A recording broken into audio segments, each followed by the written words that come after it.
3 years ago, the Earth underwent a sudden change and all flora and fauna worldwide began to evolve frantically. To prevent the destruction of the world and maintain peace, humanity awakened the ability to control monsters and fight.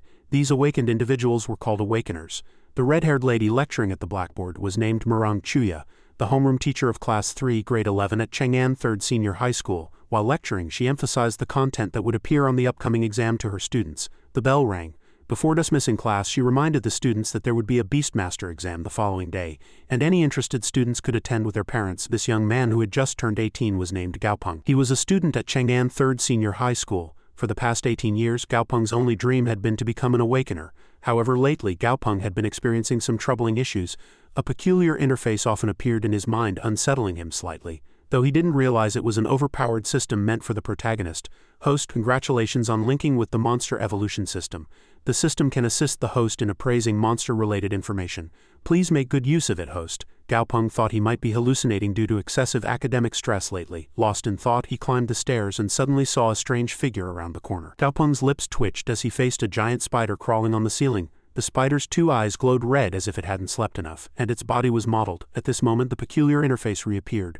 Monster name: patterned 8-legged spider. Monster level 3. Monster quality: common. Monster attribute: wood. Monster state: healthy and angry. Monster weakness: fire. Only after hearing the name did Gaopeng remember that the patterned 8-legged spider was Auntie Chen's pet spider from next door, and teacher Murong had said it was quite docile. As Gaopeng was about to walk past the spider, the supposedly docile spider suddenly leaped up and attacked him. Fortunately, he was agile enough to dodge the spider's attack and the spider fell to the ground. Before the spider could react, he sprinted straight up the stairs as if fleeing. He shouted to Auntie Chen that her spider had escaped the house and was biting people. In the chaos created by the spider's free fall, its two glowing red eyes peered out, staring at Gaopeng. A bundle of white spider silk shot out, forming a net that flew directly toward Gaopeng. Fortunately, he narrowly escaped the danger. After running for a while, Gaopeng thought he had shaken off the spider, but it was rushing towards him at an incredible speed. He didn't know what to do in this urgent situation. He remembered that the interface had mentioned fire as the spider's weakness earlier, and thankfully he used regular cigarettes, not e-cigarettes, so he had a lighter. He immediately pulled the lighter from his pocket and threw it at the frantically pursuing spider. Flames erupted, sending the spider sprawling backward. The spider writhed in pain and confusion, but the flame was too small compared to it. Soon, the fire on the spider's body extinguished. The enraged spider rushed at Gaopeng with murderous eyes, continuously letting out angry cries. Suddenly, a red warning window appeared on the interface screen. Gaopeng realized he had just done something foolish. He turned his back again, trying to quickly escape to the upper floor. There was only one floor left until his house. Daisy was at home. Once he reached there, he would be safe. Gaopeng kept running straight ahead. The pursuing spider was still in a chase with him. The distance between them grew smaller and smaller.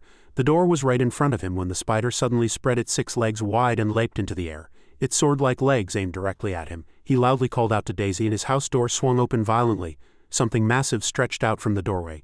Gaopeng quickly ducked and the colossal object extended, directly striking the spider and knocking it away. Seeing the long, massive figure approaching it from outside, the spider suddenly became frightened, crying out submissively, no longer as violent as before. It was as if it had seen its natural predator. A giant centipede appeared behind Gaopeng, exuding an even more intimidating presence. He looked at the spider with provocative eyes and asked, "Want to cause more trouble?" As soon as he finished speaking, the spider, terrified, scurried onto the ceiling and fled from him. Gaopeng didn't bother to chase, pushing up his glasses with a hand and adopting a chic expression. Daisy was Gaopeng's friend of beasts, and after forming a contract, he and Daisy could communicate spiritually. At this moment, Daisy suddenly rubbed its head against Gaopeng's shoulder, returning to its non-combat state, and kept pestering him for food as if urging him to pay his debt.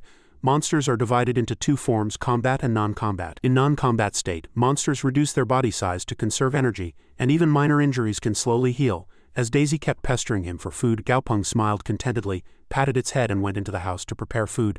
Gaopeng rolled up his sleeves, took a knife and showcased his excellent knife skills. He skillfully sliced the meat thinly, then tossed a carrot into the air and as if performing a sword dance divided it into several pieces.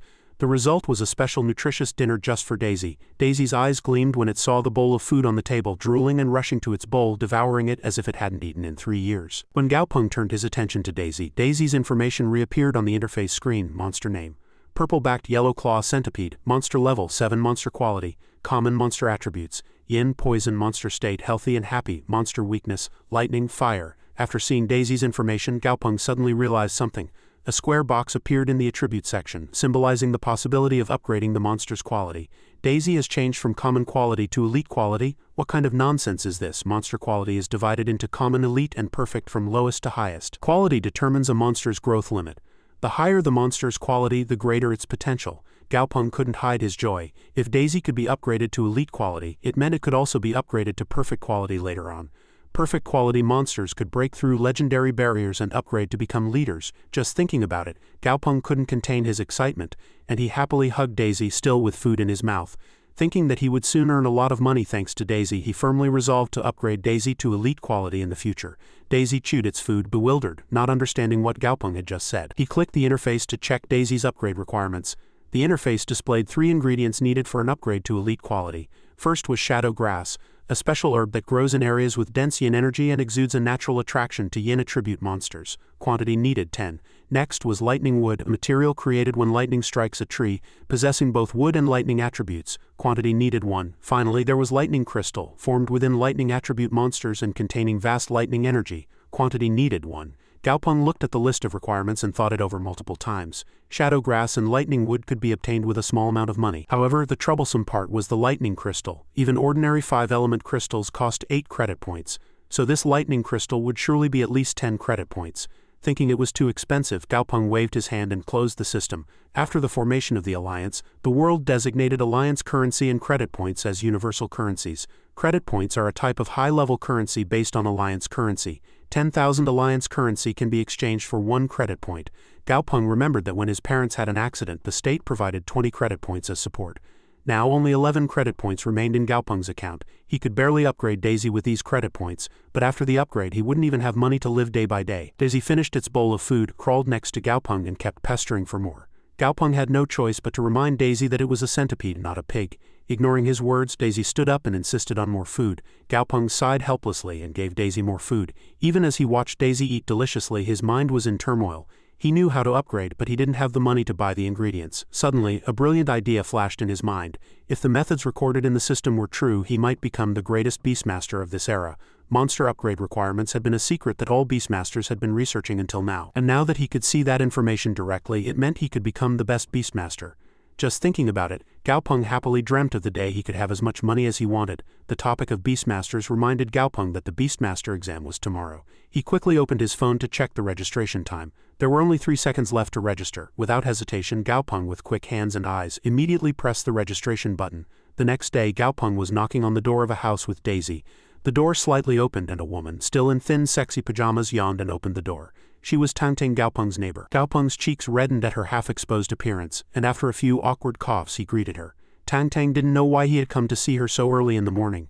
Gaopeng stammered that he was going to participate in the Beastmaster exam, and wanted to ask her to look after Daisy for a few days. Tangtang nodded in agreement, telling him not to worry and to do well on the exam. Hearing her answer, he couldn't hide the joy on his face. After making preparations for Daisy, Gaopeng waved goodbye to her and left in a hurry. However, not even a few seconds after Gaopeng left, Tangtang immediately changed her attitude. She glared at Daisy with eyes full of disgust, criticizing its ordinary quality. She couldn't understand how Gaopeng could have formed a contract with Daisy given that it wasn't even cute. Hearing this, Daisy, feeling aggrieved, leapt up to attack Tangtang.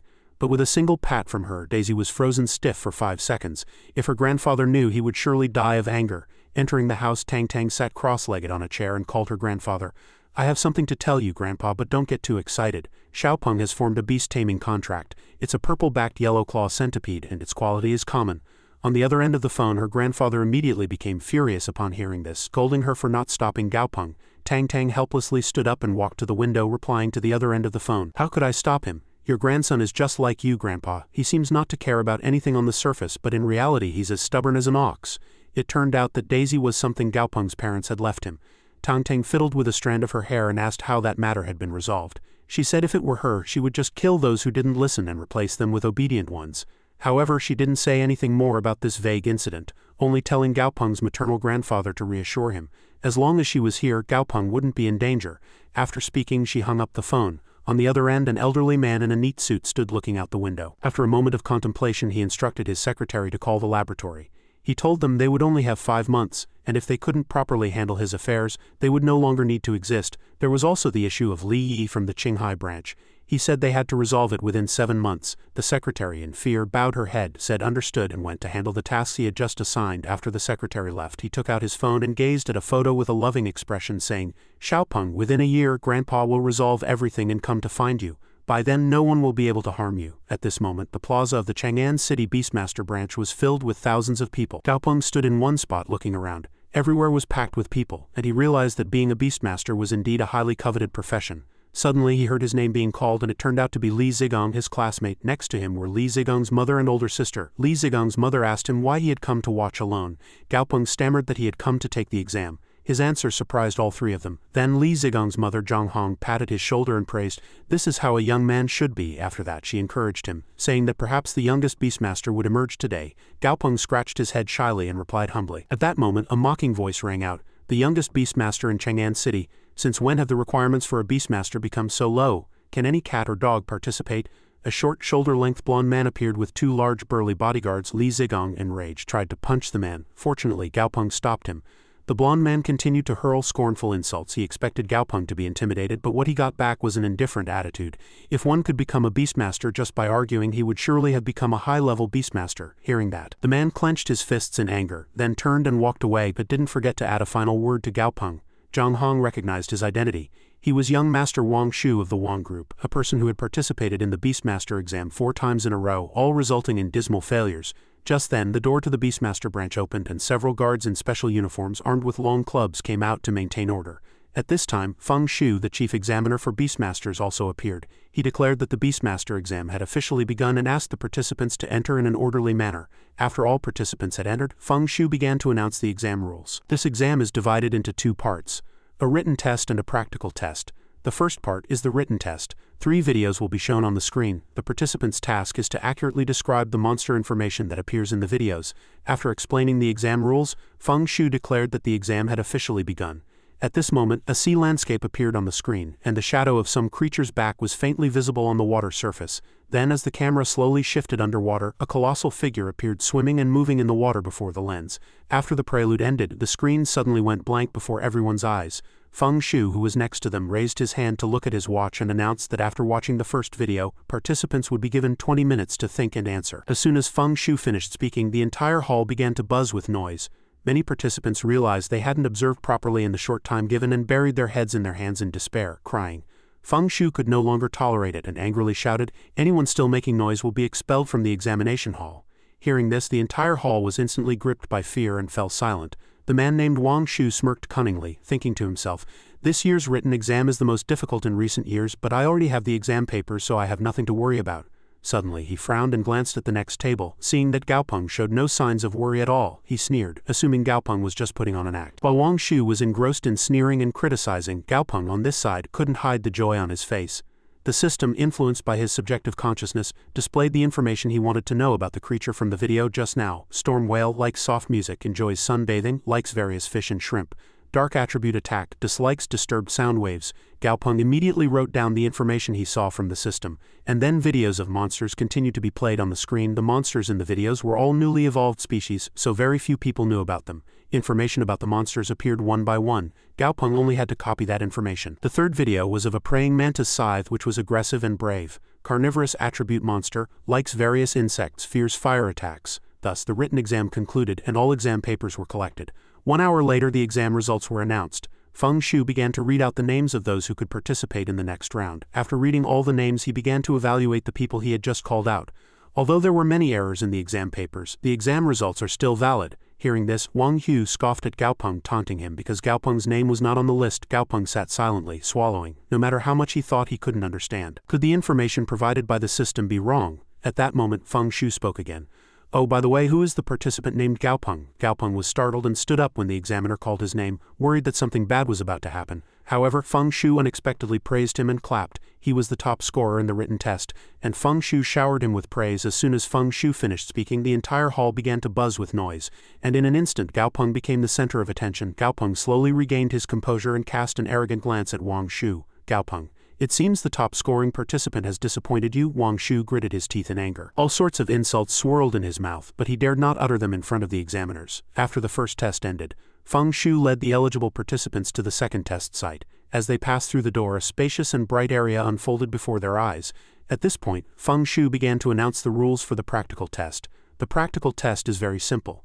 In the rooms behind Feng Shu there are monsters provided by the association. Participants who can upgrade the monster's quality within 1 week will pass the test, and all materials consumed by participants during the test will be covered by the association. However, if participants fail to upgrade the monster's quality, they must compensate the association according to market prices. And more importantly, there is a specific limit to the materials participants can use. Exceeding the limit too much will be considered a failure. Afterwards, an invigilator named Li Jin entered and had everyone draw room cards. Only now did Gaopeng realize why the Beastmaster certificate was one of the most difficult to obtain. The random drawing of room cards meant that one couldn't know what kind of monster they would encounter. Wang Shu, who was in line, once again wore an unpleasant expression. Wang Shu sneered at Gaopeng, plotting to humiliate him in front of everyone. When it was Gaopeng's turn to draw a room card, he prayed he would get a good one, but there was one thing he didn't know. Inside the styrofoam box were beast-controlling monsters, and the papers he drew were already arranged there. The invigilator saw him draw the card and smiled wickedly, as if he had already planned something. After all participants had drawn cards, Feng Shu officially declared the test had begun. Soon after, Gaopeng arrived at the door of room number 10 which he had drawn. The person in charge of this room was Zhou Yuan, who approached him, extended his hand for a handshake and greeted him. As soon as Gaopeng swiped his card and opened the room door, his expression turned to shock. Before his eyes was an iron cage containing a monster. Just looking at it made him shiver. At this moment the system once again displayed the monster's information window. Monster name: Flood Ape. Monster level: 10. Monster quality: Common. Monster attribute: Wood. Monster state: Vocal mutation. Mental weakness. Monster weakness: Vocal. Gaopeng immediately asked Zhou Yuan what exactly had happened. Zhou Yuan avoided his gaze and said that this flood ape had been used in experiments too many times. Its body contains a large amount of waste material and conflicting energies. Originally, this flood ape should have been eliminated, but the association no longer had any monsters left for Gaopeng to cultivate. In Zhou Yuan's memory a few minutes ago, this plan was deliberately orchestrated by invigilator Li Jin. He had taken money from the malicious Wang Shu, so he had to ensure Gaopeng failed this test. Zhou Yuan said in a low, weak voice, "The flood ape has been able to hold on until today thanks to its strong will. But now the possibility of an upgrade is almost a dream, far exceeding normal difficulty. If you want to reserve your score to participate directly in the next practical test, I can help you." Gaopeng thought for a long time, then turned his head to look at the flood ape and rejected Zhou Yuan's offer. Zhou Yuan shrugged helplessly, telling him to do his best before leaving the room, leaving Gaopeng alone to face the flood ape. After Zhou Yuan left, Gaopeng once again carefully observed the flood ape. Its large arms looked malformed and deformed, and several other parts showed signs of water retention and swelling. At this moment the flood ape looked at the person standing in front of it with helpless eyes, its body trembling, its eyes filled with a longing for an upgrade. But in the past many people had already given up on upgrading it, saying it was beyond saving. Thinking this far, the flood ape tightly gripped the iron bars and roared fiercely with all its might. A miserable cry continuously echoed throughout the room. The flood ape shed tears, thinking Gaopeng would leave, but Gaopeng still remained. Just then a warm hand was placed on the flood ape's head. Gaopeng smiled gently and warmly, promising to definitely help it upgrade. Gaopeng began to check the upgrade methods for the flood ape, but he was surprised when a system notification appeared. There were two possible paths to upgrade the flood ape. One was a normal evolution, where impurities of the yin attribute in its body would be removed, and it would evolve into an elite quality flood ape. The other was a mutation evolution, where it would absorb yin attribute energy to completely unlock its yin attribute weakness, with a very high chance of evolving into a new animal, and the lowest quality would be elite. However, the materials needed for normal evolution were very numerous. This amount would exceed the test regulations. After seriously considering the two methods and the materials, Gaopeng eventually chose the second method. The system immediately displayed instructions. For mutation evolution, half a caddy of black rootgrass must be consumed 3 times a day for 3 consecutive days. After 3 days, 1 elite-grade soul attribute monster nucleus must be eaten. 3 liang of luminescent powder, 1 liang of skull mushroom, and 3 fen of dried herb must be added to an acidic solution, and the flood ape must be immersed in it. Gaopeng wrote down the list of required ingredients on a piece of paper and handed it to Zhou Yuan. Zhou Yuan read it, hesitated, and then asked again suspiciously. This was because all the ingredients on the list he handed over were toxic substances. The staff couldn't understand if Gaopeng intended to cultivate the flood ape or kill it. Gaopeng confidently replied, "You have to fight poison with poison. I can control it, so don't worry." Then he slammed the door shut, leaving the bewildered Zhou Yuan with the documents. As soon as Zhou Yuan turned around, he changed his attitude, cursing him as a bookish idiot. 3 days later, the practical test participants were successively eliminated. Some people walked into the examination room with their shoulders back and heads held high but had to be carried out on stretchers. Some people had black shiny hair when they entered but came out completely bald. However, despite using poison for several consecutive days, the flood ape's mental state actually improved more and more. Its previous injuries had also almost healed. The soul attribute monster nucleus also began to take effect. Now only the final step remained. immersing the flood ape in the acidic solution. However, the problem was that monsters without a blood contract were difficult to connect complex thoughts with. The monsters provided by the association were originally non-aggressive, but this flood ape had been used in experiments multiple times and suffered pain over 10 times, so it was uncertain whether it would attack or not. Gaopeng thought for a moment. Releasing it now carried some risk, but if he gave up after coming this far, all his previous efforts would be in vain. Now he had no choice but to trust the flood ape. Gaopeng took a deep breath and opened the cage door. Suddenly something darted towards him. He thought the flood ape would attack him, but it rubbed its head against his chest, acting affectionately. Gaopeng gently comforted the flood ape, then pulled back a white curtain with his hand. Before his eyes was a bathtub filled with a specially formulated blue acidic solution. Black smoke was rising from the water in the bathtub. This was an acidic bath containing all sorts of poisons. He told the flood ape to immerse itself in this bath and endure it. He immediately guaranteed that the flood ape would undergo a complete metamorphosis. The flood ape quickly pulled out a clump of fur from its hindquarters and threw it into the bathtub. Before long, black smoke billowed from the bathtub and the flood ape was extremely terrified. The flood ape violently shook its head, indicating that it did not want to immerse itself in the bath. Seeing this, Gaopeng stroked the flood ape's head with his hand and comforted it. He told the flood ape that he could give it strength, but it first had to be brave. However, strengthened, the flood ape carefully stood up, put its foot into the bathtub and slowly immersed its body. The black smoke grew thicker and thicker, setting off the fire alarm. As soon as the fire alarm sounded in room 10, security guards instructed nearby staff to handle it immediately to prevent the fire from spreading. Wang Shu stood by triumphantly, thinking his scheme had worked out so well. Everyone thought Gaopeng had made a mistake and caused a fire. However, when the staff forcibly kicked open the room door, the sight before them astonished everyone. There were no flames in the room, only thick black smoke. Gaopeng turned around and saw people standing there, not understanding what was happening. Zhou Yuan informed him that the fire alarm had gone off and people had come to check. Gaopeng, having forgotten everything around him out of concern for the flood ape, burst out laughing.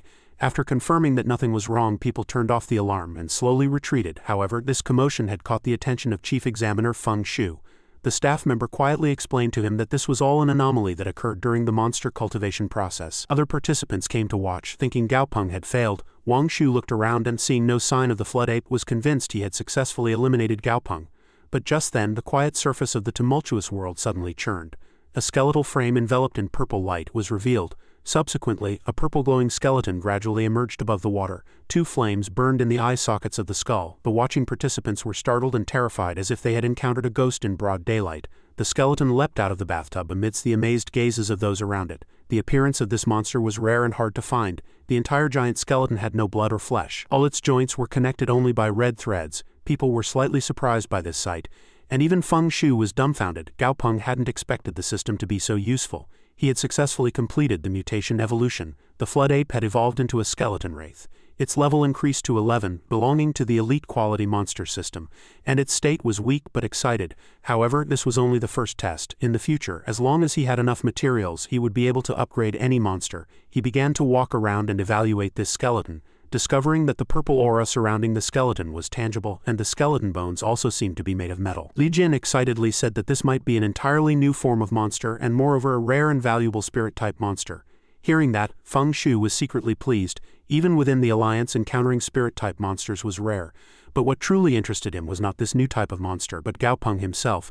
You created this monster. As Gaopeng prepared to leave, the skeleton tugged at his clothes, looking pitiful as if afraid of being abandoned. Gaopeng gently pushed the skeleton's hand away with a soft tone, saying, "I've already helped you improve your quality. Are you still dissatisfied?" The skeleton looked at him with pitiful eyes like a child about to be abandoned. Li Jin, standing nearby, couldn't help but crack a cunning smile. This was because if a monster successfully upgraded, it was usually distributed to association staff. He hadn't coveted previous monsters he didn't like, but this one he absolutely had to get his hands on.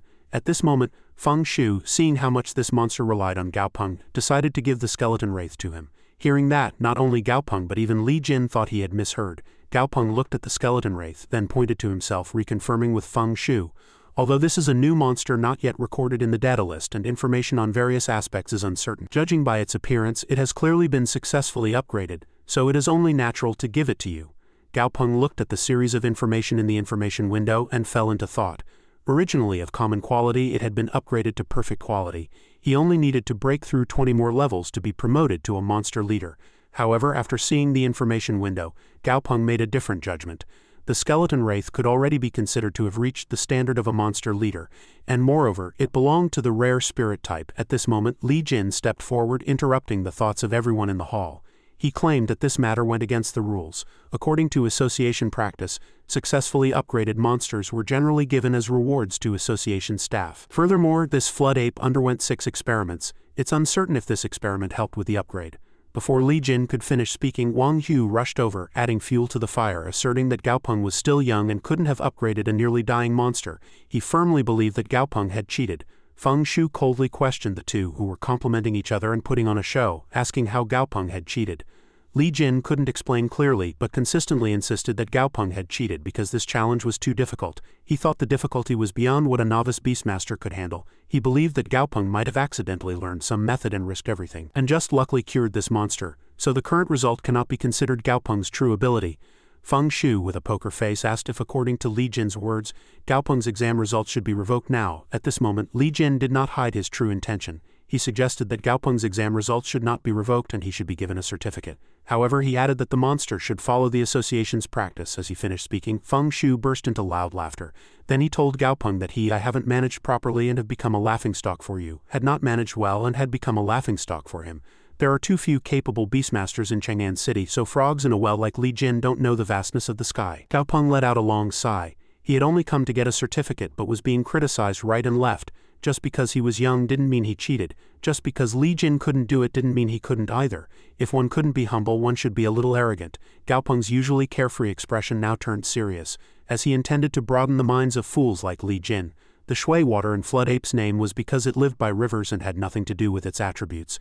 To assume a monster had water attributes just because its name contained Shui was truly incurable foolishness. According to its previous state, those who experimented on the Flood Ape fed it large quantities of water attribute and yin attribute materials, but they were completely unaware that the Flood Ape's weakness was the yin attribute. Gaopeng mocked Wang Shu, saying, "If you don't even know such basic knowledge, then living longer is just a symbolic existence."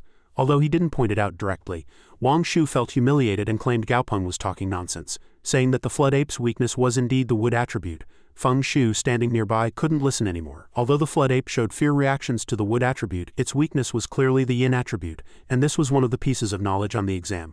Feng Shu's words stopped Wang Shu's endless chatter. Gaopeng continued to explain. The mixed energy within the Flood Ape's body was deeply rooted in its marrow and difficult to remove, so he used a method that overturned conventional approaches. 3 days ago, he had it consume black root grass to increase its soul power, and then used a large amount of soul attribute materials. Finally, he stimulated it with a soul nucleus. Gaopeng was not afraid to disclose this fact, but he still wanted to caution people not to casually try this method. The most important things were the order of use and the precise ratio between the ingredients. As he finished speaking, Feng Shu clapped and approached, praising him.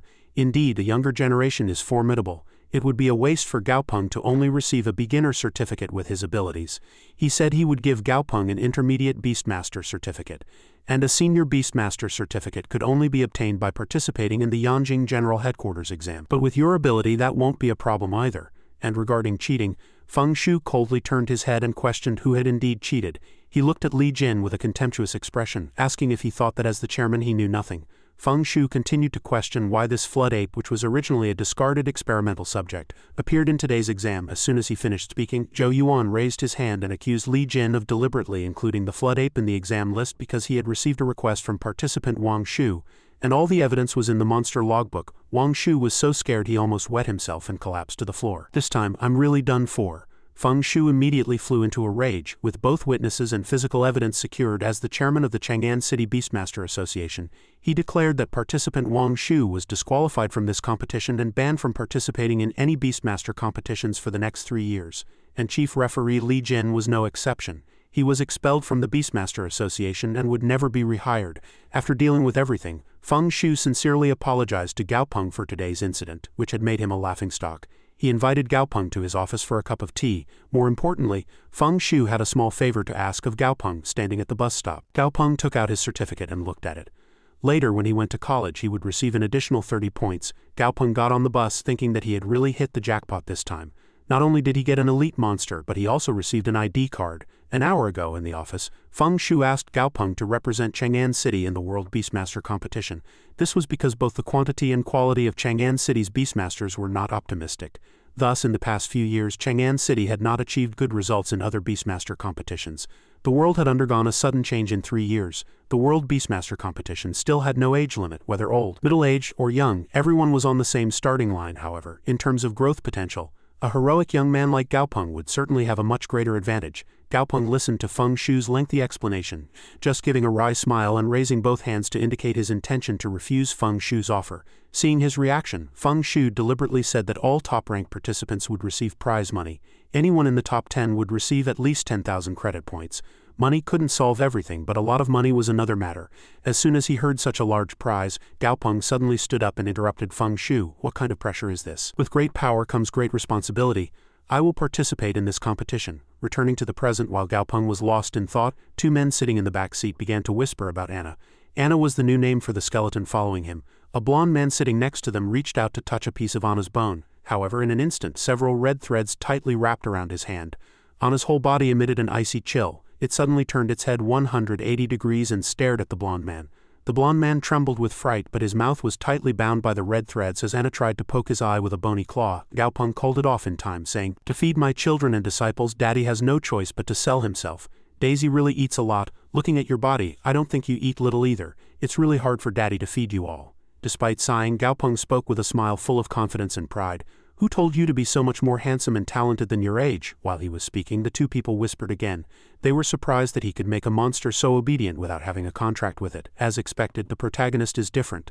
After a while, Gao Peng got off at the bus stop near his home. He had something to say to Miss Tangting, however a chill ran down his back. And immediately sensed something strange and worried that something might happen to Gao Peng, pushed him aside and lightly blocked the sudden attack. Gao Peng clutched his aching back and stepped forward saying, "Don't worry. It's Daisy who attacked us. We'll be a family from now on." Seeing what stood before him, Gao Peng couldn't help but twitch the corner of his mouth and stammer Daisy's name. In just a few days, Daisy had visibly gained weight. At this moment, Miss Tangting approached him, greeting him and saying that she and Daisy had come to pick him up. As Miss Tangting approached, Gao Peng pointed at the obese Daisy and stammered, asking what had happened. Tangting smiled and asked Gao Peng if Daisy had gotten stronger. She proudly said that she had fed Daisy a lot of nutritious food. Gao Peng's mind was in turmoil. The system window showed a notification that Daisy was in a state of overnutrition. Anna glanced at Daisy, evaluating it. "My sturdy body is much better than that bulky mass," Anna boasted inwardly. On this side, Tangting patted Gao Peng's shoulder and asked him about the exam. Gao Peng awkwardly scratched the back of his head and said that the exam went pretty well. He accidentally encountered a level 6 monster, successfully upgraded it, and easily obtained an intermediate Beastmaster certificate. Finally, he said that the chairman of the Beastmaster Association had given him that monster. As Gao Peng spoke, he pointed to Anna. Tang stood stunned for a few seconds after hearing him. She couldn't help but be surprised that he had participated in the beginner Beastmaster exam and received an intermediate certificate. Seeing that Tang was still skeptical, Gao Peng took out Lian's certificate and showed it to her. Tang gave a gentle smile and said that she was truly surprised by his growth rate. Although she had originally planned to tell him later, today was an opportune moment. "Do you know why the status of a beast tamer Yushi is so high?" Simply put, no matter how strong beast tamers are, they are ultimately external objects. The beast taming secret technique Star Shift to Zhuan Xingyi is a secret technique that can transfer all damage received by one's body to one's beast. However, the range is limited, and only the beast can actively choose to activate it. But the beast defense is incomparable to that of a human. As the beast upgrades, it will gain even stronger vitality and defense. After learning this, Gao Peng felt as if he and Daisy were bound by an invisible string. Gao Peng suspected Tang's identity, given that she could bring out such a secret technique. Lost in thought, his gaze fell on Daisy's swollen face. It was no different from a purple sweet potato. Seeing Daisy resist, he ordered Anna to bring a mirror. Daisy froze upon seeing its reflection in the mirror. It lay motionless on the floor as if it no longer had any attachments to this world. Gao Peng raised his hand and patted Daisy's head, telling it to stop playing dead. He demanded that Daisy lose weight through exercise for a few days before he would upgrade it. Just imagining flying through the sky on a fat Daisy made Gao Peng's hair stand on end. The next day in Chang'an City, Gao Peng arrived at the meeting place with Tang. Tang had called him to recruit him into her small monster cultivation company. A while ago, her partner had run off with the money, and now the company was short-staffed. However, before she could finish speaking, Gao Peng suddenly became suspicious. He thought that since Tang's company was in the most bustling area of the city, the rent would certainly not be cheap. Tang was startled and stammered an explanation. She said that business used to be good, which was why she rented this place. But after the beast tamers left, business gradually worsened. Seeing her awkwardly smiling and stammering her explanation, Gao Peng felt that she was a little strange today, unlike her usual self. After speaking, Tang led him into the building. She introduced the office as being on the 3rd floor, saying that the salary was the highest in the industry, and she would also give Gao Peng an additional 20 stake. While pressing the elevator button, she assured Gaopeng that it would not interfere with his studies, and he only needed to come once on weekends. Beast Tamer's work was very light. Gaopeng felt that this treatment was too good, making him a little nervous. There were quite a few beast tamers in the market, and hiring two was not a big problem. However, Tongtang thought that while a lack of beast tamers was a small issue, damage to reputation was a big one, so it was better to be short-staffed than to choose carelessly. At this moment, Gaopeng began to feel suspicious internally. First the powerful beast taming technique, then the store located in the bustling downtown area, and on top of that such generous treatment. Gaopeng suspected this was a trap, but the person who set this trap was Tongtang. For the past 3 years he had lived alone as an orphan, and it would have been truly difficult without Tongtang's secret help. Thinking this far, he dismissed the idea that Tongtang would harm him. Even if the treatment was too generous, it was not a problem. Compared to his actual strength it was nothing. He firmly resolved that he would make a lot of money for Tongtang later. Then he smiled and said he would follow all of Tongtang's instructions. Hearing this, she turned around and happily agreed to the cooperation. However, at this moment Tongtang's heart was like a storm, fearing that Gaopeng would notice something strange. The two quickly reached the 3rd floor. At this time a cute girl quickly walked towards them. This girl's name was Quan. She was wearing a gray suit and had shoulder-length bob hair. After Tongtang introduced the two, she quickly rushed to the elevator to attend to business. Gaopeng sighed deeply, thinking that this young lady exposed too many flaws when deceiving people. Then Quan helped Gaopeng input his information. While working, she subtly glanced at Gaopeng. Inwardly, she was a little surprised because he was too young for an intermediate Beastmaster. She guessed that boss Tongtang was too naive and had been deceived by a young man again. Gaopeng thought to himself that he needed to earn a lot of money to repay Miss Tongtang's kindness, and also needed to re-evaluate the fee structure. He was different from other Beastmasters. With his methods it seemed all his beasts would succeed in upgrading. In that case he couldn't charge fees like other Beastmasters. Although Gaopeng was not greedy for money, if he charged less it would be disrespectful to the system, and to his own golden touch. So he had no choice but to take a small loss and charge 3 times the highest price for an intermediate Beastmaster. At this moment, Quan handed the certificate back to him. She asked Gaopeng again if he really wanted to charge 3 times the highest price for an intermediate Beastmaster. This was because he had never worked for the company before, and she didn't understand why he wasn't setting prices according to the rules.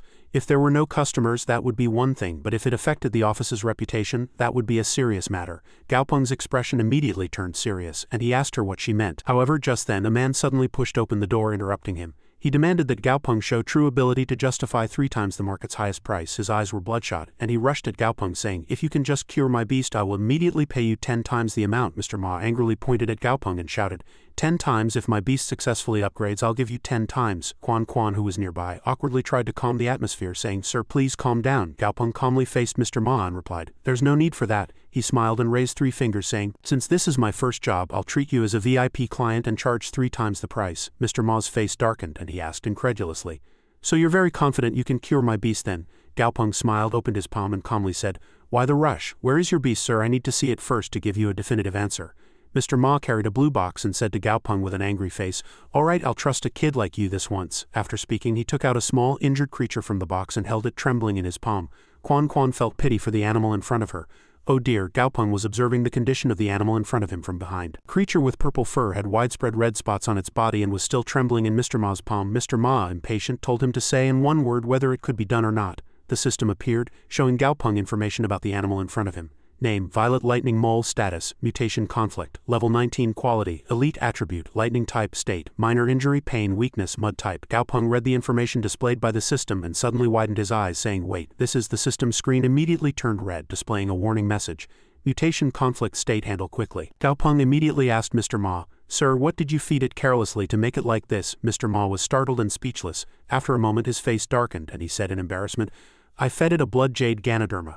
I originally intended to evolve it." Mr. Ma raised the hand holding the Violet Lightning Mole and pleaded with Gaopeng, "Can you cure it, please?" Gaopeng rested his chin on one hand, thinking seriously. In fact, this Violet Lightning Mole was currently in the process of evolution, but the conflict between blood and lightning type powers had resulted in its current state. The system appeared.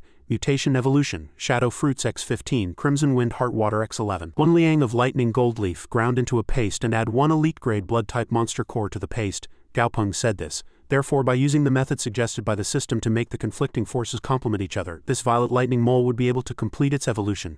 Gaopeng turned his head and said to Quan, 5 Shadow Fruits, Crimson Wind Heartwater, Lightning Gold Leaf and 1 blood type monster core, quickly. Quan heard this and hurried to reply, "Yes." He glanced at Mr. Ma and said, "You know the Beastmaster rules, right? We provide the solutions. We can even advance the materials, but you have to bear the cost yourself." Mr. Ma immediately said, "No problem." Gaopeng looked gently at the trembling Violet Lightning Mole and said, Little one, don't worry. With me here it'll be hard for you to fail to evolve. The room door closed and Gaopeng put on all the necessary equipment. He stood under the light wearing gloves. Quan and Mr. Ma involuntarily trembled at the sight before them and asked, "Can this method really upgrade my violet lightning mole?" Gaopeng said, "Absolutely." Gaopeng held a knife in one hand and firmly gripped the violet lightning mole in the other, calmly smiling as he replied, "Is there a problem?" Quan and Mr. Ma stammered, "What are you talking about?" Gaopeng, without hesitation, put the violet lightning mole into a pot. Mr. Ma saw this and rushed over to stop him, saying, "No." Quan behind him held a calculator with a helpless expression, pressing buttons and saying, "How much will this cost?" The violet lightning mole in the pot spun around, feeling dizzy, stirred by the ladle Gaopeng was holding.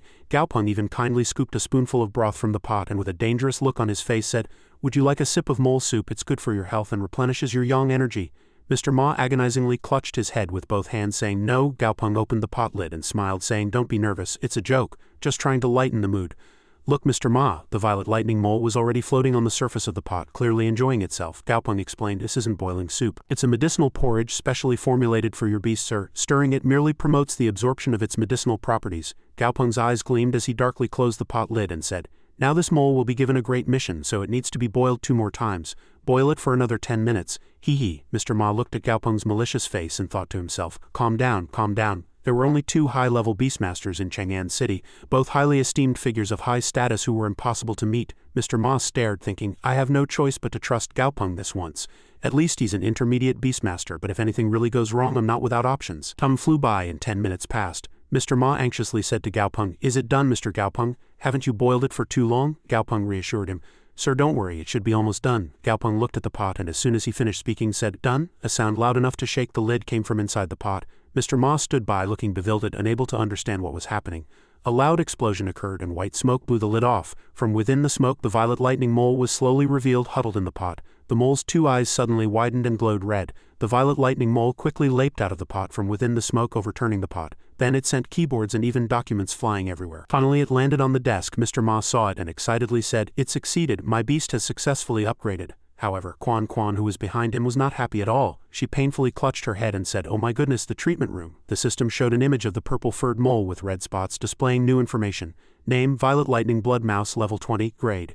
Elite quality, perfect attributes, lightning type, blood type. Gaopeng said happily, "Sir, you've made a huge profit. It's a perfect quality blood type, so with a little more care it can be upgraded to a beast leader." Mr. Ma cherished the Violet Lightning Blood Mouse in his hands and joyfully said, "I apologize for my previous rudeness.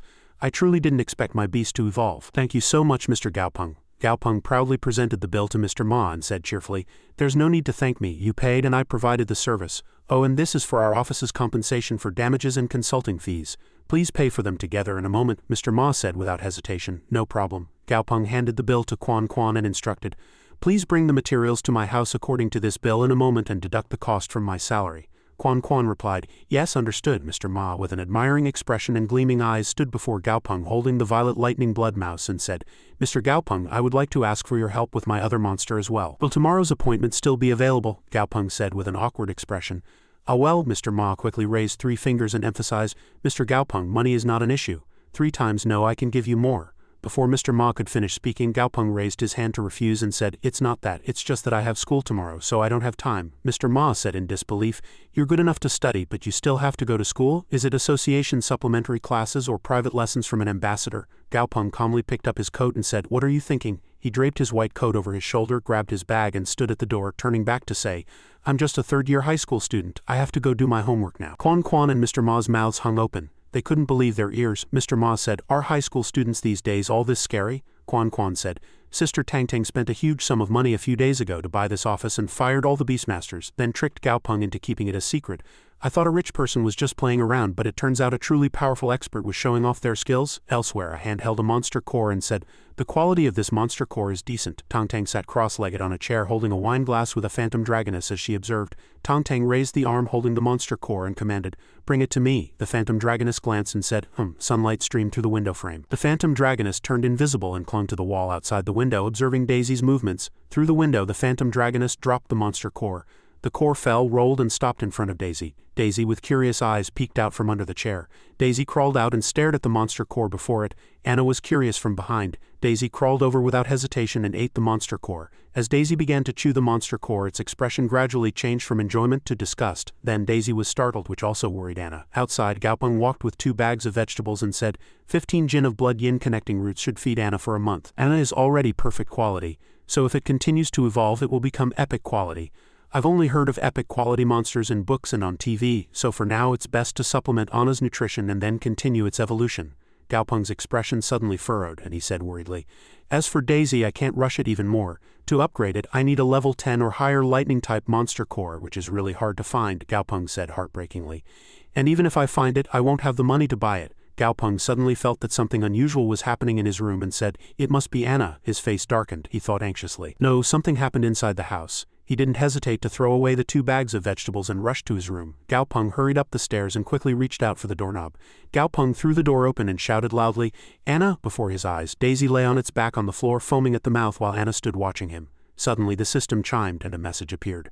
Purple-backed yellow claw centipede, currently evolving quality, common level 8. Large quantities of flesh and a lightning diamond centipede core. Both belong to the centipede species. At the same time, the evolution direction of the purple-backed yellow claw centipede is. Gaopeng was startled by the information displayed on the system, and asked with wide eyes, a lightning diamond centipede core is evolving? Gaopeng sat down, looked at the trembling Daisy in front of him, rested his chin on his hand and thought, how could it have eaten something so precious? He opened his eyes and glanced at the door, saying, Sister Tang Tang. Tang Tang walked out with a bag in her hand, wearing an awkward expression, and said, ahem ahem. Gaopeng looked at Tang Tang and asked, Sister Tang Tang, you gave this monster core to Daisy, didn't you? Gaopeng lost his composure and stood before Tang Tang, saying, Sister, why would you do that? You could have just told me beforehand. Tang Tang was speechless and only managed to say, ah. Tang Tang tried to act calm, raising the bag in her hand and saying, oh dear, I came to bring you some things. But in Tang Tang's heart, she thought if I had told him beforehand, he definitely wouldn't have taken it. Tang Tang put down the 2 bags of items and said, look at you.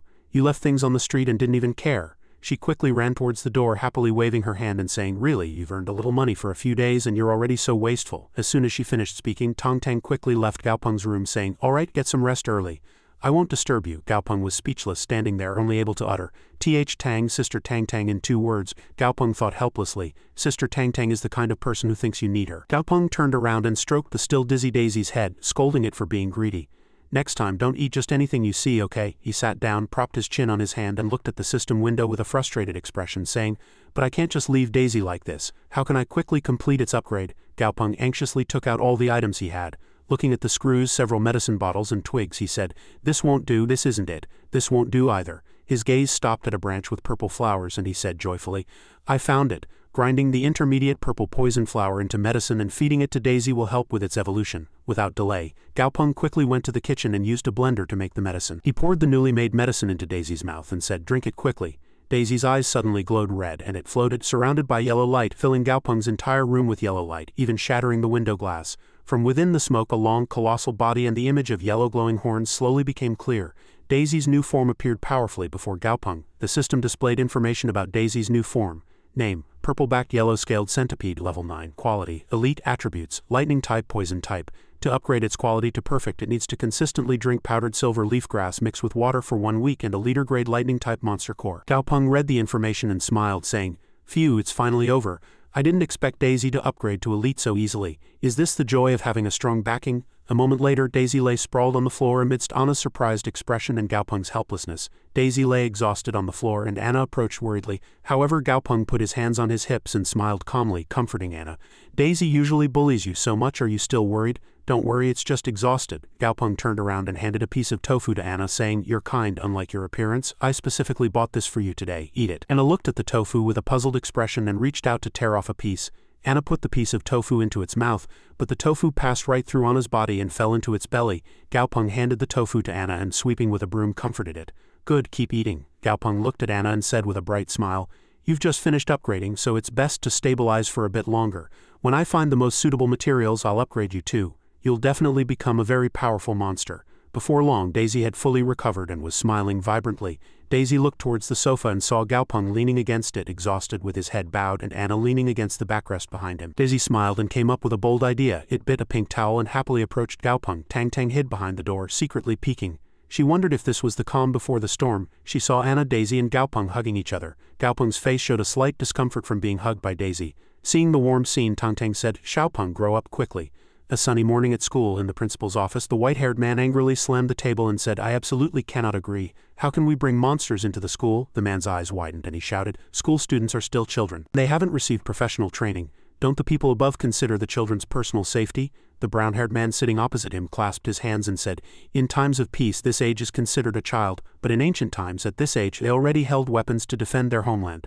The white-haired man asked in surprise, "Has the situation become that urgent?" The brown-haired man looked straight ahead with an anxious expression and said, "All worlds are researching new technologies, but the speed is." The evolution diagrams of two cats gradually appeared. The two cats lived in different environments and gradually evolved from harmless cats to adapt to their surroundings, gradually becoming colossal and ferocious. The brown-haired man said, "It's still too slow. If we continue like this, one day our science and technology will no longer be able to pose a threat to them. By then it will truly be too late." The old principal's office was moved to the classroom. Gaopeng stood in his seat and everyone's eyes were on him, making him feel a sense of dread. Tan Shenzhen, sitting in the front row, turned around and said, "Gaopeng, did you really pass the intermediate Beastmaster exam?" Gaopeng admitted it but asked in surprise, "Yes, how did you know?" Tan Shenzhen held a newspaper in his hand and pointed his finger at the newspaper article. Chang'an City's youngest Beastmaster breaking the Chang'an City Beastmaster Association's youngest record. Tan Shenzhen's eyes gleamed as he said, "You're in the newspaper." The classmates gathered around Gaopeng and showered him with praise. "So Gaopeng, you're a celebrity now. Yeah, you've raised our class's profile. Poor Li Zigong though, haha. I heard Li Zigong's mother was at the exam too and she kicked Li Zigong's butt when she got home. Poor Li Zigong." Tan Shenzhen rubbed his hands and stood before Gaopeng with an embarrassed expression saying, "Gaopeng friend, actually I have a small favor to ask." Gaopeng immediately raised his hand to refuse without even asking, saying, "Then don't say it." Tan Shenzhen felt like he would freeze on the spot. Gaopeng glanced at Tan Shenzhen and said, "You said it's a favor. If you say it, won't it be awkward for both of us, not just you? There's no need for that, right?" Tan Shenzhen was so angry with Gaopeng that he furrowed his brows and clenched his fists just as he was about to curse. Murong Choai's huge shadow had appeared behind Tan Shenzhen. Murong Chuya hit Tan Shenzhen on the head and scolded angrily, "What are you all doing? Sit down, I have something to announce." Other students, terrified, scurried back to their seats, whispering to each other, "The homeroom teacher is angry, run, run." The homeroom teacher is angry. Murong Chuya cleared her throat and said solemnly, "All right, I'm going to make an announcement." She stood solemnly at the podium and looked down, saying, "From now on, all schools worldwide will undergo an emergency reform. An Awakener subject will be added to the 11th grade, and at the same time a special career path will be added. Awakener specialists." On TV, reporters broadcast a live debate and two high-ranking leaders shaking hands, mentioning that this project was jointly overseen by the Alliance Ministry of Education and the Alliance Military. Awakener specialists with excellent grades can be granted direct admission to prestigious universities or military academies. The entire class was stunned by the latest news from the live TV broadcast. Not only that, but a military instructor would arrive soon. Starting this afternoon, specialists must begin training. Students who wish to become specialists should see me after school to register. The classmates were surprised and said, "Such a sudden reform, did something happen?" "Yeah, it's a large-scale project with the military. Did something happen in the outer regions?" "I heard the situation is very urgent." Gaopeng remained calm and suddenly someone called out, "Gaopeng friend." He glanced and asked, Murong Chuya looked at Gaopeng, pointed outside with one hand and said, "Come out for a moment. I have something to tell you." Gaopeng replied, "Yes." As the two walked into the corridor, Murong Chuya stood before him with her hands on her hips and said, "You really did well this time. You immediately obtained the intermediate Beastmaster qualification. Just now in the meeting the principal specifically praised you. Tomorrow students from number 7 middle school will be visiting our school, and I hope you and student Sui can represent our school's freshmen in giving a speech." Gaopeng smiled shyly and raised both hands to indicate his intention to refuse. "Teacher Murong, please don't make me give a speech. That kind of thing is too unsuitable for me." Gaopeng suddenly stood energetically before Murong Chuya and said excitedly, "Actually, I want to register as an Awakener specialist." Teacher Murong asked again in surprise, "Why the sudden change of heart?" She frowned and said, "Awakener specialist is indeed a good career path, but it doesn't hold much meaning for you." Besides, as she was speaking, she was suddenly drawn to the blaring sound of a horn. Teacher Murong looked out the window and saw tanks entering the school in a line. She said, "Your grades are excellent. If you just do well as usual and get extra points with your intermediate Beastmaster certificate, then prestigious schools in this area will be no problem for you.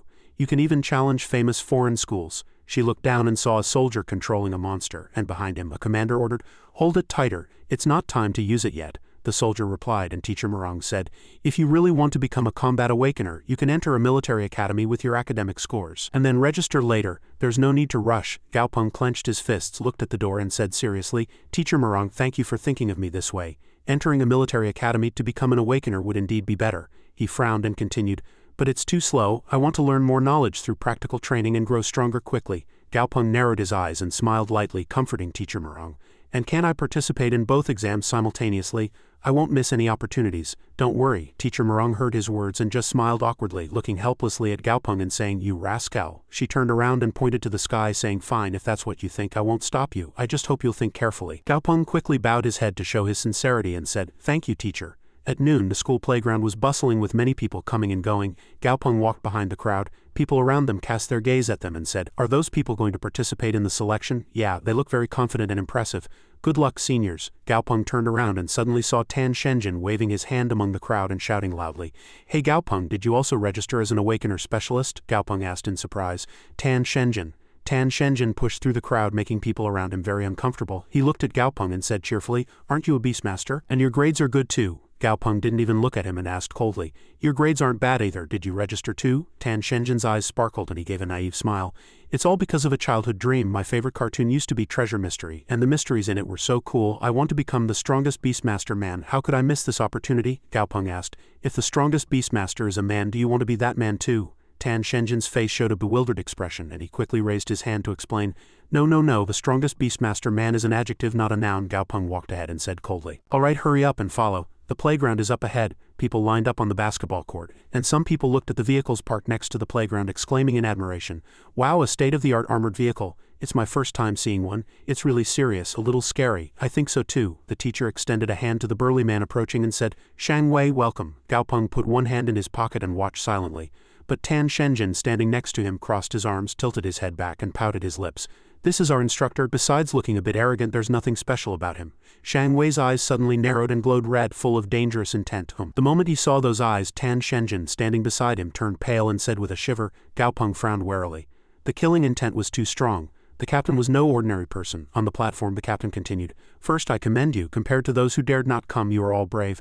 But you don't really think you've become Beastmasters, do you?" The captain's killing intent flared like flames, coupled with his menacing gaze. He said, "Without firm conviction and an iron will, when you encounter wild monsters, you'll truly wet yourselves. Your legs will turn to jelly like noodles, and you won't even be able to run." These words quickly provoked the students below. They angrily retorted, feeling disrespected, "That's right. What's so special about a Beastmaster? Who hasn't seen one before?" The captain sneered, "Don't believe me." He gestured with his hand, and two soldiers brought in a large, fierce white wolf. The captain said, "Then see for yourselves." With a dignified appearance and a sturdy body, the captain stood tall before the students, exuding an imposing aura, accompanied by his familiar beast, a silver moon wolf.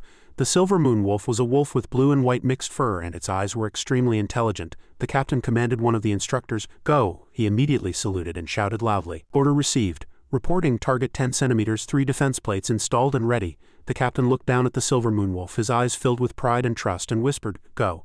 As soon as the silver moon wolf heard its master's command, it immediately darted forward like an arrow. The silver moon wolf charged towards the defense plates in front of it, its speed faster than an arrow. The silver moon wolf swung its legs and leaped high, effortlessly kicking away the defense plates. The solid defense plates were instantly torn in half by its claws. All the students who witnessed this scene were wide-eyed with astonishment. Some even broke out in a cold sweat from fear. Gaopeng was equally shocked. He stared blankly at the beast, marveling inwardly. That thick armor was shattered in one blow. The captain addressed everyone again. His tone was more a warning than a statement. "Did you all see that clearly? This is the lethality of a trained beast, to put it another way. The monsters you will face in the future will also possess this much lethality, perhaps even more." The captain's voice echoed from above to the people gathered on the sports field. "So this is your last chance. Those who wish to retreat, step forward now." At first, only a cautious step was taken, but soon many footsteps followed, leaving in a line. Gaopeng watched his peers turn their backs and leave, feeling slightly bewildered. So many are leaving. It seems there were quite a few people who just came to watch before. At this moment, the captain, for some reason, became angry and shouted loudly, "Don't hang your heads." It turned out he was bothered by the sight of the young people shrinking back. A strong and dignified person like the captain would not simply overlook such a timid display. He persuaded them, "You have done nothing wrong." The captain, though appearing cold and fiery on the outside, was very thoughtful and kind on the inside. Moreover, he was considerate. He smiled at the students who were about to leave and sincerely urged them, "Study hard. Studying is also a very good path. You are not deserters, you have simply made a rational decision." Then he added a slightly rude but cheerful remark, "Hurry up and go study." After that, the captain looked at the remaining people, and the gentle look from before vanished, replaced by an all-consuming gaze. His voice also became more menacing. "But you are different. You chose to stay. From now on, if anyone gives up, they are a true deserter. I do not wish to see any deserters, understood?" The remaining people dared not speak loudly. They mumbled "understood" from their throats, but the captain did not like such a timid attitude, so he commanded loudly again, Speak louder, I can't hear you. Immediately, all the students on the sports field below shouted loudly. Understood. Unlike the surging atmosphere from before, the air outside remained peaceful. After spending several hours at school, Gaopeng collapsed into a chair as soon as he arrived home, sighing, I'm exhausted. Gaopeng sighed and lamented. I was mentally prepared, but the situation is much more serious than I imagined. Suddenly, several cute beasts saw Gaopeng return and came over. They whined and cried out hungry. His body was too tired, but he still had to feed them. Gaopeng sighed. Oh dear. Gaopeng walked towards the refrigerator, still pondering the principal's words. According to Principal Tian's words today, within a month the number of registered students in schools across the city reached 1,200. Gaopeng was inwardly alarmed. The elimination rate is too high. He opened the refrigerator, only to find the drawers empty. He cried out in surprise. Ha! Gaopeng looked around, acting as if he wanted to shake the entire refrigerator. He asked blankly, Where's the frost heart connecting grass? I filled it up. Where did it all go? Gaopeng stared blankly at the single remaining strand of frost heart connecting grass in his hand. He mumbled, Only one strand. Gaopeng immediately went to confront the beasts. What have you done? Daisy immediately pointed at Anna, tattling, It ate it, it ate it. Gaopeng stared blankly at the gentle Anna, not daring to speak too harshly, only uttering one exasperated word. Anna, Gaopeng slowly showed a gentle smile. Next time if you want to eat a lot, tell me, okay? Seeing Gaopeng's anger just now, Anna was still worried he was angry with her, so she shyly buried her face in the wall. It looked truly pitiful. Gaopeng was slightly surprised by this sight. Oh, I didn't misname it after all. It really is a goofball. Gaopeng sat back down in his chair. He focused on studying the system. According to the display in the attribute window, Anna needs to absorb 600 caddies of frost heart connecting grass to achieve the first stage goal. Gaopeng looked at his phone screen displaying order successful. 30 caddies of frost heart connecting grass, 10 caddies of lightning fire fruit. 1 caddy of frost heart connecting grass costs 1,000 alliance currency. Even if it eats 15 caddies a day, that's only 1.5 credit points, which isn't enough. Gaopeng thought of Anna and was secretly happy. Eating well is a good thing. The more it absorbs, the faster it can enter the next stage of evolution. Anna is currently an elite grade monster, but as its grade increases, the required materials will become even rarer. Some materials aren't even for sale. At that point, it will truly be a money pit. Then Gaopeng glanced at Daisy. What about this Daisy? Gaopeng was happy watching Daisy eat deliciously, but he still had to calculate carefully. To upgrade Daisy's quality to perfect, it needs to eat 200 caddies of lightning fire fruit. Lightning fire fruit was slightly cheaper than frost heart connecting grass, at 200 alliance currency per caddy. Gaopeng sighed, lamenting, raising a child alone is really tough. It's really not easy to support a family. And so a day passed. The next day, Gaopeng looked around the school with surprised eyes, asking himself, did they open a zoo here? The sports field was filled with chaotic noise. Students were struggling to control their respective beasts. Continuous roars echoed. I need to break up these two divine beasts that are about to bite each other. Shalwa, come back. I need to pull down that pet that's lazily lying in the tree. Get down. Gaopeng stared at the huge pig blocking the hallway and sighed deeply. Other things aside, this pig is too exaggerated. Gaopeng carefully approached a girl and asked, Is this your beast? It's really sturdy. Can you ask it to move aside a bit? The female student was startled and cried, Gaopeng hesitated slightly and said, Your beast is blocking the doorway. The female student was very embarrassed and cried, Mum. She recalled what this pig looked like when she first bought it. It was small, cute, and very docile, like a lovely baby. She recalled that time with teary eyes, naturally blurting out her true feelings. It wasn't like this when I bought it before. Gaopeng was bewildered, thinking to himself, she doesn't understand what I'm saying at all. At this moment, an instructor happened to approach, saw them standing there dumbfounded, and asked loudly, What's wrong? Gaopeng quietly said, It's the instructor. The instructor glanced and immediately understood, blocked by a beast, and he gently commanded, Hand over Iron to that person. The silver moon wolf immediately bared its fangs and cast a fierce look at the stubborn pig. A terrifying and chilling aura emanated from the silver moon wolf's small body.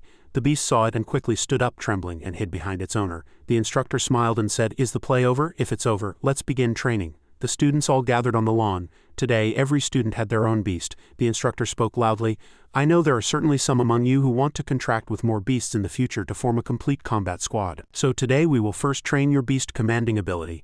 This is fundamental and a very important step. The instructor crossed his arms and spoke very solemnly and firmly.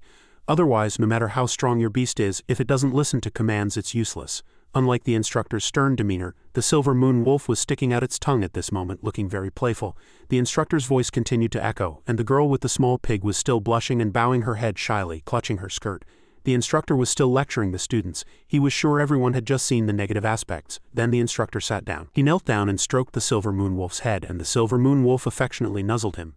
Then the instructor began today's lecture. To train a beast, you must understand its habits and preferences to establish a good relationship.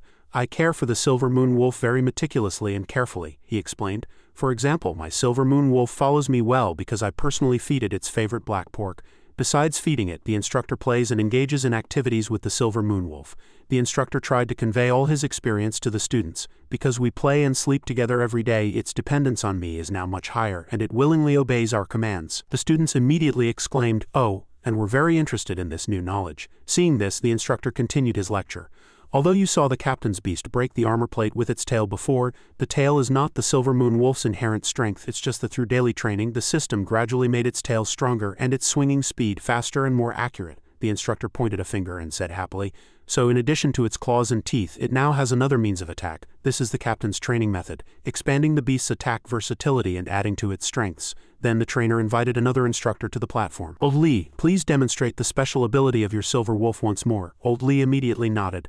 Understood. Old Lee was also an experienced trainer of long standing. He continued to explain to the students, even silver moon wolves of the same species can develop in different directions if different beastmasters train them with different methods. Watch carefully.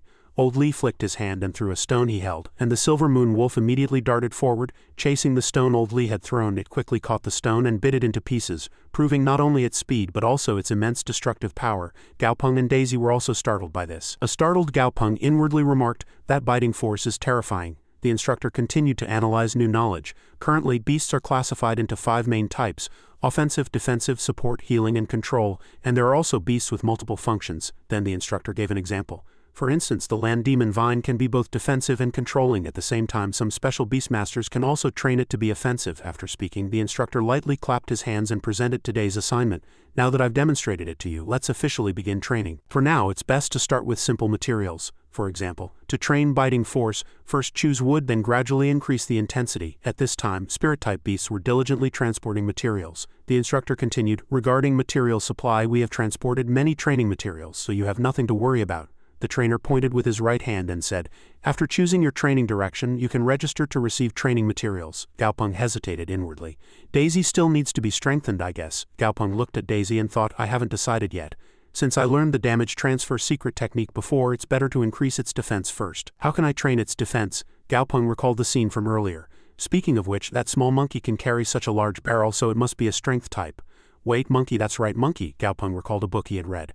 "I remember seeing a hairy mutated monkey monster called the Violent Fist Ape in the archives. Their personalities were very fierce and combative, but their defense was very low. At that time, the Beastmaster monkey was very stubborn, and after the Violent Fist Ape was born, it was trained by its parents to madly ram its body against trees. At first it crashed into trees, but before their strength even stones were shattered." Gaopeng clearly remembered the subsequent scenes of them ramming into stones and cliffs. Over time, their skin continued to be injured and healed, becoming progressively tougher. Gaopeng imagined the arrogant and tyrannical appearance of the Violent Fist Ape and marveled inwardly. After the Violent Fist Ape grows up, its body won't just have thick muscles but also calluses that form like armor. At this point, they won't get hurt at all even if they ram into cliffs. Gaopeng had an idea in his mind. "I can fully use this method to train Daisy's defense. In that case, I should choose this training material." After a moment of thought, Gaopeng finally made a decision.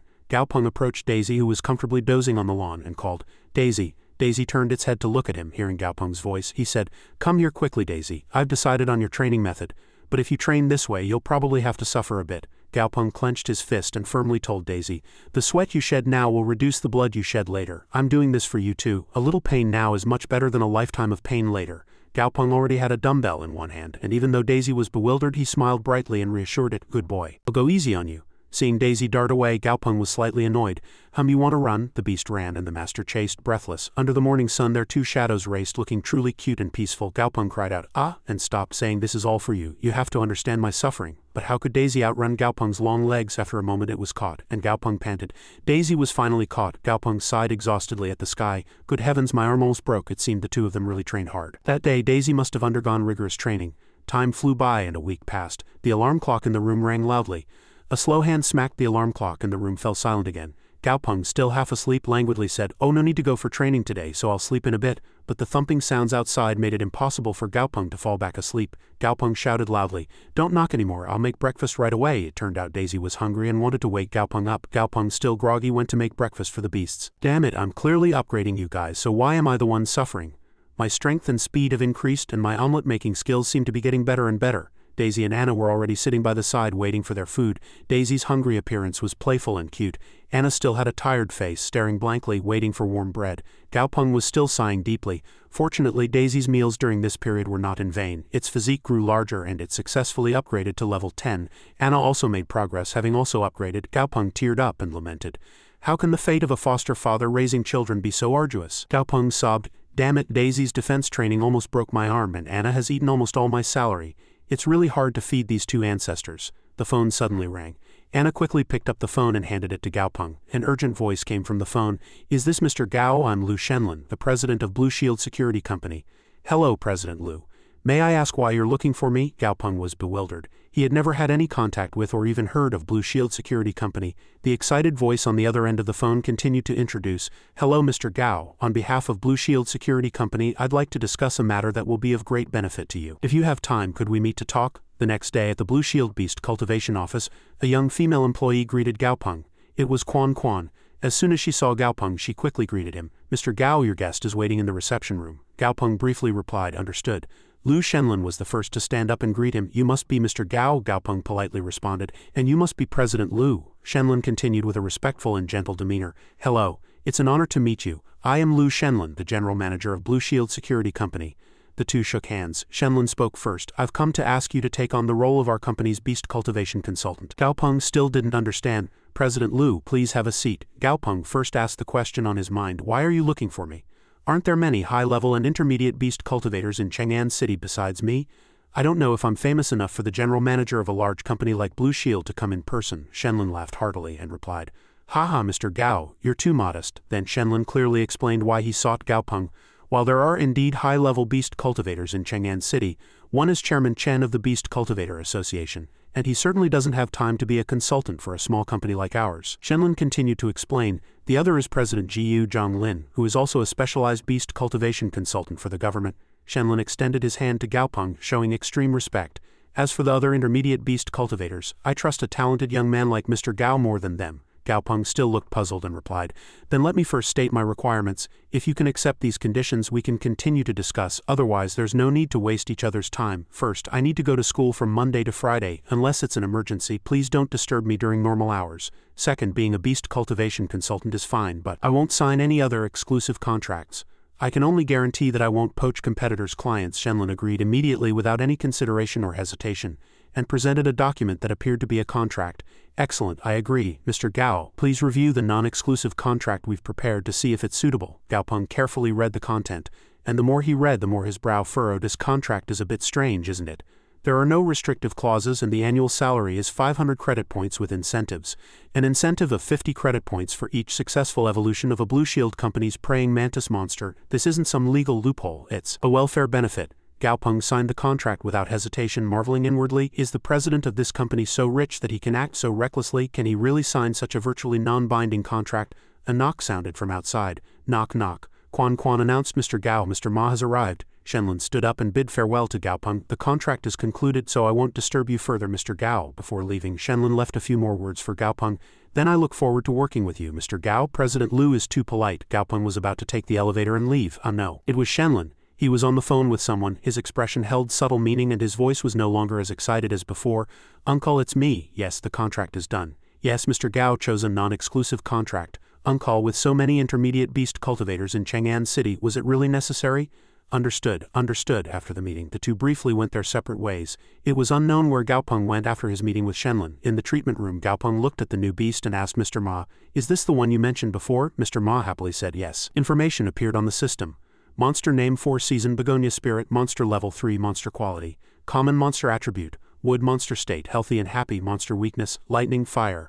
Upgrade to elite quality requires 100-year purifying tree, 100 drops of fire spirit dew. Gaopeng guessed from its appearance that it was a plant-type beast. Gaopeng sighed, finding this flower very appealing. This flower is truly lovely. Its leaves have purple patterns and serrated edges and it emits a faint fragrance. You want to evolve this flower spirit, right? Mr. Ma also said with an awkward expression. Yes, in half a month the Flower King competition will be held in Chang'an City. I plan to take this one to compete for the title of Flower King. Gaopeng was baffled by his words. The Flower King competition, isn't that a beauty pageant? Gaopeng's face looked very awkward. Although plants had mutated wildly, it was extremely rare for plant-type beasts to possess a soul. Moreover, with healing attributes they were much more popular than yin attribute ones. but now he was taking it to compete in a beauty pageant. Its luck is truly enviable. Quan Quan beside him was also as confused as Gao Peng. But usually isn't the Flower King competition for women, Mr. Ma also honestly said. I know.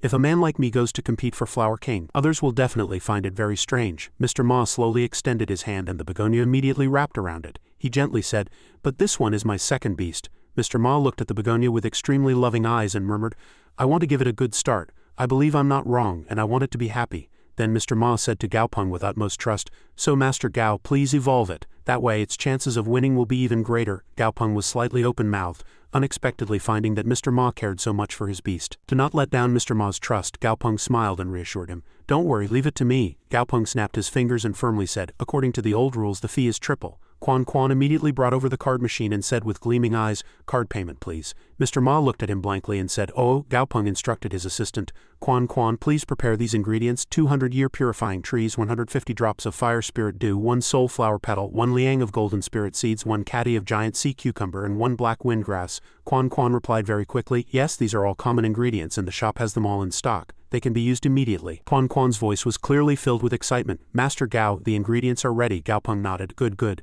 As soon as the ingredients were ready, Gao Peng's attitude changed completely. Then both of you please leave, don't disturb me while I work. Quan Quan saw Mr. Ma still peeking and was startled, her face turning pale, worried about getting scolded.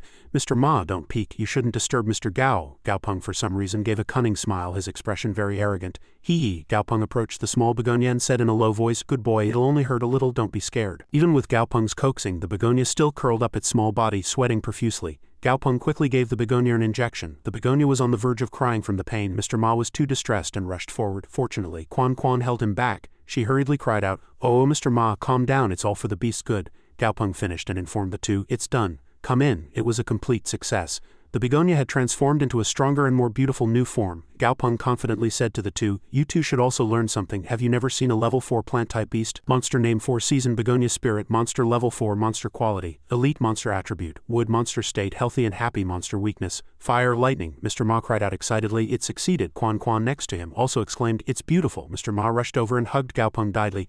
Thank you so much, Master Gao. Gao Peng was hugged so tightly that he stammered, thanks are fine, but please don't be so physical. Their laughter filled the room. In another space, Mu Chang held an unconscious beast and sighed, failed again. Elsewhere, 3 students were talking among themselves. Hey, why are we working so hard? Even if we pass the exam, we're not guaranteed admission to a prestigious university. Exactly. After graduating, we'll probably end up with a 9-to-5 job anyway.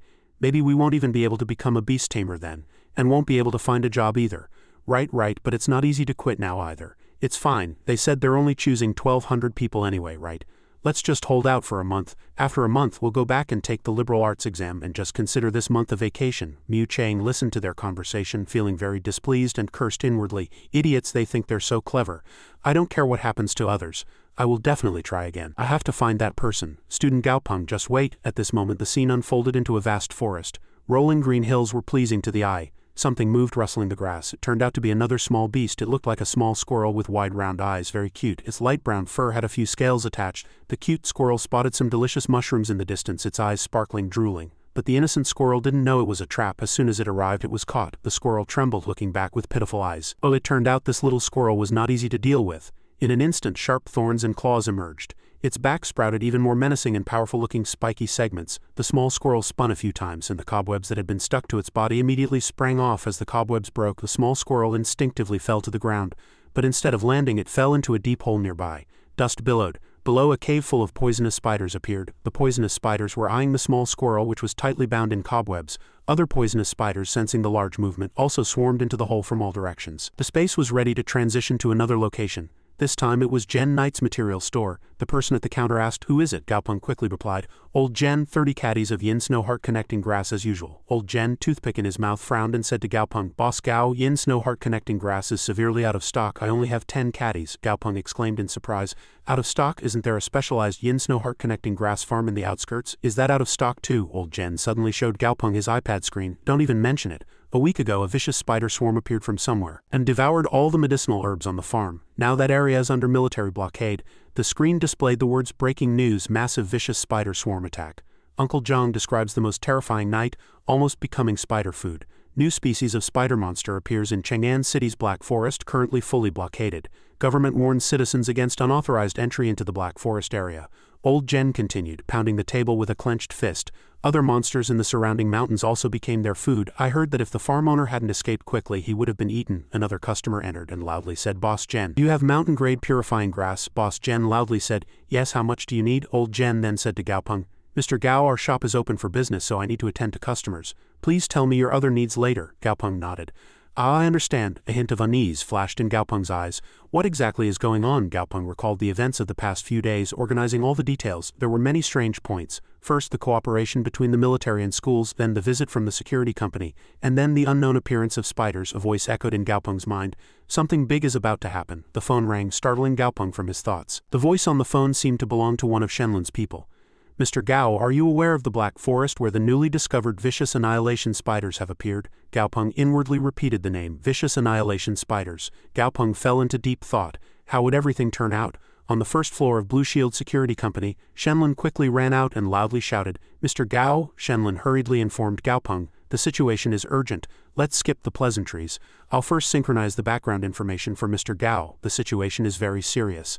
Large numbers of vicious annihilation spiders have attacked several resource points. The government is now mobilizing security companies and some private organizations to explore the Black Forest. The goal is to understand the weaknesses and habits of the vicious annihilation spiders. Shenlun continued to explain to Gaopeng. Our company just received the mission today and will depart in 3 days. However, our company currently doesn't have enough beast tamers prepared, so we asked Mr. Gao to come and take a look beforehand. If we can upgrade a few mantis monsters before departure, the success rate of this mission will be higher. Of course, even if we can't upgrade them, it doesn't matter. Anyway, we've troubled Mr. Gao. Gaopeng suggested they first look at the situation of the mantis monsters. Shenlun looked at Gaopeng and pleaded earnestly. Mr. Gao, please do your best. Our company attaches great importance to this opportunity. Before that, the alliance government had convened a meeting and abolished many regulations restricting non-governmental forces. Shenlun swiped his card and continued speaking. Due to the changes in monsters, it has become increasingly difficult for the government to cope over the past few years. Many policies were opened up in this meeting. It seems the direction of the alliance is about to change. Shenlun stepped aside and said to Gaopeng, Mr. Gao, please see. In the room before Gaopeng were dozens of mantises lined up. All of our company's mantis monsters are here. We will also arrange enough people to assist Mr. Gao, Shenlun said to Gaopeng very sincerely. As long as the results are good, we will give Mr. Gao compensation that will satisfy you. Gaopeng smiled brightly and said, Don't worry, I won't disappoint President Liu. Gaopeng approached the mantis monsters and touched them. While observing them slowly, another employee approached and asked thoughtlessly, President Liu, what is Mr. Gao doing now? They observed Gaopeng from above, evaluating him. Ever since he came down, he's just been touching things here and there. It's like a noble young master strolling through the streets.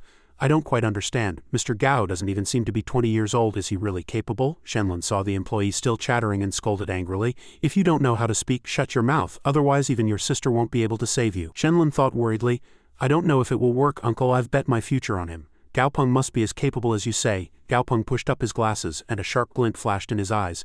The 8th one from the left in the 1st row, the 4th one from the right in the 4th row, and the largest one in the 7th row. Gaopeng smiled and said, I'd appreciate it if you could leave me 10 praying mantises as I just mentioned.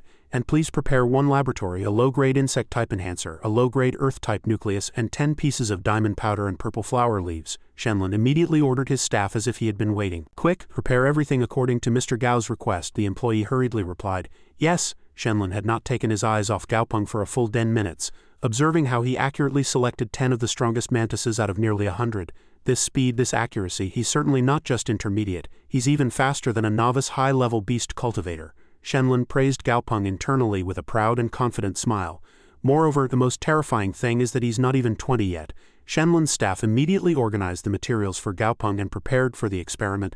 Gaopeng also quickly launched into the experiment, running around very busy. Looking at the small green orb, Gaopeng smiled proudly and rejoiced inwardly. Tick-tock, time passed. Gaopeng's voice rang out joyfully, waking Shenlun, who was dozing in a chair. It's working. Shenlun was startled and exclaimed, Well, Mr. Gao, Shenlun quickly got up and approached Gaopeng. Everyone come and see. A green light appeared in the laboratory, and the mantis from before was already much stronger. Its form and the aura of intimidation it exuded impressed everyone. Shenlun's employee cheered. It evolved. Wow, wow, an employee expressed respect to Shenlun. Truly amazing. Director Liu indeed has a keen eye. A leader-grade green mantis of perfect quality. Shenlun looked at Gaopeng again with eyes full of respect and appreciation. Gaopeng, this guy is truly unfathomable. I've really found a treasure. Gaopeng held a stopwatch and said, Time countdown starts. Purple-backed yellow claw centipede whoosh, rocks on the ground scattered in all directions. Gaopeng pressed the stopwatch and said 7.47 seconds. That was 0.4 seconds faster than last time. Gao Peng stroked the purple-backed yellow-claw centipede's head holding a bag of food and said, "Very good, here, your favorite grassworms." The purple-backed yellow-claw centipede drooled. Gao Peng suddenly glanced at someone laughing in the distance. "Ha ha ha, two young men were chatting with a girl. Shall we go to that park next time?" the girl replied. "That's a good idea," Gao Peng inwardly commented. Some students are already fooling around during training." Gao Peng looked at the instructor and thought, but the instructor only pays attention to hardworking students and ignores the negative ones. The instructor was talking to a female student. "Your comprehension is not bad, now you need to train your reaction speed." The female student nodded and thanked the instructor. Gao Peng thought at this moment, indeed, someone who can't even consistently train cannot really go to a real battlefield. There's no need to waste energy. A clear female student's voice suddenly rang out. "Gao Peng, it's Mu Chang." She asked Gao Peng, "Your monster training is going very well." Gao Peng looked up and was very surprised. "She's so tall." Gao Peng's face reddened as he thought if this were a man he would definitely be considered a top handsome guy. Gao Peng chuckled awkwardly and replied, "Haha, thanks for the compliment." Mu Chang extended her hand and said, "Gao Peng, I came to team up with you." Gao Peng asked again in disbelief, "You're looking for me?" Mu Chang said with a slightly sad expression, "In later training we'll have combat. And then we'll be divided into teams and scores will be calculated by squad. Others aren't very capable and I can't communicate with them." Gao Peng happily thought, Mu Chang seems naive but she's actually quite articulate. Gao Peng seriously asked again, "Where is your monster?" Mu Chang chuckled a little worriedly and said, That, just a moment." Mu Chang put her hand to her mouth and blew a pigeon whistle. A gigantic animal came running from afar, surprising Gao Peng quite a bit. Mu Chang awkwardly introduced her monster. "This is my monster. It's Yanzi." Yanzi was an armored rhinoceros. Gao Peng and the purple-backed yellow-claw centipede were greatly surprised. "It's really big." Mu Chang stroked Yanzi with one hand and said, "But Gao Peng, before you consider teaming up with me, I have something to say. Yanzi is a bit timid." Mu Chang recalled how Yanzi would flinch at insects. In the past, when crossing the road, it even had to yield to monsters 10 times smaller than itself. Mu Chang clasped her hands and pleaded with Gao Peng, "But it's quite suitable for defense now. Perhaps its sense of pain is a bit slow." "Its tolerance for pain is very strong." Gao Peng stroked his chin and thought, "Actually, teaming up with Mu isn't bad." The system screen displayed the rhinoceros's information. Although there were several monsters here, 99 were of common quality. Only a dozen monsters could reach elite quality, and there were only 2 perfect quality monsters, one of which was the armored rhinoceros. Gao Peng made a chessboard in his mind. Daisy needs to go the poison attribute attack route. Yanzi as a defensive monster is just right. We can create more attack opportunities in space through Daisy and we'll have more tactical options. Mu Chang thought with a worried expression. Gao Peng has been hesitating for so long, so it's probably not going to work. Mu Chang turned to leave disappointedly and said, "Yanzi really isn't suitable for a combat monster. This would be unfair to Gao Peng too." Gao Peng suddenly raised his hand to stop her. "Wait, Mu, I agree to your proposal." Mu Chang was very surprised. "What did you say?" Gao Peng extended his hand to indicate his acceptance of the proposal. "A gentle personality is fine, we can train it later. Besides, I'm too tired of dealing with silly classmates." Mu Chang's face was filled with joy. Mu Chang took Gao Peng's hand and in her excitement lifted him off the ground. "That's great." Gao Peng, in the Alliance Operation Zone on the outskirts of Grey Forest, the instructor ordered the team leaders and invited persons in charge to gather in an open area. Team Leader Song said, crossing his arms, "I didn't expect to meet the famous Director Lu here." Director Lu smiled and said, "Haha, Team Leader Song, you're too kind." Director Lu said with a sharp face, "According to the latest national news, the vicious annihilation spiders show a clear fear response to fire. Who doesn't know your team is most skilled in fire elements? This mission should be led by Team Leader Song." Team Leader Song replied, "You flatter me. Director Lu's demonic mantis is known as the assassin of the forest, so you'll probably complete the mission first." Director Lu and Team Leader Song looked at each other with tense eyes. The instructor said, "Thank you all for coming. You must have seen the latest data yesterday." A cave with many red eyes appeared. The vicious annihilation spider swarm hunts a large number of its own kind and brings them back to its habitat. This is very likely to provide sufficient food for its offspring. And as you all know, if a female spider gets enough food, she will give birth to many more terrifying spiderlings. The instructor clenched his fist and said with a serious face, "Therefore this mission is extremely important. I hope everyone will cooperate. Everything is for the completion of the mission, and the rewards will certainly not be small once the mission is completed." The other team leaders whispered among themselves, "The military is really struggling. They're worried about infighting among our private organizations during the mission." "Right. If that happens, the mission might not be completed, and we might all be wiped out by infighting."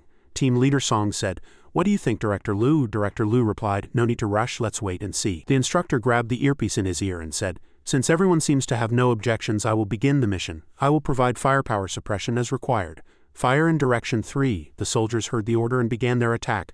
Direction 3, fire. Brightly glowing missiles flew like lightning, creating holes in the hard ground, and dirt and rocks flew everywhere. Director Lu said, "Look, even when speaking politely, they ultimately resort to showing force to scare us ragtag groups. This can also be called deep affection." Team Leader Song glanced at Director Lu. Director Lu's analysis is correct, but the government seems to take this exploration operation very seriously. Although this artillery fire is intended to shock us, it has actually weakened a large number of monsters.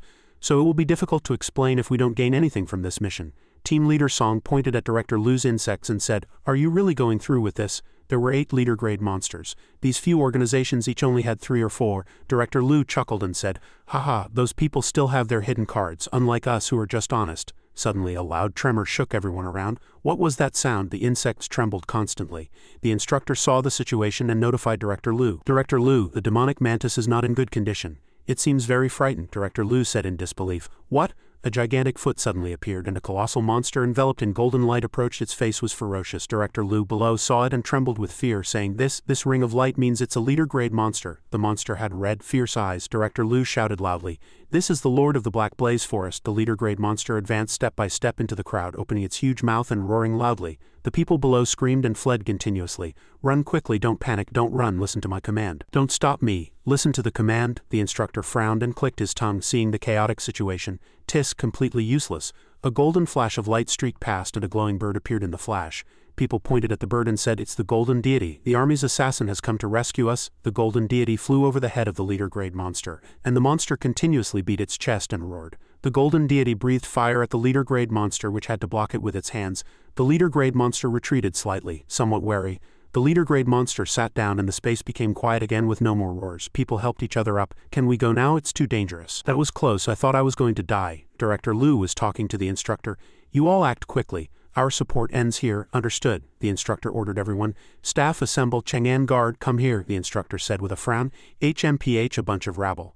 Our army can handle this ourselves. Why do we need these people?" A blue-haired man with glasses said, "We were the first to discover the anomaly and gained some foresight, preparing a lot, but the world's changes are far more intense than we imagined. The situation is getting more and more serious. We need to quickly involve various team leaders for the future." Below the cave, the team leaders were conducting their exploration. Team Leader Song instructed his monster to kill spiders with fire. Zhao Yu said, "Team Leader, if we keep going like this, we'll waste too much energy.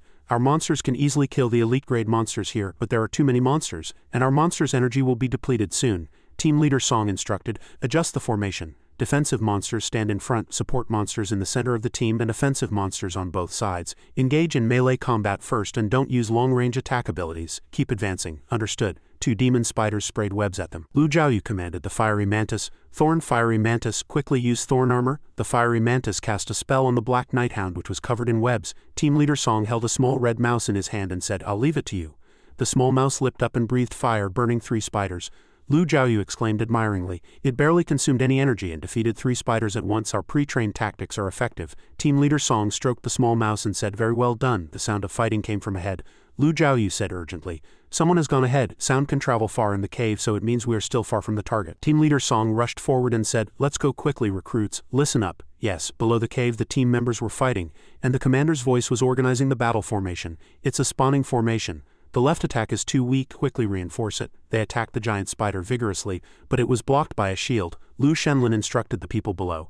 "The female spider has almost no attack power, although it looks huge. This is just for reproduction, and its actual combat power is very weak compared to its level." Lu Shenlin said anxiously with a sweaty face, "Everyone work together to kill this female spider. After that, credit will be divided based on the damage dealt. If you all trust me, Lu Shenlin, I guarantee a fair distribution. Listen to my command. The rear attacks the eyes with long-range attacks and the others continue to attack the legs." The recruits all replied, "Yes, they attacked the eyes, but there was also a shield over the eyes. Damn it, it even has attack power." Lu Zhaoyu rushed to Team Leader Song and said, "Team Leader, if this situation continues, we need to go down and help quickly. If there's accountability after this, the military will reduce our contribution, and other teams will also ostracize us." Team Leader Song said with a worried face, "You're right. Sitting by and watching the tigers fight will only lead to bad results. We can't help but go down now." "But the female spider's condition is strange. I have a bad feeling." People continue to attack the female spider. At this moment the female spider's shield suddenly shattered. Lu Shenlin saw it and shouted loudly, "The eye shield is broken. Attack quickly." The demonic mantis heard the command and leaped onto the female spider, slashing it twice. Golden light suddenly burst from the female spider's eyes. Team Leader Song saw it and reached out to stop the recruits. "No!" The female spider suddenly screamed loudly. The scream was so sharp that everyone covered their ears and couldn't bear it.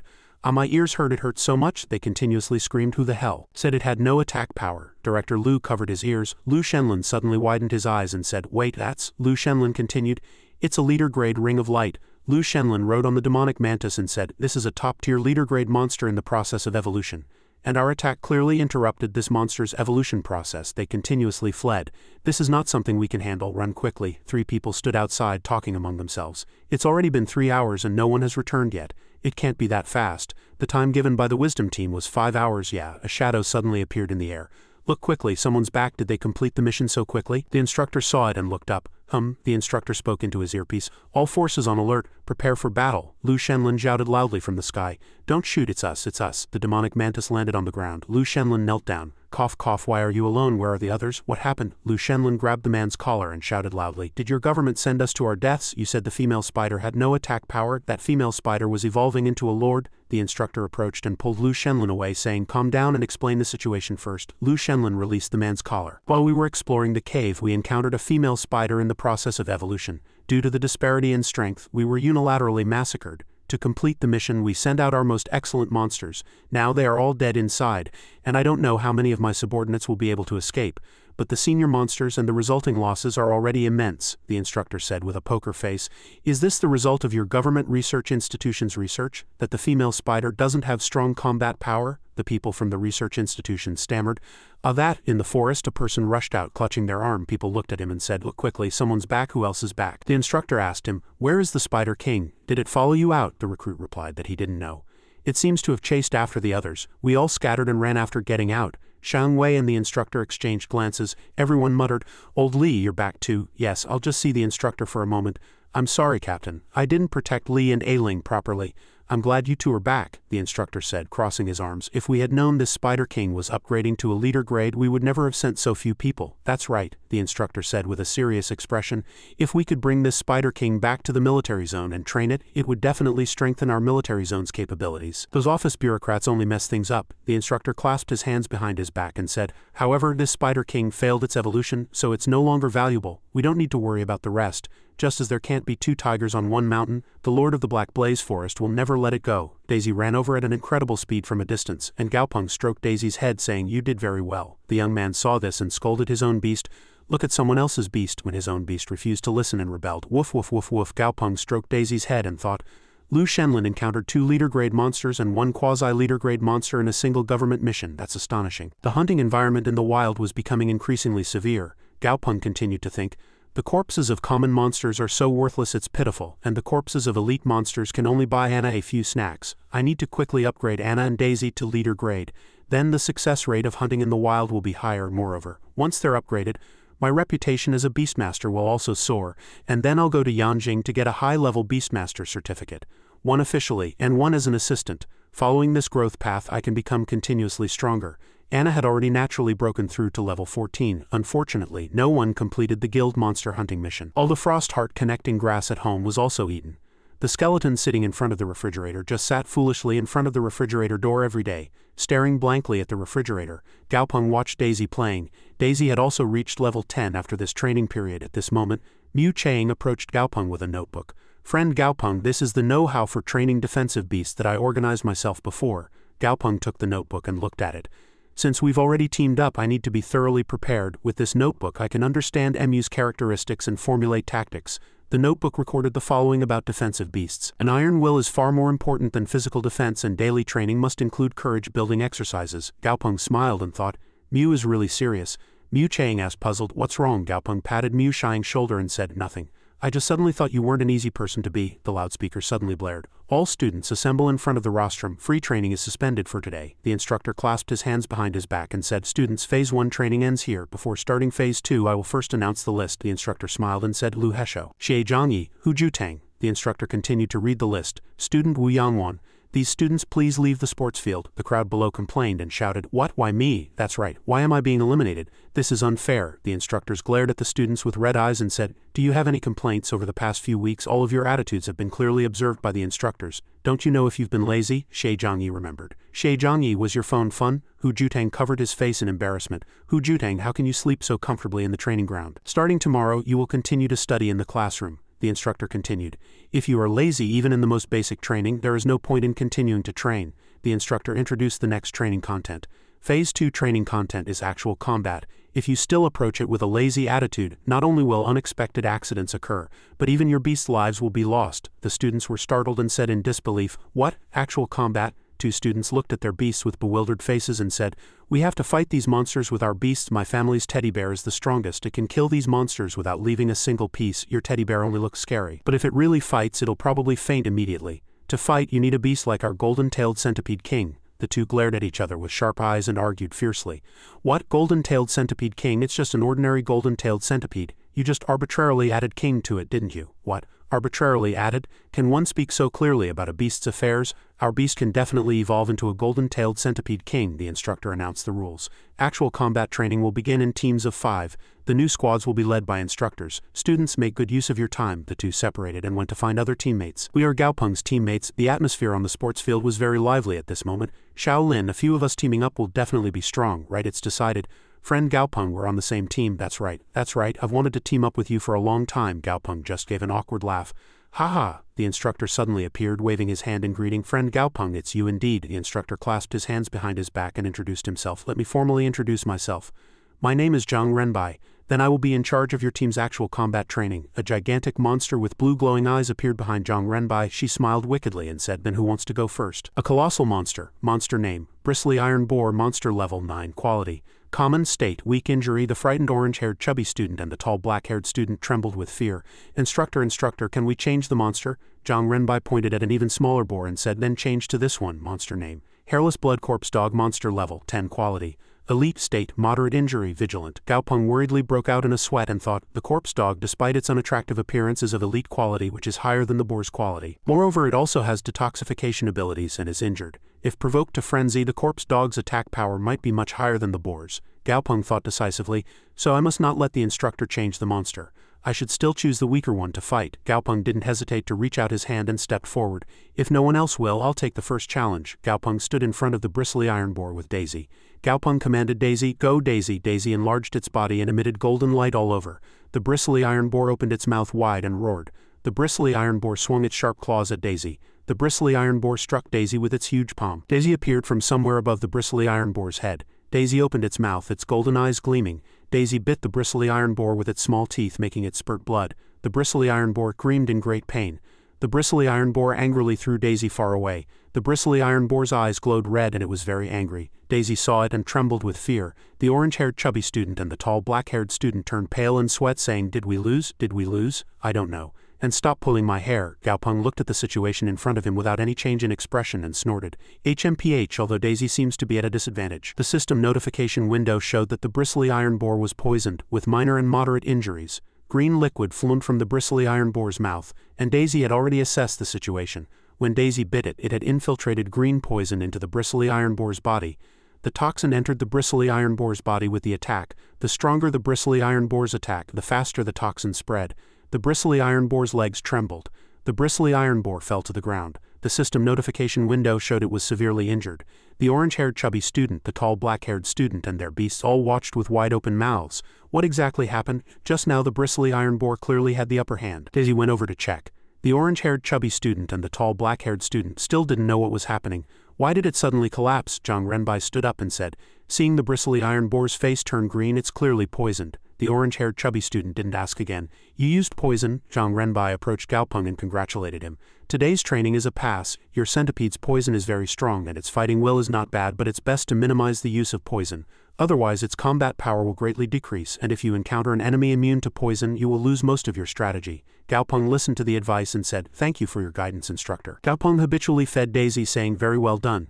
Zhang Renbai saw this scene and thought blankly, "He's practically raising this centipede like a dog." Zhang Renbai said, "The bristly iron boar can still continue to fight. Who wants to go next?" The tall black-haired student stroked his beast's head and said, "I think our beast can participate in the second round of combat." The orange-haired chubby student crossed his arms nearby and snorted, "HMPH, you only know how to hit a dog when it's down." The tall black-haired student stuck out his tongue and mocked the orange-haired chubby student.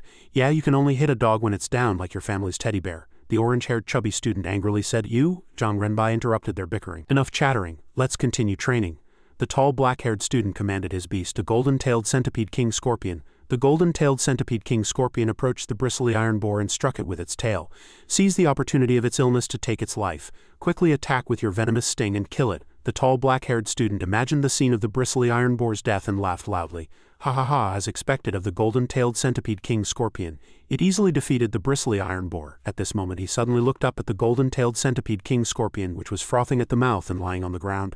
What's going on? Why did my golden-tailed centipede king scorpion collapse? Gaopeng stood outside and said, it's poisoned. The tall black-haired student was startled and turned around. Poisoned? A centipede poisoned? Mu Chang said to the tall black-haired student. It seems Gaopeng's words are true. The tall black-haired student didn't know why it was true and asked, huh? Mu Chang explained to the tall black-haired student. Both Gaopeng's beast poison and this scorpion's poison remained in the monster's body, and not all poison-attacking beasts are immune to poison. The tall black-haired student scratched his head and said, so it poisoned itself with its own poison? The orange-haired chubby student stood outside and sneered at the tall black-haired student.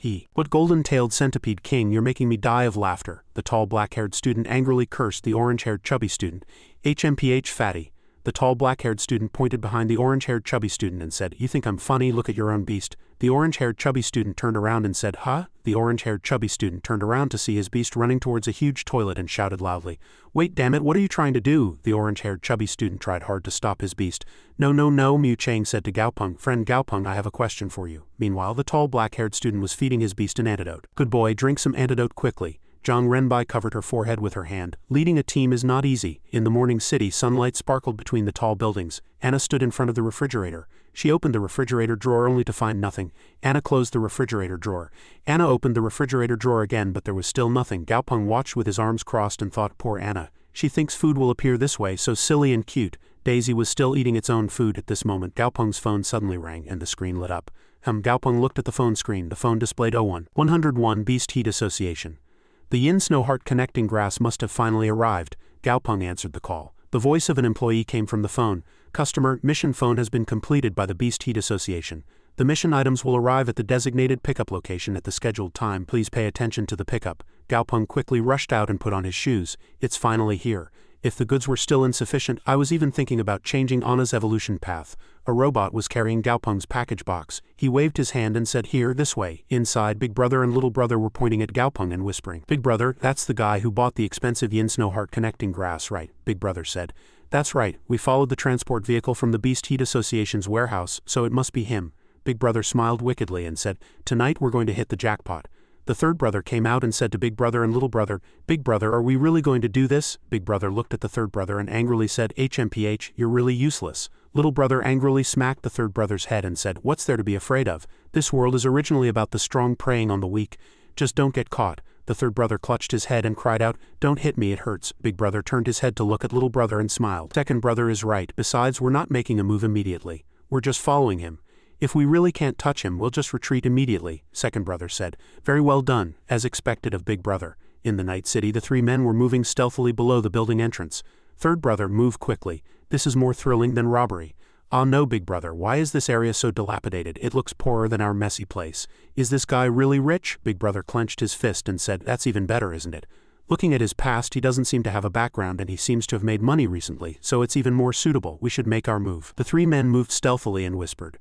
This time I'm going to make a big score. Shush, be quiet. Why are you hitting me again? I didn't speak louder than Big Brother. Big Brother was picking the lock and the second and third brothers were guarding the surroundings. Big Brother, is it done? Be quiet. Suddenly, a woman's footsteps came from the door. Tang Tang from next door opened the door, covered her mouth with her hand and said, what are you doing, not sleeping in the middle of the night? The second and third brothers turned around and stammered an explanation. Ahem, sorry miss. The hallway was a bit dark so the door didn't open for a moment. That's right, it was too dark. Tang Tang turned and went inside. Oh, Big Brother touched the door with his hand. Just a moment. Big Brother looked at Tang Tang with a lecherous face and said, Miss, we're a bit thirsty. Can we have a glass of water? Tang Tang smiled. Oh, Tang Tang stepped aside. Why not? Come in. Big Brother and second brother looked at each other and smiled cunningly. Hee, Big Brother said to second brother and third brother, aren't you going to thank this young lady? Second brother said, thank you, miss. Big Brother, second brother, third brother and Tang Tang were all in the same room. Second brother reached out and locked the doorknob. Tang Tang saw this and asked, why are you locking the door? Big Brother rubbed his hands together and said, it's so late at night. We're worried about disturbing other neighbors. Tang Tang smiled calmly and said, oh then don't worry. Tang Tang said meaningfully. These walls are all made of high-quality soundproofing material, so even if you dance, it won't disturb the next-door neighbors. Big Brother, second brother, and third brother turned pale with fear. Wait, Big Brother. A green lizard appeared behind Tang Tang and Tang Tang's eyes glowed red as if by magic. What is that? Big brother and second brother were startled and trembled, sweating profusely. Big brother pulled out a knife from somewhere. HMPH, what a vicious woman. Big brother pointed the Qing Jiao at Tang Tang and said, don't play ghosts here. Tang Tang was slightly startled and carelessly flicked the big brother's knife far away. Tang Tang's eyes glowed red and her hands were enveloped in a red aura. The big brother knelt on the ground, clutching his hand and shouting, my hand. The second and third brothers were very surprised and worried. Big brother, porcupine with deadly venom, quickly help big brother. The third brother commanded the porcupine with deadly venom. As soon as the porcupine with deadly venom jumped, it was immediately caught by the lizard's long tongue. The second and third brothers looked on helpless. What, my thorns? Tang Tang stroked her beast and asked, oh dear, picked up something random again? At this moment a sudden sharp beam of light flew towards Tang Tang. The big brother tightly clutched his wound with one hand and controlled his beast with his mouth. Excellent, purple sable rat. This vicious woman, now you won't be able to swagger around anymore. One of Tang Tang's shoulders was ripped, but seeing her uninjured shoulder, the big brother shouted in surprise, why isn't she hurt? Tang Tang exuded killing intent. Haha, even if I tell you the answer, you won't understand. Tang Tang looked at them with glowing red eyes and said, but it's okay, I'll teach you one by one because we have plenty of time. Tang Tang smiled chillingly. And the big brother, second brother and third brother trembled in fear. No, don't come, Gao Peng's house is now. He was crying inside, and outside sobbing sounds could be heard. That ant was wrong. Gao Peng thought, who is making noise in the middle of the night without sleeping? Next door, Tang Tang was on the phone and the big brother, second brother and third brother were tied up. Hey old Z, send 3 people to my location. They came voluntarily and rest assured they've all been educated. We guarantee they'll defend the frontier to the end. Morning school playground. Daisy, the golden-tailed centipede king and Teddy were all sprawled on the ground. The orange-haired chubby student, the tall black-haired student and Gao Peng were all shocked. Gao Peng thought they can't even break the room. The system screen showed the name of a mutated monster, the water bear. New monster, level 12. Elite grade monster, common quality, state, healthy and lazy. Weaknesses: first, fire attribute. Second, can be dehydrated and dried to death. Third, can be cut into pieces to die. Characteristic: cryptobiosis. When cryptobiosis state is activated, the water bear's excretion system becomes extremely low. It curls up in place without moving and at the same time its resistance is extremely high. Gao Peng said, a water bear? I've never seen a monster with such attributes and characteristics. Gao Peng pondered for a moment and glanced. Actually, it's time to get a third beast. Gao Peng recalled the water bear giving a thumbs up. After all, the water bear had tenacious vitality even in extreme environments such as outer space, nuclear radiation, -2 degrees Celsius, and microwave ovens. Gao Peng continued to think about getting a third beast. After mutation, its vitality was further enhanced, and it possessed extremely strong resistance to all kinds of alien attributes. Gao Peng thought of Daisy and Anna, but this beast, despite its extremely strong self-defense capabilities, couldn't be harmonized with Anna or Daisy in any way. Give up. In the end, it seems I'll have to choose a suitable offensive or defensive type. Of course, a flying beast or a healing type would be even better. The three suddenly heard a loud noise and turned to see Yanzi crushing her opponent with her massive body. Mu Chang continuously cheered Yanzi from below. Excellent, Yanzi. Zhang Renbai, thinking it was very dangerous for Mu Chang to stand near the fighting beast, went over to stop her. Friend Mu, calm down. When large beasts fight, you must stay away from the battlefield to prevent unexpected accidents. Gao Peng glanced at Mu Chang and secretly chuckled to himself. It's Yanzi after all. Thanks to friend Mu's training, Yanzi's timid personality has greatly improved. Gao Peng's phone suddenly rang in his pants pocket. Gao Peng answered the call, hello, as soon as he heard the voice. Gao Peng thought of director Lu Shenlin. Gao Peng answered the phone. What's the matter? Lu Shenlin, driving on the other end of the phone, said that he wanted to treat him to lunch. Some friends here also wanted to come, so he asked him to please make time to introduce him to them. Gao Peng thought for a moment. Lu Shenlin's attitude was too fawning. Gao Peng recalled the incident a few days ago. But after the Black Forest incident, their company suffered huge losses. They would naturally want to win over a skilled beast trainer like himself. After a moment of thought, Gao Peng replied, all right, and let's meet at the school gate after class. Evening school playground. Gao Peng sat in Lu Shenlin's car and said, Director, I'm sorry for the inconvenience. Lu Shenlin replied, no problem. Actually, I also came here to pick up my daughter from school since I was nearby. Lu Jiaoyu leaned forward from the back seat and said, Dad, you've been to school 3 times this year, and the first time was for the opening ceremony. The cat in Lu Jiaoyu's hand cried. Lu Shenlin glanced at Gao Peng. Haha, that's right, Mr. Gao, if you have time, could you take a look at our Jiaoyu's beast? Gao Peng glanced at friend Lu's beast. The system notification showed monster name, Silver Moon Cat, level 12 quality, common attribute, wood type weakness, water type, beast type cat. This cat is a bit rare. Gao Peng turned his head and said, I'll be in the office on Saturday and Sunday, so you can come to the office on Sunday. Lu Jiaoyu heard that and asked again, really? A voice in the car said, alright Xiaoyu, you go home first, your dad and Mr. Gao have things to do. Lu Jiaoyu replied, understood. Lu Jiaoyu got out of the car and waved goodbye. Then we'll see you later, friend Gao Peng. Goodbye. Gao Peng thought, if he's going to meet friends, why send his daughter home first? It's getting stranger and stranger. Gao Peng asked Lu Shenlin, Director Lu, what are the identities of those friends? Lu Shenlin replied, Mr. Gao, you'll know when we arrive. Lu Shenlin extended his hand and invited Gao Peng in. Mr. Gao, please come in.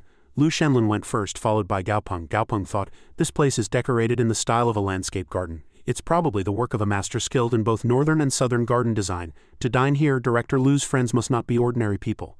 Lu Shenlin led Gao Peng into a room with many people. You've arrived, Mr. Gao, please come in. Let me introduce Mr. Gao to you. Lu Shenlin introduced them one by one to Gao Peng. This is team leader Song Zi from the Ying team. Song Zi raised his hand in greeting. Hello. Lu Shenlin continued. This is team leader Zhang Gao from the Tiansheng team. Zhang Gao said, Hey old Lu, you spoke so mysteriously before, I didn't expect the person coming to be a child. Gao Peng looked at them with cold eyes and thought, what a coincidence. Everyone sitting here is from an exotic monster team. Gao Peng clenched his fists. Their eyes were filled with scrutiny and suspicion, and he felt very uncomfortable. Lu Shenlin interrupted Gao Peng's train of thought. Everyone is here, let's eat. Zhang Gao, with a fierce face, said, Wait a moment. Zhang Gao, with his tall and burly body, looked down and exuded killing intent. Mr. Gao's expression isn't good. Could it be that our sudden arrival has displeased Mr. Gao? Gao Peng didn't answer and just thought, Song Zi came over holding a wine glass. I say, team leader Zhang, what's the point of scaring a child here? What if others later spread rumors that we bullied a student? Then I won't be able to show my face. Lu Shenlin, with a sweaty and slightly frowning face, said, It's a misunderstanding. It's all my fault for not making arrangements with Mr. Gao in advance. Mr. Gao probably didn't know so many friends were coming today. I was inconsiderate. Please forgive me, brothers. Zhang Gao laughed heartily and replied, So that's it. We've heard of Mr. Gao's reputation for a long time and always wanted to learn from you, but Mr. Gao is truly hard to meet. We finally get to see him today. Come on, Mr. Gao, please have a drink. The rest also urged Gao Peng to drink. That's right, you must drink. Let's all have a drink with Mr. Gao. Drinking is no fun. We should take this opportunity to learn from Mr. Gao. That's right. Gao Peng looked at everyone's enthusiastic attitude and thought, these people seem enthusiastic, but their words are all profound. They don't seem like they're here for a meal. Lu Shenlin came over and offered Gao Peng a glass of wine. Mr. Gao, I'm sorry. I didn't arrange things properly. Gao Peng remained silent and thought quietly. And this Lu Shenlin person, Gao Peng looked at the wine glass Lu Shenlin offered him. The value he creates for him is far greater than the compensation he pays him. It's only natural to say that he owes him. But now he's playing such a game. Gao Peng stared at the wine glass and thought, let's see what this Hongmen banquet is hiding. The sound of chopsticks being placed on the table interrupted Gao Peng's thoughts. Zhang Gao looked at Gao Peng and said, Mr. Gao, I, Zhang Gao, am a rough person, so I'll be frank. The world says that a young man like you has extraordinary abilities and a 100 upgrade success rate. Zhang Gao smiled and said, they say you were promoted through special privileges, so I don't know if Mr. Gao is as mysterious as the rumors say. Gao Peng chuckled lightly. You flatter me. It's mainly thanks to Instructor Feng's care. Team leader Zhang, if you need anything you can consult our company. Zhang Gao said something rather meaningful. Mr. Gao, those words are too unfamiliar. Zhang Gao held a wine glass and looked down, saying, if Mr. Gao is a friend of Director Lu, then he is also a friend of I, Zhang Gao. It's only natural for friends to help each other. So why involve the company? That's too unfamiliar. In Gao Peng's mind, their meaningful words echoed, that's right, we're all friends eating together. If you involve the company again, that's your fault. Xiao Gao is still young and doesn't understand anything. Wouldn't he understand if we gave him a few more pointers? Xiao Gao, I also have a few beasts. Can you help me out? Gao Peng sweated. Do these people take me for a fool? After a while, everyone was standing at the entrance of the restaurant. Hey, Mr. Gao. Gao Peng looked at the team leaders and politely said, team leaders, I'm just a student. I haven't been in society for long and I haven't learned much. Such an important task is difficult for me to handle. Lu Shenlin frowned and looked at Gao Peng, saying, Mr. Gao, I wasn't well prepared today. Please wait a moment. I'll drive you. Gao Peng lightly refused. It's all right. Gao Peng raised his phone. The phone screen showed an order confirmation. I've already booked a car. There's no need to trouble you further. Gao Peng got in the car and the car sped away. The mushroom-haired young man frowned and said, HMPH, that guy is really clueless. The black-haired young man was also very angry and said, forget it, he's just a child, no need to bother. Lu Shenlin turned around and looked at the team leaders. Everyone, it was a joke. I originally had good intentions, but this time it seems like a lose-lose situation. The team leaders walked in angrily. All right, everyone go back and continue eating. Director Lu also had good intentions. It can't be helped. This Gao Peng is still too young and doesn't understand the ways of the world. Suddenly, an arm rested on Lu Shenlin's shoulder. Zhang Gao came from behind, his eyes glowing red, and said to Lu Shenlin, Director Lu, I helped you target Gao Peng and provoke relations with other forces this time, which I consider repaying the favor you showed me in the Black Forest. Lu Shenlin smiled at Zhang Gao and replied, Team leader Zhang, don't say that. We all risked our lives, so we should help each other more. Hearing that, Zhang Gao quickly waved his hand. No, business is business. We are not on the same boat. Zhang Gao walked away, glancing back. Lu Shenlin chuckled and thought, HMPH Gao Peng, you've helped them so much, and I can deceive and use you to get you on my side, let alone others. What a shrewd fox. In the night city, the buildings were still lit up. In Gao Peng's room, he took off his coat and threw it on the sofa. Daisy came from afar. Gao Peng picked up the TV remote. Gao Peng switched to the news channel. The news reported that the Lamama Beast gene optimization solution launched by Jilong Group had caused serious side effects, and many beasts in the brain red region showed malignant mutation symptoms after using the Lamama Beast gene optimization solution. The TV showed an image of a moderately injured beast. Malignant bloodline mutation. Jilong Group announced a worldwide recall of the Lamama Beast gene optimization solution, and at the same time stated that customers who purchased it could receive a full refund at Jilong Group's specialized stores for free. Gaopeng stared intently at the TV. Currently, many scientists pointed out the uncontrollability of gene optimization solutions and urged the public to actively and positively treat gene optimization solution products. Gaopeng's phone rang, and the phone screen showed Lu Shenlin's name. Gaopeng thought, Lu Shenlin, why is he calling me again? Gaopeng answered the call. Director Lu, what's the matter? Lu Shenlin still chuckled cheerfully to Gaopeng. I'm so sorry. Mr. Gao, today's incident was all my fault. I should have told you their identities beforehand. I really didn't expect them to be so rude today. Gaopeng replied on the phone, it's all right. I don't get angry over such small things. Lu Shenlin held a wine glass and said to Gaopeng, Mr. Gao, rest assured. Their disrespect for you is disrespect for me, Lu Shenlin. From today onwards I will. Gaopeng didn't say anything more and immediately hung up the phone. Gaopeng gritted his teeth in anger, clenching his phone. Damn it, it's no wonder those people look down on me. I'm still not strong enough to even hang up on people with ill intentions like that. Daisy, standing by, was very worried to see Gaopeng so angry. Such incidents, instead of discouraging Gaopeng, made him more determined. Gaopeng looked at the TV and said, for now, I'll just follow the rules and wait until I'm strong enough. On the screen the TV showed Han Ning and his beast. Yesterday, the first Beast King competition in Yangcheng City successfully concluded. The contestants who participated in this Beast King competition came from all over Yangcheng, Longcheng and Fengcheng regions. The first Beast King of Yangcheng City was won by Han Ning, a 21-year-old genius beast trainer. According to the news, Han Ning is also a university student, currently studying at Yangcheng University of Science and Technology, Class 53. System screen notification. Monster name, Conqueror Dog, level 39, leader grade quality, perfect. Gaopeng fell into deep thought and inwardly marveled. To be able to evolve a beast to leader grade perfect quality within 3 years, these must be the top experts in the human world. But I'm almost there too. The scene transitioned to the Baifeng Beast Cultivation Office. Anna looked at the foreign object in Gaopeng's hand. Gaopeng put the foreign object into a blender and started it. Gaopeng poured out a purple liquid which looked very toxic. Gaopeng handed the liquid to Anna and said, Anna, time for medicine. A slight reluctance flashed across Anna's face. The elevator stopped on the 3rd floor. Lu Jiaoyu and her 2 friends along with their beasts were chattering loudly. Hey Jiaoyu, is this the office of the Uncle Gao you mentioned? Jiaoyu replied. Yeah, you said Uncle Gao is about the same age as you. Does he look super old? Lu Jiaoyu turned her head and said angrily, Lu Jiaoyu is good at poking her friends' hearts. Damn it, Xiaoyu, how dare you imply I'm old? Jiaoyu's friends continued to laugh. Haha, alright, don't poke anymore. I was wrong. The receptionist greeted the 3 warmly. Welcome to Tianfeng office. Have the 3 of you made an appointment? Jiaoyu's 2 friends looked around. How your business is doing well? That's right, there don't seem to be many people here. The receptionist said with a bewildered expression, if you haven't made an appointment, we can contact the boss to arrange a time. Lu Jiaoyu rubbed her chin and thought, Dad said this Uncle Gao's beast training skills are excellent. He can be called the greatest genius in Chang'an City. The only drawback is that the fees are too high. Is that why there are so few customers? The surrounding space suddenly shook.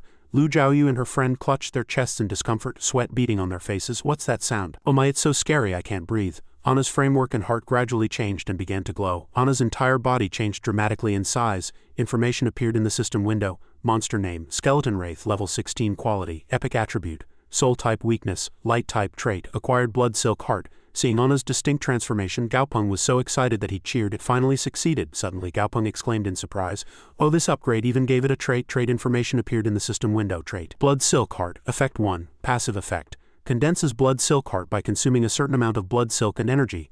While blood silk heart exists, skeleton wraith's overall physical stats increase. If blood silk heart is destroyed, the passive effect disappears. Effect 2, can actively activate blood silk heart to induce heart resonance, thereby controlling heartbeat. Gaopeng was very excited after reading all the trait information. This monster's trait is quite remarkable. Gaopeng looked at the system excitedly, thinking that with this trait Anna's combat power would greatly increase. However, Gaopeng was troubled by Anna's enormous body. It would be inconvenient to go out in this form. Gaopeng walked out of the room, pointed at it, and told Quan, find something to cover Anna with. It'll be inconvenient to go out like this later. Quan was very surprised to see Anna's appearance. Oh my, she thought to herself, to upgrade a beast again in such a short time. Gaopeng is becoming more and more amazing. Lu Jiaoyu called Gaopeng Uncle Gao. Seeing Lu Jiaoyu, Gaopeng thought, it's Director Lu's daughter. Gaopeng recalled Director Lu manipulating his daughter. Was it because he had directly hung up on Lu Shenlin? This old fox's thoughts are hard to decipher. Is he sending his daughter to test his attitude? At this moment, Gaopeng's attention was suddenly drawn to Anna, who was glowing beside him. But her friend's beast is quite interesting. It has adapted to a completely new ecological niche. Gaopeng looked at the flying beast and thought, so there are such special life forms that live with the sky as their ocean. Lu Jiaoyu said to Gaopeng with sweat on her face, Uncle Gao, I'd like to ask you to take a look at my beast. Gaopeng opened his mouth and said, is that you? Gaopeng suddenly changed his expression and said with a smile, there's no need to call me Uncle Gao. You and I are the same age. It's a bit awkward to call me that. Lu Zhaoyu was stunned by Gao Peng's sudden change. Gao Peng raised his hand and said, "According to the old rules, you know my fee standards, right? It's prepaid. This beast of yours is a peppermint cat, an elite of common quality. According to my fee standards, it's 60 credit points. Good luck." Gao Peng thought to himself, just let it go. Judging by Lu Zhaoyu's appearance, she doesn't seem to know what her fox-like father has done. There's no point in bullying a child. Gao Peng supported himself with his arm and said, "For your father's sake, I'll pay for the materials needed to upgrade your peppermint cat." Hearing that, Lu Zhaoyu rejoiced. "Thank you, master." Gao Peng looked and asked, "By the way, where's your beast?" At this moment, Lu Zhaoyu was flustered and went to look for her beast. "Oh, where did the cat go? It was just here." Lu Zhaoyu's friend pointed at her beast and said, "Your peppermint cat is hiding behind the tree root. It's probably scared." The peppermint cat kept trembling and looking at Anna. The peppermint cat rubbed against Lu Zhaoyu and meowed, its two eyes shining brightly and looking very pitiful. Lu Zhaoyu sat down and held the peppermint cat in her arms.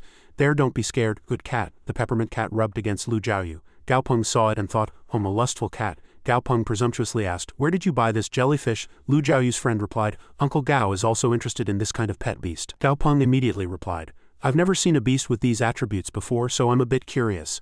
Lu Zhaoyu's friend laughed and said, "Actually, this one can hardly be called a beast. It's just a small pet, like a wallet you can carry on your body." Lu Zhaoyu's friend placed her phone against the beast and the phone was sucked into the beast. Lu Zhaoyu's friend continued to tell Gao Peng, "Look this way." It automatically entered the storage space. This flying jellyfish is originally a specialty of Fengcheng, but recently many merchants have imported them from there and they are now being sold in the Wuku Plaza commercial district. Gao Peng's eyes sharpened. The direction of his third beast has been decided. Scene transitions to Wuku Plaza where people are selling flying jellyfish and shouting, "Passers-by, don't miss out the latest special wallet, a flying wallet, the hottest pet from Fengcheng. Come and see." Cute flying jellyfish were flying around. Little girls saw them and loved them. "Ah, so cute." The girl snuggled up to her boyfriend and asked him to buy a flying jellyfish.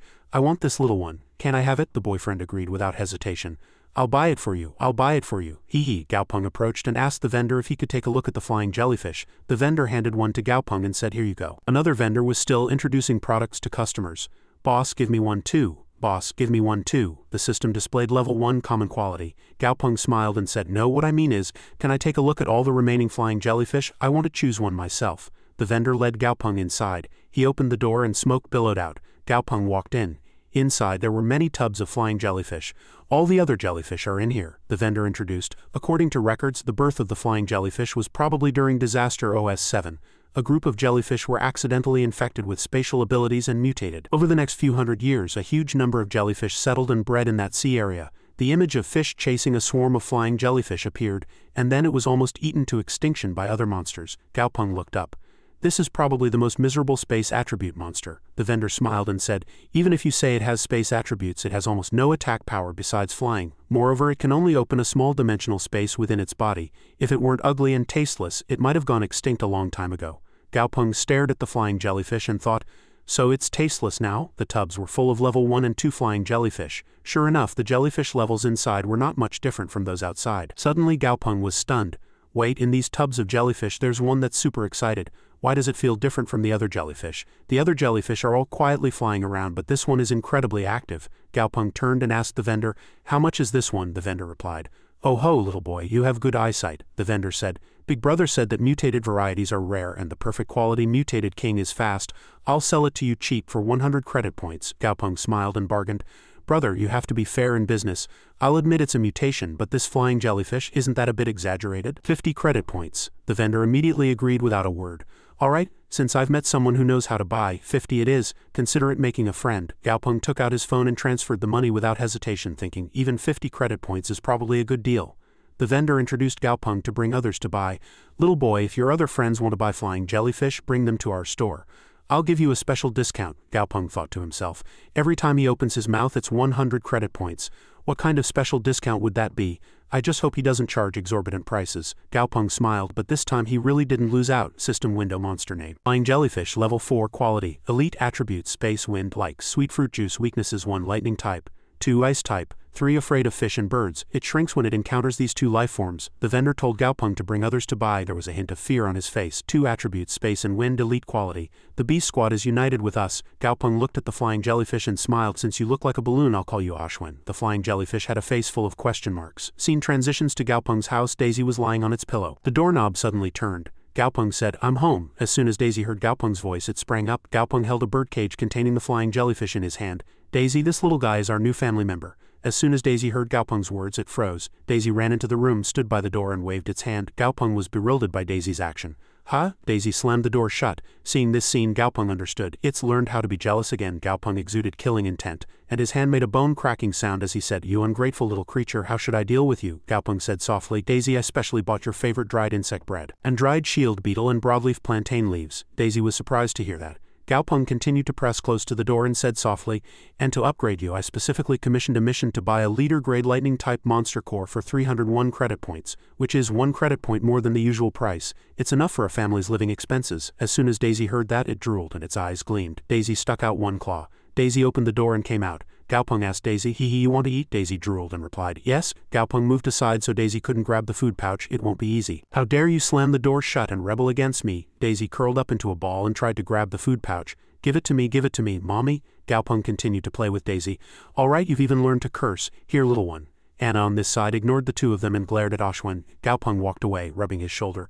"These brats would break the roof if I didn't beat them for a day." Gaopeng left Daisy lying on the ground dizzy. Gaopeng approached the tub containing Ashwin. He used his hand to gather energy. "Ashwin's level isn't high yet, so my spiritual energy should be enough. Let's make a contract now." Gaopeng placed his hand in front of the tub. Ashwin saw it and covered its head, screaming in surprise. Gaopeng closed his eyes tightly. Ashwin's consciousness space is even smaller than Daisy's initial consciousness space, and even weaker. This is troublesome. Moreover, Ashwin's consciousness is too unstable. Gaopeng opened the system window. "If I make a contract now, it's like I'm a bad guy seducing a child." Gaopeng scratched his head and stood there. On either side were Anna and Daisy. "It seems I'll have to spend more time with Ashwin to lower its guard and build a bond." Gaopeng's face was slightly flushed, and he said excitedly, "I've decided I'll take little Ashwin to school tomorrow morning. Gotta build that bond." Daisy, watching from the side, looked a little sullen and resentful. Scene transitions to the school training ground the next morning. Miu Chang was sweating and stammered, "Hello, friend Gaopeng." The orange-haired chubby student next to her was also still dazed. "So this is friend Gaopeng." Gaopeng, with Ashwin on his head, approached everyone and greeted them. "Hello, friend Miu." Other students laughed and whispered when they saw Gaopeng. "That hat on his head is so ugly, ha ha ha." Gaopeng took out a water bottle from Ashwin's spatial pocket. "Oh, by the way," he said, handing the water bottle to Miu Chang, "want some mineral water? It's cold." Miu Chang was stunned and refused. "No, it's okay, your hat is." Gaopeng smiled and pointed to his head. "It's not a hat, it's a flying jellyfish. A beast with spatial abilities." Miu Chang stroked Yanzi with one hand and said with a smile, I've heard of it, but it's said to be a bit timid. We'll talk about that later. Have you seen the monster we're using for training today?" As Miu Chang stroked it, Yanzi kept happily rubbing its head. The crowd, Gaopeng and Miu Chang, stood in front of the monster breeding room door. The system window displayed the monster name, Murderous Golden Scorpion. Gaopeng looked at the monster and said, "It seems like a difficult test." Miu Chang looked at the monster and asked Gaopeng, "How is it? Are you going first again today?" Ashwin was curious. All the students agreed and said, "I guess Gaopeng will be the first to volunteer for points again today." Can't be helped. Gaopeng's skill has a high win rate. We should also refer to his fighting style. If we win against the opponent, we'll get satisfactory points too. Contrary to everyone's expectations, Gaopeng said to Miu Chang, "We should give other members of the team a chance. It's not fair to them if I go first every time." Everyone was surprised and exclaimed, "What?" The bespectacled friend and his beast said, "If friend Gaopeng is willing to give up the chance to go first, Instructor Zhang, I would like to challenge first." Gaopeng frowned slightly and thought, Mother Chicken Dragon, this beast, besides Daisy, is the only elite grade beast that has reached level 11, but unfortunately it's only of common quality. Still, it's enough to test the depth of the murderous golden scorpion. At this moment, Gaopeng was suddenly surprised and turned to Daisy. "Daisy, did you see that? Wait, be careful. Wait, where are you looking?" Daisy was drooling. Gaopeng tapped Daisy's head and said, "All you think about is eating. Observe the habits and attack methods of the murderous golden scorpion carefully. It'll be your turn later. What's that glistening around your mouth? Wipe it quickly." Zhang Renbai held a red flag and signaled the start. The mother chicken dragon stood tall in front of the murderous golden scorpion. The mother chicken dragon was enveloped in a red aura and the murderous golden scorpion's body was surrounded by a blue aura. The two beasts glared at each other. The murderous golden scorpion launched its first attack. It slammed its tail hard at the mother chicken dragon's position. The mother chicken dragon quickly leaped upwards to dodge the attack. Then the mother chicken dragon flew down and tried to grab the murderous golden scorpion with its claws. The murderous golden scorpion was also formidable, firmly gripping the mother chicken dragon's claws with its own. The mother chicken dragon's two legs were firmly held by the murderous golden scorpion, unable to break free, and it continuously struggled. The bespectacled friend was surprised to see the mother chicken dragon in a predicament. "No," Zhang Renbai said. "Fortunately, this murderous golden scorpion is not venomous. Otherwise, your beast would have been defeated by this one blow." The murderous golden scorpion's sting pierced the mother chicken dragon's thigh bone. Zhang Renbai said, "Fortunately, your mother chicken dragon is sturdy, so the murderous golden scorpion only pierced its flesh with its claws. The protective shield on its tail was weak, so it didn't cause more damage." The mother chicken dragon's eyes glowed red as it glared at the murderous golden scorpion. The mother chicken dragon pecked directly at the murderous golden scorpion's head with its beak, and blood continuously flowed from the murderous golden scorpion. The mushroom-haired bespectacled friend rejoiced and shouted, "We won!" Ashwin frowned, covering its mouth with two antennae. Gaopeng was deep in thought. That's not right. The murderous golden scorpion lay on the ground holding on. The murderous golden scorpion's eyes suddenly flashed red. The murderous golden scorpion hooked the mother chicken dragon's leg with its claw and pulled hard. The mother chicken dragon screamed in great pain as if its two legs were about to be torn apart. The mushroom-haired bespectacled friend shouted in surprise, "Mother chicken dragon!" Two of the mother chicken dragon's eggs cracked. The mother chicken dragon looked up at the sky, shedding tears and crying miserably. The other male students all covered their vital parts, trembling. Damn it, that was one kick. A white foot entered the iron cage. A beast with killing intent in its eyes approached the mother chicken dragon lying on the ground. Zhang Renbai said, "All right, stop." The murderous golden scorpion was surprised and broke out in a sweat. The murderous golden scorpion released the mother chicken dragon's two legs, and the mother chicken dragon collapsed. The mother chicken dragon sobbed and quickly fled. The mushroom-haired bespectacled friend followed behind. "Mother chicken dragon, go slowly." Zhang Renbai clasped his hands behind his back and said, "Is there anyone else who wants to challenge the murderous golden scorpion?" All the students shook their heads and refused. Zhang Renbai's face hardened and he said, "A while ago every challenge was Gaopeng's lightning blast. I know some of you are complaining that I'm showing favoritism and ignoring everyone else. How about now?" All the students deferred to each other and no one dared to challenge. "Let the high-scoring friend go." No, there isn't anyone." Zhang Renbai soon turned to Gaopeng. Gaopeng silently fed Daisy a worm and commanded, "Go." Ashwin excitedly pointed forward from Gaopeng's head. Daisy entered the cage and stood face to face with the golden scorpion. Daisy lifted its legs off the ground. When Daisy stood up, its massive body overshadowed the golden scorpion. Mu Chang approached and stood next to Gaopeng, saying, "Although Daisy is strong, the golden scorpion's displayed strength shouldn't be that intimidating." Ashwin frowned. Gaopeng thought to himself without speaking. Friend Mu is right. This murderous golden scorpion is probably hiding its true strength. Gaopeng clenched his fist, his hand trembled slightly. Now I can only trust Daisy. The murderous golden scorpion still initiated the attack. It whipped its tail at Daisy. Daisy quickly dodged, avoiding the murderous golden scorpion's attack. Mu Chang cheered for Daisy, excited. Excellent. Gaopeng still watched the match from behind. Ashwin by then had fallen into a daze. The murderous golden scorpion continued to attack Daisy with its tail. The murderous golden scorpion's tail struck Daisy's head. Daisy broke out in a slight sweat, but quickly regained composure and powerfully swung its tail at the murderous golden scorpion. The murderous golden scorpion was hit and fell. Daisy continued to bite the murderous golden scorpion with its mouth. Daisy brutally tore off a piece of the murderous golden scorpion's skin, and a massive amount of blood flowed from the murderous golden scorpion. The students watching from outside shouted excitedly, "Wow, well done." Daisy wrapped its long body around the murderous golden scorpion, and the system screen displayed a severely injured status. Gaopeng was very happy to see Daisy fighting so well. Reliable. Ashwin was also overjoyed on Gaopeng's head. Seeing Daisy win, Mu Shang's eyes sparkled as she exclaimed, "As expected, a friend Gao. Daisy was in such danger just now, yet your master's expression didn't change at all." Gaopeng laughed awkwardly and said, "Haha, it's nothing. Everything was within my expectations." Contrary to Gaopeng's words, sweat was constantly flowing inside him, Gaopeng thought. "Actually, I was also so nervous just now that my palms were sweating profusely." Zhang Renbai, sweating, said to Gaopeng in a tense voice, "Gaopeng, call your beast back." Inside the cage, Daisy was tearing at the murderous golden scorpion's flesh. Zhang Renbai said, "There aren't many monsters that can be used as training partners. Moreover, if that fellow eats it, this one will die soon." Daisy's mouth and face were covered in green liquid and it still had pieces of meat in its mouth. The other students trembled at this sight and said, "Is Daisy not fully tamed yet? It's too ferocious." "Right, it's not dangerous, is it?" Mu Chang heard this and glanced at them. Gaopeng put his hand to his mouth and whistled. Daisy heard the sound and looked reluctant, as if it didn't want to come back. Although it didn't want to come back, Daisy quickly ran towards Gaopeng under everyone's gaze. Seeing Daisy running, Gaopeng quickly pulled out a handkerchief from his pocket and said, "Don't just eat anything." Gaopeng used the handkerchief and Ashwin to wipe the green liquid from Daisy's face and mouth. "What if you get an upset stomach and you scared these cowards again? Aren't insects good? They taste good and are nutritious." Everyone around them heard this and their faces darkened. "HMPH, isn't this arrogant?" Right, Mu Chang said somewhat awkwardly. "Friend Gao, don't take it to heart too much. They're just a little startled by Daisy," Gaopeng said with an indifferent expression. "We're currently fighting monsters in a cage, protected by the instructor and Yin Shuilin, so we still have the luxury of pitying these monsters." Gaopeng stroked Daisy's head and glanced at them. "But what about in the wild, in the monsters' home ground? Will monsters pity us in a real fight? We came here to learn to fight, not to play. If this is their mindset, they might as well go home early." The students heard Gaopeng's words and all retorted angrily, "HMPH, this guy." Suddenly applause broke out. "Friend Gao is right." Zhang Renbai put one hand in her pants pocket and pointed at the students with the other. Seizing the good atmosphere, she made an important announcement. "Your basic training is almost complete. You can now register for the outdoor training base." Zhang Renbai said with a bright face, "The training period is 1 week and the school has already approved the leave. Everyone go home and discuss it with your families. The registration fee is 5 credit points." Everyone buzzed with excitement. "Really? We've waited so long. Is it finally actual combat?"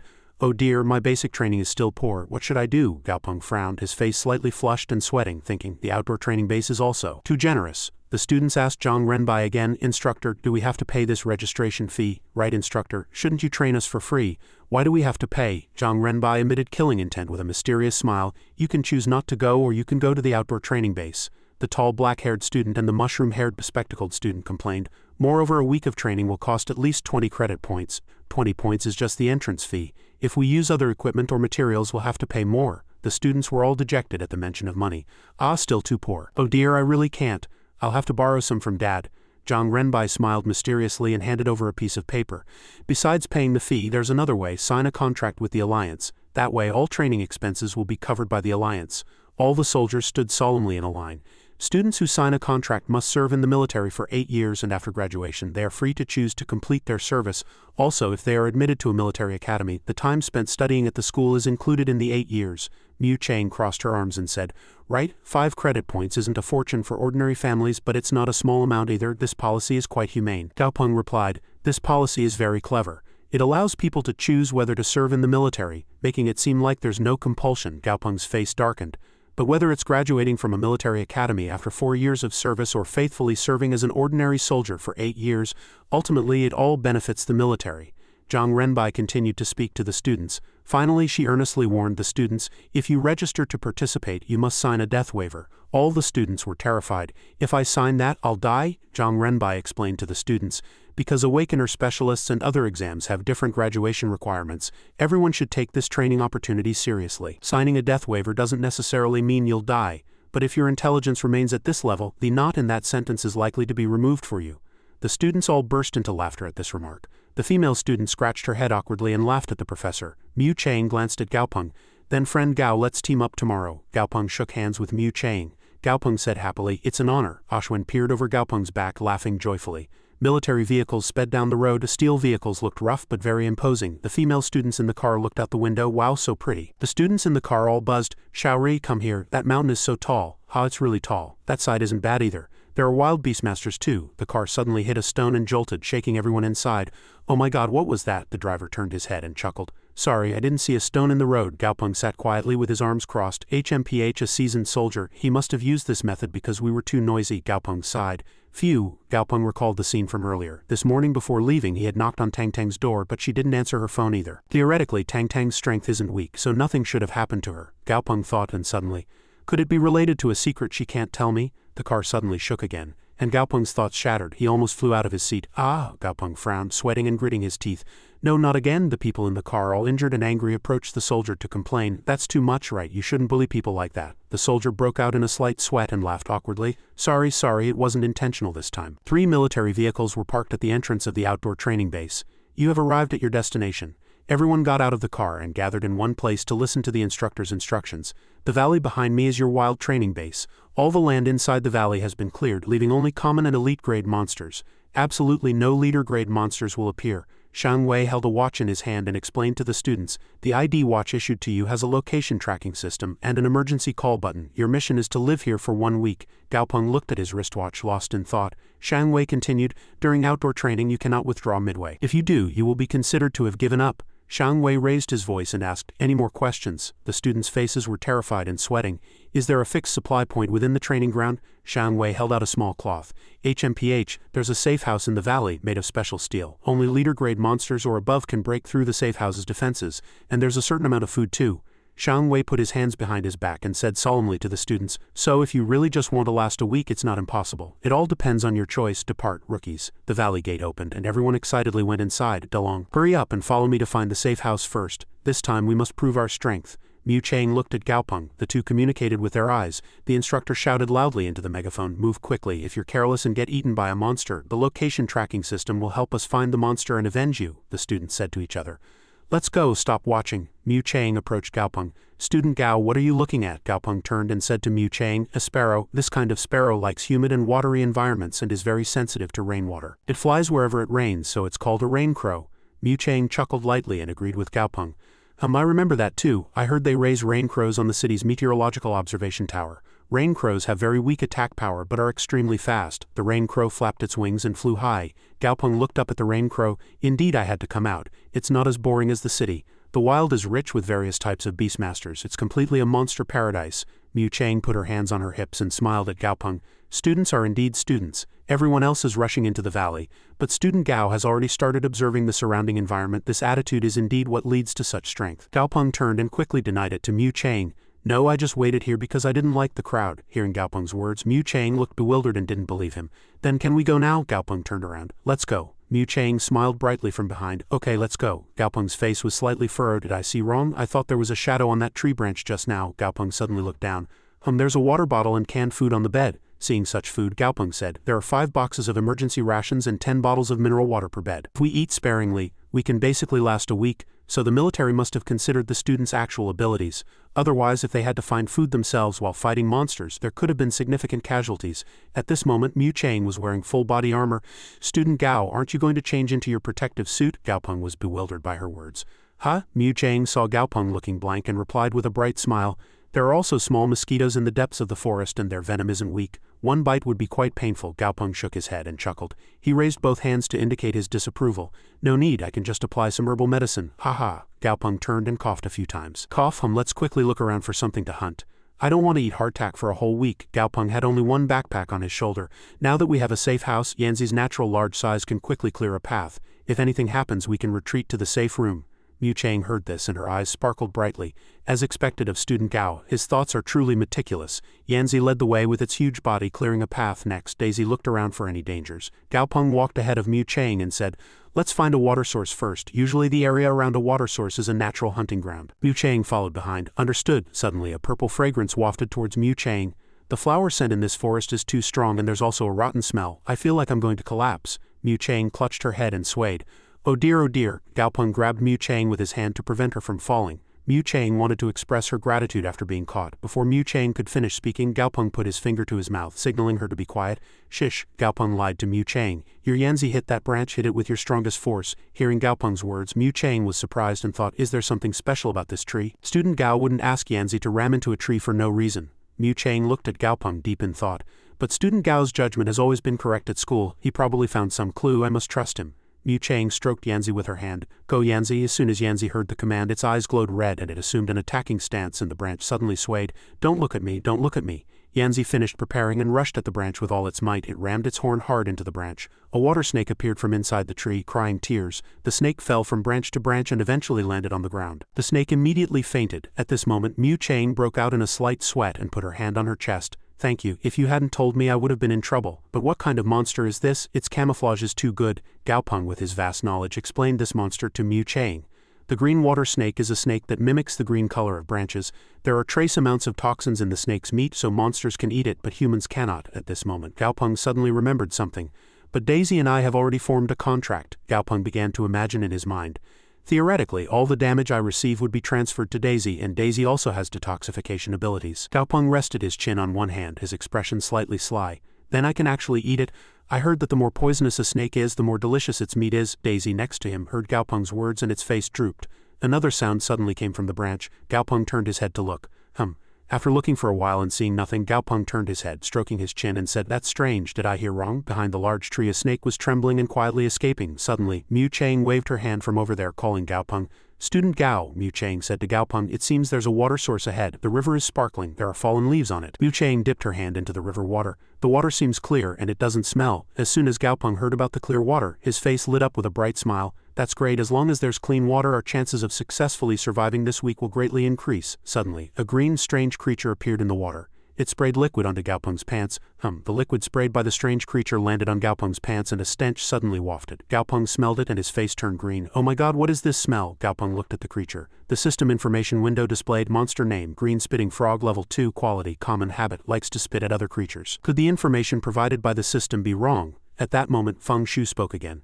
Oh, by the way, who is the participant named Gao Peng? Gao Peng was startled and stood up when the examiner called his name, worried that something bad was about to happen. However, Feng Shu unexpectedly praised him and clapped. He was the top scorer in the written test, and Feng Shu showered him with praise. As soon as Feng Shu finished speaking, the entire hall began to buzz with noise, and in an instant Gao Peng became the center of attention. Gao Peng slowly regained his composure and cast an arrogant glance at Wang Shu. Gao Peng, It seems the top-scoring participant has disappointed you. Wang Shu gritted his teeth in anger. All sorts of insults swirled in his mouth, but he dared not utter them in front of the examiners. After the first test ended, Feng Shu led the eligible participants to the second test site. As they passed through the door, a spacious and bright area unfolded before their eyes. At this point, Feng Shu began to announce the rules for the practical test. The practical test is very simple. In the rooms behind Feng Shu, there are monsters provided by the association. Participants who can upgrade the monster's quality within 1 week will pass the test, and all materials consumed by participants during the test will be covered by the association. However, if participants fail to upgrade the monster's quality, they must compensate the association according to market prices. And more importantly, there is a specific limit to the materials participants can use. Exceeding the limit too much will be considered a failure. Afterwards, an invigilator named Li Jin entered and had everyone draw room cards. Only now did Gaopeng realize why the Beastmaster certificate was one of the most difficult to obtain. The random drawing of room cards meant that one couldn't know what kind of monster they would encounter. Wang Shu, who was in line, once again wore an unpleasant expression. Wang Shu sneered at Gaopeng, plotting to humiliate him in front of everyone. When it was Gaopeng's turn to draw a room card, he prayed he would get a good one, but there was one thing he didn't know. Inside the styrofoam box were beast-controlling monsters, and the papers he drew were already arranged there. The invigilator saw him draw the card and smiled wickedly, as if he had already planned something. After all participants had drawn cards, Feng Shu officially declared the test had begun. Soon after, Gaopeng arrived at the door of room number 10 which he had drawn. The person in charge of this room was Zhou Yuan, who approached him, extended his hand for a handshake and greeted him. As soon as Gaopeng swiped his card and opened the room door, his expression turned to shock. Before his eyes was an iron cage containing a monster. Just looking at it made him shiver. At this moment, the system once again displayed the monster's information window. Monster name: Flood Ape. Monster level 10. Monster quality: common. Monster attribute: wood. Monster state: vocal. Mutation: mental weakness. Monster weakness: vocal. Gaopeng immediately asked Zhou Yuan what exactly had happened.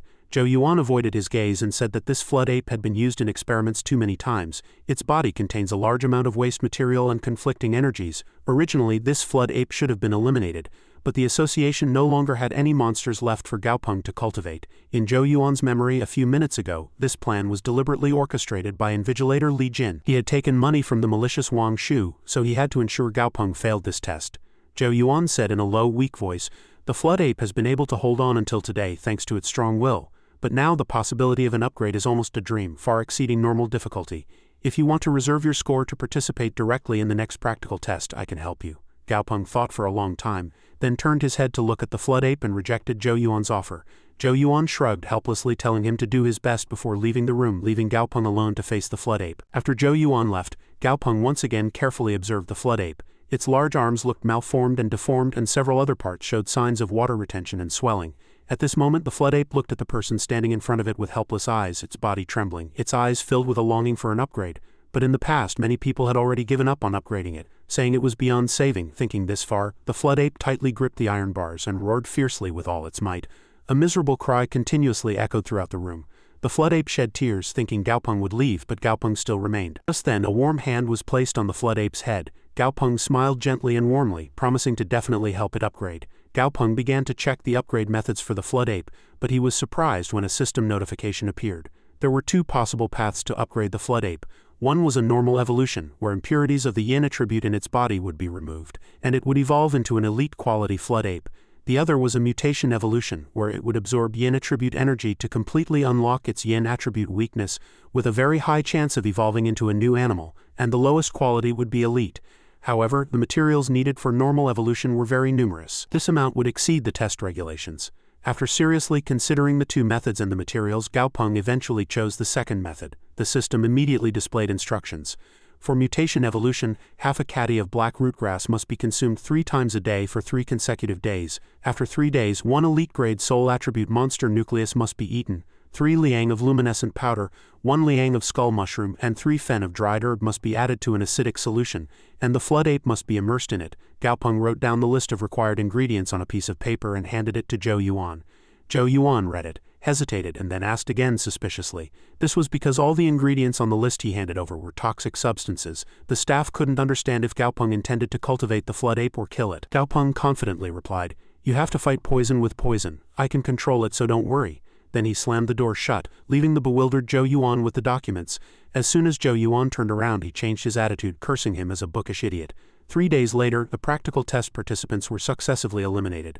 Some people walked into the examination room with their shoulders back and heads held high but had to be carried out on stretchers. Some people had black shiny hair when they entered but came out completely bald. However, despite using poison for several consecutive days, the flood ape's mental state actually improved more and more. Its previous injuries had also almost healed. The soul attribute monster nucleus also began to take effect. Now only the final step remained, immersing the flood ape in the acidic solution. However, the problem was that monsters without a blood contract were difficult to connect complex thoughts with. The monsters provided by the association were originally non-aggressive, but this flood ape had been used in experiments multiple times and suffered pain over 10 times, so it was uncertain whether it would attack or not.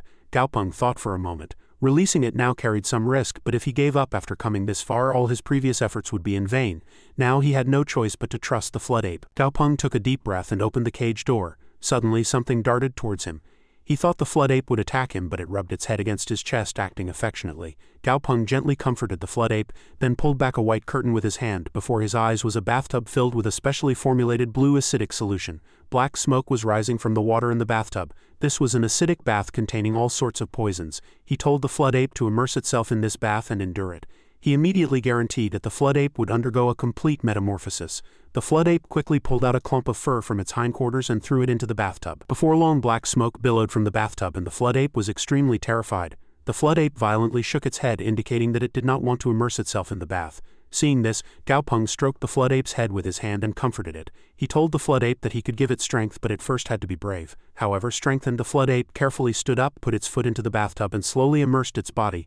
The black smoke grew thicker and thicker, setting off the fire alarm. As soon as the fire alarm sounded in room 10, security guards instructed nearby staff to handle it immediately to prevent the fire from spreading. Wang Shu stood by triumphantly, thinking his scheme had worked out so well. Everyone thought Gaopeng had made a mistake and caused a fire. However, when the staff forcibly kicked open the room door, the sight before them astonished everyone. There were no flames in the room, only thick black smoke. Gaopeng turned around and saw people standing there, not understanding what was happening. Zhou Yuan informed him that the fire alarm had gone off and people had come to check. Gaopeng, having forgotten everything around him out of concern for the flood ape, burst out laughing. After confirming that nothing was wrong, people turned off the alarm and slowly retreated. However, this commotion had caught the attention of Chief Examiner Feng Shu. The staff member quietly explained to him that this was all an anomaly that occurred during the monster cultivation process. Other participants came to watch, thinking Gaopeng had failed. Wang Shu looked around and, seeing no sign of the flood ape, was convinced he had successfully eliminated Gaopeng. But just then, the quiet surface of the tumultuous world suddenly churned. A skeletal frame enveloped in purple light was revealed. Subsequently, a purple glowing skeleton gradually emerged above the water. 2 flames burned in the eye sockets of the skull. The watching participants were startled and terrified, as if they had encountered a ghost in broad daylight. The skeleton leapt out of the bathtub amidst the amazed gazes of those around it. The appearance of this monster was rare and hard to find. The entire giant skeleton had no blood or flesh. All its joints were connected only by red threads. People were slightly surprised by this sight, and even Feng Shu was dumbfounded. Gaopeng hadn't expected the system to be so useful. He had successfully completed the mutation evolution. The flood ape had evolved into a skeleton wraith. Its level increased to 11, belonging to the elite quality monster system, and its state was weak but excited. However, this was only the first test. In the future, as long as he had enough materials, he would be able to upgrade any monster. He began to walk around and evaluate this skeleton, discovering that the purple aura surrounding the skeleton was tangible, and the skeleton bones also seemed to be made of metal. Li Jin excitedly said that this might be an entirely new form of monster, and moreover a rare and valuable spirit-type monster. Hearing that, Feng Shu was secretly pleased. Even within the alliance, encountering spirit-type monsters was rare. But what truly interested him was not this new type of monster, but Gaopeng himself. You created this monster. As Gaopeng prepared to leave, the skeleton tugged at his clothes, looking pitiful as if afraid of being abandoned. Gaopeng gently pushed the skeleton's hand away with a soft tone, saying, "I've already helped you improve your quality. Are you still dissatisfied?" The skeleton looked at him with pitiful eyes like a child about to be abandoned. Li Jin, standing nearby, couldn't help but crack a cunning smile. This was because if a monster successfully upgraded, it was usually distributed to association staff. He hadn't coveted previous monsters he didn't like, but this one he absolutely had to get his hands on.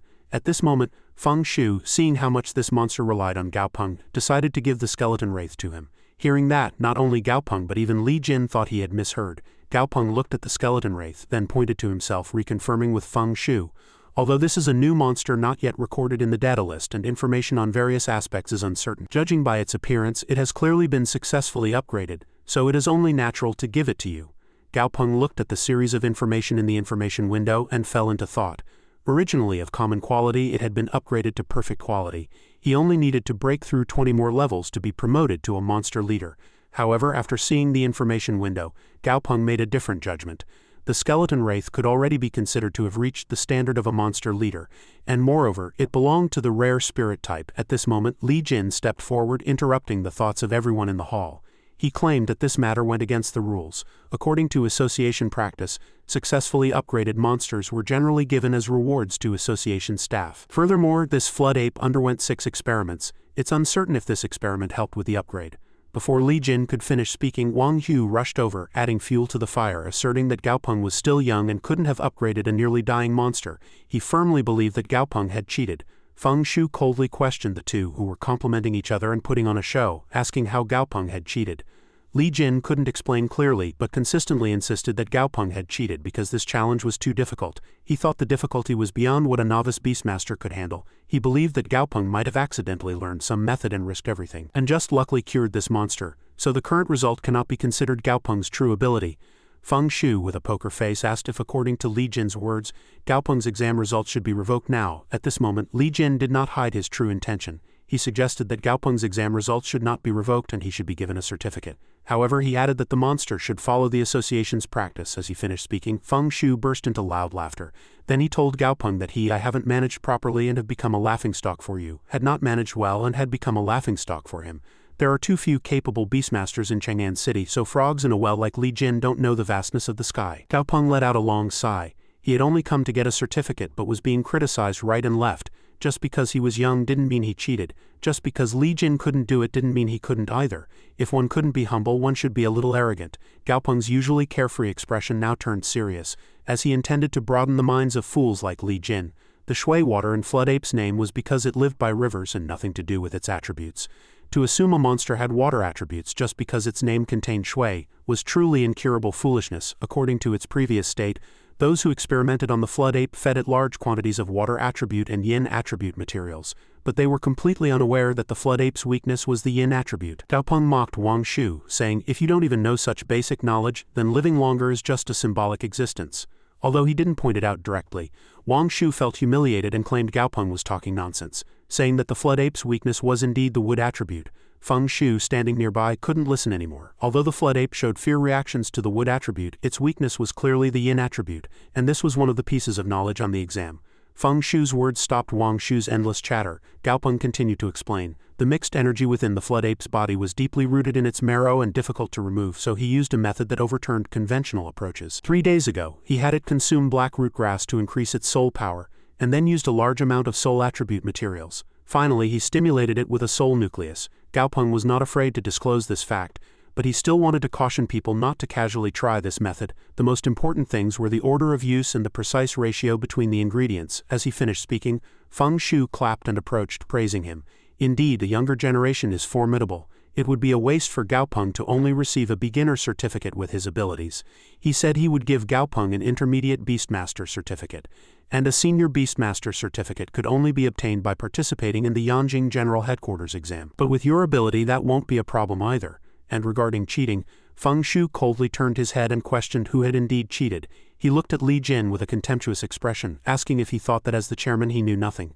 Feng Shu continued to question why this Flood Ape, which was originally a discarded experimental subject, appeared in today's exam. As soon as he finished speaking, Zhou Yuan raised his hand and accused Li Jin of deliberately including the Flood Ape in the exam list because he had received a request from participant Wang Shu, and all the evidence was in the monster logbook. Wang Shu was so scared he almost wet himself and collapsed to the floor. When Mu Chang opened her eyes, she saw Gaopeng smiling in front of her. "You're awake, good, let's leave immediately." Mu Chang was still half asleep. "Leave? Where to?" Mu Chang asked blankly. Gaopeng, holding an insect in his hand, calmly replied while feeding Daisy. "To yesterday's campsite. We fled too hastily yesterday and left many things behind there." Mu Chang asked again with a slightly uneasy expression. "Yesterday's campsite, but we're not sure if the giant snake is still there. Plus, we don't know any important information like its weaknesses or attack methods. Going back is too dangerous." Gaopeng listened to Mu Chang and explained to her. "Precisely because we haven't obtained the information, we must go back," Gaopeng said, feeding Daisy. "Understanding monsters is also a Beastmaster's skill. You never know when this information might save your life in this dark world. Our era's way of survival has already changed. If we just hide in safe zones like before, we'll only grow weaker," Gaopeng said as he walked. Mu Chang could only silently follow behind Gaopeng. Mu Chang called out from behind. Wait, Mu Chang said, chasing after Gao Peng. If you go too fast, I can't keep up. If you don't take me, will you abandon Daisy and run if we encounter a monster later? The girl standing in the bushes watched Gao Peng and Mu Chang. Daisy, I'm sorry, but a human really can't carry another human. Scene transition. Gao Peng and Mu Chang were climbing over fallen trees. Terrible. If we hadn't escaped quickly, we wouldn't have fared any better than these trees. Suddenly, Gao Peng discovered something glowing inside the tree trunk. Gao Peng stopped and gazed at it. A little sweat ran down his face. He thought Mu Chang wasn't paying attention to him. Student Gao Peng, I'll go take a look over there. Information about the glowing substance appeared in the system window. Material name, wood core, space-type material. Gao Peng suddenly exclaimed, Wood core was an important material for upgrading Ashwen, but it was nowhere to be found on the market. It even seemed no one knew of this material's existence. Gao Peng knelt on the ground, peered into the tree trunk and thought, indeed it was hidden inside this tree that looks like a wine bottle. Gao Peng recalled the scene of him and Mu Chang fleeing yesterday. It seems that mutated snake yesterday grew so large from eating this rare material. Was the snake not chasing us when we fled yesterday also to protect this material? Gao Peng quickly picked up the wood core. I'll have to find more wood cores later. Gao Peng put the wood core into his backpack. And now Gao Peng, with a sly look on his face, continued to put wood cores into his backpack. While I'm here for outdoor training, I should look for more rare materials. Day 3 of outdoor training. Gao Peng discovered a glowing crystal tree. On the 4th day, Gao Peng continued to find a glowing tree standing on a rock and commanded Daisy to climb up and retrieve it. On the 5th night, Gao Peng discovered a glowing purple crystal beneath a torch. The 6th day also passed like that. Time flew by, and the outdoor training was nearing its end. Day 7 of outdoor training. The instructor stood before the students and said, You are all excellent students who have passed this training. I am very satisfied. Shang Wei looked at the recruits and smiled cheerfully. The next Valley Training Assembly time has been set for 3 weeks from now. Students who registered this time can participate again for free next time. The first training period is over, and I hope everyone has gained something. The next 3 days are holidays and you will return to school as usual after 3 days. All the students cheered and shouted upon hearing the news of the holiday.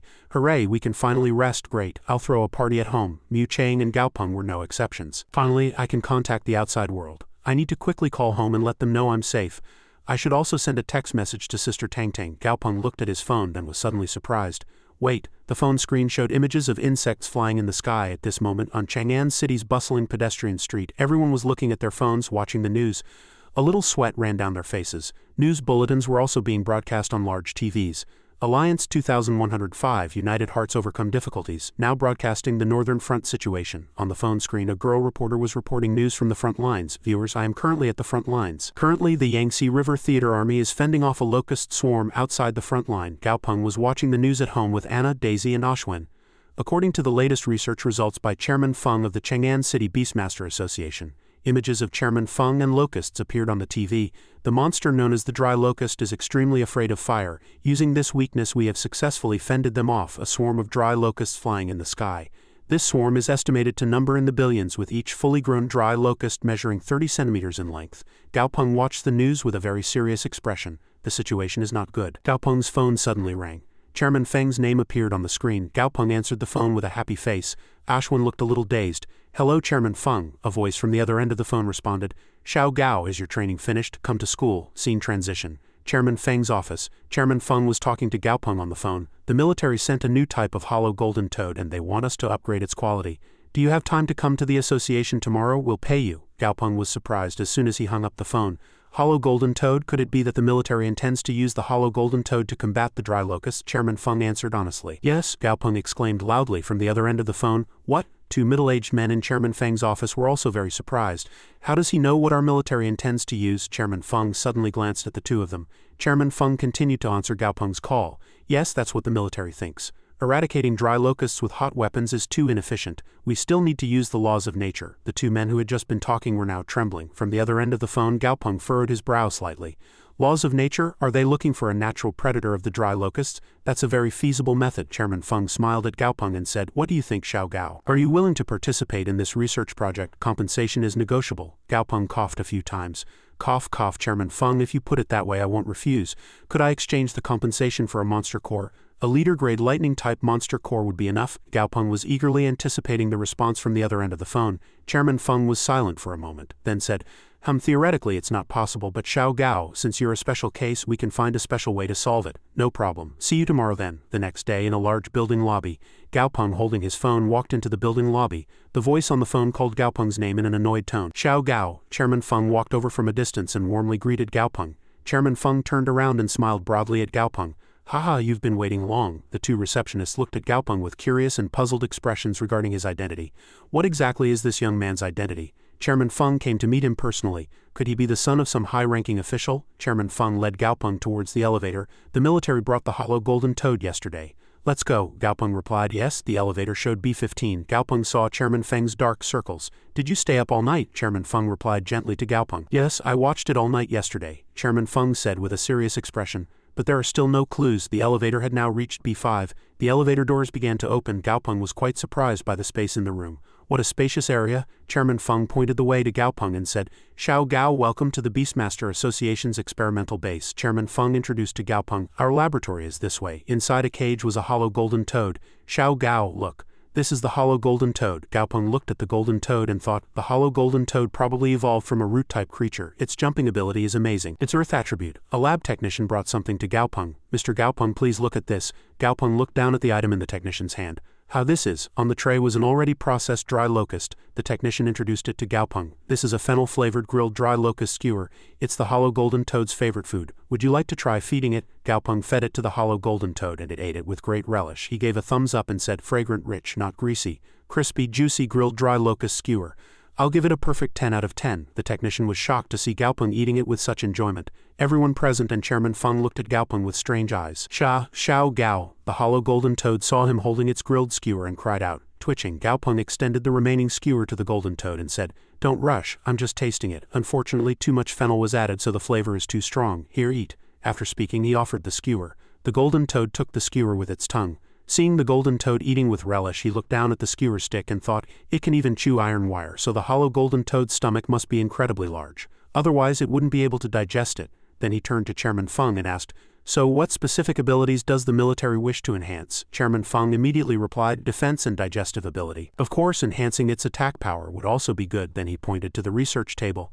Come here and look at the results of my previous research. I discovered that the hollow golden toad shows a decent compatibility with fire attributes. So I combined several hollow golden toad skin samples with fire attribute materials, and the results showed the highest compatibility with flesh and fire orchid vine. There was no rejection either. However, the fire orchid vine's attribute is too gentle, so I haven't found an effective method yet. Gaopeng heard that and thought to himself, there really was an evolution method that uses fire orchid vine as an auxiliary material. The evolution direction is indeed fire attribute. I just need to change the medicinal formula a bit. Finishing his thoughts, he turned to Chairman Feng and said, Chairman Feng, perhaps we need to change our way of thinking. Chairman Feng was surprised. What? You already have a new idea in such a short time?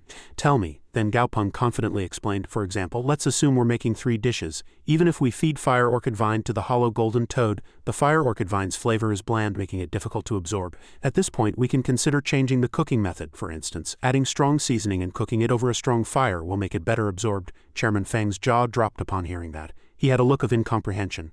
Strong seasoning, strong fire? Gaopeng replied with a mysterious expression. Yes, Chairman Feng seemed to have found a new horizon. I'll think about it. A red-faced ghost pepper. Gaopeng still wore a confident smile. Chairman Feng, please give it a try. Finishing his thoughts, Chairman Feng immediately turned and instructed, Xiao Zheng, I believe there was some red-faced ghost pepper in the association's warehouse. Bring it here. The designated young man nodded. Yes, understood, he thought as he walked. Evolution is like cooking, this is a bit much. Is this the method of our city's youngest Beastmaster? Chairman Feng clicked his tongue watching his retreating figure. Tisk, Xiao Zheng has a lot of potential, but for the path of Beastmasters to flourish, more talented people need to participate and broaden this path. Xiao Zheng, I hope you understand this principle quickly. Before long, the young man Xiao Zheng entered, carrying a bag of materials. Chairman, I've brought the materials. Good. Chairman Feng opened the bag of materials and looked inside. The quality preservation is good. Xiao Zheng heard that, sneered and glanced at Gaopeng. Of course I have to choose the best ones, so that when he fails, Mr. Gaopeng can't use the quality of the materials as an excuse on this side. Chairman Feng put the materials into a machine and they were slowly ground. Judging by the color, the medicinal properties were slightly too strong. Then Chairman Feng turned back to Xiao Zheng and said, Xiao Zheng, bring some more lesser waterwood king ginseng and moonwood angelica. Xiao Zheng immediately nodded. Yes. Gaopeng saw that and fell into thought. Other auxiliary materials are lacking. But if I suggest it directly now, it might be too blatant, so it's better to wait for the experiment results before speaking. On this side, Chairman Feng completed the solution bottle. He said with a happy face, the evolution solution is finally complete. Then he put his hand into the cage and directly injected the hollow golden toad. Immediately after the injection, red energy burst from the hollow golden toad's body, and it gradually grew stronger. Then with a loud explosion, it blew everything in all directions. Chairman Feng immediately instructed Xiao Zheng. It failed. Xiao Zheng collected a blood sample. To confirm the cause of failure, Xiao Zheng immediately replied, "Yes, the cause was found quickly. Sir, the cause of the explosion seems to be the absorption of too many fire elements, causing the energies to clash and explode. We can also see many undissolved fire element residues in the flesh." On this side, Chairman Feng repeated, "Energy clash." Xiao Zheng continued, "According to your past experience summarizing experimental results, if there were a possibility of success, we would probably have been able to extract a small amount or some dissolved fire elements from the flesh residue. In that case, we would just need to continue improving the medicinal formula and adjusting the ratios." Then he looked at Gaopeng and continued, "But an energy clash also proves that the two energies are fundamentally incompatible. In other words, this experiment was a complete failure on this side." Chairman Feng still calmly replied, "It's too early to say the direction is wrong. Continue experimenting. We need more data." Xiao Zheng saw Chairman Feng's stubbornness and said loudly, "Sir," but Chairman Feng said without moving, "Don't say another word. Bring more materials." But the second experiment also failed, and the third experiment similarly exploded and failed. The people around them, seeing 3 consecutive failures, grew suspicious. 3 failures. This clearly indicates a problem with the medicinal formula. Xiao Zheng was right, the direction is wrong. Xiao Gao is too young and seems a bit exaggerated. However, even with everyone saying that, Gaopeng still wore a confident smile. He said to Chairman Feng from behind, "Chairman Feng, we've tried so many materials and it feels to me that using ghost pepper as the sole main ingredient might not work. We could try adding another main ingredient." Chairman Feng heard that and was skeptical. "2 main ingredients, that's too bold." Gaopeng still spoke confidently. "Since you already trusted me, trust me one more time." Chairman Feng was a little impatient. "Another main ingredient, what kind do you plan to use?" Gaopeng still replied confidently, "Black Yang Earth." Black Yang Earth was an earth attribute spirit item with relatively moist and yin properties, which could help the hollow golden toad swallow food and protect its internal organs. After that, we just need to add centipede mud tree root material and ghost pepper as auxiliary materials.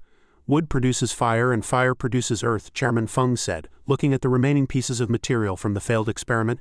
"Mutual generation and mutual restraint, it's worth a try." The lab technicians immediately prepared 2 solution bottles. Xiao Zheng meticulously examined the samples. A moment later, Xiao Zheng suddenly exclaimed, "Sir, this inspection found that a large amount of fire elemental energy has been successfully absorbed into the flesh." Chairman Feng heard that and said with delight, "It's effective." Gaopeng immediately turned to Chairman Feng and said, "How about we conduct a live experiment while we're at it? Many materials will be more effective if swallowed. Experimenting only with flesh is less accurate." Chairman Feng nodded with a happy expression. "Good." Then Gaopeng took the test tube and injected the hollow golden toad. At first, the amount cut each time wasn't much, but it will recover later, and it was already given anesthesia beforehand, but these many holes are still a bit gruesome. I'll have to feed it a few more dry locusts later. Then he inserted the test tube into the hollow golden toad and smoke billowed from its body. Gradually the smoke became so dense that it filled the entire room.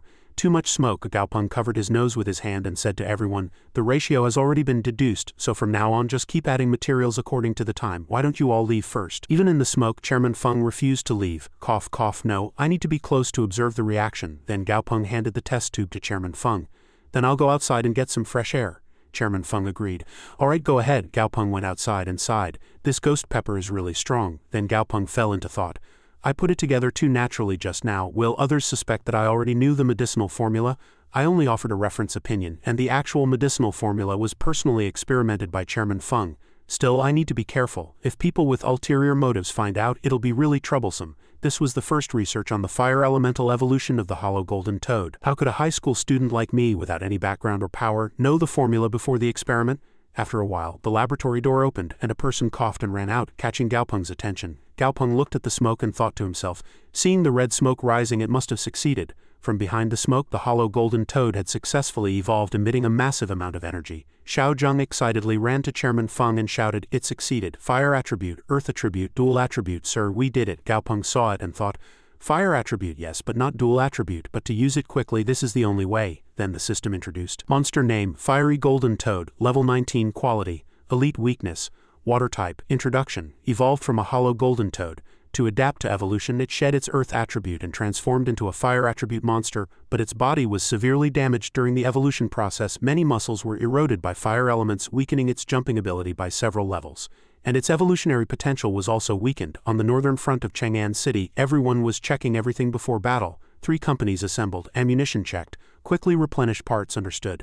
All units are approaching Sector A3, prepare for battle. Looking through the binoculars, a swarm of dry locusts was flying in. A soldier shouted, "They're here." The dry locusts attacked fiercely. The commander next to him yelled into the radio, White phosphorus, attack with white phosphorus, then flame-like ammunition fired from the tank flew towards the locust swarm. Seeing the dry locusts struggling, a soldier happily shouted, "Commander, the white phosphorus is effective." The commander was also delighted.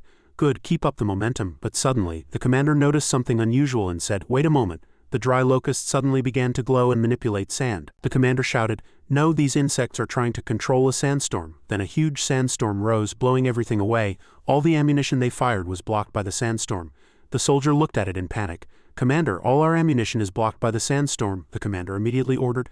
"The dry locusts have started controlling the sandstorm. Fire incendiary ammunition repeatedly." The soldier inside said worriedly, "What if we run out of incendiary ammunition?" Suddenly, a gun was loaded. The soldier next to him, filled with anger, said fearlessly, "Behind us are countless citizens. Killing these disgusting insects is breaking even, and killing too is a profit." Suddenly a red foot appeared and a swarm of red fire wasps rushed over. The red fire wasps bent their bodies and charged towards the dry locust swarm. Red aura emanated from the bodies of the red fire wasps and spread out. This aura made the dry locusts tremble and lose their combat effectiveness. Then the sandstorm slowly stopped. The soldiers were surprised. The sandstorm stopped. "Where did these huge fire wasps come from?" The older soldier next to him explained. "Fire wasps? These are learned individuals, specially researched to deal with dry locusts. Don't casually call them fire wasps." At this moment, dry locusts were falling one by one from the sky. The swarm of red fire wasps gathered energy in their mouths and then unleashed a huge energy ball into the sky. The energy ball hit the dry locusts and exploded. The hard bodies of the dry locusts rained down like hail. The red fire wasps enveloped the dry locust corpses and devoured them with relish. The soldier next to them was so shocked he couldn't close his mouth. "Hundreds killed in a single attack," the old soldier said happily. "Thanks to the red fire wasps, our brothers don't have to dangerously fight monsters." Then he said admiringly, "The person who researched these is truly amazing." Back in the city, several old people were chatting. "Old Han, your granddaughter also participated in special training, didn't she?" Old Han sighed. "Oh, don't even mention it. She was eliminated in 2 days and got a scolding from her dad. It was so embarrassing." Suddenly, a car sped from a distance and stopped in front of the building, and several people stood respectfully. The old people wondered, "Who are these cars looking for?" Old Han said. "That's the way to the 6th floor. They must be looking for Gaopeng." Cars like that picked him up before? At the mention of Gaopeng, the brown-clothed grandmother next to him said, "Speaking of Gaopeng, I saw him taking a skeleton home when I was out for a walk before." Old Han waved his hand. "A skeleton is a ghost going to appear." Yellow-clothed grandmother next to her also added, "I saw that skeleton too. It even had ghost fire flashing." Old Han looked at it and asked Granny Tian, who was sitting next to him, "Sister Tian, have you met that Gaopeng kid upstairs?" Granny Tian smiled brightly and replied, "A skeleton, that's Gaopeng's familiar. It just looks a bit scary, but it actually takes good care of people and protects them." The grandmothers next to them scoffed, and Granny Tian said to the spotted spider on the tray, "Here, thread the needle." The spotted spider was very obedient and threaded the needle for the grandmother. Old Han next to her admired, "That kid is really smart. Why don't you call her by name?" Granny Tian stroked the spotted spider's head and replied, "I can't name her." The scene shifted to Gaopeng's doorstep and he exclaimed in surprise, "So formal?" The soldier handed him a box and said, "Mr. Gaopeng, as per Chairman Feng's agreement, on behalf of the military, I present you with 1 leader-grade lightning-type monster core as compensation for the successful research of the fire attribute red fire wasp. Please verify." He awkwardly replied, "Yes, thank you." Then the soldier said to him with a happy expression, "I volunteered for this mission. I wanted to meet the person who led this research." Then the soldier stomped his foot, saluted, clasped his hands behind his back, and said to Gaopeng, "Mr. Gaopeng, on behalf of my comrades, I express my sincere gratitude and highest respect." The soldier said to him with a gentle smile, "Especially on behalf of the comrades who sacrificed in this operation. Defending the homeland is a soldier's duty. We are not afraid of sacrifice, but we are afraid of dying meaningless deaths." Gaopeng heard that and pondered, looking out at the soldiers outside the window. Then he lowered his hands and sighed. "While protecting this system, I also need to quickly participate in this new fragrance experiment project to support the front lines." Then he clenched his fist and decided, "But the system is only an auxiliary role. The most urgent task now is to quickly improve my own strength to protect myself and have more say in the experiment." Suddenly, something startled him. Daisy came to hug him. He exclaimed in surprise, "Daisy!" Then he bent down and hugged Daisy, saying, "Are you trying to understand my feelings and comfort me?" Then an idea came to him. "Since the main ingredient has arrived, let's upgrade your quality today." A moment later, he came out with a pot of medicine looking dangerous. "Daisy, drink all this soup." Gaopeng handed the bowl of medicine to Daisy. Daisy had a puzzled expression with question marks all over its head. Daisy took a sip and its eyes lit up. It held the bowl of medicine with its 2 pincers and drank it. As the bowl fell, yellow light emanated from its body. Then countless bolts of lightning shot out from Daisy's body. A moment later the lightning disappeared and black smoke, as if it had been roasted, billowed from Daisy's entire body. Anna was startled and worried to see Daisy in that state. It approached Daisy and poked it to see how it was doing. Then suddenly got an idea. It opened the refrigerator, rummaged through it, took out 3 cedar leaves and handed them to Daisy. Then it helped Daisy up, trying to feed them to it. Gaopeng saw it and put his hand on Anna's shoulder, saying, "Don't disturb it, let Daisy be alone." Anna heard that and looked at Gaopeng. It looked at him with an expression that implied it couldn't understand him. Gaopeng looked at it and sighed. He looked at his two familiars and thought, "These two living treasures will just happen to grant Ashwan's wish." Finishing his thoughts, he called Ashwan.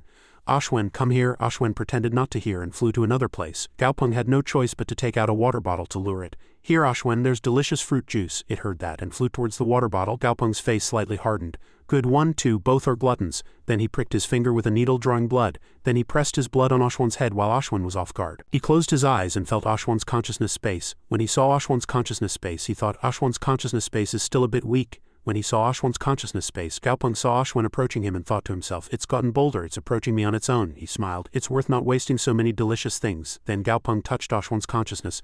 "Be my friend." As he made contact, a contract appeared. "Be my friend, I will give you the power to fear nothing." Even so, Ashwan resolutely refused. "No, no, no, I don't want power, I want to eat fruit juice." Hearing that, Gaopeng was stunned and had no choice but to follow Ashwan's wishes. "All right, I'll give you lots of fruit juice." Ashwan immediately agreed, as if it had been waiting for Gaopeng to say this. Yes. A moment later, the contract was finally completed. The next morning, as Granny Tien was sound asleep, a shadow suddenly called out, "Granny, Granny, wake up for breakfast." Granny was startled awake.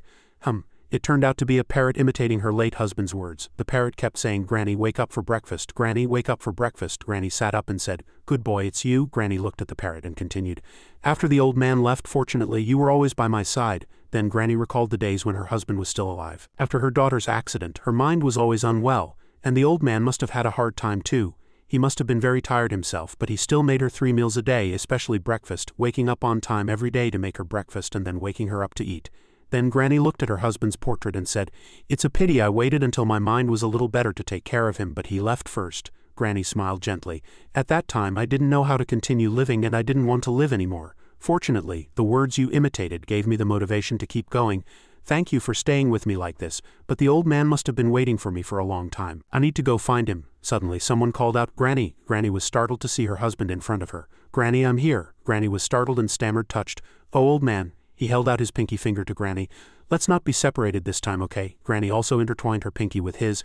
"Okay, let's not be separated." Then Granny's arm fell limply, and Granny passed away peacefully with a smile on her face back in Gaopeng's room. This moment he was still snoring loudly.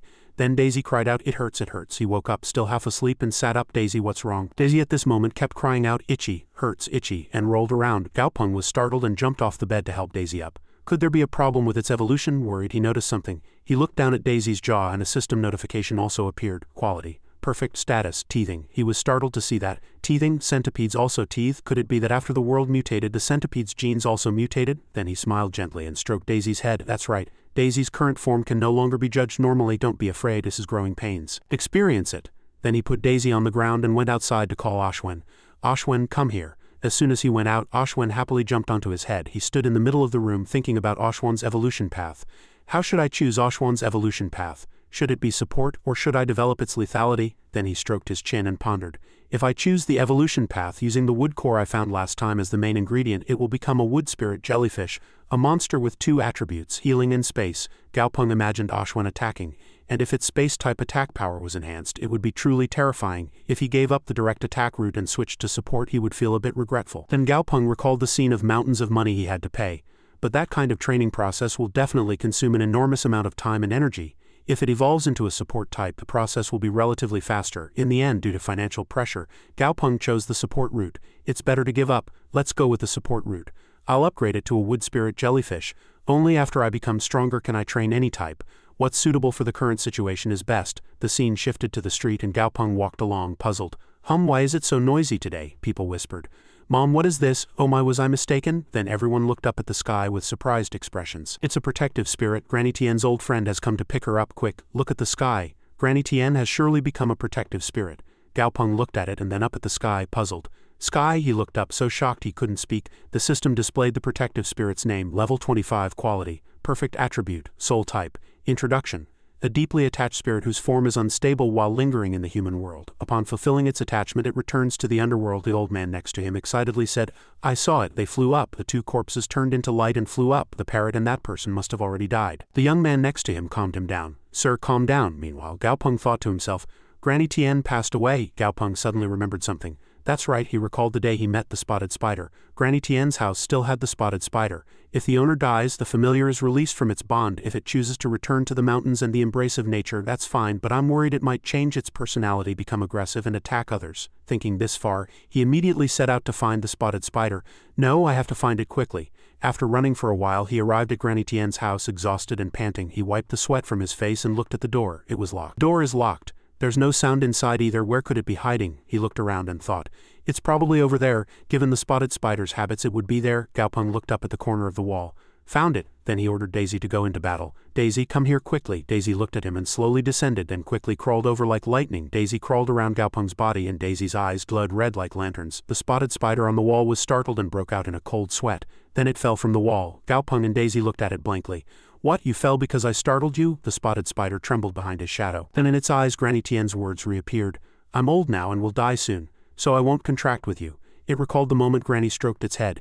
And forgive me for not giving you a name. That way you can meet a new bond. At this moment Gaopeng also stroked its head and said, you must be very sad, right? Then he smiled gently and extended his hand to it. If you wish, follow me to my home. Many people passing between the tall buildings frowned and said, what's going on? It turned out Gaopeng was wearing black sunglasses and walking with a swagger, followed by several animals. When the people around them recognized him and Daisy, they whispered, oh my, it's the leader of the 5 Poisons sect. Gaopeng thought to himself, our beast team is currently lacking a monster with high HP and good defense, though it's a bit absurd to use him as a shield. Then Gaopeng thought about the spider's evolution path. Coincidentally, among the golden spider's evolution paths, there was one that allowed it to evolve into a flesh shield, and the materials were not difficult to acquire. Gaopeng pressed the elevator button and thought, if I contract with this little spider and diligently strengthen it, I can gain a large amount of soul power. He continued to think, with Daisy's soul power and Ashwan's supply, I believe I'll be able to contract with Anna soon. Then he teared up. Damn it, I shouldn't have upgraded Anna's quality so early. It would have been great if I had upgraded her all at once.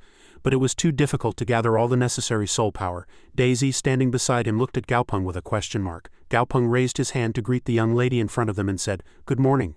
Quan rushed over as soon as she saw him and said, little boss, good morning. Gaopeng was taken aback by her addressing him and said, little boss, didn't this kid usually call me Master Gao? No, Quan replied, her eyes sparkling as she looked at Gaopeng. Little boss, it's been a long time. Gaopeng hesitated. Ha, it has been a while. Quan furrowed her brow, pouted and said with a mischievous smile, little boss, many people have been asking about you recently.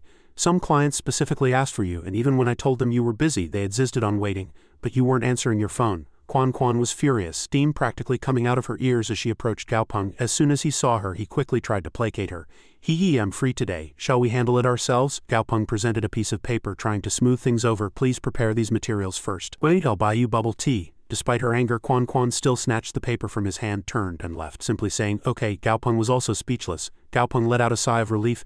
Phew, Daisy next to him scoffed in disdain. HMPH laboratory. Gaopeng used his power. Both he and the spider in front of him were enveloped in blue energy. He said without sadness, be my friend. I'll give you a warm home. The spider replied, okay. Then the contract burned away in a flash of light. Gaopeng rubbed his head joyfully and said, great, now you can evolve. The clock struck exactly midnight, and Gaopeng reached out to turn off the alarm. He stared at the bubbling chemicals on the table, then dropped a single drop of green liquid. Instantly, the green liquid turned into a red ruby. Seeing the smoke rising from the test tube, Gaopeng happily said it succeeded. Gaopeng turned to the spider and said, your body is gray and has gray patterns. After evolution, you'll be a gray armor spider. Plus, you and Ashwan and Anna all start with A, so I'll call you a Bang. Gaopeng took off his mask, smiled brightly, and held out the test tube to the spider, saying, this is the evolution potion I formulated for you. Drink a little and you'll become even stronger. Then Gaopeng poured the water from the test tube into a water bottle, and the water quickly flowed inside. The small spider suddenly transformed, growing enormous, shedding its skin and letting out a loud cry. Gaopeng winced and thought, it hurts. This is a soul transfer. Part of the pain a Bang is experiencing is being transferred. Gaopeng endured the pain, clenching his shirt tightly, and thought, hang in there. This pain is a necessary step to become stronger. We must overcome it ourselves. Quan walked in with a smile. Little boss. Gaopeng turned his head and asked. Quan's eyes sparkled as she smiled like a little mouse.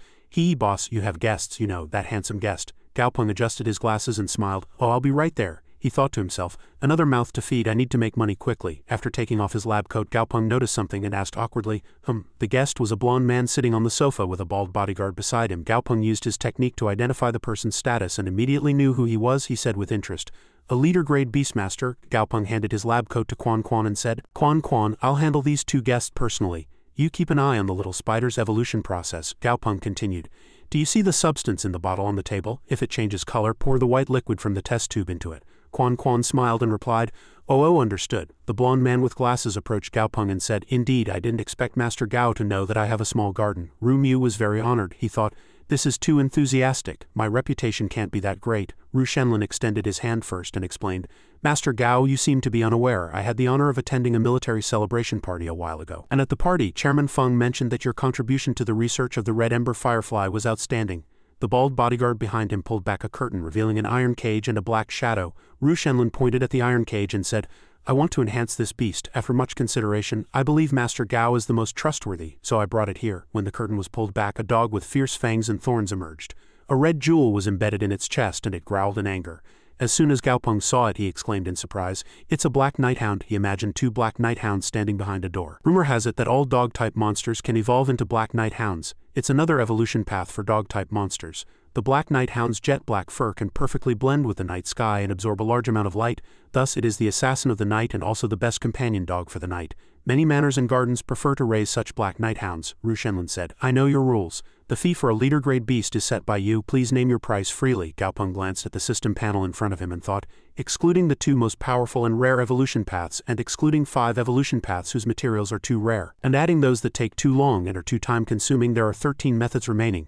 Gao Peng glanced at Ru Shenlin and said, "Quality enhancement is not a problem. Furthermore, there are several good evolution paths to choose from here. After evolution, their strength will also vary significantly." Ru Shenlin clenched his fist and said, "Understood.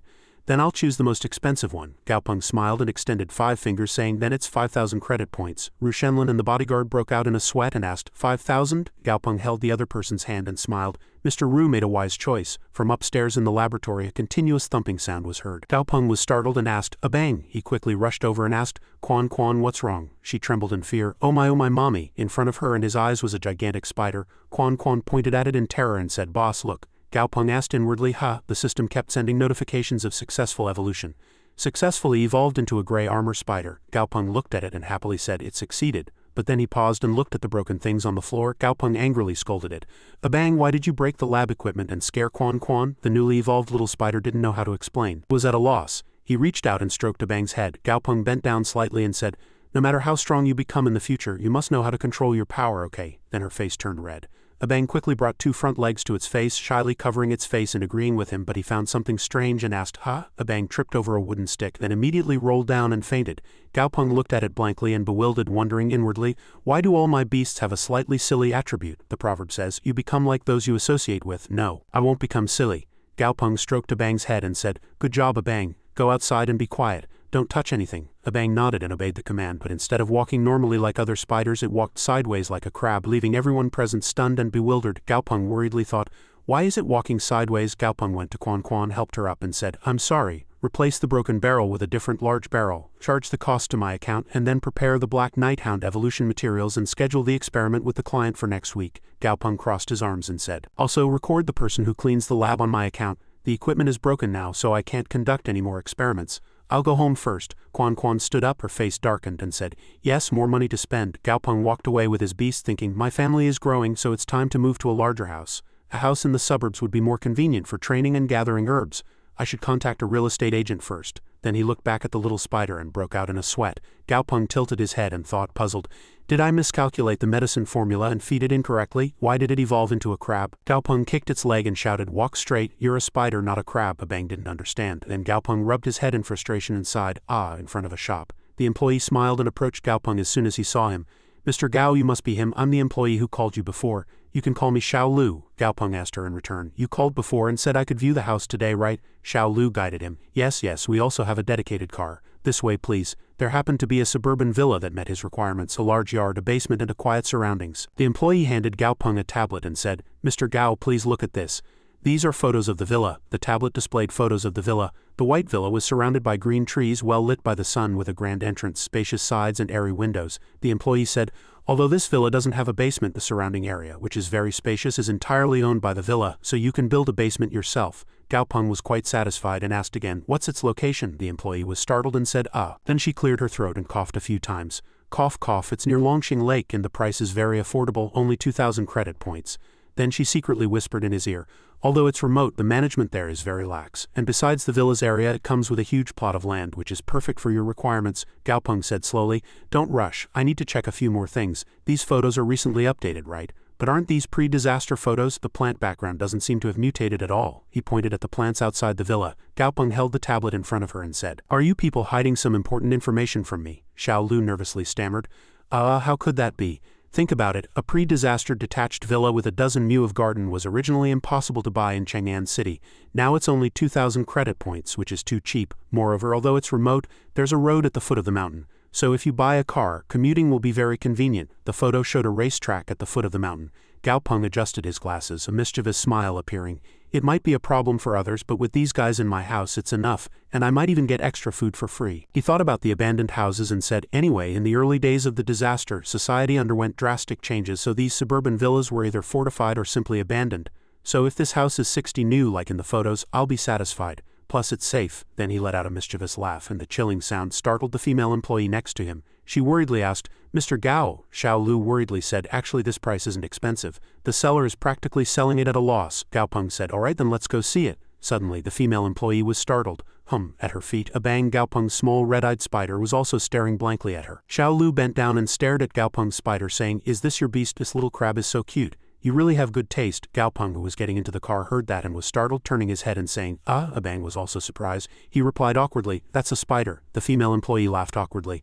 Oh no, ha ha ha, squeak. Gaopeng immediately noticed someone secretly watching him from behind the wall. Xiao Lu saw it and asked, Mr. Gao, Mr. Gao. Suddenly it became eerily quiet behind the wall. Gaopeng turned and walked away, saying, it's nothing, I think I saw something wrong, let's go. Female employee didn't understand but still replied, yes. A man stood behind the wall, smiling as he watched the backs of the two people and the two animals by the car. He had sunken cheekbones which gave his eyes a malicious look. He said, young Master Gao, your reputation has been soaring recently. I finally found you. The bus sped along the road. Xiao Lu said, we've arrived. Xiao Lu smiled and guided Gaopeng. Mr. Gao, look. This is the house I introduced. Gaopeng suddenly stopped, startled. Oh, apart from a few cracks the villa's structure was intact. It made Gaopeng exclaim in surprise. It's almost exactly like the photos. It's just a bit aged on the outside.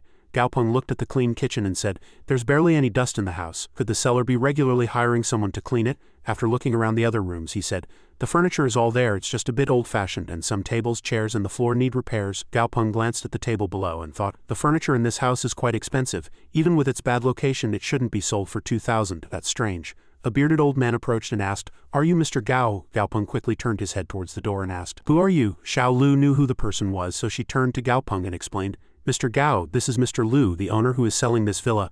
Mr. Lu laughed and said, haha, I heard Mr. Gao was coming to see a new house here, so I specifically came over. Gaopeng cautiously asked, specifically came over, Mr. Lu, did we know each other before? Mr. Lu walked over and explained, oh, in this day and age, who doesn't know Mr. Gao's reputation? You are Chairman Feng's trump card and the unsung hero of the last exotic monster operation. Mr. Lu handed him a business card and said, this is my business card. I also do beast business as a side hustle these days. Mr. Gao, if you're willing to cooperate, I can give you a 20% discount. Gaopeng thought, this Mr. Lu knows how to do business.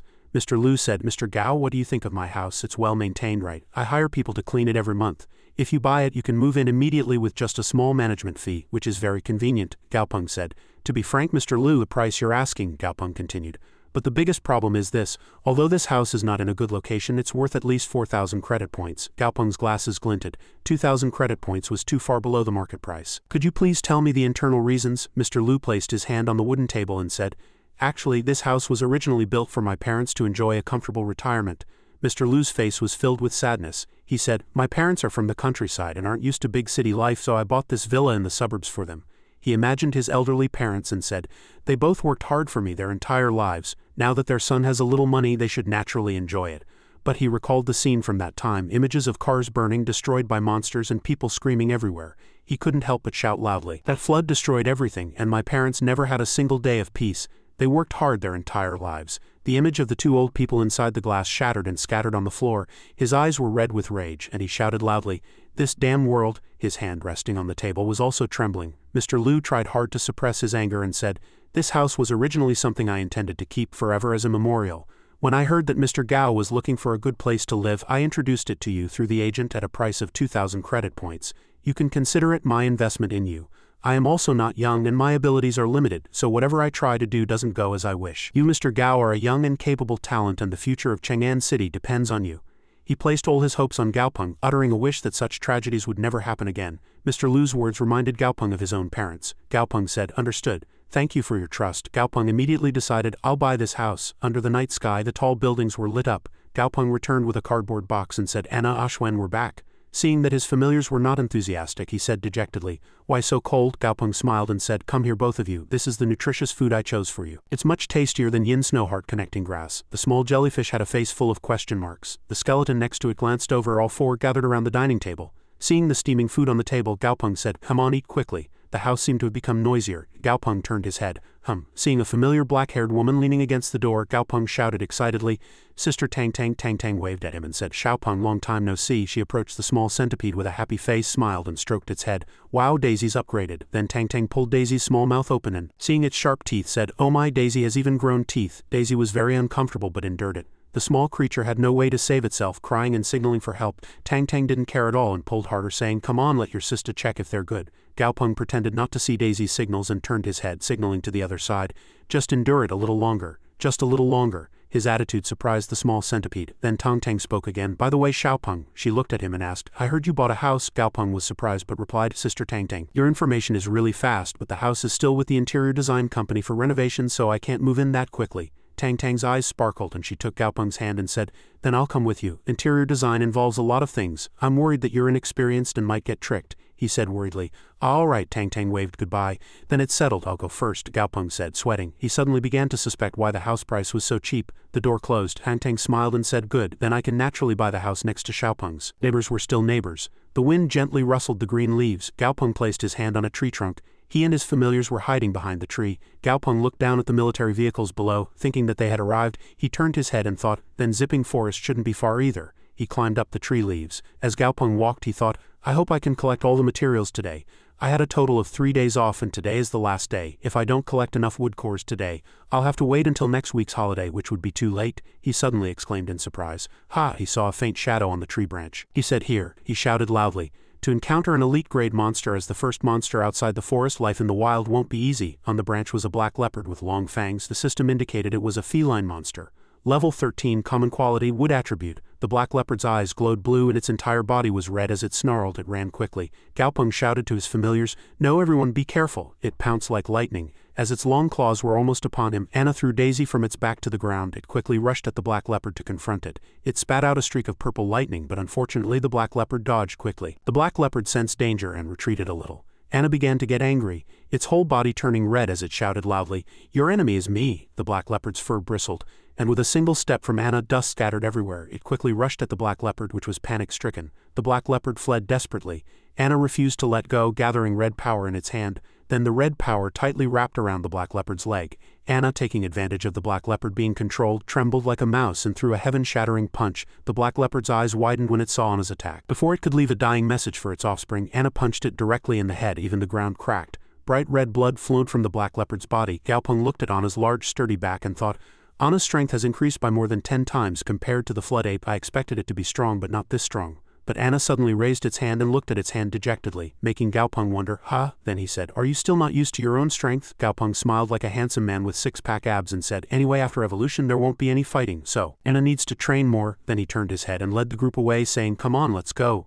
Anna glanced over. It remembered the old Gaopeng who would gently approach and stroke its head when it cried. It didn't understand what Gaopeng said that day, but Anna smiled. Since then, that man Anna watched Gaopeng and Daisy fighting. "That's enough, Anna. I abandoned you in a hurry, so don't be angry." "No, if you hadn't thrown me I would have protected you first." "Okay, I know. Daisy is the best. Anna is also very good, but Anna threw me." "That's enough, Anna." Looking at Gaopeng, it uttered a joyful sound. That was its everything. Gaopeng walked along with Ashwen, Anna and Daisy, saying, "I've searched for 3 hours almost all the areas where zipping grass grows well. Finally found it." "Zipping grass is a tree with rough trunks and vines wrapped around its branches," Gaopeng said. "Last time I also found a green water snake in the zipping grass area. So this type of snake probably particularly likes zipping grass." Suddenly, Anna's eyes sparkled and it discovered that the vines wrapped around the branches were not vines but transformed snakes. Anna quickly ran over, extended its hand and peeled off the snake, which fell backwards in a daze. Anna looked at the snake with disdain. With a squeeze of its 2 hands the snake was torn into 2 pieces. Anna took out a green orb from the snake's body. It thought this was the essence of the green water snake. "You two fools, what green water snake essence, it's just a crystal. Today's mission is to find enough wood cores." Even the flying jellyfish didn't understand. Gaopeng forced a smile and thought, "Still, the essence is Anna's goodwill, so I can't refuse it." Then Gaopeng pointed at the zipping grass with a happy face and said, "Anna, break a few of these zipping grass trees for me." Anna clenched its fist without changing its expression, and purple energy gathered around it. Seeing this, the tree trunk trembled with fear. Anna punched the middle of the tree trunk and the tree shattered. The tree trunk broke into 2 pieces, dust flew everywhere, and Gaopeng shouted with a bright smile, "Well done." Anna's morale soared with Gaopeng's enthusiastic cheering, and it continued to punch the zipping grass tree trunks full of joy. Gaopeng picked up the wood cores and said, "Anna, keep it up, break more." Elsewhere in the forest, 3 men in black coats were walking. The blue-haired man looked around and asked, "Boss, is that guy really around here?" The bald man, called the boss, replied, "Their information won't be wrong. Let's look for him." A small mouse sitting on the boss's shoulder pricked up its ears and listened to something, then immediately pointed in one direction. The man with a scar on his face said suspiciously, "Boss, it seems Dodo has news." The boss fed Dodo and said, "Dodo says there's a strange noise over there, but it's not certain if it's him, so let's go check." Suddenly the sound grew louder, and the man with a red bandage said, "This sound is a bit like when I practiced boxing before." The man with a scar on his face said, "Boxing? Yuhan, did you become stupid from practicing boxing? Who practices boxing in a monster-filled forest?" The boss reminded, "Tongsheng, don't be careless. Don't miss any clues, such a high-paying mission is rare. Have you forgotten that your brother is waiting for tuition fees? We must succeed this time." The boss said, "Let's go check, be careful." The boss secretly hid behind a tree, and the 3 men saw Anna punching trees. Its whole body was full of strength punching trees. The 3 men's faces all darkened. Yuhan said in surprise, "My god, that huge fellow is really amazing. It can break a tree trunk with 1 punch." The boss reminded, "Look, all of you." The boss held Gaopeng's photo and said, "That guy is our target." "What is he looking for among the broken trees?" Yuhan said, sweating profusely. "Boss, let's go. Those people paid us to investigate his familiar, so just watching like this is enough. If we get any closer, we'll be discovered." Tongsheng also said, "That's right." Seeing Gaopeng's huge centipede familiar playing with an insect, he continued, "Boss, that familiar doesn't seem ordinary. And the big one next to it won't be easy either. Let's go." The boss put his hand to his mouth and signaled shish. The boss said, "Kids sometimes pick up easy things. Just picking up corpses every month isn't enough to live. With our abilities, we can't go deep into that terrifying black blaze forest. Now that an opportunity is before us, we should naturally give it a try." The boss frowned and said, "That guy is strange. His familiar is making such a big fuss in the forest for no reason. Could it be trying to measure how thick the trees are?" The boss watched Gaopeng holding a tree and said, "If he can find out that there's something precious inside the tree, isn't the forest full of trees?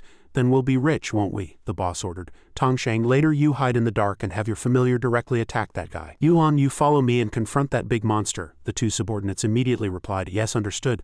The boss laughed proudly and said, "Let's test it first. Maybe we'll strike it rich. Then we won't have to live anxiously for 43 days every day." The sound of the wind rustling through the leaves, Gaopeng saw Anna and Daisy taking a defensive stance and asked in confusion, "Daisy, Anna, what's wrong?" Gaopeng also realized that something was wrong. Gaopeng saw the 2 subordinates standing behind the tree and shouted loudly, "Who's there? Come out!" To prevent them from attacking, Anna stood in front of Gaopeng, blocking with its arms. Everyone was surprised and thought, "No, we've been discovered?" The boss spoke first. "Haha, hello friend." The boss smiled and said, "Nice to meet you. We just came to see if you needed any help." Yuhan rejoiced inwardly. Luckily, the boss reacted quickly. Gaopeng kept observing them cautiously. HMPH help. He began to evaluate the familiars behind them. The armored Windswift and Butterfly Pavilion were both familiars skilled at attacking enemies in the forest. Gaopeng quickly understood their intentions. These 2 are definitely not easy to deal with. Anna also quickly sensed the anomaly and immediately turned its head, blocking Gaopeng from behind, and looked at the shadow behind the tree, which also allowed Gaopeng to discover that there was another person. The boss forced a smile and tried to brush it off. "Haha, those are my brothers. Don't worry, we mean no harm." Inwardly, what the hell, why is his detection ability so sensitive? Tongsheng smiled and said, "Yes, I just came back from the restroom." Its system information quickly appeared. Level 18, Elite Grade, Elite Quality, Gold Attribute, Weakness, Insect Attribute. Gaopeng looked at the status window and thought, "This is a silverback rat. It's probably a rare mutated species, but Daisy happens to be its natural enemy, so it's not that scary." Gaopeng said coldly, "I don't need any help, especially not this kind of help." Gaopeng's familiars also took a defensive stance, looking angry. The boss smiled and said, "If the young man dislikes us bothering him, then we shall retreat." Yuhan said in confusion. "Ha!" Yuhan shouted loudly. "Boss, are we really leaving?" The boss said. "We've been discovered 2 or 3 times, so we missed the opportunity for a surprise attack. If we fail now, we'll only make more enemies," he continued. "He's young but can raise 3 familiars at once, so he's either rich or skilled. Either way, he's not easy to mess with." He looked at Gaopeng, Anna, Ashwin, and Daisy. He placed his hand on his chest and said, "Besides that familiar in the black robe, the aura emanating from its body makes Dodo very uneasy." Seeing his little Dodo trembling with fear, he said, "Dodo's intuition like this has saved my life many times." The boss turned his head and walked away, saying, "Let's go." In this damn world, who knows what kind of familiar will cost you your life anyway. Let's wait until that guy leaves, then we'll come back and see if we can find any clues. There are so many trees in the forest anyway, there's no need to fight over those trees. Yuhan said, yes, understood. If Anna hadn't discovered the person hiding in the dark. They have attacked directly. Gaopeng pushed up his glasses and glanced at them. If they attacked, would he kill them directly? 2 hours later, tree remnants were scattered everywhere. Gaopeng held a bag with a happy face and smiled. 2 kilograms should be enough. Gaopeng called Daisy and waved his hand. Daisy, come here. The small centipede, holding an even smaller centipede in its mouth, turned its head and looked at him in confusion. Gaopeng grabbed the 2 thorns on Daisy's head and said, that's enough. Thanks to the electric sparks emanating from the 2 thorns, the torch in his hand began to light up. Then the torch grew bigger and bigger and he threw it onto the pile of dry leaves at his feet. Leaving the roaring fire, Gaopeng turned his head and walked away, thinking, before the great catastrophe, setting fires in the forest would lead to criminal punishment. But after the great catastrophe, such punishments disappeared anyway. After the great catastrophe, the vitality and resistance of these plants have become unimaginably strong. Such a small fire cannot cause a large forest fire. Gaopeng smiled, and this was a good opportunity for him to erase his tracks. Yuhan stood on the hill, pointed at Gaopeng and said, boss, look at that guy, he's really cunning. Is he afraid we'll find something when we come back? The boss said, that guy is too vigilant. The boss thought fearfully, he probably didn't even realize that he himself was discovered at all. The cruelty embedded deep in his bones was resolute. Yuhan asked the team leader, is this how this matter ends? The leader replied, there's no fundamental conflict between us and that kid. If he had dazzling treasures in his hand just now, I might have taken the risk to handle it without offending him and cleaned up the traces. Frankly speaking, there wasn't enough profit, so we gained nothing, but I've finished my calculations. Some people won't. He then made a call saying, hello, please tell Dr. Zhang. The mission is complete and the target beast observation data has been delivered. A man replied from the other end of the phone, thank you for your hard work. Payment has already been made. It's been a pleasant cooperation. The man turned around and said to the person sitting in the chair, Dr. Zhang, they seem to have been unable to make a move. This reconnaissance mission has failed. Dr. Zhang smiled and said, it's all right. Haven't our next plans already been prepared? I've found my maternal grandson, my only blood relative, Qi Hangwu. Gaopeng frowned at the sight before him. Abang's growth speed was too fast. Not only had it upgraded a level, but its body seemed to have doubled in size compared to when it left. He couldn't help but marvel at the exaggerated sight before him. But it eats too much at once. The spotted spider in front of him had already emptied a dozen food containers, but it showed no signs of stopping, leaving Gaopeng and the 2 other monsters next to him speechless. At this moment he noticed that besides the empty food container shells on the floor, there were also broken shell fragments shed from the monster's body. He casually picked one up. His eyes behind his glasses couldn't help but study it with curiosity. Is it broken? I thought, like in novels, the shed skin of an exotic beast would have mysterious properties. Saying this, he looked down at the exotic beast again, smiling and encouraging it. Keep eating, keep up the good work, you need to be as plump and white as possible, as if understanding its master's words. The monstrous spider looked at him again with confident eyes and made a few joyful sounds. It was clearly a terrifying exotic beast, but now it was like a puppy wagging its tail at its master's praise. But before it could even fully rejoice, it heard Gaopeng say, when you get fat, I'll eat spider meat. This single sentence was truly terrifying for it. The exotic beast trembled incessantly like a puppy at its master's eerie smile. Abang resolutely put down the food container, considering its small life. It sat far away from the food container with pitiful, teary eyes, looking at him like a small, weeping wife. Gaopeng couldn't help but sigh. I told you to eat less, all for your own good. If you eat too many of these canned foods at once, toxins will accumulate in your body. But at this moment his face hardened again, and he frowned slightly, thinking, I've obtained the wood core and all the materials needed to evolve Ashwan are gathered. But this time I can't just throw it all together like a messy stir-fry. Ashwan's constitution is weak and won't be able to handle it. So these materials need to be specially processed in a professional workshop. Outside the Baifeng Beast cultivation office, the reinforced door was tightly shut, preventing anyone from entering. At this moment, a boy's hand pressed several activation points on the electronic screen.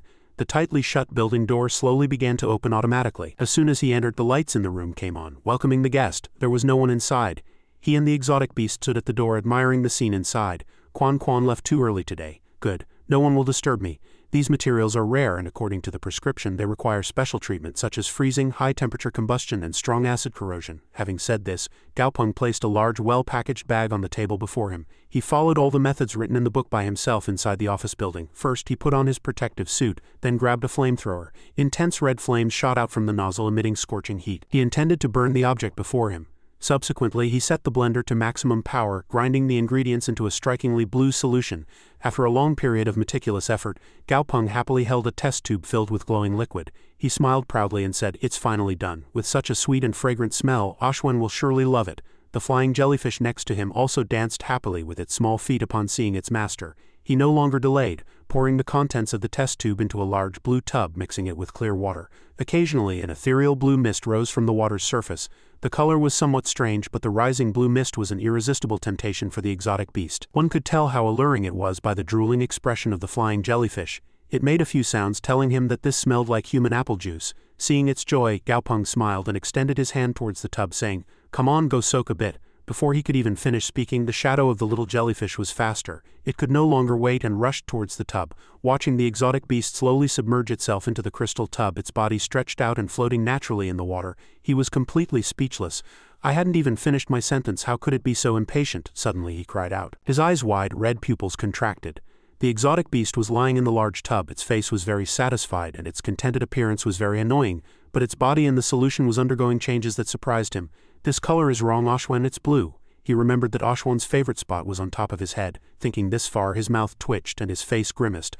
After the exotic beast jumped up, if its head and this color combined, it would be like wearing a green hat, and even a glowing green hat. No matter how he looked at it, this scene was very strange. He regretted inwardly. Choosing the wood spirit jellyfish evolution path was probably the wrong decision. At this point he started screaming inwardly, "Save me, I hate glowing green," and he continued to think as he watched the flying jellyfish's body completely turn the green color of the solution, growing plumper and plumper. Moreover, the materials needed to upgrade to epic quality this time were too rare. What kind of materials are these for space-type void evolution?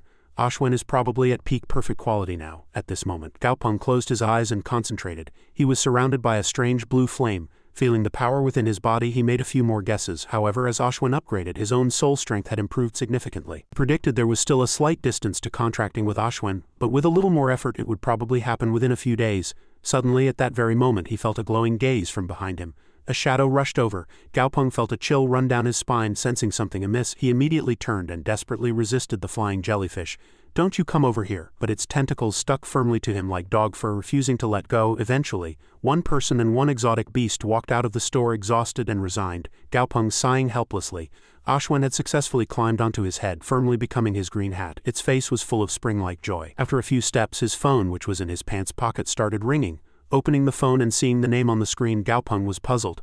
"This is the interior design company Sister Tang recommended a few days ago. Haven't all the specific procedures been set? What's going on so late?" As soon as he pressed the call button, a voice immediately came from the other end. "Mr. Gaopeng, do you have a moment? There's a problem with the villa cleaning, and you need to come and personally verify it."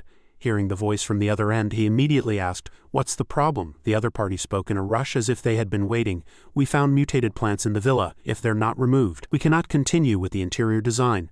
But removing them requires dismantling part of the structure, so we need you to come personally and give instructions." Gaopeng walked casually, one hand in his pants pocket, and replied coldly, "Understood." He vaguely heard excitement in the other party's voice. "Excellent, Mr. Gaopeng. All the workers are here now, so please come quickly." Before the other party finished speaking, he paused for a moment, then cut them off. "Wait a minute," he said in a slightly dangerous tone. "Mr. Supervisor, you said all the workers are there now waiting for me? Am I that important? So many people working overtime so late for my house, and without overtime pay?" As he spoke, he probed for anomalies in the other party's words, ridiculing them, though he himself wasn't quite sure. At this moment, the brown-haired man called Mr. Supervisor on the other end of the phone had his hands tied behind his back, unable to move or escape. Another person held the phone to his face, forcing him to speak, and he could only comply with a bitter smile. Hearing Gaopeng's probing questions, he stammered nervously, "This is all our responsibility. Mr. Gaopeng, please come quickly." The other end was silent for a while, then a few seconds later the screen lit up. His voice came through. "Understood. I'll be there shortly." As soon as the man got the answer he wanted, he immediately pressed the red button to hang up. Zhang Yilong was holding his hair at this moment, his face full of malevolence. He smiled eerily, looked down at his chest and said, "Well done, Mr. Supervisor. Tonight your son can have fried chicken." The man kneeling, held by the bodyguard, had wide eyes full of terror. After Gaopeng hung up with Mr. Supervisor, he called a few times but couldn't connect. He looked at the screen a little worried. Mr. Supervisor's words were very suspicious, but Sister Tang's phone isn't connecting either. Seeing its master's strange face, Ashwan next to him also curiously poked its head out, but he had no time to pay attention to it now. Gaopeng still felt something was amiss, but he couldn't pinpoint exactly what was wrong. He frowned, and for safety he brought Anna and Daisy with him. Having said that, he dashed forward like a gust of wind, leaving only the boy's retreating figure. As soon as the flying jellyfish heard its master call Ashwan, "Let's go," it cheered and quickly flew to follow him. 30 minutes later, Mr. Supervisor's hands were tied behind his back. They made him kneel, facing the person in front of him, giving him no chance to escape. The subordinate, having waited for a long time with no one arriving, asked, "Sir, why isn't that kid here yet? Did he perhaps notice something? Why do you ask? Dr. Zhang, holding the red wine glass in his hand, turned around and sneered. Have patience. It's fine if he's a little late. We're going to meet Qi Hangdong's people anyway. To be honest, I don't want to use such crude methods. After all, we're civilized people. Saying this, he raised an eyebrow and smiled maliciously. I never thought Qi Hangdong still had a living maternal grandson. If someone hadn't secretly informed me, I would have thought that old man was a lonely old man. The subordinate behind him immediately agreed. If news that Qi Hangdong still has a living maternal grandson spreads, many people will definitely secretly try to eliminate this problem. Zhang Yilong looked at the red liquid in the glass. His pupils, the color of wine, faintly glowed, and a murderous intent emanated from his eyes. He smiled sinisterly. In the end, Qi Hangdong has no other blood relatives. He will grow old, and his maternal grandson is still young. In the face of profit, people's hearts waver. Today, the Nantian group has already become a giant with many powerful factions. Everyone has their own agenda. His words instead made his subordinate tremble and break out in a cold sweat. Sir, do you mean you intend to eliminate Gao Peng later? But why aren't we acting immediately, instead just probing repeatedly? Dr. Zhang heard this, raised his hand and poured red wine. The red liquid flowed like blood, he replied. Qi Hangdong put a lot of effort into hiding and protecting his maternal grandson, so he will definitely be extremely cautious about his safety. He will secretly deploy people to protect him. If we act directly, mistakes are easy to make, and alarming that old man will be troublesome. Besides, who said I want to kill his maternal grandson? I only want to capture his maternal grandson and negotiate terms with him. As he spoke, he turned around. His gaze was sinister. Do you think we are qualified to contend for Nantian's power? As he spoke, the wine glass in his hand dropped and shattered. If we kill Qi Hangdong's only blood relative, what awaits us is only his wrath. In the end, those who are qualified to contend for that position will benefit. Comparing the foundations of their laboratories, Dr. Zhang felt his own research institution was nothing compared to Nantian Group's research institutions. There were at least over 30 of them. In addition to research institutions, there were also several large security agencies. Even if Nantian Group's only successor died, that position would not come to him. The security agencies he mentioned were composed of well-trained individuals ready to use any means for their master. Saying this, he raised his eyebrow. Why should I dirty my hands causing chaos and everything would be more beneficial to me? Besides, if I think about it another way, Gao Peng is a crown prince and it's highly likely he'll inherit the throne in the future. Even if I'm currently at odds with him, the world's definition of friends and foes isn't that simple, Zhang Yilong said as he took out his watch and watched the second hand move, calculating. Tonight, if I gain profit and expand my laboratory, I can't be sure that he won't accept my allegiance in the future. Saying this, he looked again at Mr. Supervisor, who was still kneeling on the ground. It will be time soon. Qi Hangdong's people must have arrived too. Hearing this, Mr. Supervisor trembled and cried out, Wait, you said you wouldn't harm me. Zhang Yilong remained completely unmoved, raising a finger. A black and white butterfly with strange patterns on its wings flew and landed on him. He said to Mr. Supervisor, Don't be nervous, but his condescending gaze was even more malevolent. I am a researcher, unlike those barbarians. As soon as he finished speaking, the butterfly in his hand flapped its wings. Pollen particles fell one by one from its wings. As Mr. Supervisor inhaled the pollen, his eyes became hazy and his eyelids heavy. After a short while, the man weakly collapsed to the floor. Zhang Yilong looked at him without any pity. Rest, you cannot participate in the next events. Unfortunately, there's one less witness to my success tonight. Just as he was gloating, dust flew up in the air and a streak of light shot across the sky. The subordinate screamed, Sir, look! He too immediately sensed something was wrong. Wrong. Both of them simultaneously looked up at the sky. A colossal dragon beast appeared arrogantly, astonishing them. The old man has come in person. At this moment in the Chang'an military region, at the top of a tall tower, a phoenix with feathers as red as the sun was sleeping with its eyes closed. But suddenly, the golden deity opened its eyes wide and shone brightly. It spread its huge wings and soared into the sky, its colossal divine body enveloped in a shimmering golden light. Two guards at the top of the tower looked up at the sound and witnessed the gigantic bird emitting light. One of them shouted, What's wrong? Has the gorilla from Black Blaze Forest come out? But the other was more rational. The golden deity is in the south, go check quickly. The two were about to rush off when a voice suddenly came from behind them. No need to check, that person from Nantian Group has come to Chang'an. Both of them simultaneously turned around. A middle-aged man in a high-ranking officer's uniform approached, leaning on a cane. They said, Commander. The man pointed his cane at the two with a solemn expression and said, Don't worry, just guard as usual. Receiving the order, the two simultaneously saluted in military fashion and shouted loudly and clearly. As the two returned to their positions, the commander looked up at the top of the tower, his face grim, and sighed. It was the calm before the storm. Returning to Dr. Zhang, the man in front of him kept backing away in fear, not forgetting to threaten him by saying he had Gao Peng's son. Chairman, wait. I have Gao Peng's son. Despite his words, the man who had just arrived didn't hesitate at all. He looked down with an angry expression as if a supreme authority was looking down on a lowly individual behind him. The divine dragon glared fiercely as if it would devour him. He asked Dr. Zhang, Think carefully before you speak. Around them, all the bodyguards Zhang Yilong had brought were lying on the ground. Lying prostrate on the ground, he swallowed nervously as he looked at the gruesome scene before him and said in a trembling voice, Chairman, I spoke rashly just now to save my life, please give me a chance to speak." At this moment the white-haired man standing in front of him ignored his words entirely. His eyes darkened and he asked coldly, "Who told you about Xiaopeng?" Sensing that the situation was dire, Zhang Yilong broke out in a cold sweat. He was terrified but tried to remain calm. "Chairman, calm down. I have never told anyone else about Gaopeng's whereabouts, but I have set up a program. If I don't decrypt it within the set time, the program will send all of Gaopeng's personal information to all Nantian Group employees." As he spoke, he recalled the program on his phone that contained all of Gaopeng's personal information. Qi Hangdang gave him a cold look after hearing his words. "If you don't want to speak, then don't. Everyone has their own ambitions. I won't force you." After speaking, he turned to leave, and Dr. Zhang crawled on the ground trying to chase after him. "Don't go, I'll tell you. It's Secretary Liu." He never dreamed that the man in front of him wouldn't follow his plan, and at this point he bowed his head and said, "Chairman, I just want some extra funds. I have no intention of harming Gaopeng. As long as I have enough money, I guarantee I will bring many benefits to Nantian." But he didn't expect the man to show no patience for his flowery words, waving his hand without hesitation and leaving. "You made some contributions in the past, so I'll let you die peacefully." Hearing his words, he reached out to grab his clothes but only grabbed air and kept pleading with the chairman. "Chairman, I was wrong." Suddenly his voice was cut short and his pupils dilated greatly. In his pupils he saw sharp claws descending. In the quiet night scenery of the villa, only a single painful scream echoed through the air, and immediately all the scenery fell into silence. Zhang Yilong, who had been so smug just moments ago plotting against Gaopeng, was now a cold corpse. His chest was soaked in blood and he had fallen dead with his head smashed against the rock wall where the old man stood with his back turned. Seeing his limbs turn cold, he snorted coldly and cursed, "Fool, I, Qi Hangdong, have never tolerated any form of threat." Just then the bracelet on his wrist flashed a red light and he immediately touched the bracelet with his hand, from which a voice emerged. "Chairman." He looked at the bracelet on his wrist and his eyes grew solemn. "Investigate Zhang Yilong. He probably set up a program. If you can find the program, delete it, and if you can't destroy it, tell me. It's true that Gaopeng is the crown prince of Nantian Group, so at most this news will just get out." As soon as he finished speaking, the person on the other end immediately received the order. "Understood." Qi Hangdang handled everything himself, and he leisurely looked at the sky above. The night sky was full of sparkling stars like an endless galaxy, and a few clouds floated idly. He gazed at the beautiful scenery for a long time.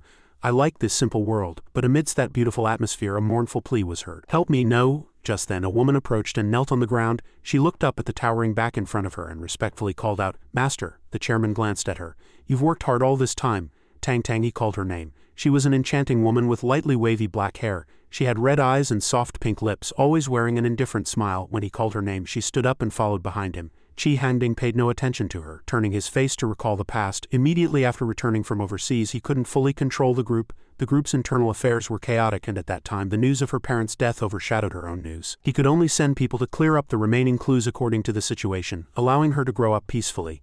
Now that the group's situation was stable, there was no need to rush Xiaopeng's return. This free-spirited approach could temper a person's will, and Xiaopeng's talent was indeed far beyond his expectations. After speaking, he approached his familiar, stroked its head and said to Tang Tang, "There's a lot to do in the group, so I'll leave the cleaning to you." The white dragon closed its eyes as it felt the warmth of its master's touch, a very satisfied expression appearing on its face. The woman standing next to him heard his instructions and asked in confusion, "Master, aren't you going to meet Xiaopeng tonight?" But he heard her words and smiled gently. "Let's wait for a more suitable opportunity." For Xiaopeng, a strong and unwavering heart was more important than any external things he could obtain at any time. "Child, I'll watch how far you can grow." Just then, Gaopeng, who was being discussed, arrived at the villa. Behind him were a Bang, Daisy, and the flying jellyfish Ashwen. He arrived and was surprised by the chaotic scene before him. Where did Manager Li and the workers go? He hadn't been able to reach them since just now. What had happened? As soon as he discovered a deep crack in the ground, upon closer inspection, it looked even stranger. No matter how he looked at it, this wasn't a trace of repair work. After speaking, he looked more closely and inwardly judged it to be claw marks. As he was deep in thought, a slender and enchanting shadow approached from beside him. She crossed her arms and said, "I never thought I'd still underestimate your growth speed." Her voice was neither loud nor soft, pleasant to hear, with a soft tone. As soon as she approached, he became wary and quickly turned around. "Who's there?" The woman with lightly wavy hair smiled. "It's your sister." Seeing that the person was Tang Tang, he shrugged as if it were natural. "It's you, Sister Tang Tang. No wonder Daisy didn't warn me." Seeing his provocative posture, she was speechless. "Wait, what's that expression? Are you looking down on your sister?" This time she straightened her face, put her hands on her hips, and pointed a finger at his face, saying, "Listen up. Don't relax so easily in this situation.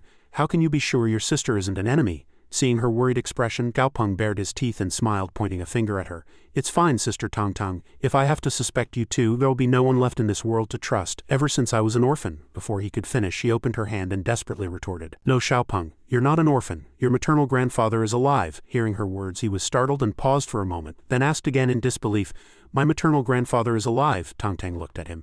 and an inexplicable light flashed in her sharp eyes. She said sincerely, "When the mutation first occurred, he was stranded on an island overseas. Only a few of his close associates were stranded on the island." She recalled the life on the island in the past. The island only had giant ancient trees and sand surrounded by a vast sea on all sides. The island, originally a tropical climate, had countless monsters, and the surroundings were a vast ocean. From the beginning one could imagine the difficulty. At that time, Gao Peng's maternal grandfather was facing a monster covered in sharp thorns and hard shells, and the monster bared its teeth and clawed at the people. The situation was extremely tense. Tong Tang recalled, if the difficulty in the city was normal, he experienced hell-level difficulty.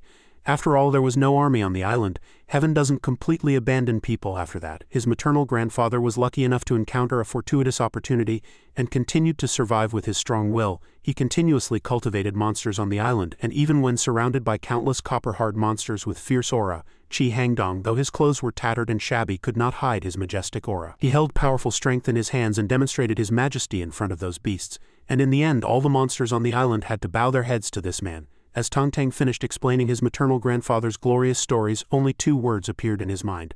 "Amazing," she said to him. "Your maternal grandfather actually cares for you very much. That's why he asked me to stay by your side to take care of and protect you." There were unspoken reasons for him not acknowledging you, but contrary to her worry that he might feel wronged and resent his maternal grandfather, Gao Peng's expression was excited. "I understand, this is still a means for heaven to temper him before entrusting him with a great mission." The light behind his glasses glinted. He said leisurely, "That's my maternal grandfather. I understand, he probably thought it wasn't safe by my side. If I was in the dark he could protect me better and also test me, hoping I would grow up quickly on my own."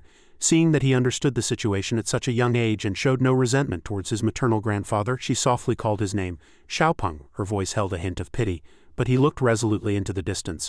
"Sister Tong Tang, he is my only blood relative. You don't have to worry about me misunderstanding or resenting my maternal grandfather for not coming to meet me sooner." After saying this, he grinned and slyly said to her, "So, what is my maternal grandfather's familiar? And its level, it must be super strong, right?" Seeing the little boy chattering endlessly in front of her, she had no choice. To satisfy his curiosity, she smiled and waved her hand, saying with a mysterious expression, "You'll know later." Meanwhile, Gao Peng snorted discontentedly as he didn't get an answer. While they were happily chatting downstairs, they had no idea that their every move was being watched. Qi Hangdong stood in midair on the back of the white dragon, observing and listening to their entire conversation. His eyes glowed and he smiled meaningfully with a hint of pride in his eyes. "Xiaopeng, you truly understand me, so I'll be watching." Night gradually receded, and the first rays of the new day began to awaken. The clouds were tinged with the red glow of dawn. The next day at high noon, the academy's campus was packed with students. Excuse me. Seeing the crowded scene before him, he was surprised and went to see what was happening with his familiar. As he entered the crowd, he saw medical staff carrying a young man on a stretcher. Something so exciting this early in the morning? Did he just slip and fall? As soon as he wondered, a female student approached and explained to him it wasn't sudden. "Friend Gao Peng, the Beastmaster injured someone," she continued. "I heard there was always conflict between 2 students and later one of them became a Beastmaster. This morning the 2 clashed in front of the school and the Beastmaster ordered his familiar to attack the other party. It seems he killed him." As she spoke, she described the scene of a huge beast familiar charging. The beast's sharp claws attacked the male student directly, ignoring the terrified screams of the surrounding people. The male student was severely injured and immediately collapsed on the spot. Just then, 2 other men saw Ashwin clinging to his shoulder and said, the red-haired man sneered, "He became a Beastmaster all right." The man finished speaking and clicked his tongue a few times, while the man next to him glanced at him unpleasantly and whispered, "Don't say anything more, you'll get hit." On the other side, a fragile-looking female student was timidly testifying among the teachers. Actually, student Zaihun was always timid in the past and was always bullied by others. The person who was hit today was the one who used to be the most arrogant and loved to bully him. After she finished speaking, the students divided into 2 factions and argued. "That's right, that guy used to bully a lot of people because he was strong. Now someone else is stronger than him. So why shouldn't they get revenge?" On the other side, hearing that, they retorted, "You can't say that. Using violence is wrong no matter the reason." After he finished speaking, several people condemned him. "What time is it that you're still talking about violence being wrong? Do you dare to tell that to the monsters outside?" The man was speechless and could only get angry. "You're being unreasonable." The noisy debate about the incident continued endlessly, but Gao Peng seemed to pay no attention to them at all. He resolutely left with his familiar. What will be the attitude of the school and the military? Will they move the training ground outside the school too? Outside was noisy and lively, but now in the principal's office the white-haired principal slammed the desk with a very angry face. Why should the school prohibit students from carrying weapons? Their age and psychological state determine that they are prone to impulsive behavior. beast familiars are much more dangerous than weapons. If they continue to train at school, the safety risks will be much greater. This is also unfair to students who don't have beast familiars. The man sitting opposite immediately tried to calm him down as soon as he heard the reprimand. Principal, please calm down. We don't want this to happen either. At this moment, the old principal finally calmed down and a hint of worry flashed in his eyes. I'm sorry, I was rude just now. This matter is unrelated to anything else. I'm simply concerned for the safety of the students. Hearing the old principal's words, the military superior consoled him. It's all right, I understand. He stood up from his chair and said to the principal, I will consider your suggestion and report it to the higher-ups. However, I cannot guarantee the outcome. After speaking, he turned, opened the door and left. Before leaving, he glanced back slightly, and his eyes under his hat grew solemn. Actually, there's truly no safe place right now. All we can do is bind them with laws and force. Hearing his words, the old principal bowed his head even lower. His eyes gradually filled with despondency, and he sighed helplessly. In the Chang'an military region, at the top of the tower, the golden deity became even more serene than the night. The golden deity lay there enjoying the gentle breeze and sunlight. The man from the principal's office had already returned here. He solemnly reported everything that had just happened. Commander, that's the situation. The middle-aged commander, with his back to him and one hand behind his back, looked into the distance. Hearing his subordinate's report, he sighed. The school really should have just been a place for studying. After speaking, he turned around. His eyes were slightly dark, but that's in the past. As you know, in the past month, there have been over 300 incidents of monsters attacking people in Chang'an City. Moreover, because monsters are extremely lethal, most incidents have been very severe. This is only in Chang'an City. If you look nationwide and worldwide, our country's crime rate is still relatively low. Western countries are much more tragic. The police there are so busy that they have to ask civilian experts to help maintain order. Hearing his words, the superior gritted his teeth and bowed his head. Understood. Seeing his slightly gloomy expression, he smiled, approached, patted his shoulder and consoled him. I understand how you feel. Don't worry, the government alliance will not let the situation continue to worsen. They will act quickly. In special times, special methods are employed. Our mission is still heavy. As soon as their conversation ended on the school playground, students were lining up and receiving instructions. The officer standing on the rostrum stood firmly with his hands behind his back and loudly reprimanded the young men and women gathered there. All right, you lot have done very well. You haven't even killed a few monsters, but you're very skilled at bullying your fellow students. Starting tomorrow, none of your beast companions are allowed on school grounds. We will construct a building at the training facility, and you must take all your beast companions there. Is that understood? The instructor's resolute voice silenced everyone. However, some students near Gaopeng looked at him and chuckled. Ashwen was excitedly clinging to his head, making singing-like sounds, and its glowing green body on his head made it look as if someone had placed a green hat on him.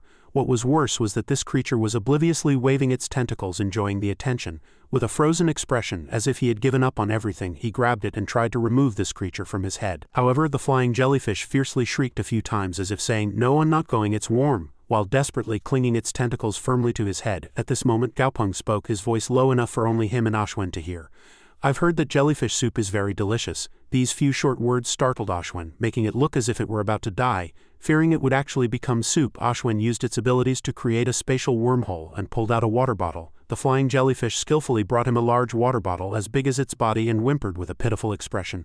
I want to drink fruit juice. I don't want jellyfish soup. He was speechless at its appearance, but the surrounding people burst into laughter at its cuteness. Even the officer on the stage couldn't help but laugh at this scene. He coughed a few times, suppressing his laughter, and said, "All right, everyone, focus." After giving his warning, Zhang Renbai returned to his usual dignified demeanor, clasping his hands behind his back.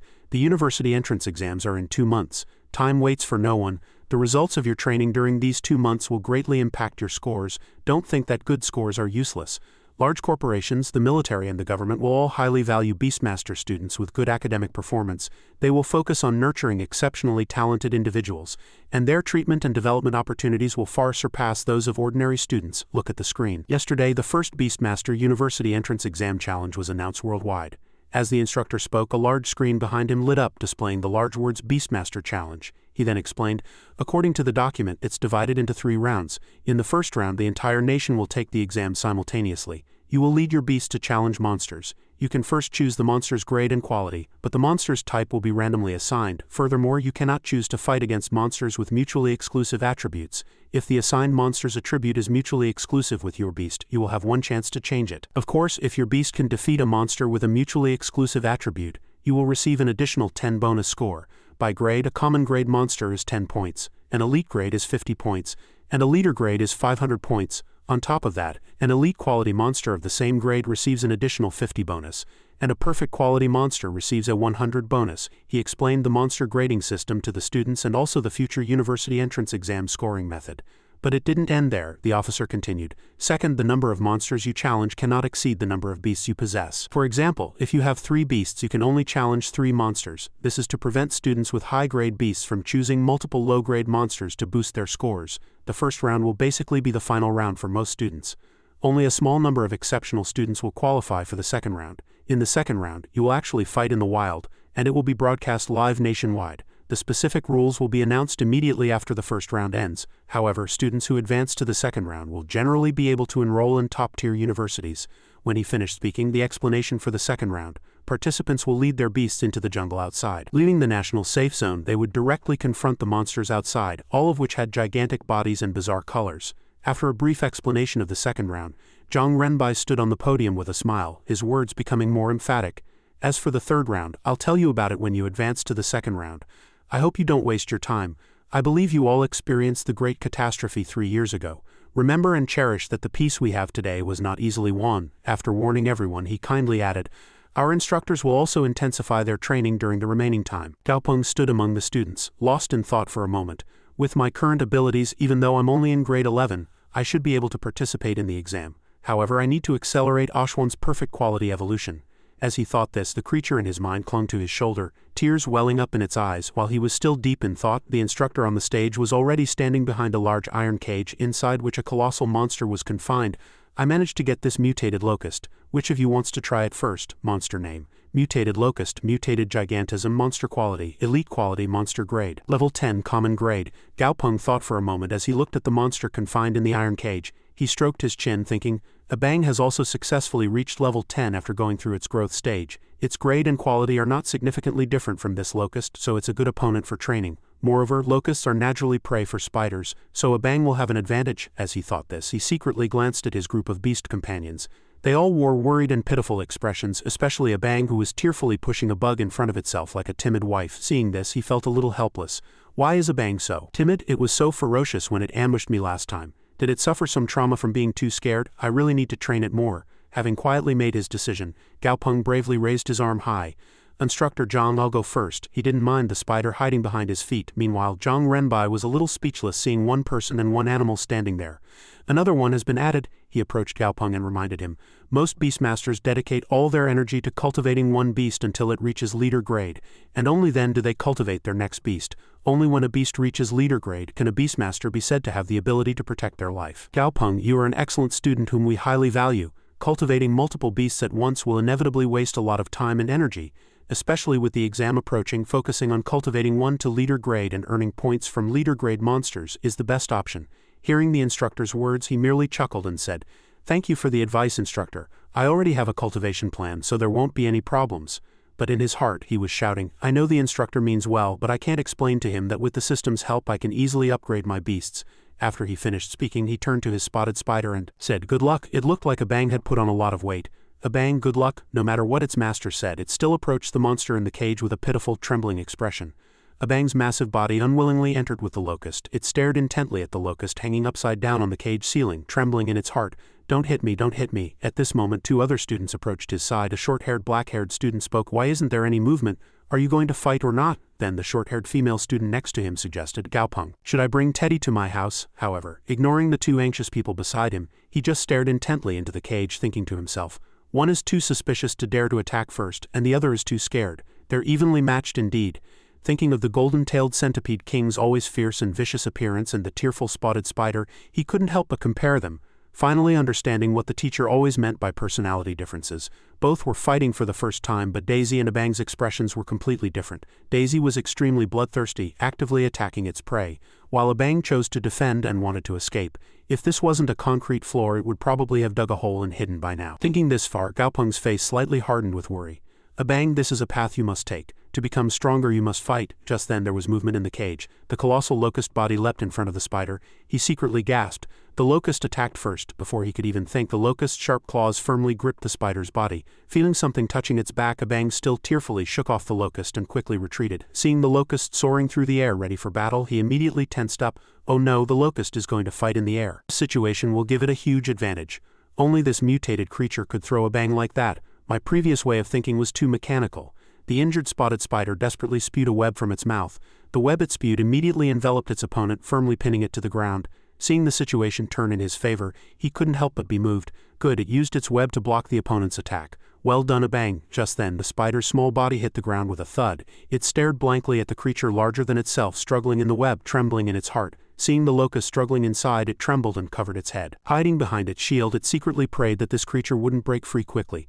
But contrary to its wishes, the locust mustered all its strength and rose. The thick web wrapped around its body slowly began to crack. Trapped in the spider's saliva, it furiously pounded the shield with its two angry claws. Seeing a bang return to a defensive posture, Mu Jiang approached Gaopeng and said, "This spider is amazing. It even blocked the attack of a special mutated creature." Despite the praise, he wasn't happy at all. He frowned, continually analyzing the match in his mind. No, just now was a bang's perfect opportunity to attack. But after falling to the ground, a bang was too scared and only defended. Missing this opportunity, although the locust is a mutated creature, its attack did not cause any damage to a bang. This proves that a bang is stronger than it. Inside the cage, the spotted spider was still hiding behind its shield, blocking the locust's continuous attacks. Just as it was anxiously wondering when this creature would stop, Gaopeng approached. He encouraged a bang to advance and hit it. But the spider behind the shield still weakly said, "No, I'm scared." Understanding its feelings, he still patiently encouraged it. "A bang, don't be scared, you're much stronger than it. Climb onto the cage and hit it." Suddenly, something stirred in the spider's heart, but it immediately recoiled. "I won't hit it, it's hard to climb the cage." Seeing its timid appearance, he angrily clenched his fist. His words also reflected his anger.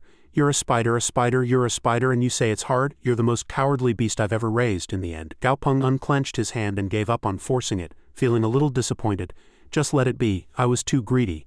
Training a beast is not something that happens overnight. Seeing the spider being pushed against the cage wall and slowly retreating, he felt a pang of pity. A bang was originally a defensive type of beast companion, and in fact couldn't rely on active offensive capabilities. If it wasn't willing to actively attack, then he would just have to train its defense from now on. Thinking this far, he opened his mouth and called out, "Hey, come back here." He looked at his beast companion, no longer intending to make it fight the locust. "If you don't want to actively fight, just come back here." Feeling his discontent, his voice contained a hint of coldness, disappointment, and anger, which immediately terrified it. The spider thought tearfully, "The former owner passed away, a bang is no longer needed." It thought of Granny's warm smile, and felt even more distraught. But she was forever asleep in a coffin covered with white flowers. But he must be very angry now, and even sadder. The new owner is angry too. A bang will be abandoned. A bang doesn't want to be abandoned anymore. A bang is scared. Such thoughts continued to swirl in its mind, and at that very moment the spider's heart was filled with excitement. It climbed onto the cage door and then onto the ceiling, its 6 eyes gleaming with cold, killing intent as it stared intently at the locust below. It fiercely bared its sharp teeth. A bang doesn't want to be abandoned. After speaking, the spotted spider ferociously charged at the locust as if intending to bite its opponent's neck. As soon as it approached the monster, a bang raised its hard and sharp claws and directly scraped the locust's massive body. Instantly, green blood spewed from the wound. Seeing the spotted spider counterattack and injure the locust, everyone below was greatly moved. The black-haired student who had been anxiously complaining about boredom earlier was now grinning, patting his shoulder. "Hey you, you're good at hiding things."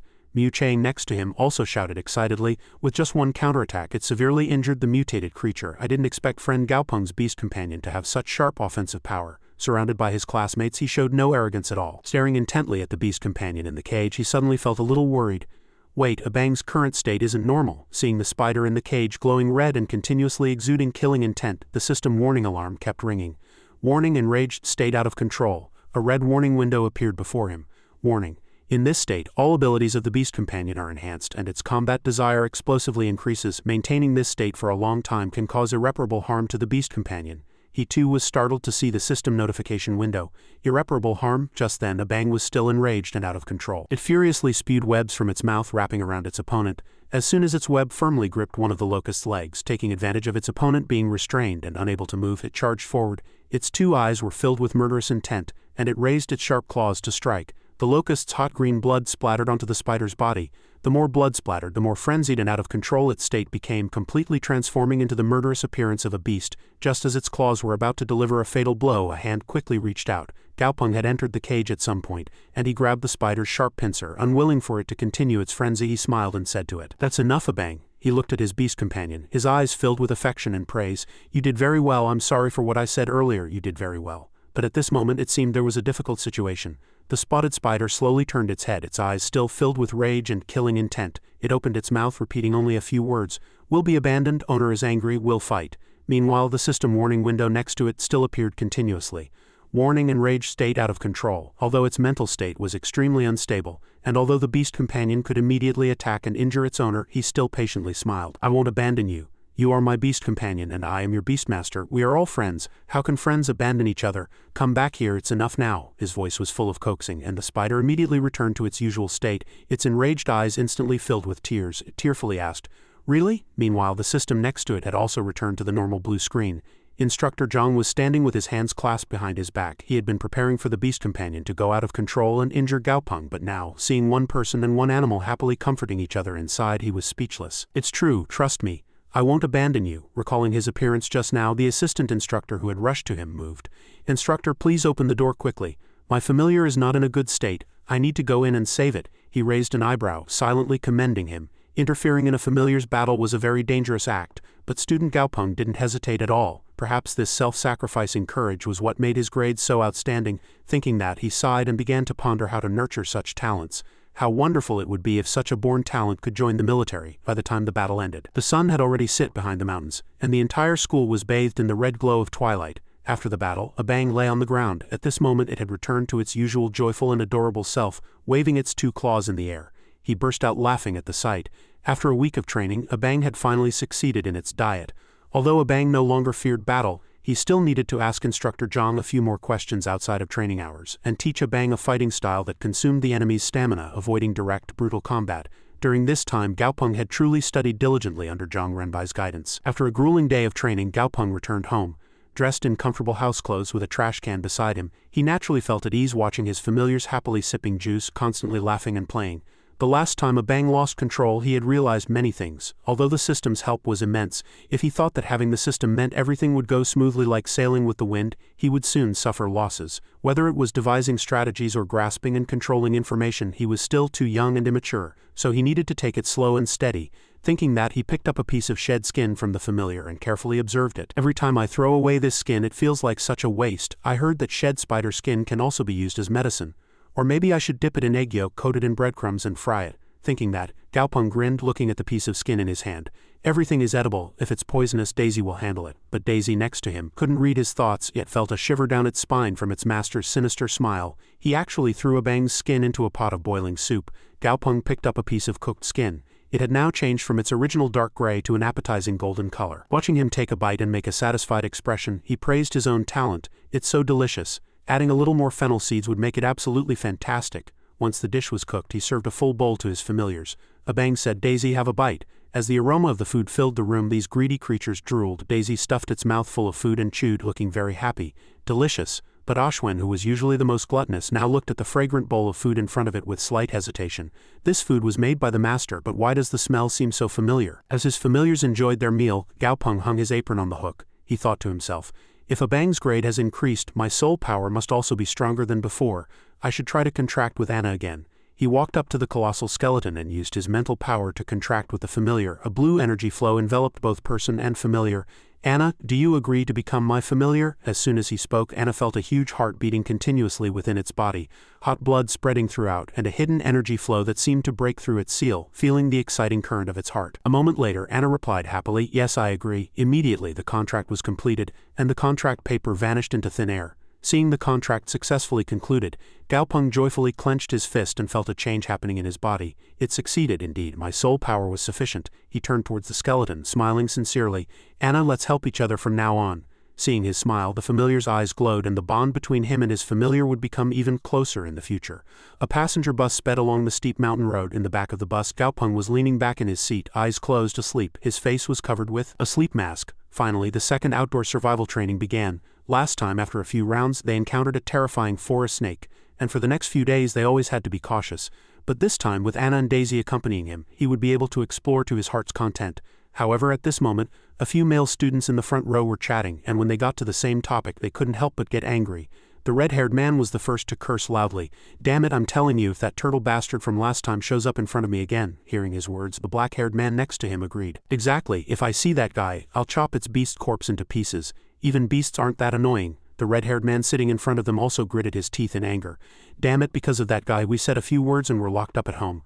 Luckily someone unlocked it, otherwise we might have starved to death there." Although he didn't want to eavesdrop on their conversation, their voices were so loud in the bus that he, who was originally sitting in the back, eyes closed and resting, also took off his sleep mask and looked at them. Hearing them continue to rage, he thought, I don't know who it is, I didn't see their face at the time, I'm telling you, if I find out who that guy is, I have 100 ways to make sure he can't study at school. He thought to himself, no wonder their voices sounded familiar. Turns out they were those guys I bumped into last time. After another few tens of kilometers, the bus stopped in a clearing near the forest. Military vehicles were already waiting.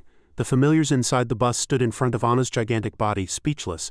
They were terrified, huddling together and hiding to one side. As soon as they reached their destination, Anna got off the bus and quickly approached Gaopeng with its large body. Daisy barely managed to crawl onto his shoulder, its long body conveniently wrapped around Anna's body. He silently appraised the approaching familiar. Anna's grade isn't high, but its epic quality aura alone is enough to suppress other familiars. Not only the familiars but also the other students were startled by its huge shadow and unconsciously backed away. He simply reached out and called it. All right, Anna, restrain yourself. Let's go. Seeing him leave with Anna, the other male students could only curse through gritted teeth. What's he showing off with just one familiar? In the valley, one person and two familiars entered.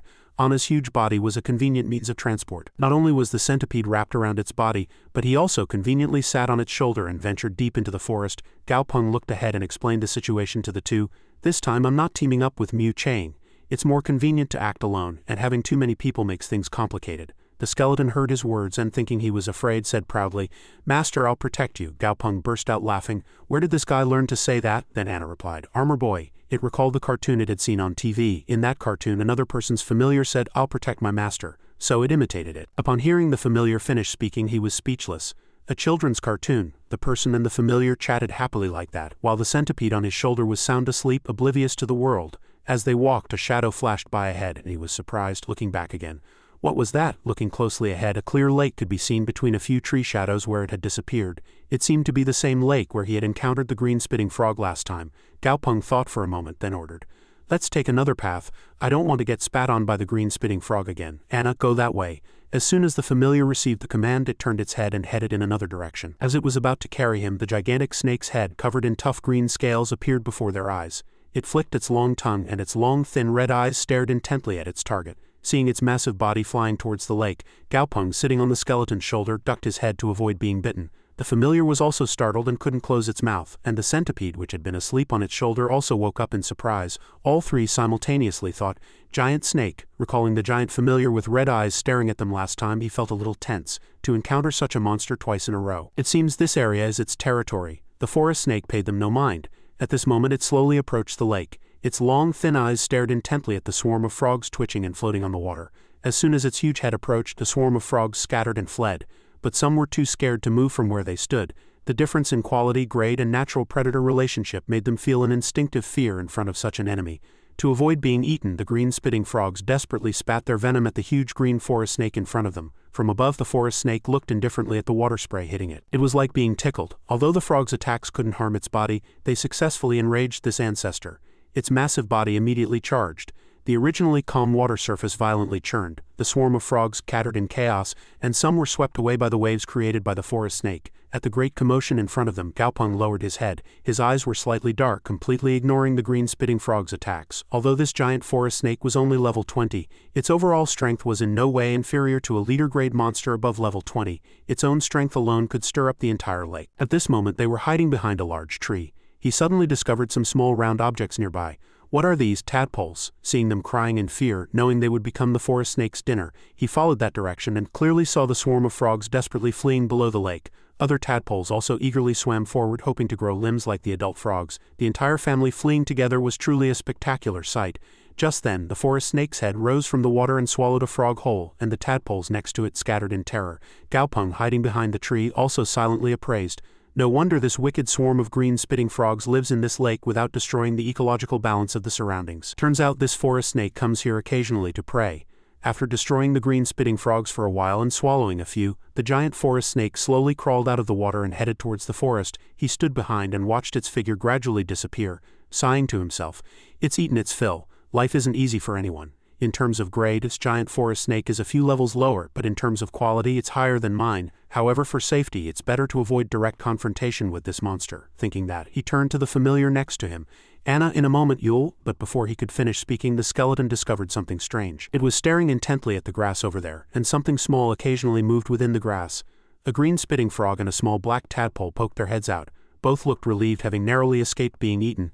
They watched their companions crawl back towards the now calm lake. From all directions others also emerged from their hiding places one by one. Suddenly a frog was quickly caught by an unknown force. Before it could even scream, the tadpole next to it had no time to react. Having avoided the fate of entering the forest snake's belly, it now became Gaopeng's food. The aroma of roasted frog legs filled the air. He was holding a large frog leg in his hand. Taking a bite, the crispy meat burst in his mouth. His eyes gleamed and he gave a thumbs up. The firm leg meat is fragrant and sweet, bursting with juice with a hint of grassy aroma. No wonder the giant forest snake often comes here to eat. Turns out you guys earned it yourselves. Not only Gaopeng but also his familiars next to him happily took bites of the frog meat they were holding. As they enjoyed their frog meat feast, Daisy's antennae on its head swayed, detecting something. He saw the centipede, still chewing food in its mouth, raise its head and look around, asking, "What's wrong, Daisy?" Gaopeng looked in the direction it was staring and saw a huge black horse with fluorescent green manes charging through the forest. Seeing it arrive, he was overjoyed. To encounter a black light horse in such a place, today is truly my lucky day. The horse rolled its eyes, staring intently at him and his familiars. The horn on its nose was very imposing. Monster name, Black Light Horse. Monster level 14. Monster quality, Elite. Monster attribute, Dark type. Monster weakness, Water type. At a glance, the horse immediately bolted in another direction, leaving only a blur at high speed. He also immediately got up, holding the half-eaten roasted frog leg in his hand. He intended to chase after it. High lethality, completely black like a shadow. I really want to capture it. Gaopeng immediately imagined himself riding coolly on the back of the black light horse, his eyes gleaming, constantly exclaiming. Moreover, riding such a familiar would be truly impressive, but he immediately shook his head and snapped out of it. No, I'm a Beastmaster with familiars. I'm a Beastmaster with familiars. He tightly gripped the frog leg in his hand, muttering to himself to stay alert.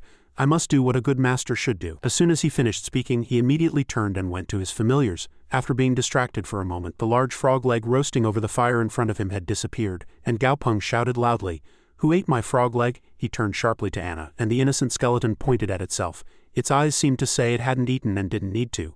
But when he turned his head to look at the centipede next to him, it was lying on the ground. Its face looked full from eating and there were still food scraps around its mouth. When it saw him staring, it looked flustered. Seeing the state of his two familiars, Gaopeng gave a cold smile. Gotcha. He immediately turned to the huge skeleton, accusing it with a look of resentment. Anna, why did you eat my frog leg? The accused familiar was startled and quickly explained. Master, how can you suspect a skeleton of stealing food? But the centipede lying on the ground, seeing that he wasn't suspecting it, raised its head and looked at the other familiar, feigning complaint and shifting the blame to the master. It's that guy, it's that guy. Seeing this companion speaking shamelessly, the skeleton grew angry and grabbed the centipede's tail with its huge arm, lifting it up. Anna shook its body mercilessly in anger, and the centipede was so dizzy its eyes spun. The frog leg in its stomach immediately fell out, even covered in drool. Seeing the food fall, the centipede was so shaken its eyes spun and it drooled. Gaopeng was very satisfied. Indeed, only Anna can handle this guy. Just as he was happily letting his guard down, the skeleton immediately sensed something and looked up vigilantly.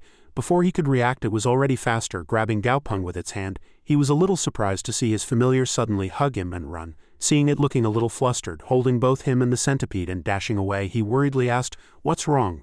As Anna looked back at the spot where it had just been standing, Gaopeng was startled to see the snake's head charging at them. Its long, narrow pupils fiercely glared at the missed prey.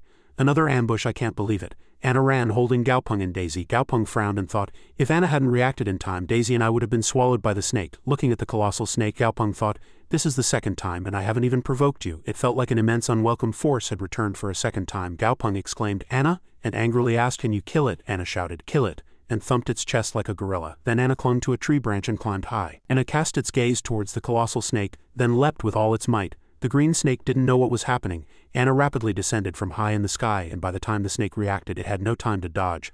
Anna's powerful fist landed squarely on the snake's eye. Blood splattered everywhere, and silver fragments skirted with the blood. The snake shrieked in pain and rage. Immediately after, Anna punched the green snake's jaw again and continued to strike its body. The system displayed a minor injury notification. Anna continued to unleash furious punches on the green snake. Gaopeng watched from behind the tree. Anna's combat power once again astonished me immensely. Anna gathered purple chi in its fist and powerfully struck the opponent's body. The snake's body was riddled with holes, bloodstains spread everywhere, and its body flew far away. The snake trembled all over, bleeding from its mouth, and glared at Anna with enraged eyes. But Anna still didn't hesitate, pushing the snake's head with its hand. The snake's enraged red eyes flashed. Immediately after, Gaopeng received a notification from the system. Instead of its usual green, it had now turned red. Monster name Samjaomung, status Berserk. Gaopeng immediately sensed danger and thought, Berserk no, Gaopeng shouted. Anna, be careful, it has another move. Anna glanced at Gaopeng but had no time to react.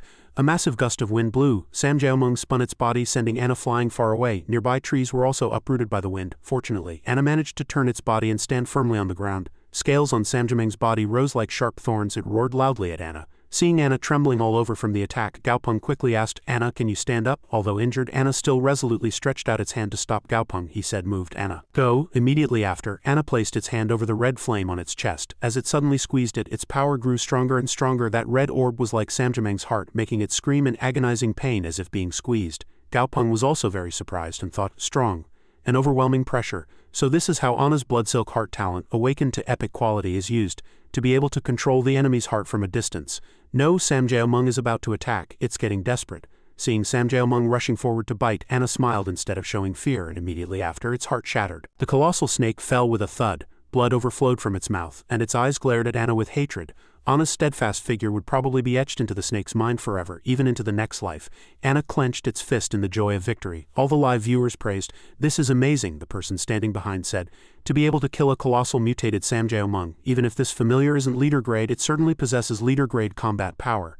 Send me this young man's data," the staff member replied. "Understood." Gaopeng, 18 years old, male, student at Chang'an Third High School, family background, classified insufficient authorization, the staff member said. "Minister, this young man's data is somewhat special." The minister frowned and thought, "The training base has C-grade authorization. According to pre-disaster definitions, only a grade 1 mayor can have C-grade authorization.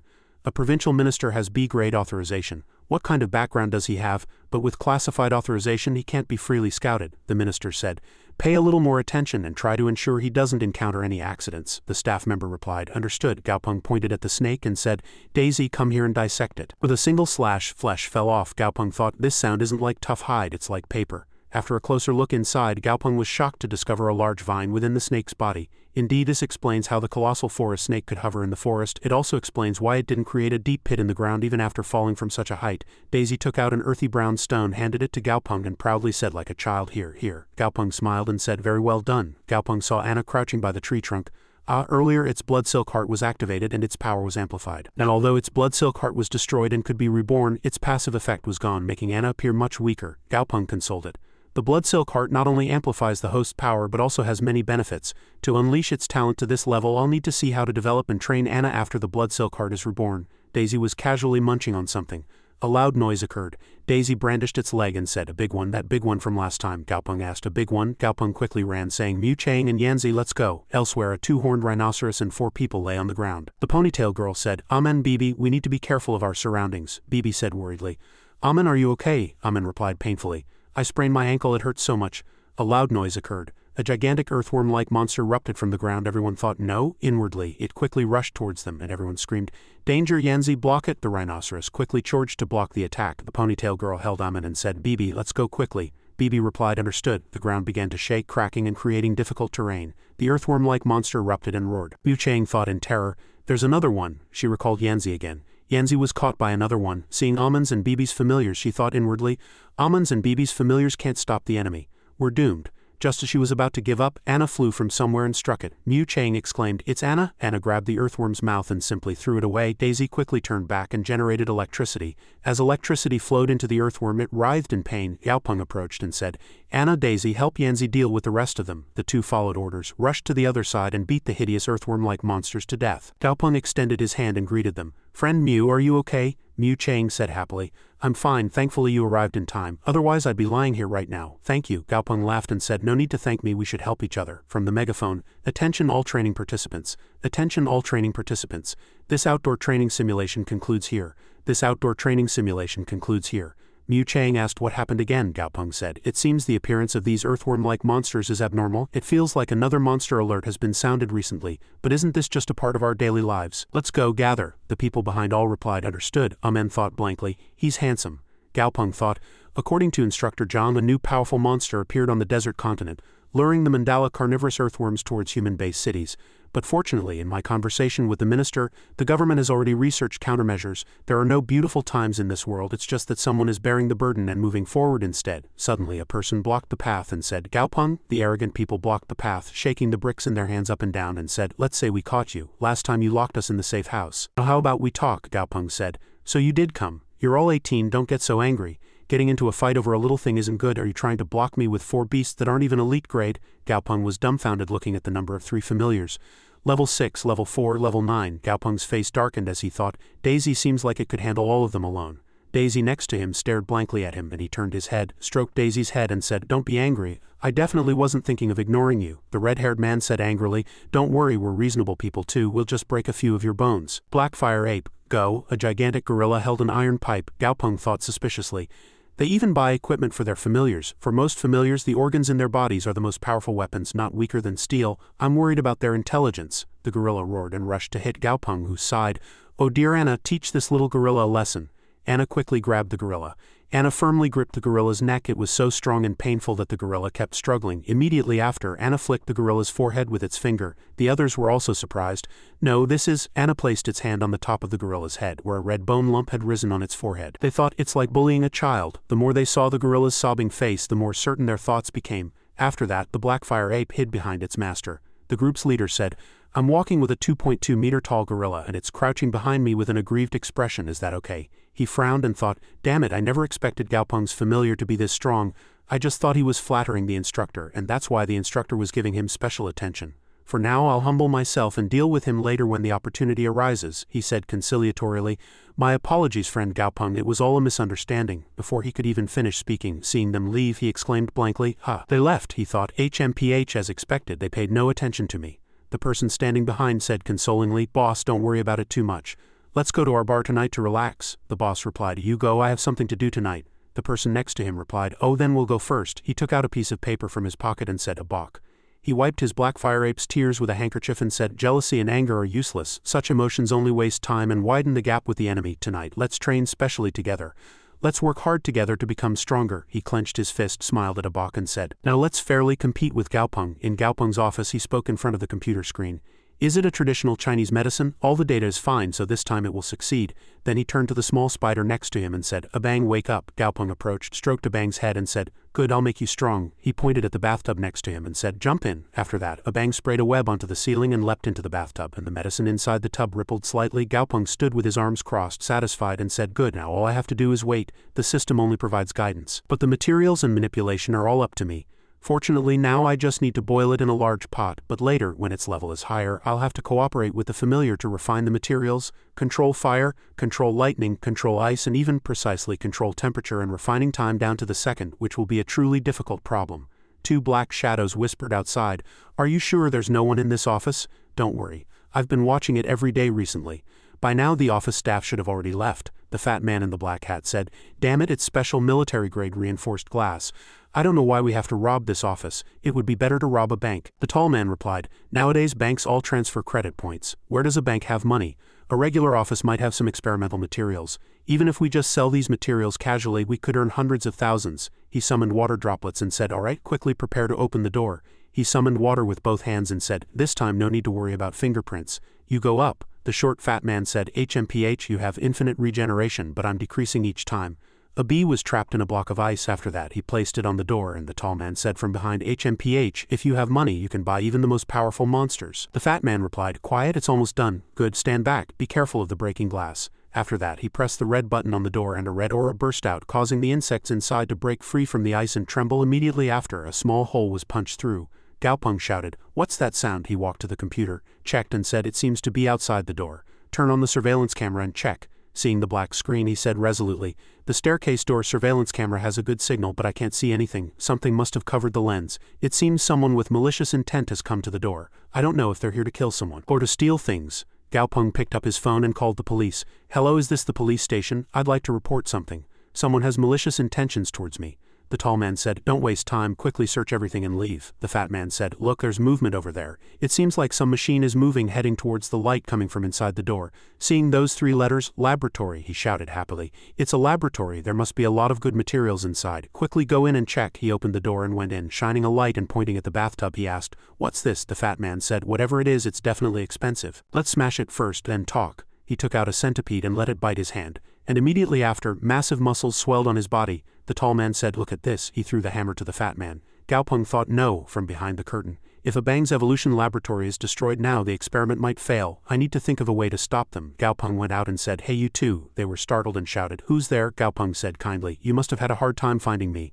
Want to sit down and have some tea? The two thieves glanced at each other, communicating with their eyes. The tall thief swung the hammer at the staff member. "Tea, I'll give you a taste of this hammer," the skinny thief said. "We're doomed," the man replied expressionlessly. "Even if you don't die now, you'll die soon." In the veil of night, an unknown black shadow appeared. The two thieves still chatted leisurely. "How dare you mock me? This is the result. Dark evolution successful, pure demonic armor." A mysterious creature covered in countless eyes oozed strange blue liquid from the cracks. Red light flashed from the monster's eyes towards the two thieves. "Don't you hear a strange sound? Don't talk nonsense. Quickly pack the goods." The two thieves drove the car, loading the items one by one. One thief suddenly turned his head, saw him, and hastily shouted, "What is this?" A gigantic spider with glowing red eyes brandished its pincers and flew towards the two thieves. A long while later, a police car was parked outside the building, and two police officers looked at the hole in the wall, startled and sweating. The young police officer holding a walkie-talkie said, "We have arrived at the reported location. The door has been destroyed." One police officer suddenly smelled blood.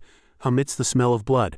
"No." The two police officers quickly ran to find the reporter. Quickly, the reporter might be in danger. The bald police officer shined his flashlight inside. Here on the floor, a man lay in a pool of blood with countless deep wounds on his body. Mixed with the bloodstains on the floor were green liquid and several sharp thorns. The two police officers stood there stunned. "Too brutal. Quickly contact the team leader and report to call in the crime scene investigation unit. A murder has occurred here," the bleeding man said. "Police officer?" The two police officers immediately drew their guns, pointed them at the man, and said loudly, "Hands up, don't move. Cover your head with both hands and sit down." The man, shielding his eyes from the flashlight, said, "Wait, I called the police." Gaopeng, bleeding from one side of his head, raised his hands. Next to him was the spotted spider. "My name is Gaopeng. I am the victim. Please check my documents." The scene shifted to the police station at night. The lights were still on inside. The police officer slammed the interrogation room table and asked Gaopeng, "Why did you kill someone?" Gaopeng, unafraid, said, "It was self-defense." The police officer with thick eyebrows shouted again, "Self-defense? Does self-defense continue attacking even after the victim is dead?" Gaopeng, with a bandage on his head, said, "They really attacked first. Haven't you already assessed the wound on my forehead?" The police officer continued, "Don't change the subject, answer my question." At this moment there was a knock on the door outside. Knock, knock. Outside the door stood the director and Tang Tang. The director looked at the police officer and said, "Detective Ha, the expert team has reviewed the camera footage. The two victims first broke into the room and committed robbery. Gaopeng was indeed acting in self-defense. It's fine, you can release him." Detective Ha, hearing that, had no choice but to release him. "Phew, all right, director." Outside the police station, Gaopeng and Tang Tang walked and talked. "Sister Tang Tang, since you've come, Grandpa must know too." "Yes, your grandpa was very angry and worried when he heard you were at the police station today. How are your injuries? Should we go to the hospital for another checkup?" Gaopeng refused to go to the hospital. Actually, a bang absorbed most of the injuries. "I only suffered minor scratches." Gaopeng smiled, pointing to his head, and said, "I hit this myself later. If it wasn't for that situation, I might have been framed as a murderer." Tang Tang smiled upon hearing Gaopeng's words, walked over and put her hand on his shoulder. "You handled it very well, Xiaopeng. Being merciful to your enemy is being cruel to yourself. Go get some rest. I'll take care of the rest." The scene shifted to Gaopeng's house. He was sleeping in his bed. A man emitting a mysterious blue light approached Gaopeng's bed with a knife in his hand. Gaopeng, not yet asleep, opened his eyes and thought to himself, "Someone's here." The mysterious black shadow held a knife and struck down towards the bed where Gaopeng was lying. Gaopeng quickly jumped out of bed and said to the mysterious man, "Who are you?" The unfamiliar black shadow was none other than the thief from earlier. Gaopeng couldn't help but be surprised to see him alive. Weren't you dead?" The thief looked at Gaopeng and laughed. "This old man came from hell to get revenge on you." The thief continuously stabbed at Gaopeng with the knife, but he easily dodged. "Did you think I wouldn't know? When that spider killed us, you weren't unconscious at all. Why didn't you stop the spider? You clearly could have ordered the spider to subdue us with its web and hand us over to the police. If you had, we wouldn't have died." Gaopeng dodged and retorted to the thief, "So what? You attacked me first. If you want to continue living in this world, you have to learn to be ruthless." Behind Gaopeng, a bloody hand touched his shoulder. Gaopeng glanced at it and was startled. The thief held a hammer over his head and swung it at Gaopeng. The hammer stopped right in front of Gaopeng's eyes. Gaopeng suddenly startled awake. His face was covered in sweat and he was gasping for breath. Gaopeng sat up and pondered deeply. "Phew, another dream like this. Is it because those two want my life, or is it guilt? It seems my heart isn't as firm as I thought." Gaopeng looked at Daisy, Anna, and Ashwin and thought to himself, "Living in worry and finding joy in death. We should challenge ourselves too." In front there was a glass cage with a wooden stick inside, and something was trapped within. A man said, "Yesterday the Alliance government established the Beastmaster Alliance, organized by the world's top 12 Beastmasters. They will strictly manage all Beastmasters. The Monster Association and the Beast Cultivation Association also officially joined the Beastmaster Alliance simultaneously to become the Hunter Department, or the Beast Cultivator Department. The grading criteria for beasts will also be officially set. They will be divided into 5 grades: Common, Elite, Leader, Lord, and Monarch. Everyone can obtain certificates for each grade and will have priority in various competitions and missions," Shang Wei said solemnly from beneath the cage. "This year's Beastmaster selection exam will be fully cooperated by the Beastmaster Alliance and the Alliance government. As the exam approaches, the training difficulty will also increase. this monster is a bone-wing blue bat. To encourage you, we have specially prepared an elite grade 1. Whoever successfully challenges it will be given the bone-wing blue bat. An image of the monster, a blue bat-like body hanging upside down, sleeping, appeared. Shang Wei said, "This bone-wing blue bat belongs to the winner." Monster name: bone-wing blue bat. Status: healthy, sleeping, level 20, elite grade, elite quality, attribute: wraith type, weakness 1, metal type 2, wind type. Tian Hanjiao entered with his beast and said, "Instructor, I'll go first." Tian Hanjiao's beast information appeared in the information window. Monster name: lightning bear knight, growth level 18, elite quality, current quality, growth after upgrade it will drop from leader grade to common grade, attribute: lightning type, status: healthy, happy, weakness 1, drinking water, spirit fruit may cause diarrhea. Limping limbs. Shang Wei looked at Tian Hanjiao with his arms crossed and said, "Do your best." The students below buzzed. That's Tian Hanjiao. He gained a great opportunity in the last outdoor training and successfully evolved his lightning bear. I heard he's very skilled. Gao Peng stood there and thought. An elite grade level 18 lightning bear compared to other beasts is really not bad. The lightning bear entered the cage where the bone-wing blue bat was confined. The lightning bear first let out a loud roar, starting the battle. The lightning bear's roar had no effect on the bone-wing blue bat, and the bat was still fast asleep. Seeing that the bone-wing blue bat was still fast asleep despite its loud roar, the lightning bear was slightly surprised and bewildered, not understanding what was happening. The lightning bear suddenly got angry. It continuously roared loudly to wake the bone-wing blue bat. The lightning bear could no longer hold back and swung its claws at the bone-wing blue bat. Suddenly the bone-wing blue bat opened its eyes wide. The bone-wing blue bat had somehow appeared behind the lightning bear. The lightning bear broke out in a sweat, surprised by its speed. The bone-wing blue bat attacked the lightning bear with sound waves, inflicting considerable damage. Tian Hanjiao, watching from outside, sweated in fear and shouted, "No!" Shang Wei ordered. "Quickly call the medical team." Gao Peng observed from a distance and thought to himself, the bone-wing blue bat's sound wave attack is truly powerful. The lightning bear is only 2 levels lower, but it was knocked down in one hit. Tian Hanjiao looked at his lightning bear, which had sustained considerable injuries, with painful and sad eyes. Sob, sob, lightning bear. Shang Wei looked at the remaining students, arms crossed, and said, "Alright, is there anyone else who wants to challenge?" The students couldn't look Shang Wei directly in the eye and all looked away, yielding the opportunity to others. "Ha, nice weather today, isn't it? Haha." Shang Wei glanced at them, seeing their cowardice. They were immediately startled. One student quickly clutched his stomach, lay on the ground and trembled. "Ouch, ouch, my stomach hurts." A yellow dog behind him blinked its eyes and stuck out its tongue looking at him. Shang Wei said solemnly, "Alright, I see you've all graduated from the Central Academy. Weren't you all good at every training session? Why are you all so scared now?" A hand was raised. "Instructor," Gao Peng said, "then I'll go." Anna outside was covered in a black cloak, hiding its enormous body. The people around buzzed. "It's student Gao Peng. His scores have never dropped out of the top 5. Go, student Gao." Anna grabbed its cloak and threw it off without hesitation, revealing its huge and terrifying body. Anna entered the cage, leapt step by step, and slowly approached the bone-wing blue bat. Anna quickly threw a punch at the bone-wing blue bat, but the bat dodged. Although it dodged, blood flowed from one side of the bone-wing blue bat's face. Everyone who saw this scene cheered excitedly.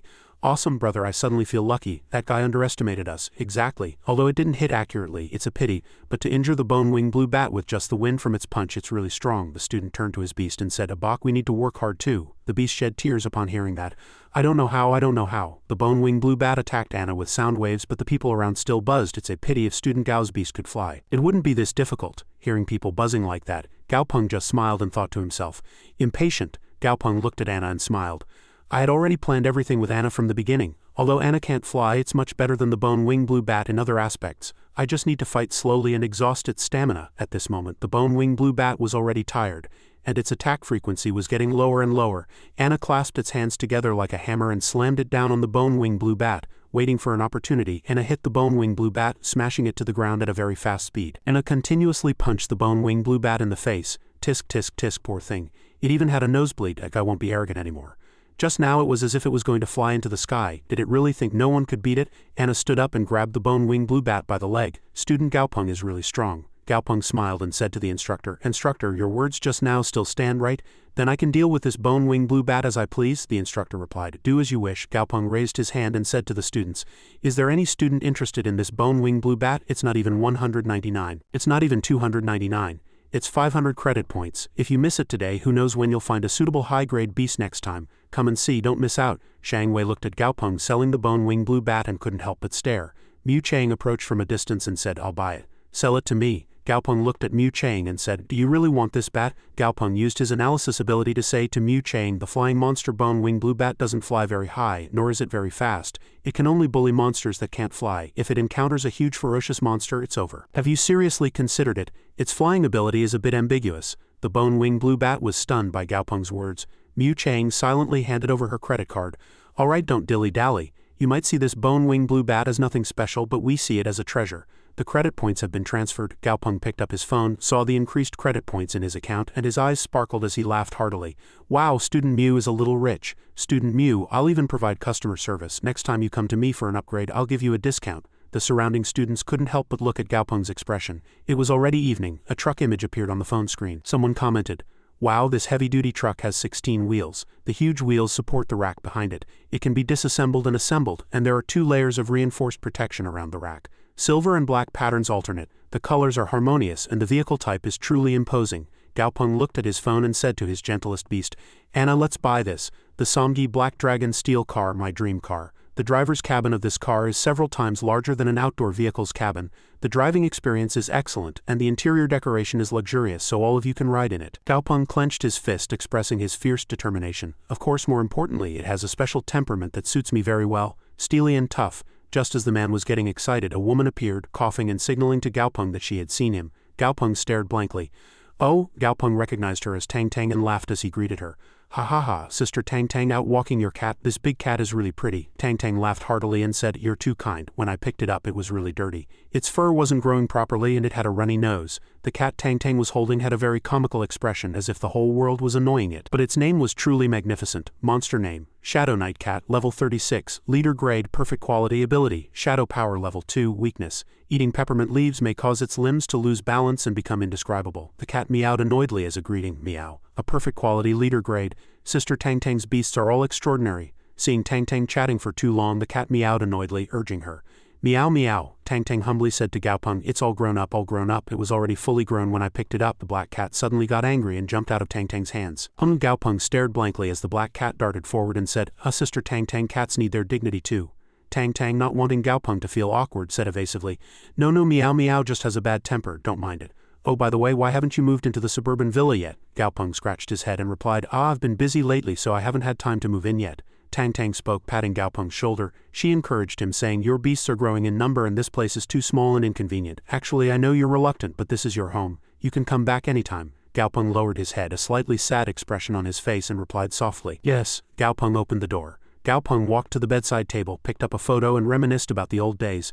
"Mom, Dad, I have to move. Didn't you tell me to move when I grew up? I think I'm grown up now." His hand slowly stroked the faces of the 2 people he loved, whispering that his new home was a big villa. "I earned the money myself. I can live well in this world by myself now. You 2 don't have to worry about me anymore." Gaopeng sat on the floor, leaning against the headboard, and continued to mutter about recent events. "Oh right, Grandpa seems to be having some trouble. I should go help him after the college entrance exams. After all, he's my only blood relative." Gaopeng's peaceful night passed just like that, and his sadness quickly hid away to make way for a new beginning. At the Beastmaster testing ground, barriers were set up to prevent people from passing through. The instructors ordered, "No entry for unauthorized personnel." A constant buzz of conversation could be heard. "Oh my, whose car is that? It's huge." The back door of the container truck opened and a foot slowly descended. Gaopeng had arrived. The beasts that came with him were also familiar faces, and like their master, they were all very excited about the upcoming competition. Only Anna remained as dull and unrefined as ever. Gaopeng smiled. "The day I've been waiting for, the Beastmaster exam, has finally arrived." The announcement sounded. "Attention all examinees, please enter in an orderly manner. Do not crowd. Please present your admission tickets before inspection." Gaopeng approached the instructor, handed him his admission ticket, and said, "Hello, here's my admission ticket. All right then, you and your beast, please pass through these 2 doors. If they are contracted beasts, a green light will appear on the machine and then you can enter the examination room." Suddenly, the alarm turned red. It was another examinee, not Gaopeng. The instructor's order was heard. "Student, please inspect again." The student didn't understand why. He shouted. A large, clumsy bear-like monster with dark red fur was in a frenzy. Seeing the terrifying monster howling and running madly in all directions, the instructors quickly gave orders. "There's a problem at entrance 7, platoon. Immediately dispatch the Silver Moon Wolf support team." The Silver Moon Wolf team and their brethren immediately followed orders, rushing towards the bear and pinning it down. The instructor asked the student, who had just had his card checked for the 2nd time, "Student, explain why your monster suddenly went berserk." The Silver Moon Wolves had already successfully subdued the bear monster, fatally biting it but not killing it, instead forcing it to give up the fight. Fearing disqualification, the student knelt down and clutched the instructor's leg. Tears streaming down his cheeks, he sobbed and cried out, No, I was wrong. This is my father's monster. I secretly brought it from home while my father was at work. I just want to pass the exam. Please don't disqualify me." The instructor, who originally didn't want to punish him, calmly comforted him. "Hey, come on, get up." Then, with a serious and sincere demeanor, he admonished the student with slightly orange-brown hair, "You are a man. Don't kneel so easily. A man's spirit is most important." He kept smiling and said, "Thank you, instructor." However, the instructor wasn't so easily swayed and immediately returned to a solemn expression. "Don't thank me yet. Rules are rules. It was already announced before the exam that you cannot bring monsters that do not belong to you to participate. Violators will be disqualified and must participate again next year. The student's limbs went limp and he let the other two instructors drag him away. But his remaining will still made him plead continuously, "No, I'm not leaving, I want to take the exam." The instructor coldly pulled him out. Gaopeng watched the scene and sighed inwardly, startled. To dare to think such a thing even at this level of examination. The instructor looked at his card and said, "This is your exam number. Take it." Gaopeng slowly walked towards where many participants had already gathered, telling himself, "To pass the exam I still have to rely on my own strength." As Gaopeng looked at the admission ticket in his hand, he kept getting surprised. A5 ABCD, could it be that the rankings in this examination hall are divided into elite grade, leader grade, and common grade? What if someone has a lord grade monster? Will they specially create an S-grade arena for them? But Gaopeng forced the thought away. "No, I'm overthinking. There's no way anyone has a lord grade monster at this stage." The A-Area Challenge Field had 8 spots, which meant at least 7 third-year Beastmaster students had leader-grade monsters. After a few more steps, Gaopeng saw a monster in the shape of a hydra. He genuinely admired it. Level 25, even higher than Anna. Monster name: Black Temptation Hydrus, level 25, elite quality. Gaopeng then turned his gaze to other monsters. He felt his horizons broadened by the exam. This is actually the first time I've seen a tiger-type monster. This person's identity must not be simple. Even before the catastrophe, tigers were rare. Although their reproductive capacity increased in the short term after the catastrophe, the number of tiger-type monsters is still rare. Gaopeng stood in the corridor looking down and thinking, as expected, it's no different from my prediction. Examination Area B was almost entirely elite-grade monsters, and Examination Area C was all common-grade monster battles. However, Anna is currently only level 20. And as an elite-grade monster, it only possesses the combat power of a leader-grade monster. Indeed, there's no shortage of geniuses in this world. I feel like a puppy dropped into a wolf pack. Surrounded by leader-grade monster powerhouses, it's truly stimulating. Gaopeng quietly entered Chang'an City's A area where the 8 most powerful modern Beastmaster students were gathered. In the conference room, high-ranking instructors such as the lieutenant colonel and captain discussed, "These 8 are probably the freshest blood in Chang'an City's youth base." Instructor Tien spoke. "Actually, there are only 6. 2 of them are quite old. One is 21 and the other is almost 20. The time their monsters advanced to leader grade was probably recent. They are still quite far from being true geniuses." Shang Wei glanced and said, "Who can accurately speak about such talent? It's too mysterious and unpredictable. I only know that these 8 are rare among the more than 30,000 Beastmaster students in Chang'an City. These 8 can challenge leader-grade monsters." The leader, who was the organizer of this exam, sat majestically in the center of the conference room and slowly began to speak. "Everyone, 10 years ago, all countries in our world detected abnormal signs. A small number of mutated monsters appeared in sparsely populated areas. We thought we could control everything, but we still lost. To prevent the populace from being afraid, all textbooks and publicly released materials began with the mutation catastrophe 3 years ago." Then he concluded his speech with a declaration. "Therefore the Beastmaster exam must not make any mistakes.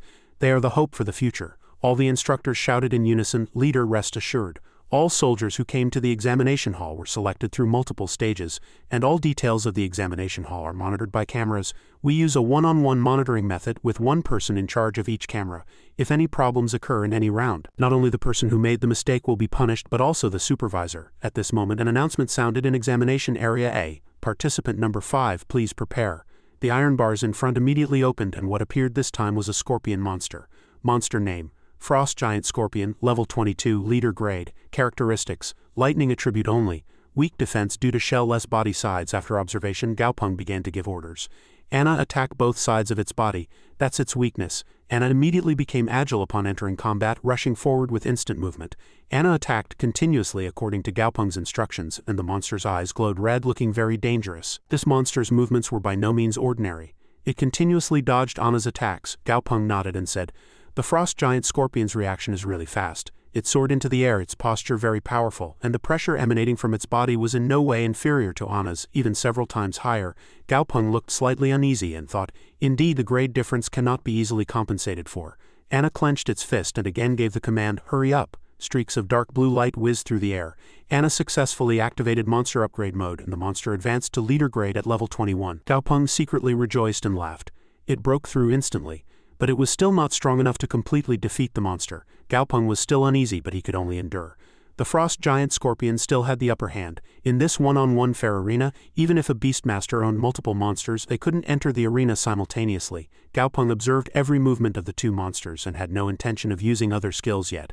Furthermore, when a monster advances to leader grade, it gains unimaginable diverse powers. It also becomes transcendent and extraordinary. This frost giant scorpion awakened water-type abilities, controlling water-type power in a small range to continuously erode Anna. What should I do? Suddenly his eyes lit up. A system notification appeared. New ability acquired, Gaopeng muttered. Gaopeng began to transmit signals to Anna with his thoughts.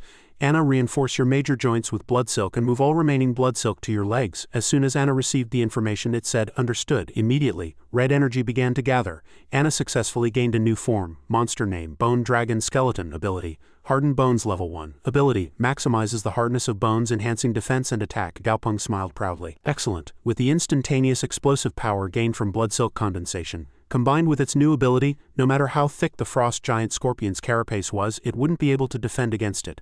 Hardened Bones, though not as cool as elemental abilities like lightning or fire, it suits Anna's simple and rough melee fighting style best. Anna mercilessly punched the giant scorpion, and the scorpion, grimacing in pain, deftly used its tail, which Gaopeng couldn't help but admire.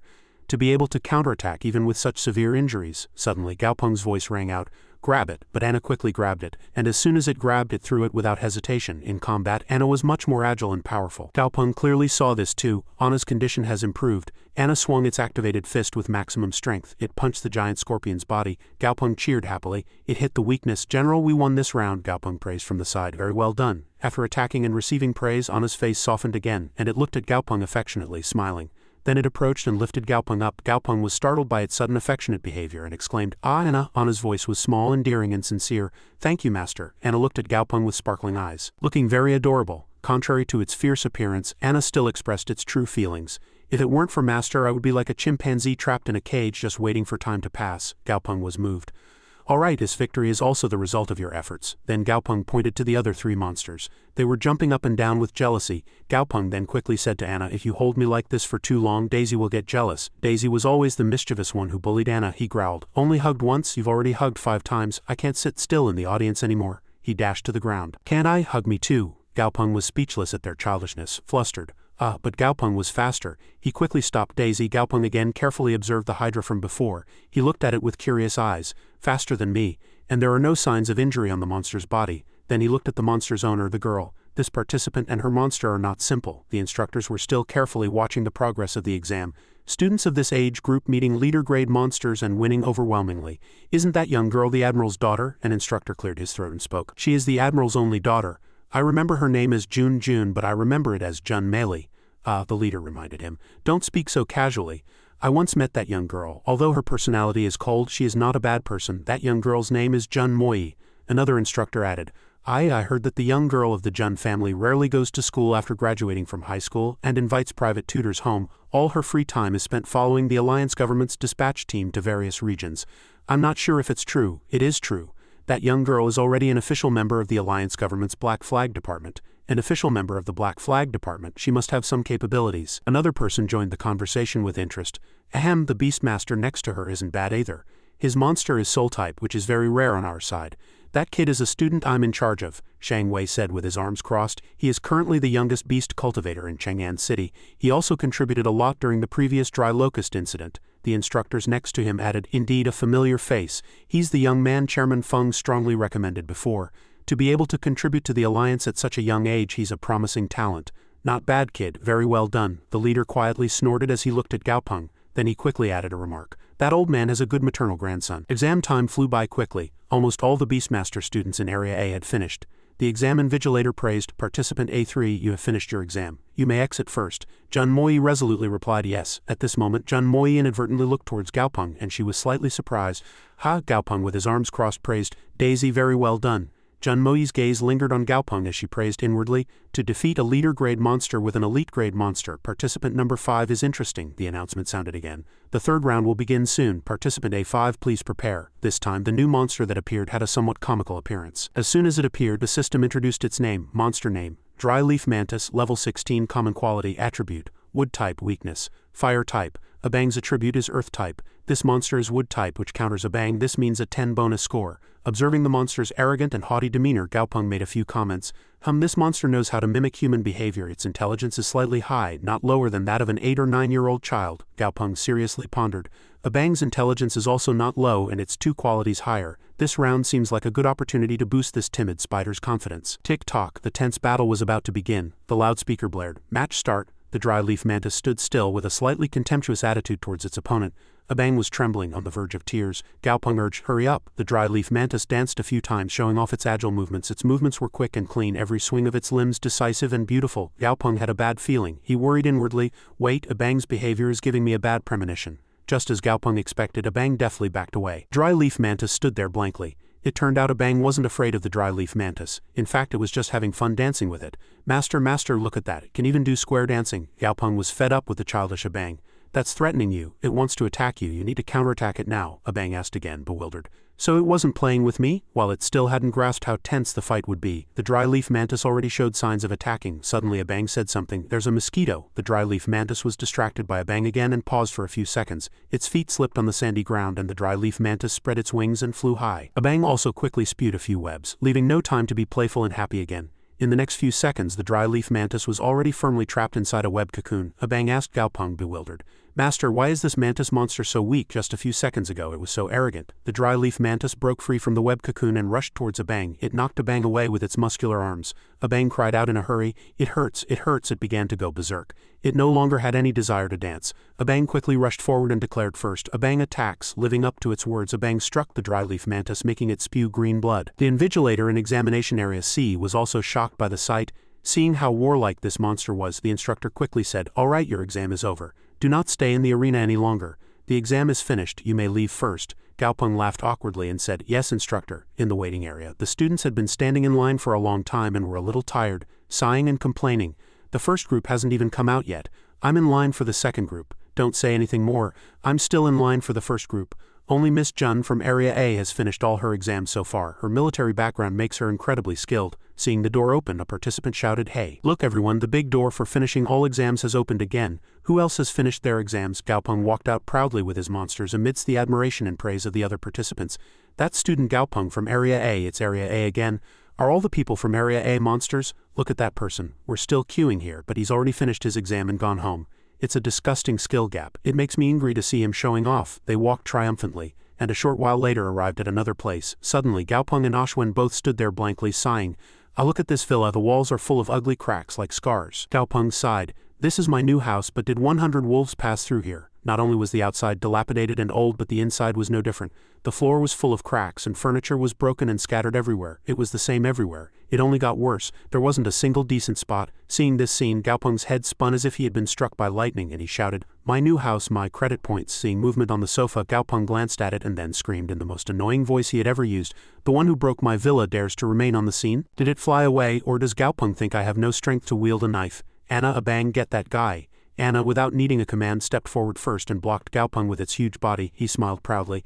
"Anna is really warm. It actually steps forward to protect me without me even commanding it." Only Ashwin remained as relaxed as usual, like a spoiled younger sister. But Gaopeng picked up Ashwin and scolded it. "You can't give me energy like this. How many times have I told you?" Ashwin shrieked.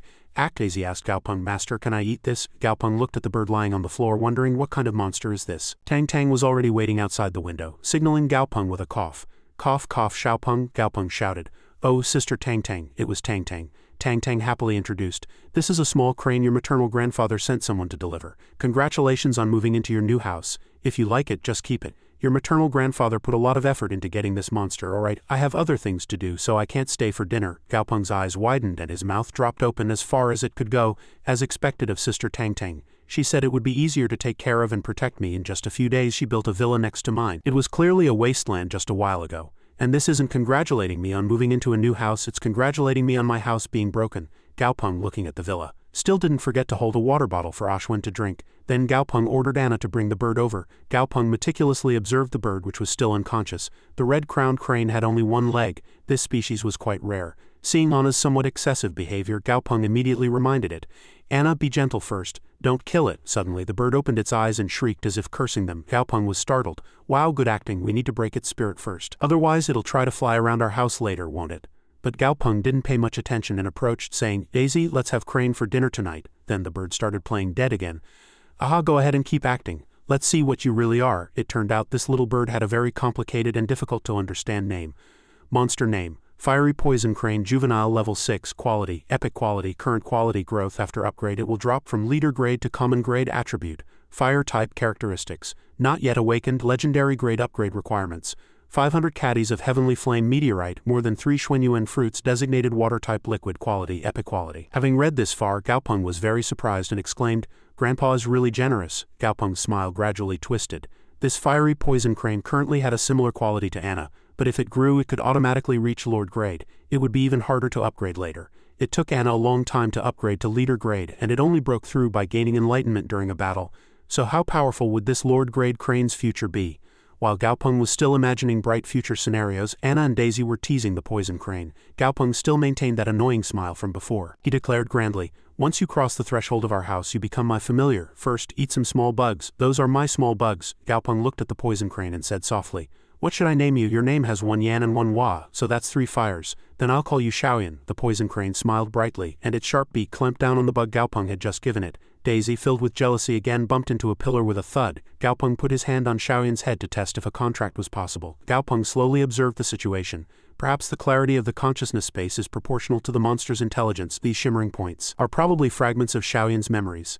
Shaoyan also unexpectedly had a sad past. Only a few peaceful scenes appeared in the emerging footage. Gaopeng closed his eyes tightly and empathized with Shaoyan. "You also lost your mother. Shaoyan, will you be my friend?" The contract immediately appeared. Shaoyan's eyes lit up. "Then can you avenge me?" Gaopeng said very honestly. "If we contract we become family and your business is my business." In the end, after a few minutes of negotiation, the contract was completed. But strangely, Gaopeng still remained in the consciousness space. The figures of Daisy and Anna also appeared, as did Ashwen and Abang. Gaopeng realized, this is the knowledge of a Beastmaster. The circle of the soul opened, and a new survival skill, Elemental Shield, consumed the monster's internal energy to transform into a shield that safely protected itself. Gaopeng was momentarily caught in the space, his eyes turning white. This skill doesn't seem to be that rare. Perhaps someone had already used such an ability in the first trial. It turns out that the first leader-grade Beastmaster, the first Lord-grade Beastmaster, the first Monarch-grade Beastmaster, and so on, all Beastmasters gained a survival ability each time. So this skill probably appeared when Anna upgraded to leader-grade. Gaopeng also found words that suddenly appeared in his consciousness. They were unfamiliar but completely understandable. It's better to leave such battles to the monsters. Beastmasters should quietly hide behind their monsters and not be a hindrance. Strangely, Beastmasters, as if a hereditary profession, had blood contracts, record inherited memories, and information was continuously unlocked as the monster grew stronger. Could it be that Beastmasters have existed elsewhere for a long time? Gaopeng crossed his arms and pondered deeply. Such problems are too far off for me, but these survival skills were all directly etched into the soul. Originally, there was no way to teach them to others. It was natural that Sister Tang Tang told me not to spread mental transfer techniques indiscriminately. If it was an ability that could be freely spread without restrictions, it would surely attract countless people's attention the moment it was spread. Gaopeng gradually realized, it seems my maternal grandfather and Sister Tang Tang's abilities are far more terrifying than I thought. With my current abilities, I don't know if I can be of any help to my maternal grandfather. At the villa, Gaopeng lived peaceful days. He was a man who truly rested. Anna, Daisy, and Abang always appeared wherever Gaopeng was. They played with each other like children. Shaoyan, though small, seemed the most mature, always aloof and cool. It trained by deeply embedding its beak into tree trunks. Gaopeng looked at Shaoyan and shouted, "Oh my, this little one's heart is full of hatred. All this effort now is to avenge its mother someday." One member was missing. Gaopeng threw out the trash and looked around. "Where's Ashwen?" Just now, Shaoyan was exaggerating, constantly circling in place, thinking I would eat it. It turned out to be sound asleep on the lawn, so deeply asleep that it was drooling. Ashwen truly looked leisurely and carefree.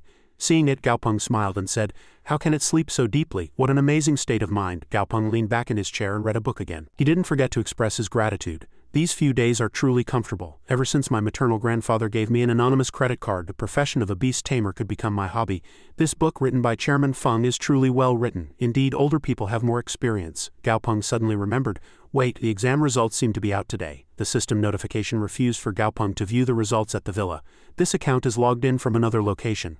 Login address: Base City, Wuzhou, Wubei District, Tiangong Building. Gaopeng's expression froze in a daze. "Is it my maternal grandfather?" Gaopeng's maternal grandfather sneezed while working. He knew instinctively that some child was mentioning him. Gaopeng went to check the results using another method first. Gaopeng's record appeared. Name Gaopeng, age 18, score 7 points, total score 700 points, bonus points 10 points. Gaopeng smiled blankly.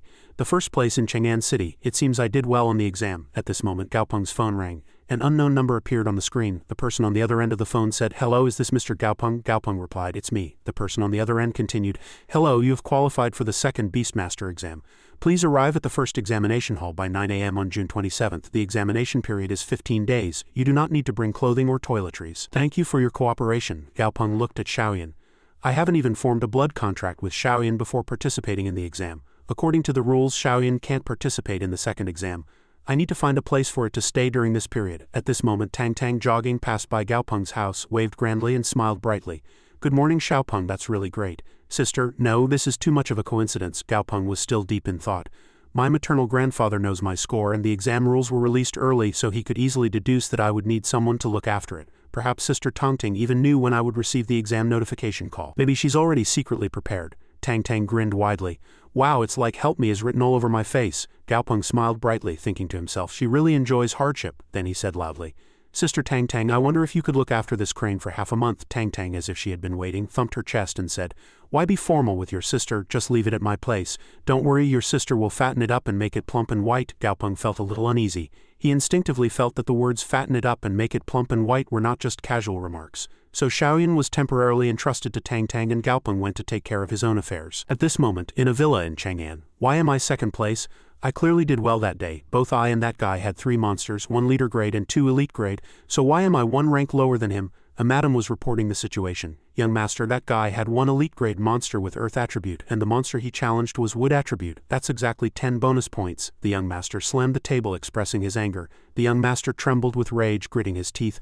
I don't care, I'm definitely not letting this go. Gaopeng looked at the other examinees waiting and thought, with just these people. It seems I arrived quite early. A checkered tie instructor, seeing that everyone had arrived, announced, Hello everyone, I am your next exam proctor. Please be quiet. That's enough. There are only 8 of you, only so few people taking the second exam. Are the top 10 being selected directly from these 8? The instructor continued. The second exam location is Guiyang Forest Park in Jiangnan Base. This exam is not a martial arts competition, nor a one-on-one battle. It's a real jungle survival exercise. Guiyang Mountain in Jiangnan Base, why are we going so far all of a sudden? The instructor's voice boomed. Guiyang Forest has been 100 surveyed by Lord-grade Beastmasters to rule out the possibility of Lord-grade monsters, but over 500 leader-grade monsters have been found, including some of the strongest leader-grade monsters. According to the principles of the government and Alliance Beastmasters, we will maximize the protection of your lives and provide you with flares to use in emergencies. However, it is still a primeval forest with at least 500 leader-grade monsters, so participation in the second exam is not mandatory. Alright, you can choose, one person said. Excuse me, instructor, I think it's too dangerous, so can I withdraw? It's fine, I understand. No need to be ashamed. Is anyone else withdrawing? Jun Moi raised her hand. Teacher, do parents' consent forms still need to be submitted for this application? The instructor said it wasn't necessary. He was secretly a little puzzled. But your parents aren't ordinary parents. Jun Moi smiled brightly. Then I'll sign up, I'm just a small official, the instructor still calmly announced. Then in the end, 6 friends from our Chang'an base will participate. At that time, examinees from other base cities in the Huasha region will also take the exam with you. The qualified examinees were very serious.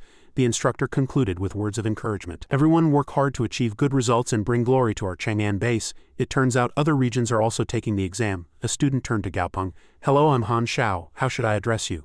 Han Xiao had a masculine appearance with striking purple hair and a large build, but his face looked quite gentle. Gaopeng smiled brightly and replied politely, Gaopeng, nice to meet you. Han Xiao immediately rushed over and grabbed his hand as if he had found a treasure. Gaopeng, you're the first place in Chang'an City. I really wanted to get to know you. Han Xiao put his arm around Gaopeng's shoulder and said, Everyone else here has a background. They're children of high-ranking officials or wealthy families. There's no one here whose parents aren't Beastmasters. Only the 2 of us are from ordinary families. Gaopeng gave an awkward laugh. I'm sorry, brother, I don't think I'm from an ordinary family either. Han Xiao said enthusiastically. Right, hasn't any group contacted you? As soon as the exam ended, several groups came to discuss cooperation with me. Gaopeng hesitated. I don't think so. Maybe my maternal grandfather or sister Tang Tang blocked other groups. Han Xiao thumped his back. It was too hard, like a close brother, and Gaopeng spat.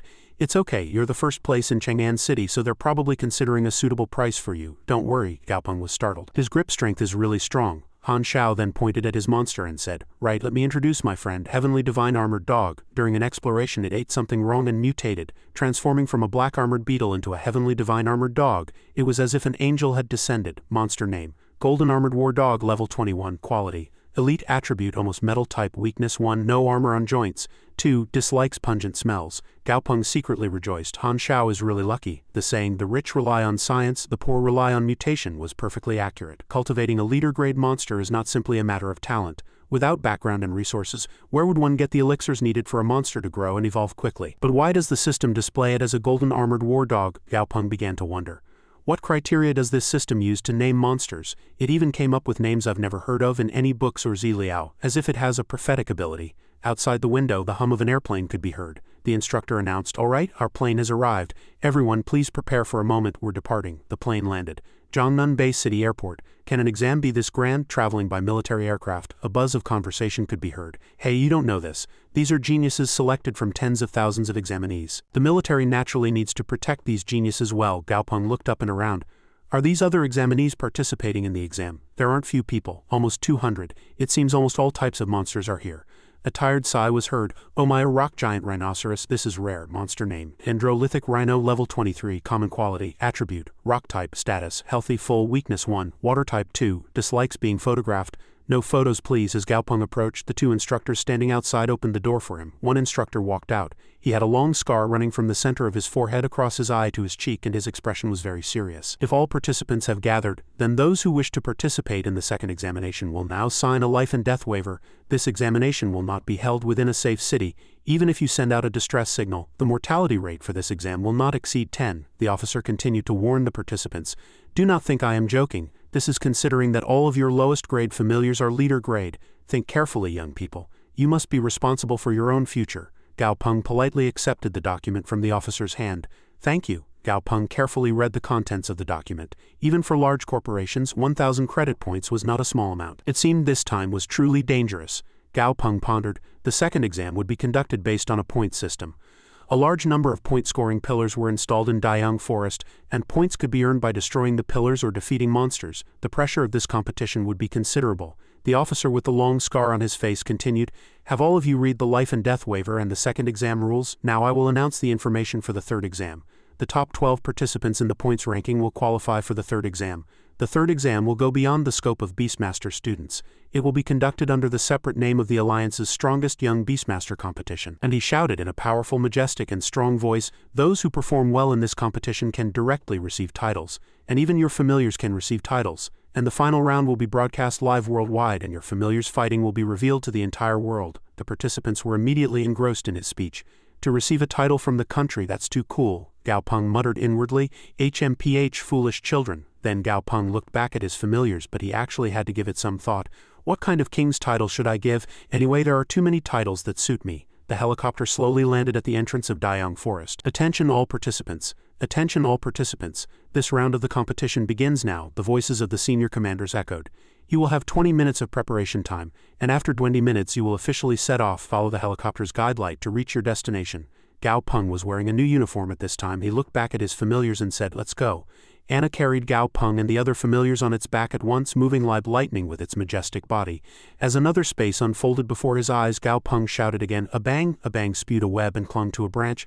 Anna quickly clung to the web and climbed up, and Gaopeng blankly thought, "Fortunately, I have mental transfer skills. Otherwise my body would already be tattered after these few spins." A voice came from the opposite side.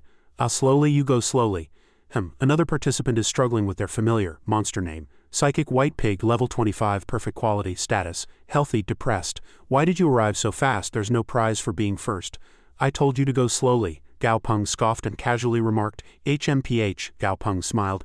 Generally, the relationship between a Beastmaster and their familiar is dominated by the Beastmaster. Of course, there are special cases where the Beastmaster's personality is too weak and the familiar's personality is too strong, but to be looked down upon by a pig, it's really a bit pitiful. Gaopeng sarcastically remarked to the other participant, "Cheer up, man on the pig, cheer up." This participant still didn't detect the sarcasm in Gaopeng's words. "Why is he cheering me on? Is this person sane?" The screen showed a bird flying. This participant currently in the exam is from Yanjing region and has registered a fire attribute avian familiar. Tang Tang Chang'an Beauty Xiaoyan. "Don't rush, Xiaopeng." As soon as she finished speaking, Gaopeng's image clearly appeared on the screen. This participant is from Chang'an region and has registered 4 familiars. He is also the first place in Chang'an region and one of the 12 candidates for this competition. Tang Tang held a platter of delicious roasted fish and said, "Xiaoyan, eat quickly. You need to eat a lot to become stronger and keep up with your master's pace." Just as Tang Tang had promised Gaopeng, Xiaoyan had become very plump. Tang Tang smiled very happily as she watched Xiaoyan eat deliciously. The space returned to the competition, and by this time almost an hour had passed. The pig from before grunted in front of Gaopeng. Gaopeng blankly watched its owner fall off the pig's back. Ah, the owner of the large pig familiar has fallen to the ground and is in great pain. His head was buzzing and his eyes were spinning. That pig was really ill-tempered. The notification sound kept ringing. "All right, participants who exceed the time limit are eliminated." Helicopters always followed the participants. The officers' voices continued to echo with the whirring sound of the helicopter fans. "Everyone, before entering Dayang Mountain, I have a few words to say. New information is constantly updated. The entrance ahead is Dayang Mountain. At the edge of the entrance there are outdoor tactical bags which contain hardtack, canned food and water. There are also cardiotonic agents that can be used in emergencies. These can sustain your life for 1 hour. Each person can only take one. The officer with the scarred face stood at the edge of the helicopter door, observing the forest below. There were a total of 197 participants this time, and ultimately 150 signed the contract. I am very relieved. This ratio exceeded my imagination. It seems there aren't many cowards among you. Perhaps some of you have outdoor survival experience, some are skilled at outdoor survival, and some have never left the city. But in any case, you must know that this forest is completely different from what you imagine. The biggest advice I can give you is to survive.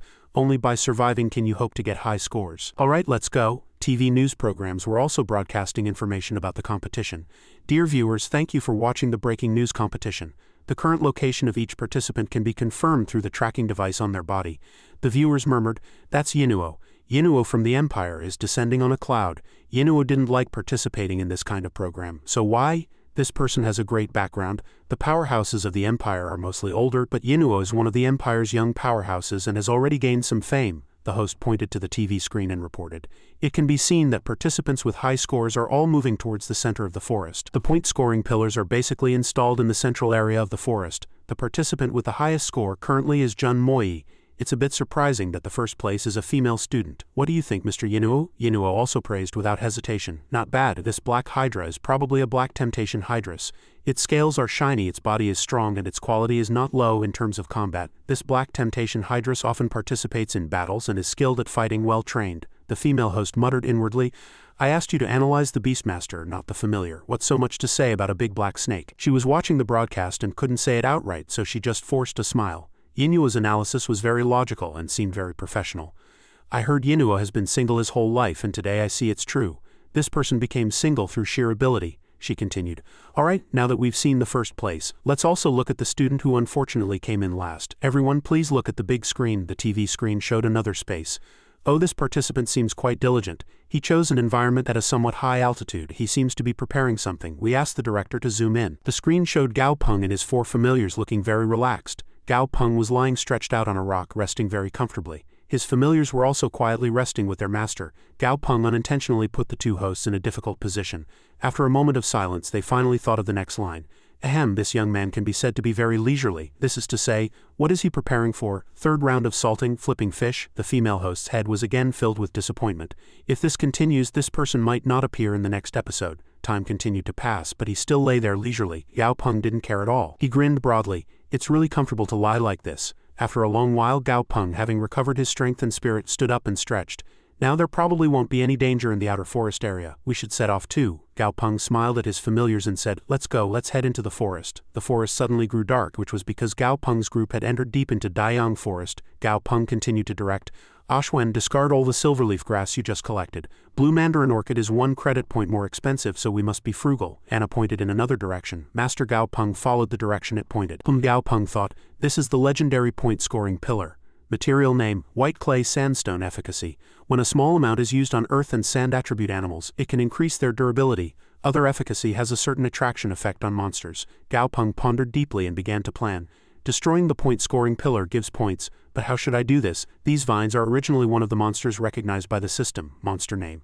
Trent Vine, level 22, leader grade, common quality, attribute, poison and wood, weakness, fire." This Trent Vine was not moving at all. It was as if it was pretending to be an ordinary vine. "Is it unintelligent? It's really good at acting. Interesting. If you want to act so much, I'll give you a golden horse award right now." Gao Peng snapped his fingers. Daisy ignited a fire. The Trent Vine muttered inwardly, "An experienced hunter must learn to endure. Let's wait a little longer. An excellent hunter must be calm," but it couldn't endure any longer. The Trent Vine immediately stood up, shouting inwardly, "I can't take it anymore, it's too hot." Gao Peng shouted, "Anna!" Anna rushed forward to subdue the Trent Vine, but the Trent Vine was not to be underestimated. Instead, it wrapped around Anna. Not only was it flexible, but with magical support, it delivered stinging attacks to Anna's body. Gao Peng smiled, feeling very relieved.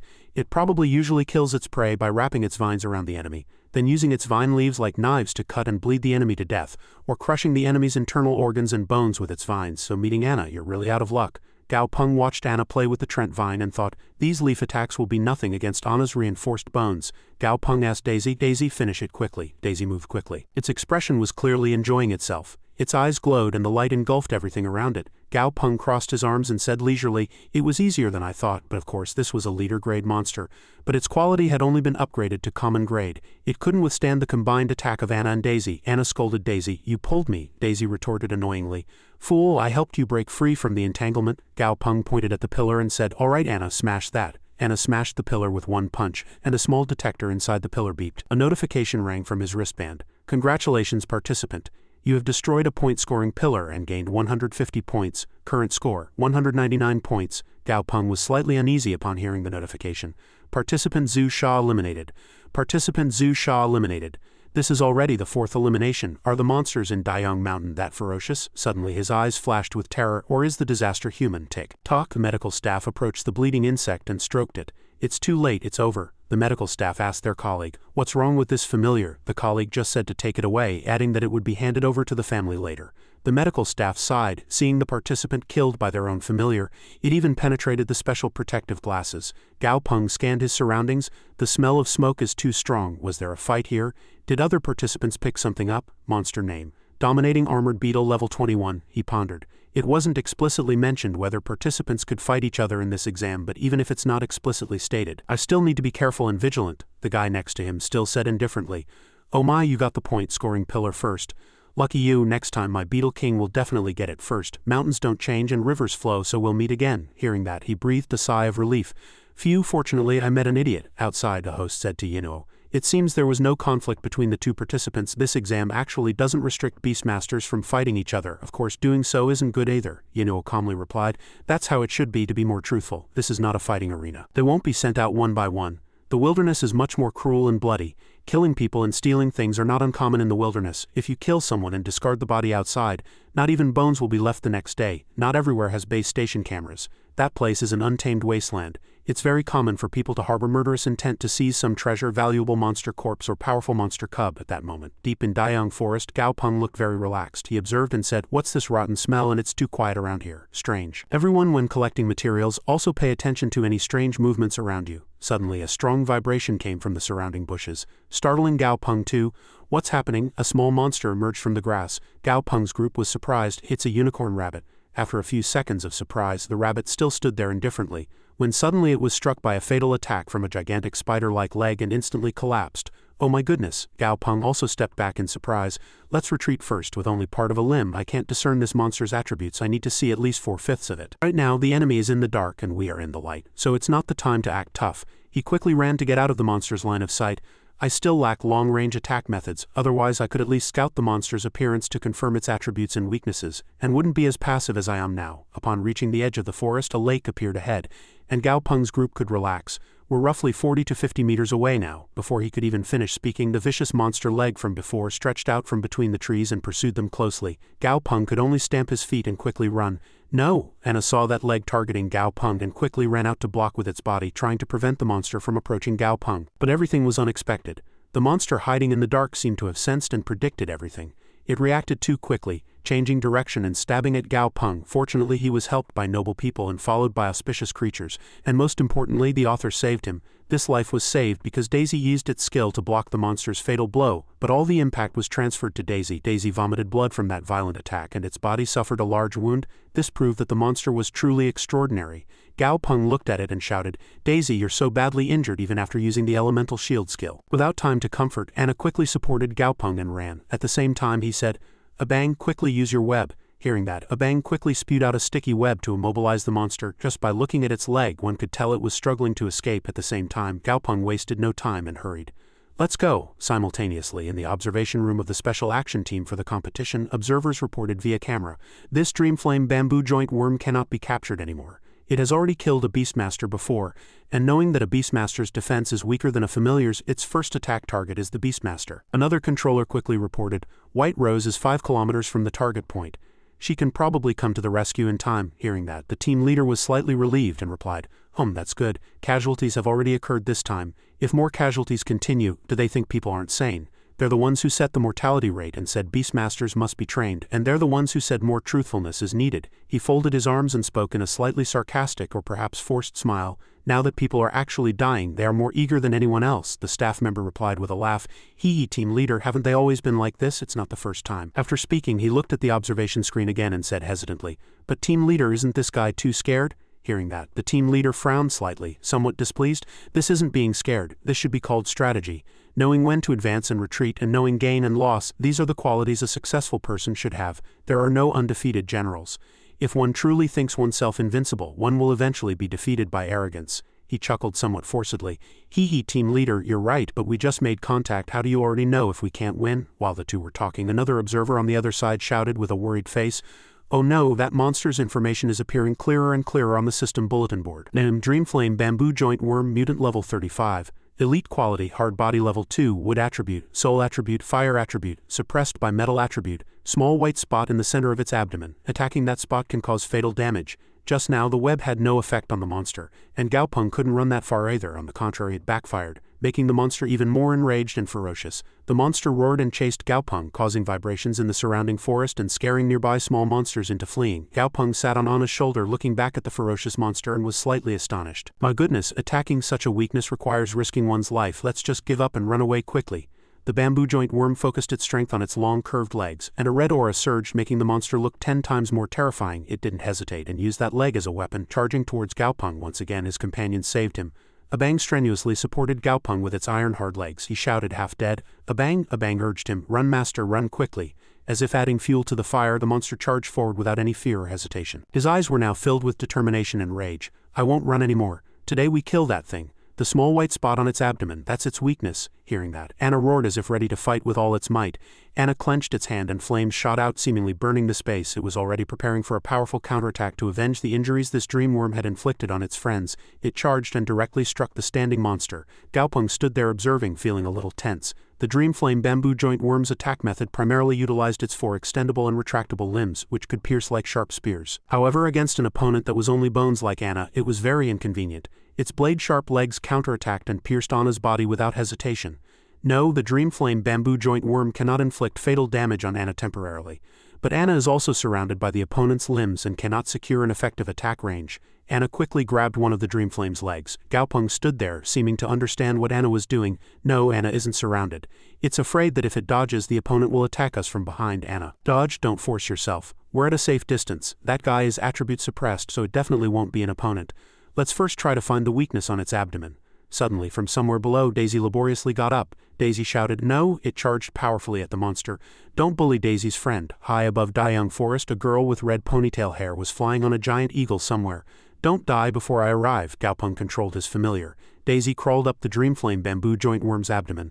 At this moment, Daisy had already climbed onto the Dreamflame's body, preparing to inject poison. Unfortunately, the Dreamflame reacted quickly, shaking off Daisy and delivering a fatal blow. Gaopeng shouted worriedly, Daisy, Anna? Seeing Daisy injured, Anna, enraged, broke one of the Dreamflame's legs with all its might. Daisy furiously and relentlessly attacked. Seeing that, Gaopeng called Anna back again. He observed the situation and saw that all his familiars were injured, thinking, my calculations were wrong, I can't be stubborn anymore.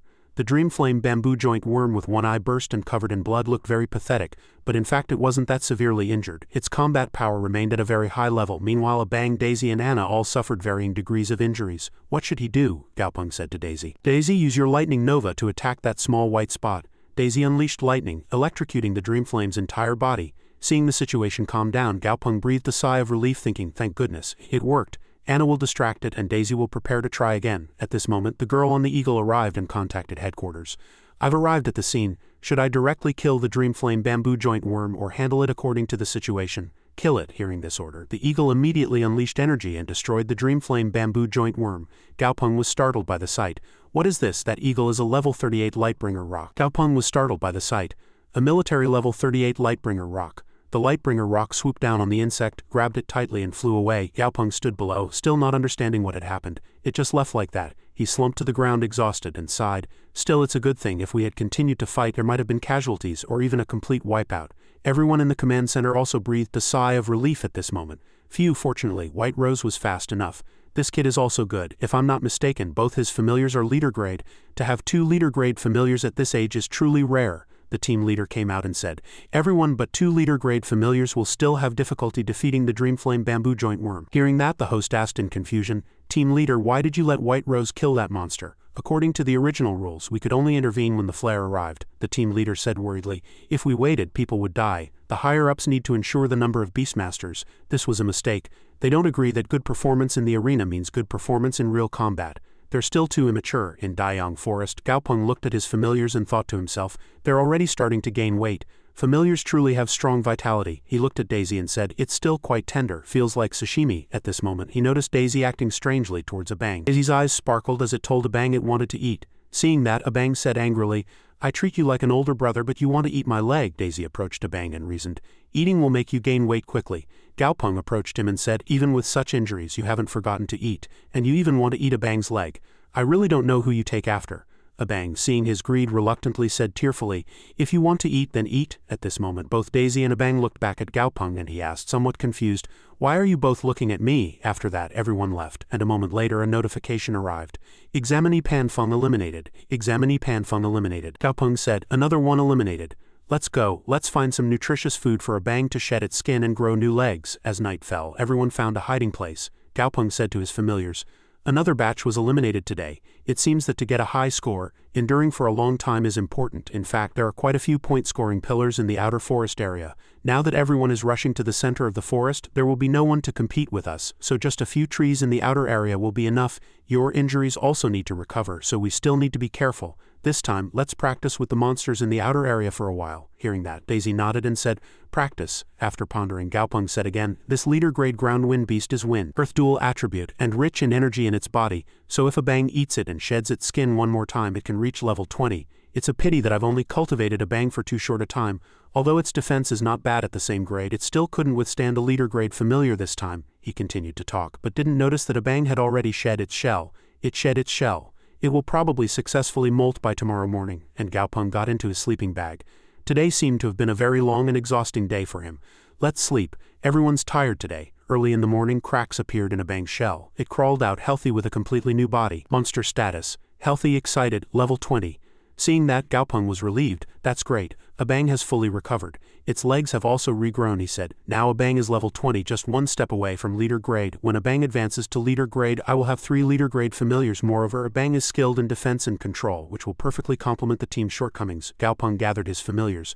Depart, we go find new point-scoring pillars. After that, the 4 continued to walk, and whenever there was something to train, Gaopeng trained them. At this moment, they arrived at a riverside, and seeing a frog sitting on a rock in the middle of the river, Gaopeng thought to himself, how why does this frog look so familiar? Monster name, azure-skinned frog, level 8, common quality, status, healthy, happy, hobby, quiet, happy, weakness 1, lightning attribute 2, dislikes noise. Seeing that, Gaopeng thought to himself, the name is even the same. It can't be a relative of the azure-skinned frog, can it? At this moment, the frog jumped to the riverbank and threw something at him, which Gaopeng fortunately dodged. Why doesn't the attribute window display these guys' strange hobbies? Could it be that this spitting habit has evolved into an instinct for azure-skinned frogs? At this moment, a drone appeared in the sky. The commentator, seeing his appearance on screen at this moment, said, everyone, do you remember the protagonist with the overturned salted fish expression? That examinee has not been eliminated yet. Let's check his current ranking. They're surprised that the salted fish Beastmaster has risen to 15th place, analyzed. This ranking is not low. There are currently 121 examinees remaining in Dayang Forest. 15th place can be said to be equivalent to the total score of all eliminated contestants combined. The qualification to participate in the 3rd examination is up to 12th place.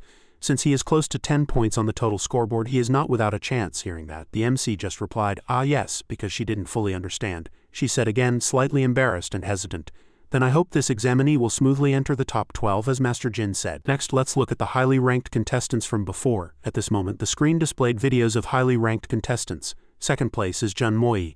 Oh, Jun Moi has scored another 40 points. It seems that in addition to finding point-scoring pillars, most students choose to kill to quickly gain many points. At this moment, the system clock announced the end of the competition. Points calculation has now stopped. All examinees please proceed to the safe zone and await transport. Gaopeng sighed, exhausted. Now I can rest, he thought to himself, although I didn't find many point-scoring pillars these past few days, fortunately. Abang successfully advanced to leader grade, complementing the new formation and killing many leader grade monsters. Gaopeng stood proudly and said, do my best and leave the rest to fate. I've done my best so I won't regret any outcome. At this moment his ranking had risen to 11th. At this moment, in a hotel room in Jiangnan Bay City, father always hoped I would be in the top 12.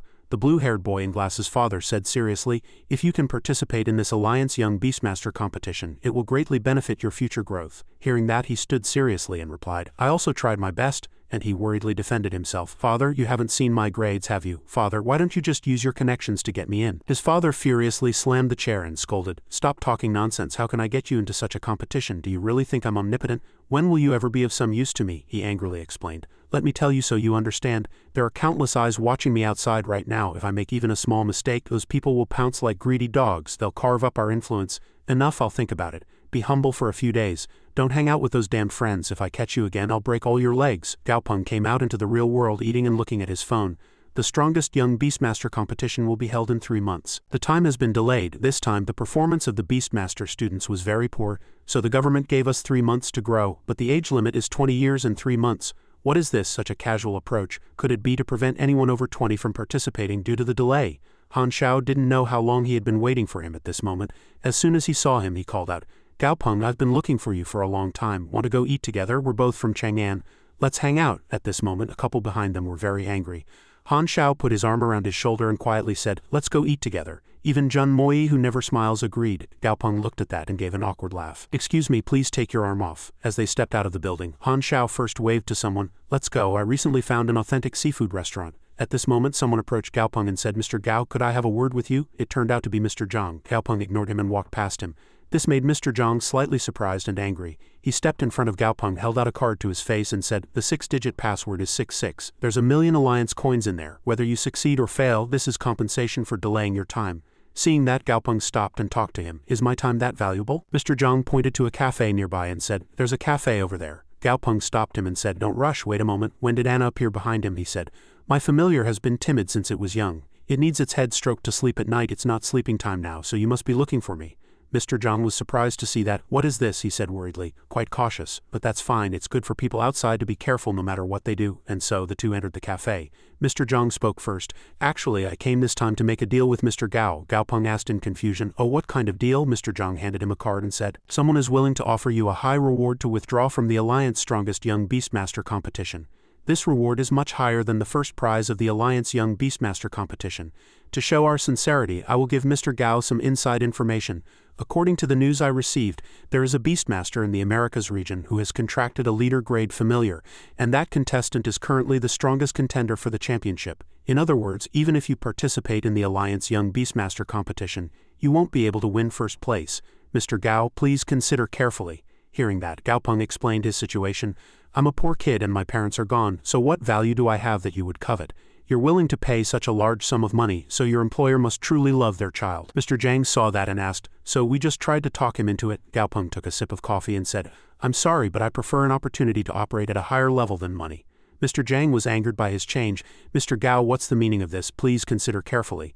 Didn't you like money so much? This is a huge sum." Gaopeng then directly stated his intention. "Was I too subtle? My words mean I refuse." Mr. Zhang heard that and said, "And that's truly regrettable." Gaopeng stood up, left and waved goodbye. "Keep drinking, it's on me." Mr. Zhang angrily made a call. From the other end of the phone, someone asked him. After he finished speaking, Mr. Zhang went outside and, watching Gaopeng leave, said, "He refused. That kid has quite a personality. This method won't work." Gaopeng, still unconcerned, left while on the phone with Han Xiao. "I'm coming now, you guys eat first." Mr. Zhang stood thinking to himself, "I'm easy to talk to, but the person who hired me probably won't be so reasonable with him.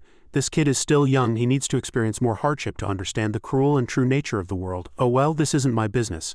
I'm just a messenger." At that moment, Mr. Zhang suddenly felt something was wrong. There was no one around. "No, there's no one." The sound of chains clanking was heard. At the end of the road, someone was approaching, leading a monster. Mr. Zhang was surprised by these people who had appeared without him noticing. He was flustered, seeing people radiating an ominous aura approaching from his opposite left. Mr. Zhang thought nervously and worriedly. Could they already be playing their last card?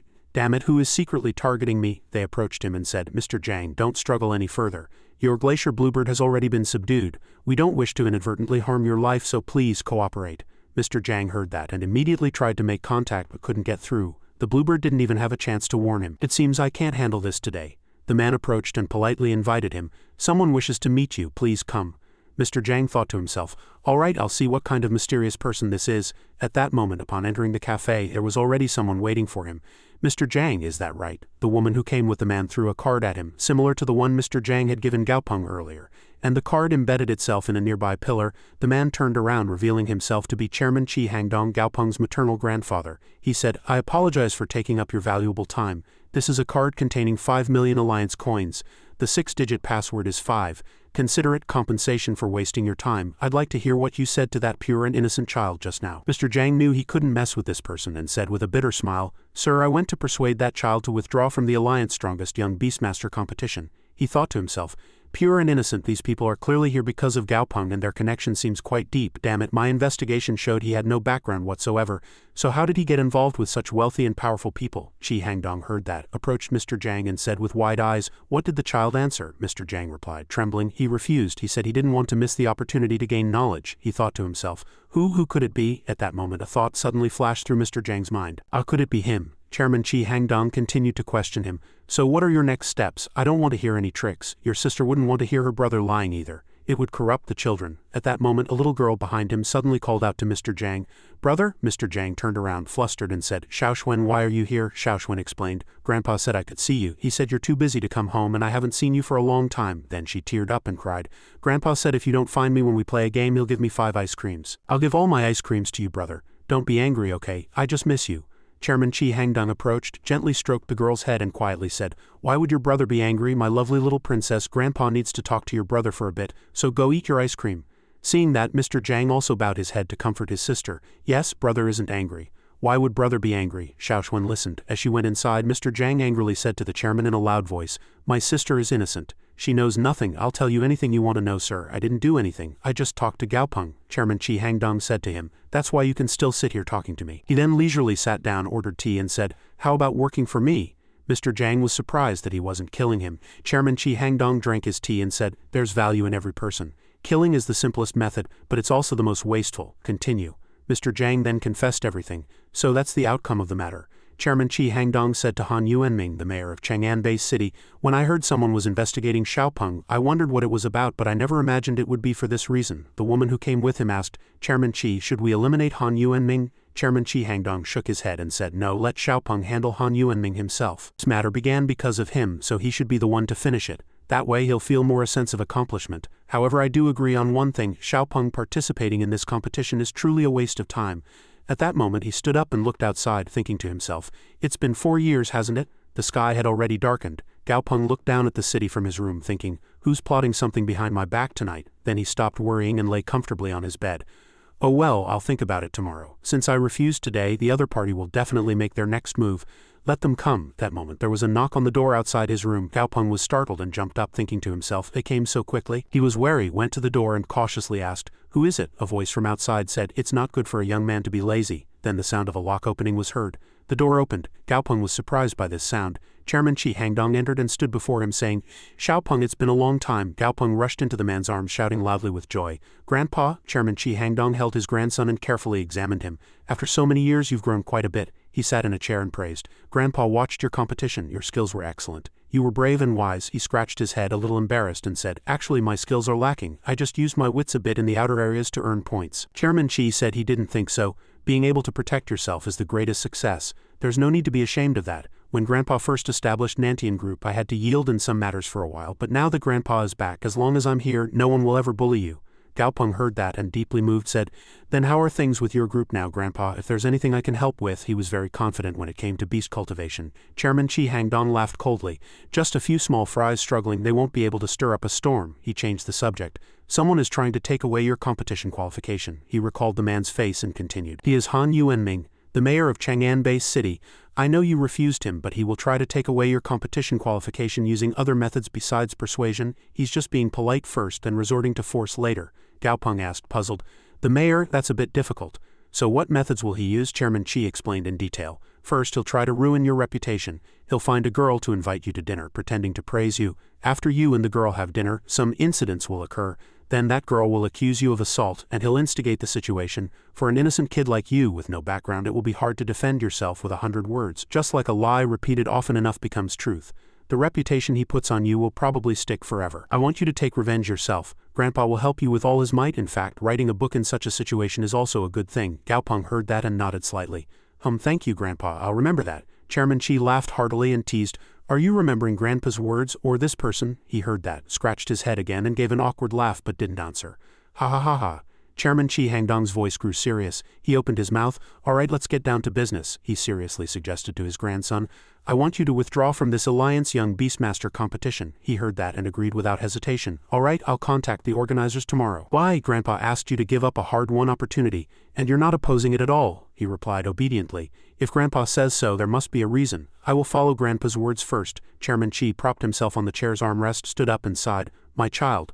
Chairman Chi Hangdong walked to the window, looked outside and said in a low voice, as you know, it's only been a little over 3 years since the catastrophe occurred. In reality, the gap between people isn't that wide. Thinking of the now ruined skyscrapers, he calmly said, age doesn't give anyone an advantage. Whether 30, 40, or 50, everyone is at the same starting line. He looked at his grandson and seriously asked, Xiaopeng, why should we, like children, compete for the title of strongest young beastmaster? Wouldn't it be better to remove the 2 words young? His eyes widened, and he repeated the 2 words his grandfather emphasized, strongest beastmaster. Chairman Chi looked out the window and replied, yes, strongest beastmaster. Times have changed. This is the best era for ambitious individuals. Although the Alliance holds the big picture, it's only temporary. Soon larger conflicts will erupt. Gao Peng said in a low voice. Grandpa, your meaning is? Chairman Chi Hangdong imagined himself standing at the pinnacle of honor and asked with an excited voice. As you said, if one person can lead a monster to demolish mountains and fill seas, can they still be content with being ordinary? Can they be satisfied with their current status? Human desire is always proportional to human ability. Gao Peng heard that, furrowed his brow slightly, pressed his thin lips together and thought to himself, I dare not imagine what the future will be like when that day suddenly arrives. Chairman Chi placed his hand on his grandson's shoulder and solemnly said, so make yourself stronger. Participating in this competition again is just a waste of time. A man should have more ambition. His lips moved slightly, but he eventually opened his mouth and asked, Grandpa, I have a question. He looked straight into his grandfather's eyes and asked, when that day comes, there will be strong individuals who want to uphold order, but there will also be many who want to stand above order. Then he trailed off. Grandpa, then do you want to uphold order, or? Chairman Chi Hangdong burst out laughing and gave an answer he hadn't expected at all. Foolish child, of course I want to protect you. Then he continued. I know you're still uncomfortable about Grandpa asking you to withdraw from the competition, so when the competition begins in 3 months, I will recommend you for a position to participate as a judge. However, this is a position I can secure for you, so you must work hard during these 3 months. Gao Peng heard that and was startled, asking again. A judge? His face suddenly became slightly mischievous. Participating in this competition is truly meaningless, but being a judge is truly significant. When the competition begins, if the team members who were originally going to compete suddenly find themselves facing judges, they will surely be very happy. Today was a clear day with a blue sky. This was the lobby of Chang'an Bay City Airport. Gao Peng was pulling his suitcase, riding up the escalator, followed by his monsters. At that moment he thought to himself, finally, I'm going home. But can a place without family truly be called home? Once things here are settled, he would immediately go to Wuzhou. He should choose Wuzhou University. So it doesn't really matter where he attends university. Although he can't help his grandfather, he should still be close to him. The phone in his pocket suddenly kept ringing. As soon as Mr. Feng connected the phone on the table, he got straight to the point. Xiaogao, are you back from Jiangnan? Do you have time? I have a favor to ask, and it's definitely a good thing. He heard that and agreed. All right, Chairman Feng. I happen to have some business at the association. Mr. Feng sighed, looked at his phone and said, oh, I've already withdrawn from the Beast Cultivation Association. Hearing that from the other end of the phone, someone asked in surprise, Chairman Feng, why did you leave the Beast Cultivation Association? Mr. Feng's eyes showed anger as he thought of those people. He replied in a low voice, it's been corrupted. It's no longer the Beast Cultivation Association I once envisioned. The Beast Cultivation Association has completely transformed into an affiliated organization of the Beastmaster Alliance. Beastmaster Alliance? Oh, never mind, let's not talk about that anymore. He looked around his office and said, I'm working for the military now. I have a big project. Do you want to do it? I can't give you many credit points, but I can compensate you with other valuable materials. Gao Peng also didn't want to drag it out. Chairman Feng, just tell me directly. I'll do my best to help within my capabilities. The other party immediately replied. Then I'll get straight to the point too. He began to speak, thinking of a gigantic earthworm with an iron hook in its mouth. As you know, the Mandala carnivorous earthworms invaded from the Dali Desert previously. A monster hunting team discovered a leader-grade Mandala carnivorous earthworm in this swarm that is about to advance to Lord grade. Gao Peng heard that and asked in surprise, are you going to capture a leader-grade Mandala carnivorous earthworm that's about to advance to Lord grade? Mr. Feng, thinking of their tank combat power and troops, reassured him, don't worry. We won't participate in a Lord-grade battle. We'll just help clear the area when the leader Mandala carnivorous earthworm is advancing. Gao Peng heard that, looked at his phone and chuckled twice. Ha ha. Imagining 2 Lord-grade monsters, he couldn't help but think to himself. The Dali Desert already has a leader-grade Desert Legion. Although the Dali Desert has grown a bit in area after the catastrophe, it's definitely not large enough to accommodate 2 Lord-grade monsters. There will surely be a large-scale battle then. It seems the Chang'an military is trying to reap benefits without effort. When a bang next to him chuckled, Gaopeng quickly explained, "I wasn't talking about you." He put the phone back to his ear and asked, "Why did you seek me out? Aren't there many strong people in the military?" Mr. Feng heard that, covered his mouth and coughed in embarrassment. Ahem, I proposed this plan, but the military leaders didn't take it seriously, so I had to recruit people myself. But don't worry, there's no great danger. I'll be going with some military Beastmasters, and besides, the final plan might even involve Kim Shin-ho directly. Gaopeng joked.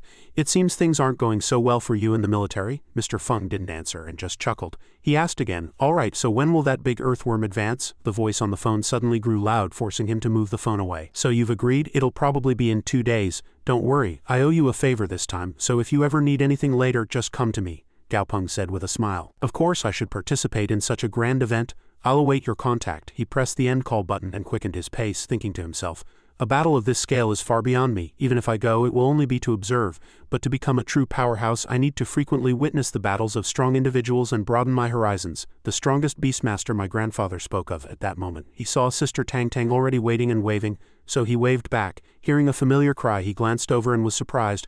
"Wait, what's this fat penguin? This cry sounds like Shaoyan." Everyone followed Mr. Feng to the outskirts of Chang'an near Mingjing Lake. Gaopeng looked at the surrounding scenery and thought to himself, "It's not far. This isn't deep within Black Blaze Forest. In fact, it could be considered the outskirts."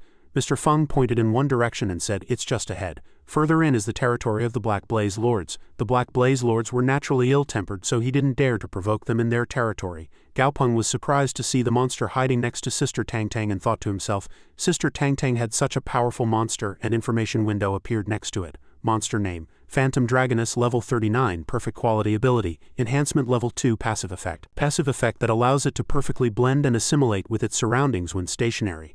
Due to the unique properties of its skin surface, it can absorb sounds and sound waves simultaneously. When moving, it makes almost no sound, making it difficult to detect. He looked at the notification board, then at the monster, and thought to himself, "This ability seems a bit terrifying.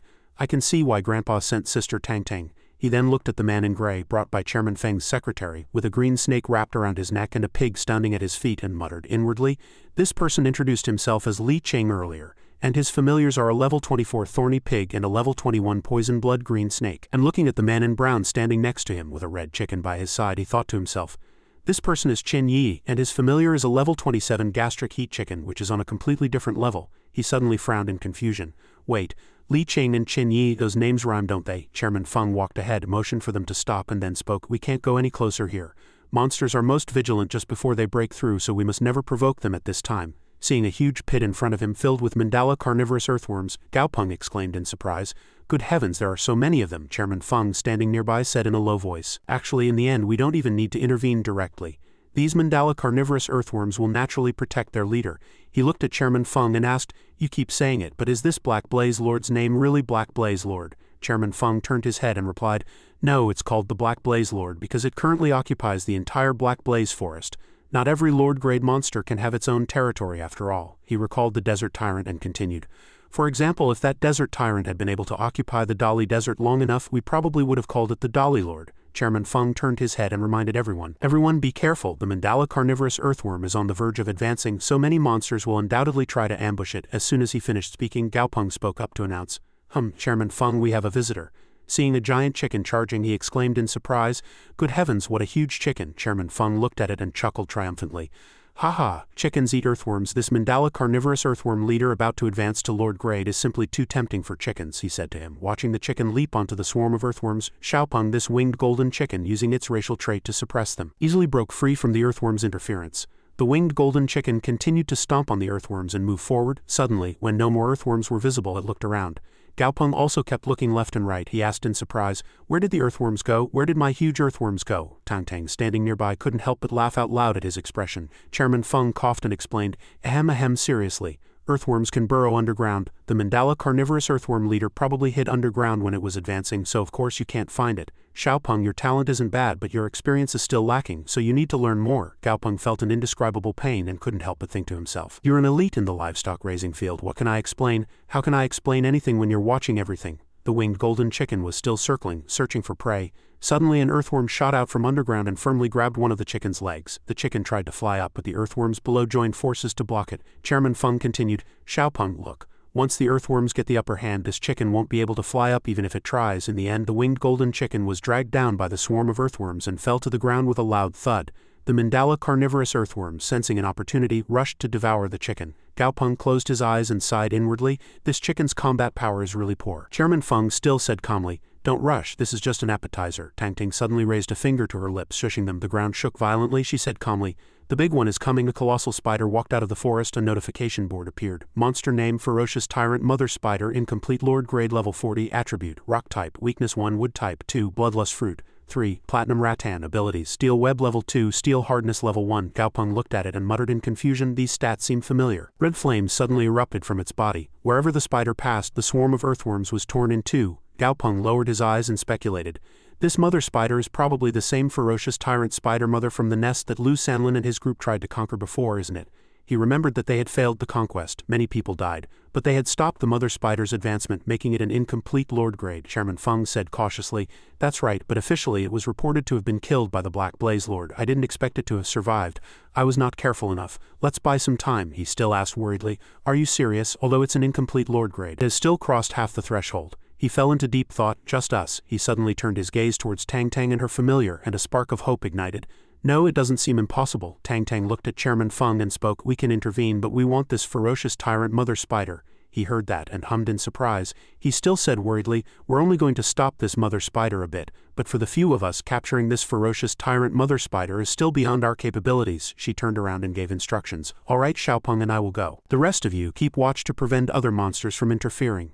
Chairman Feng gained more trust upon seeing the phantom dragoness and thought to himself, Xiaopeng's sister has such a rare stealth attribute, familiar. The military would immediately promote someone with such a familiar to a system manager for priority cultivation. This sister is no ordinary person. Gaopeng looked at the person in front of him, hoping to help, and said, Sister Tang Tang, should I have Anna assist? Tang Tang did not refuse and replied, all right, Xiaopeng, you stand behind next to me and keep an eye on the surroundings. Chairman Feng interjected, then we too. Before he could finish speaking, Tang Tang glared and refused, don't interfere. He exclaimed in a low voice, hey sister, you shouldn't discriminate like that. His sister didn't answer him, but released her familiar from her hand and commanded, go. Nguyen Yuan. Seeing its fierce killing intent, she said calmly, go and eliminate that spider. The mother spider immediately switched to attack mode upon seeing Nguyen Yuan approaching. Nguyen Yuan increased its movement speed, revealed sharp claws from its toes, and an extremely excited expression appeared on its face. Chairman Feng looked at it and exclaimed, this familiar's claws are truly sharp. Tang Tang, as if pouring cold water, said, it's still not enough. Seeing several lacerations appear on the mother spider's body, she continued, the wounds Nguyen Yuan inflicted are only superficial. Its internal organs are completely unharmed. A pink tongue extended and firmly grabbed one of the mother spider's legs. It was the phantom dragoness's tongue. However, the mother spider counterattacked, and the phantom dragoness's tongue trembled continuously. The mother spider lifted its leg, which flashed sharply, then slammed it hard onto the ground, sending dirt and rocks flying everywhere. Nguyen Yuan deftly dodged to the side. Nguyen Yuan moved in a zigzag pattern, evading attacks, while the mother spider continuously spewed poisonous webs, relentlessly pursuing Nguyen Yuan. Gaopeng looked at the scene and said in a low voice, we can't keep going like this. Nguyen Yuan can't injure the mother spider, but we also can't launch an effective attack on the mother spider. Ashwin, standing next to him, also showed a worried expression. Gaopeng looked at Anna and commanded, Anna, use blood silk heart. Anna removed its cloak, revealing its inner body, and touched the red heart inside with its hand. The mother spider immediately opened its mouth wide upon receiving Anna's attack, an extremely angry expression on its face.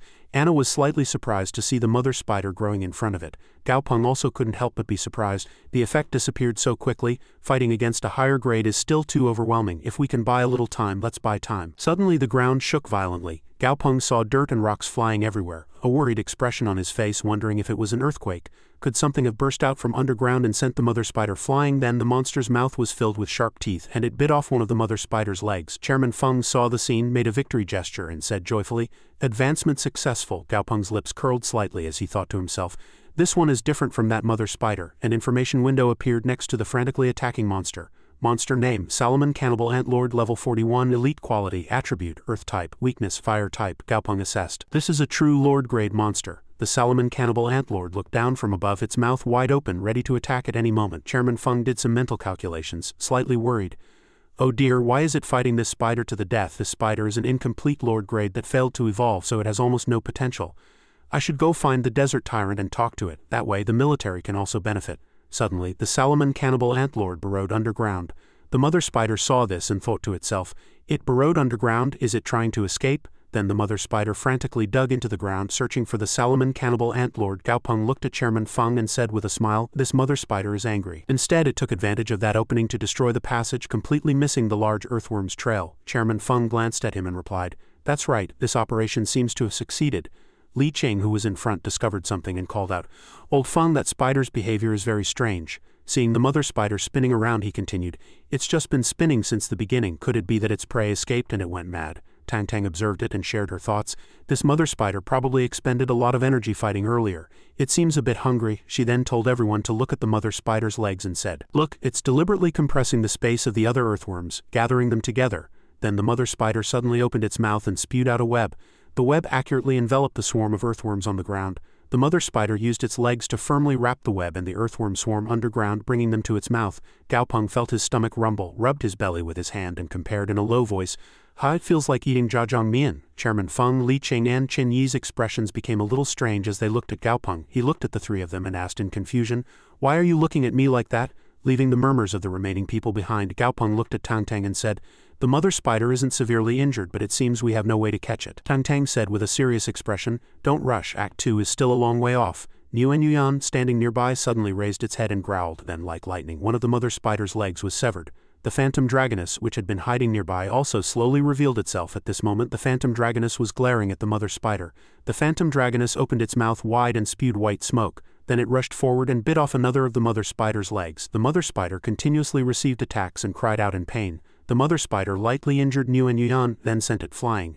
Then it lightly injured the phantom dragoness and kicked it away. Gaopeng looked at the scene and said worriedly, "No. Sister Tang Tang, the mother spider's combat power is still very strong. We need to plan again." Tang Tang pointed a finger at the sky and replied with a calm expression, "Xiaopeng, don't worry. This time it won't be able to escape." A colossal bird's wings were descending from above, and the wind generated by its wings scattered objects on the ground into the air. Gaopeng raised his head and looked up, saying in a low voice, "That's a bird landing." As soon as one foot touched the ground, dust flew everywhere. Seeing its golden glowing eyes, sharp talons, and the faint golden light emanating from its body, Gaopeng exclaimed in surprise, "It has a Lord-grade aura, it's a Lord-grade bird type." An information window appeared. Monster name: Blood-marked ferocious eagle, extreme toughness level 42, common quality, status, healthy calm abilities, wind power level 3, stomach enhancement level 2, attribute, wind type, weakness 1, lightning type 2, fire type 3, metal type 4, dark type.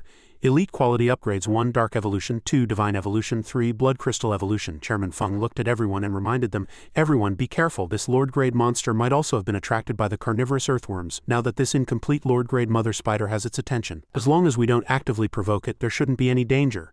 Seeing the blood-marked ferocious eagle bowing its head, one person asked in confusion, "Why isn't it attacking the mother spider but instead bowing its head? This doesn't fit a bird's habits." Tang Tang replied, "It's observing a moment of silence for these monsters." Chairman Feng heard that and hummed in a low voice. Gaopeng heard that and, not understanding, looked at the person in front of him and asked, "Wait, Sister Tang Tang, why is it observing a moment of silence?" Tang Tang heard that and replied slyly, "Perhaps it watched too many movies. It might have been clever. I've watched so much Angry Birds that I can't quite remember." Li Qing looked at the girl in front of him and said, understanding, "No, is this Lord-grade monster yours?" Tang Tang laughed and said, "Haha, we women always need a little something to protect ourselves when we go out." Inwardly, Gaopeng thought, "What kind of something to protect myself is this?" Gaopeng closed his eyes and thought, "Now, even if Grandpa had a dragon as his familiar, I probably wouldn't be surprised." The blood-marked ferocious eagle, seeing the injured mother spider in front of it, still showed no intention of attacking. Tang Tang complained, looking at the bird that kept shaking its head, "This one still has that bad habit." Gaopeng heard that and asked leisurely, "What habit?" Chairman Feng and his group next to him were all listening intently. Inwardly they thought, "This is a rare Lord-grade familiar, we should learn about its habits." Tang Tang tilted her head slightly, as if trying hard to remember, and said, "It thinks of itself as a scavenger, so it believes it can only eat dead meat and cannot kill living things. It's currently stealing its resolve." Chairman Feng and his group heard that and, as if struck by lightning, thought simultaneously, "Stealing its resolve, there's even a process for that." Tang Tang looked at the blood-marked ferocious eagle and said, spreading her arms, "You can't eat this mother spider. We'll take it after you've severely injured it." The bird heard that and asked in a surprised tone, "Can't eat it?" Then it continued to flap its wings, huffing and puffing, an expression of extreme disappointment on its face. Suddenly the blood-marked ferocious eagle shot straight up. Gaopeng and his group below looked up in surprise, and then it circled in the center of the sky. The golden light emanating from its body grew denser and denser. The mother spider raised its head, trembling all over, and watched the dark shadow slowly descend. When the blood-marked ferocious eagle landed, the mother spider was sent flying far away by the impact, and blue blood splattered everywhere.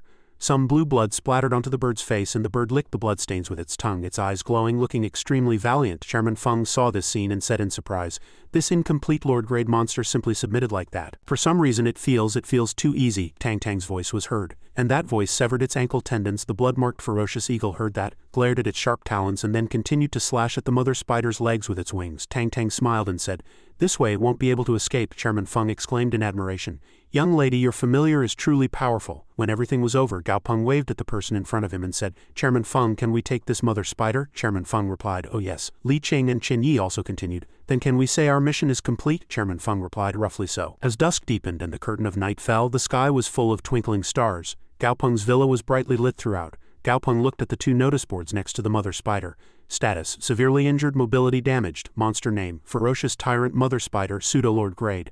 Materials needed for lord grade advancement: earth core perfect stone, 1 caddy of water flowing silk. He finished reading the notice boards and sighed. The advancement quality only shows one option. This means there's only one advancement path. It might mean a significant loss of potential. It lacks evolution paths. Furthermore, I've never heard of these advancement materials. It seems this mother spider is no longer useful. He looked at Tang Tang in front of him and said, "Sister Tang Tang, do you want to take this mother spider?" Tang Tang, who was feeding Shaoyan, heard him and said with disgust, "Why would I take a mother spider? It's just ugly. If you don't need it, give it to Grandpa to use as experimental material." Abang, standing nearby, thought it was being abandoned and trembled all over, tears welling up in its eyes. Tang Tang stroked Abang's head and comforted it.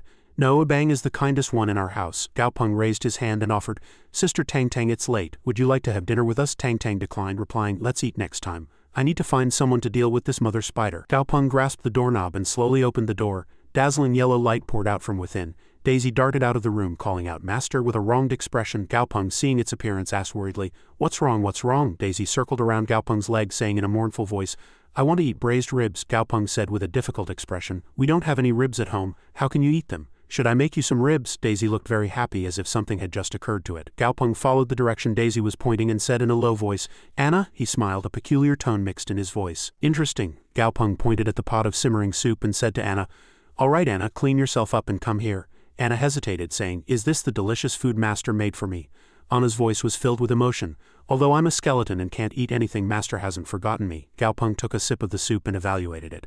"The taste is all right, and this temperature seems to be nothing for Anna. So from now on I don't need to buy ingredients for braised ribs anymore." He brought the pot of soup to his familiars and said cheerfully, "All right, drink the braised rib soup." On the other side, Xuan was comforting Anna, who was kneeling. Gao Peng stood by the window looking at the full moon in the sky and thought quietly, "A new map will open soon." Wuzhou was a large base city densely packed with skyscrapers surrounded by lush forests. Gao Peng was sitting on an airplane when a female flight attendant approached and said, "Sir, we'll be arriving in Wuzhou shortly." He looked out the airplane window and said in a low voice, "Already arrived?" At Wuzhou Airport, Tang Tang was on a phone call. "Yes, understood." "All right, then please continue your work." Gao Peng looked around and evaluated quietly. "Is this Wuzhou Airport? It's not much different from Chang'an City, but it feels more technologically advanced." Tang Tang looked at Gao Peng in front of her and said, "Something came up for Master, so he can't pick us up, but he's already made all the arrangements at the company so we can go straight there." Gao Peng heard her and asked again, "What happened?" Tang Tang smiled and said, "It's nothing, don't worry." A huge ship was cutting through the waves, moving forward. 2 people stood at the bow of the ship when suddenly the water surface shook violently, and a part of a monster's body appeared nearby. Qi Hangdang stood with his arms crossed, his clothes fluttering in the wind. He looked at the monster and said, "So it's you who dares to interrupt my reunion with my grandson?" The monster opened its mouth wide, revealing sharp teeth, and its red eyes looked very fierce. The person next to him, seeing the monster approaching, said worriedly, "Chairman, it's dangerous here. Let's retreat first." However, Qi Hangdang was not afraid at all and said leisurely, "Baiya, move quickly. I need to go meet my grandson." A white dragon flew in like lightning, biting the monster's neck, and red blood splattered everywhere. After a short battle, the monster slowly took its last breath amidst white smoke. The dragon stood tall and majestic. The water surface was indeed its territory. As the monster died, blood flowed from its body, dyeing a wide area of the surrounding water red. Voices continued to issue orders upon seeing the monster's corpse. "Practice team, be careful. This grade of monster's whole body is a treasure." Logistics team, follow up quickly. Alloy targets ready. Ram hook team, prepare to dive. A brown monkey was preparing to jump into the water with an iron hook, but another monkey had already jumped in first. Iron hooks quickly caught onto the monster's body underwater. The monkey surfaced and gestured. Ram hook team, practice complete, begin towing. As 2 ships towing the monster appeared on the screen, an annoyed voice was heard. "Again, this is all we can see. Every time it's just mysterious fog, no actual battle scenes at all." Instructor Tien complained while eating watermelon. "Old man Chi is being too much." At Nantian Group, a guide, seeing Tang Tang present her card, smiled and said, "Please come this way." As soon as they entered, to the left was a large familiar's lounge, and she replied cheerfully, "Yes." Gaopeng looked at the familiar, much larger than Tang Tang, in the information panel next to it, quietly marveling to have a plant-type Lord-grade familiar as a doorman, truly rich and unscrupulous. Monster name, Fiery White Gecko, level 34. He secretly marveled to have a plant-type Lord-grade familiar as a doorman, truly rich and unscrupulous. Tang Tang gestured, "Let's go, we'll go in and wait first. Think of this as your home." "Understood," Gaopeng replied, "yes." A woman in a red dress nearby couldn't help but let out a soft laugh, then pretended to cover her mouth with her hand. Tang Tang asked, puzzled, "What's so funny?" The woman waved her hand, laughing, and explained, "Haha, I'm sorry, he just looks like a little country bumpkin." The man walking ahead urged, "What are you explaining to them? You don't even know where these guests came from. Hurry up, we have an important person to meet today." Seeing the attitude of those two, Gaopeng smiled and encouraged Tang Tang. "Sister Tang Tang, why doesn't anyone recognize you? You need to work harder." Tang Tang coughed a few times and said, Ahem, it's because I haven't returned in the past 2 years since I was in Chang'an." She suddenly raised her hand and called out to a man nearby, "Oh, Secretary Han." Secretary Han looked at Tang Tang and asked hesitantly, "Is that Xiaodong?" The man, who hadn't gone far, heard the conversation and thought quietly, "Secretary Han knows them?" Secretary Han looked at Gaopeng in front of him and smiled warmly. "So you're Xiaopeng, welcome. Chairman Qi has already returned and is waiting upstairs. I will guide you." Gaopeng humbly replied, "I'm imposing." The man, hearing Secretary Han's words, turned around and thought in surprise, "Chairman Qi, there's only one Chairman Qi of Nantian Group." Gaopeng chuckled as he looked at the woman in the red dress. The woman heard the sound, replied with a ha, then realized he was mocking her and stamped her foot, saying angrily, "You little brat, you're so rude." The man next to her quickly raised his hand to stop her. Gaopeng said straightforwardly, "My biggest advantage is that I don't hold grudges, because if I hold a grudge I immediately get my revenge." Tang Tang sighed, "Oh dear, you really are." Secretary Han couldn't help but laugh. "Haha, what a character, excellent." The elevator announced its arrival with a ding. Qi Hangdong stood with his arms crossed and looked at his grandson, saying, "Xiaopeng, you're here." Gaopeng shouted happily. "Grandpa," Secretary Han said. "Chairman, I'll go arrange Tang Tang's accommodation now." Qi Hangdong's voice was heard. "Go." Gaopeng asked his grandfather, "Grandpa, do you have something to tell me?" Qi Hangdong said softly, "Work at Nantian Group for a while before enrolling in university." He heard that and asked again in surprise, "Isn't it a bit too early now?" Qi Hangdong said gently, "I'm old and something might happen suddenly someday. Nantian Group will be passed on to you later, so you need to learn how to manage it quickly." Gaopeng gripped the straps of his bag with both hands and said in a small voice, "Grandpa." Qi Hangdong coughed a few times and ordered, Ahem, that's enough. Go to human resources first." He thought inwardly, "Am I being too strict? After all, Xiaopeng is still just a high school student." He continued, "Even if you're my grandson, you have to start from scratch when you join the company. First, spend 2 days in human resources.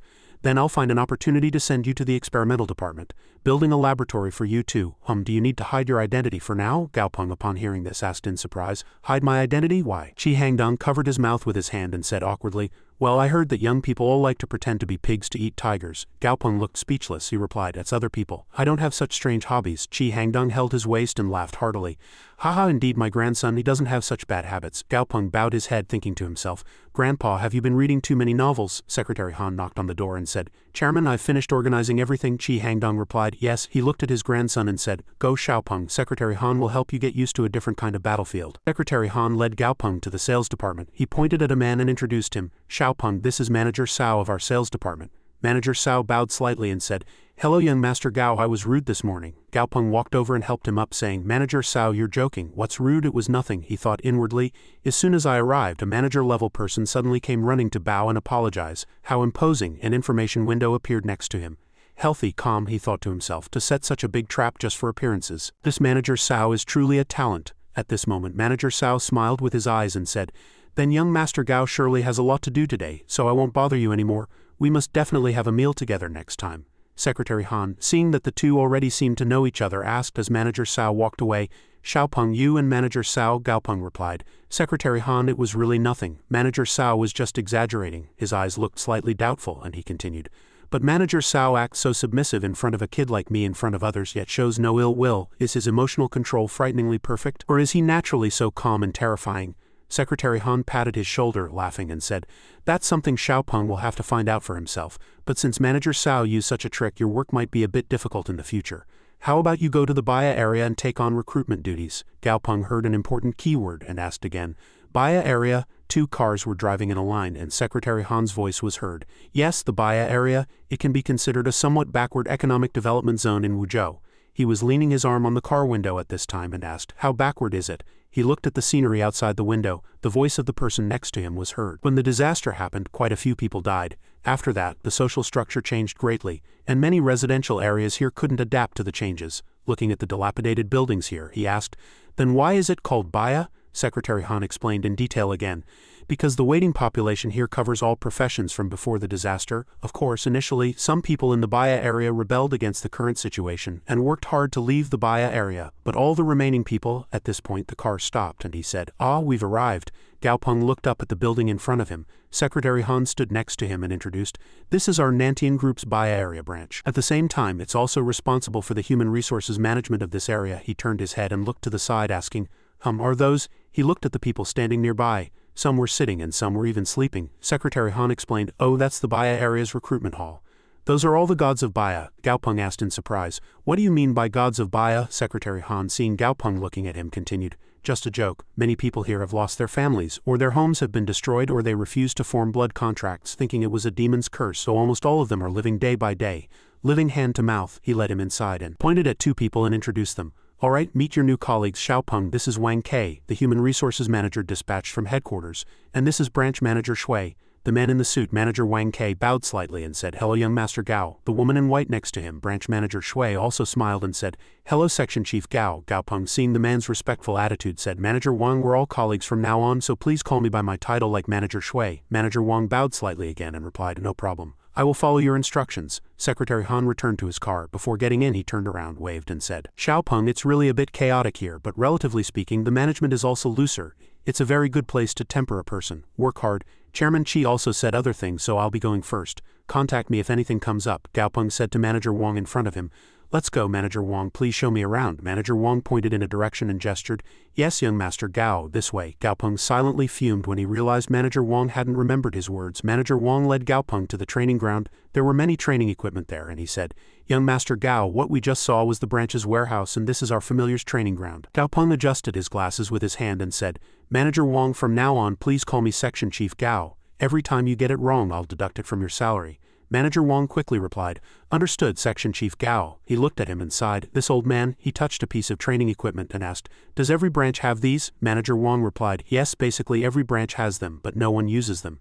He who would use these, he looked around and recalled the scene when everyone used to go for outdoor practical training, and continued, "People in the security and patrol departments have more advanced and luxurious training grounds, and they also regularly go into the forest for outdoor practical training." Gaopeng listened to his explanation and smiled. "All right, Manager Wang, please go take care of your busy work first. As for the recruitment for the Baya area," Manager Wang interrupted him before he could finish. "Young Master Gao, Section Chief Gao, don't worry. All the big and small matters below will be reported regularly, and the section chief only needs to confirm the recruitment results and personnel arrangements. You won't be bothered during normal times." He bowed to him. "Then I won't bother Section Chief Gao anymore." He touched the training equipment that showed signs of use. A thoughtful expression appeared on his face. "Basically no one uses it. Then where did this wear and tear come from?" Gaopeng gestured to Xiaoyan in the distance. "Xiaoyan, come here." Seeing it running towards him, he thought inwardly, Xiaoyan is indeed the offspring of a Lord-grade monster. Its growth rate is incredibly fast. It's already level 20. Once it breaks through to Lord-grade, it will truly possess combat power. Moreover, it will perfectly fill the void of not having a flying familiar under my command. He asked Xiaoyan, "Can you still fly now?" Seeing its hesitant appearance, he couldn't help but sweat, but he still led it to the training ground and pointed at the circular rings nearby, saying, "Then fly, go through those rings. I want to see how agile you are." Xiaoyan flapped its wings, and the start was very good, but then it quickly gathered strength and flew towards the first hoop. Gaopeng praised it unstintingly.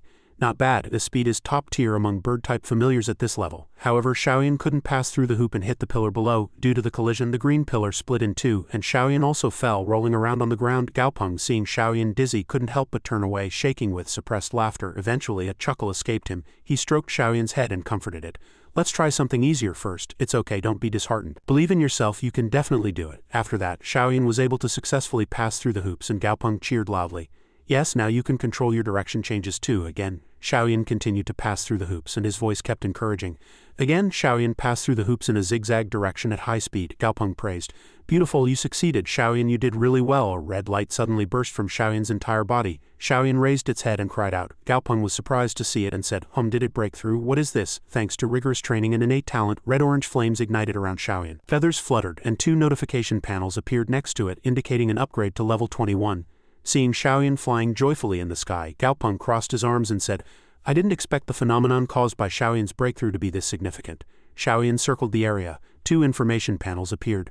Monster name, Red Flame Poison Crane. Growth stage, level 21, perfect quality. Current quality, growth, drops to elite quality after upgrading to leader grade. Attribute, fire type. Ability, fire control level 1. Characteristic, fire feather. Effect 1, passive ability. The firebird can fly with wings and ride on fire. Greatly increases fire resistance. Effect 2, active ability.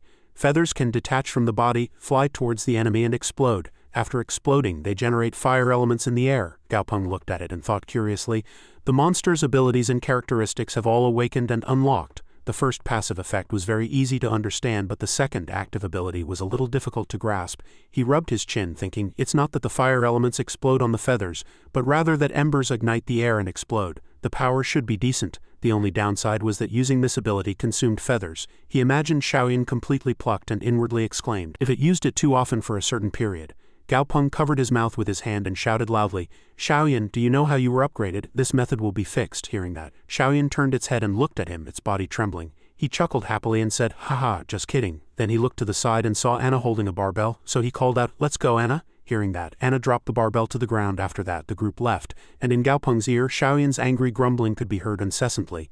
Deep in the night, in the quiet atmosphere of the training ground, a rustling sound suddenly came from beneath the brick wall. Then an opening appeared beneath the brick wall, and a boy, dirty all over, cautiously looked around. Next to him was a small monster with glowing eyes. The boy handed the monster a tool and said, let's train with this one this time. Suddenly, a black shadow enveloped the boy's body, and he was startled, his face filled with fear. A voice was heard. How long have you been coming here? Seeing the young man and the gigantic monster in front of him, the boy stammered. Half a year, I'm sorry, I know this isn't right. But before he could finish speaking, Gaopeng cut him off. I'll let this slide this time, but don't come through this way again. The boy bowed his head respectfully and said, I'm sorry, sir, for secretly using these pieces of equipment. And thank you. The boy left with his small monster, and Gaopeng silently thought to himself, not everyone who comes here just wants to scrape by. Some people still strive for light even in hell. He suddenly shouted loudly, stop! The boy froze at his words. Gaopeng, still with his back to the boy, said, from now on come through the main entrance. I'll have someone get you an ID. Hearing that, the boy smiled with joy, tears streaming from his eyes. Gaopeng waved his hand and left. As he walked, he instructed, come tomorrow morning. If anyone stops you, tell them Gaopeng sent you. The boy, knowing the person couldn't see him, bowed his head and sobbed, saying thank you. At the training ground, Gaopeng was training with Xiaoyan, who was suspended in the air, its entire body ablaze. Manager Wang Ke approached Gaopeng, bringing the boy he had met last night, and said, Section Chief Gao, the child you mentioned, has arrived. We've also made an ID for him. Gaopeng heard that and replied, thank you for your trouble. He bent down and asked the boy, what's your name? The boy replied in a small voice, Li Junjiang. He pointed in one direction and said, there's a restroom over there. Go wash your familiar too. Then go train. Li Junjiang was surprised and replied, yes, as the boy and the small monster left, an information panel appeared. Monster name, corrosive blood rat, heavy metal mutation, level 4 status, minor injury, fatigued, quality elite. Attribute, metal type, weakness 1, fire type 2, light type. Manager Wang Ke's voice was heard. This child was lucky too. He found a monster in the sewers and the monster even listens to him. Fortunately, he has this rat. Otherwise, I don't know how this child would have lived without parents at such a young age. Gaopeng was surprised to hear that and turned his head to ask. In the sewers? Manager Wang Ke recalled the glowing eyes in the sewers and couldn't help but say, Section Chief Gao wouldn't know. There are quite a few monsters in the sewers of our Baya area that live off all kinds of city waste. Gaopeng was puzzled to hear that. Then do they just leave them? Do they let them reproduce freely in the sewers? Manager Wang quickly explained. Those monsters initially came to the surface, but after Beastmasters killed them a few times, they all stay quietly underground now. He imagined a scene of rat swarms filling the streets and made a sound of hum. Manager Wang Ke saw his expression and proudly continued, I don't know how other base cities deal with it, but you definitely don't need to worry about Wuzhou City. Jidang keeps a familiar in the sewers to feed on the sewer monsters. Gaopeng heard that and thought to himself, interesting. Humans dominate the city's light, and monsters occupy the city's darkness. To survive on the abundant waste humans create, it's completely different from Chang'an City's situation. Li Junjiang returned, and his entire body was now much cleaner. The boy wiped the monster in his hand and said, there are so many monsters in the sewers. Many people in the city don't dare to go down there. Last time I was really hungry and went down to look for food, and I happened to meet an injured blood rat. Xiaopazi is very agile. It helped me avoid monsters and find food. Gaopeng rubbed his chin, understanding. So this corrosive blood rat is feeding you? He looked at the person next to him and asked, Manager Wang, isn't it difficult to recruit staff recently because the factory has expanded? Manager Wang heard that and chuckled, asking, Section Chief Gao, what do you mean? Gaopeng looked at Li Junjiang and said, how about coming to our factory? You're still young, so your basic salary will be a bit less than others, but we'll provide room and board and you can use the training ground for free after work. The boy was too surprised to speak. After the initial shock passed, the boy said happily, thank you, sir. Gaopeng saw him and chuckled with joy. but inwardly sighed, these two really have soft hearts. In the dormitory building, the light in Gaopeng's room was still on. He returned to his room and his jaw dropped upon seeing Daisy excitedly showing off a rat doll it held in its hand. The information panel displayed monster level 25. He thought to himself, level 25, Grandpa only looked after it for a short time. What kind of high-grade food did he feed Daisy? Gaopeng thought of Daisy and Abang, a hint of doubt on his face. Daisy and Abang haven't yet reached the maximum potential of their species. Therefore, this level up must be a very high stage, but the jump is too exaggerated. Did Grandpa look after it? He looked up at Ashwin, who was hovering in the air. Its two tentacles were gathered at its chest as if it were doing yoga. He sighed. Ashwin also reached level 20 during the break, but its quality is still elite, so it can't break through to leader grade. I heard it will transform into a wood spirit beast mother upon evolution and gain wood-type healing attributes, so I should test it on a white rat. 30 minutes later, the rat lay on the floor as if it had given up everything, tears still welling in its eyes. Ashwin's tentacles were still trying hard to heal the rat's body. Gaopeng's face darkened as he watched Ashwin still humming. He couldn't help but say disgustedly, "This effect is too pathetic. It's such a small wound. If you had healed it just a little slower, it would have healed on its own. In the end, you worked for half a day and only healed a third of it." Ashwin swung its tentacles, creating a purple vortex, and then successfully pulled out a glass of orange juice. Its face filled with happiness as it enjoyed the drink. Gaopeng felt as if all the spotlight was on him now. He knelt down in frustration and said, "It's hopeless. What kind of affinity healing ability is this? The most important thing is that this guy has a very arrogant expression." Ashwin was still flying above his head, and he, though angry, said with a forced, determined expression, "No, its level must not be high enough. I heard that Grandpa has gathered many materials too. When I go back, I'll be able to strengthen these familiars again. I'll be able to use it when its level increases." Suddenly, seeing Anna sitting far away looking at the moon, Gaopeng slowly approached. He came closer and asked worriedly, "What's wrong, Anna?" Anna was still looking up at the sky and said in an emotional voice, "I miss it, I miss it, I miss it." He looked at Gaopeng, his eyes wide with surprise. He opened his mouth wide and asked, "A daughter, I didn't know you were a monkey dad." After that, he called his familiars and very excited decided, "Don't worry, we'll go to our house tomorrow to see her. Let's go, let's go." In the inland red sand river of Wuzhou City, a boat was moving on the blood-red river water. Gaopeng asked the man standing next to him, "Sir, aren't there monsters at the bottom of the river?" He thought to himself, "These boats are really daring. A small boat only a dozen meters long dares to cross the river." The man heard that and smiled kindly, replying, "Are there? Of course there are." He recalled the scales shining with golden light and continued, "But don't worry, our boat bottoms are all covered with red sand king fish scales. As long as we don't attack the monsters first, they won't attack us." He described a scene of people meticulously offering sacrifices to the colossal fish, the red sand kingfish, and then said in a serious tone, "His Excellency, the red sand kingfish is very merciful. If we sacrifice some monsters, we can receive his scales as a reward. Those scales protect us from being attacked by monsters when we navigate the river." Gaopeng's face became serious, and he thought to himself, "I've never heard of such a method, but the fact that the alliance government cannot protect the citizens' safety, a situation where one has to offer sacrifices to monsters, is truly not something to be proud of." Gaopeng looked at the forest and thought, to maintain the safety of a base city, there must be at least leader-grade beastmasters or monsters. Wuzhou and Chang'an are both protected by the strongest human beastmasters, so there's no need to worry about monsters from the surrounding forests invading, but these small base cities are not like that. The uncle from earlier pointed to a nearby tree and said, "Sir, we've arrived." Anna looked left and right upon reaching the familiar place. Ashwin also covered its forehead with its tentacles and looked around. Gaopeng asked, "Is this place familiar, Anna?" Anna, recollecting its memories, entered the forest. In front of them were two colossal trees. He recalled happily living here with his fellow red flood monkeys in the past. Suddenly a net spread wide open from above and descended rapidly. The red flood monkey caught in the net was trembling all over, filled with terror. As its child tried to approach, he quickly raised a hand to stop it.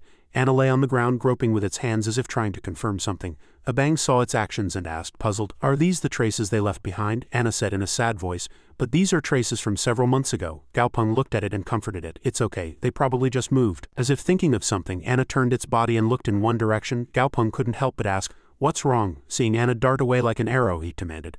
Abang followed quickly. Anna stood with the group on a high place, looking down at the red flood monkeys playing below the waterfall. Gaopeng looked at Anna and thought to himself, "This is the first time Anna has been so excited." Outwardly he sighed and said, "Phew, go see them. They're your kind anyway. Didn't you say you were the king of this troop?" Anna looked at its bony hand and said, "I don't want to go. I don't want to go." Gaopeng also caught on to Anna's gloomy atmosphere. Did it feel it was no longer a living being? His hand touched Anna's body. He encouraged it. "It's okay, Anna. Go see them. We'll hide in the darkness and won't disturb them." After that, Anna moved behind a tree and watched a young red flood monkey eating a banana. Tears welled in Anna's eyes and it sobbed, thinking inwardly, "It's important that you live happily. Your father is useless. Your father couldn't even shield you from the wind when you were captured, but your father will love you forever." Seeing Anna crying with its head bowed, Gaopeng asked, Aren't you going to take your daughter with you? Don't worry, I'll take the best care of her, he thought to himself. This skeleton can cry too. Anna, hearing Gaopeng's words, shook its head, looked at him and said, with me she wouldn't be free. Here the child is free. After that, Anna placed its hand on Gaopeng's shoulder and said with a smile, but with Master I am happy. He was moved to hear that and called out, Anna. Suddenly a loud noise came from a nearby tree and the red flood monkeys were startled. Gaopeng quickly warned loudly, no, it's definitely poachers. Anna heard his words and anger appeared in its eyes. Then its entire body transformed, revealing a wicked appearance. 10 minutes earlier, Li Jian's group with one person standing and one kneeling was looking around. Xiaowing asked Li Jian, Brother Li Jian, why do we have to go to all this trouble to catch these red flood monkeys? They're not even rare monsters, are they? Li Jian heard that and explained, Miss Ju from the Ju family has recently taken a liking to red flood monkey hearts, so they're buying them at a high price.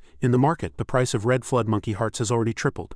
Xiao Li and Xiaowing looked at each other, both thinking of Li Jian's words. The Ju family triple the price. A red flood monkey was already in sight. Li Jian observed and evaluated. Its fur is soft and shiny. Its heart won't be bad either. It'll definitely sell for a good price. Li Jian closed one eye and aimed, saying in a low voice, it's just a troop of common-grade monsters, and besides this is the middle of the Red Sand River Basin, so we're unlikely to encounter strong monsters. After that he licked his lips and said with a laugh, the hunting game begins. A bullet flew, but fortunately no one was hit. The red flood monkeys were slightly flustered. Li Jian saw their reaction and smacked his lips regretfully. Damn it, I missed. I'll have to buy some good weapons after this job. Xiaowing saw the continuously moving bushes and shouted loudly, Boss, there's movement. Li Jian commanded his ironclad wolf to go check. The wolf obeyed and darted into the bushes. Li Jie looked at his still dawdling subordinates and instructed, don't just stand there, grab your gear and climb up the tree. A rustling sound came from the bushes and a gray shadow flew out on the ground. The ironclad wolf was bleeding continuously from its mouth, its fate unknown. Li Jie looked down from the tree, puzzled. The ironclad wolf, dead so quickly? Seeing Anna suddenly appear from the bushes, he exclaimed in surprise, since when was there a wraith-type monster in this continent, and a leader-grade one at that? Anna looked at the trembling baby red flood monkey while two other red flood monkeys nearby were shielding their mother. Suddenly the baby red flood monkey sniffed, recognizing a familiar scent, and looked at Anna. It no longer looked as frightened as before. When Anna reached out to pick it up, the baby red flood monkey did not resist. Anna carried the baby red flood monkey on its back, and the baby red flood monkey also seemed lively. Xiaowing, who was hiding behind a tree, said worriedly, oh no, Brother Li Jie, that wraith-type monster and the red flood monkey troop are on the same side. Li Jie still calmly said, we don't have any weapons that can harm a wraith-type leader-grade monster. It looks like we'll be caught this time, so don't rush, just wait. Looking at Gaopeng, who was sitting on a Bang's back, he analyzed. This person is a Beastmaster, and this familiar is also leader grade. The Beastmaster isn't bothered by wild wraith-type monsters, so we're safe this time. Li Jie shouted from the tree, Big brother, help us. Gaopeng with his arms crossed heard that and thought contemptuously, save you, sorry, but I need to think about whether I should save trash like you. Anna stroked the baby red flood monkey's head and said, don't be scared, Daddy will protect you. Gaopeng looked at it and said, Anna, I'll watch. He told his familiars Xiaoyi and Daisy, keep watch. Xiaowing couldn't help but shout loudly when he saw that, team leader, that Beastmaster and the wraith-type monster are on the same side. Li Jie glanced at him, covered his mouth with one hand and suppressed a curse, saying, idiot, don't shout so loudly.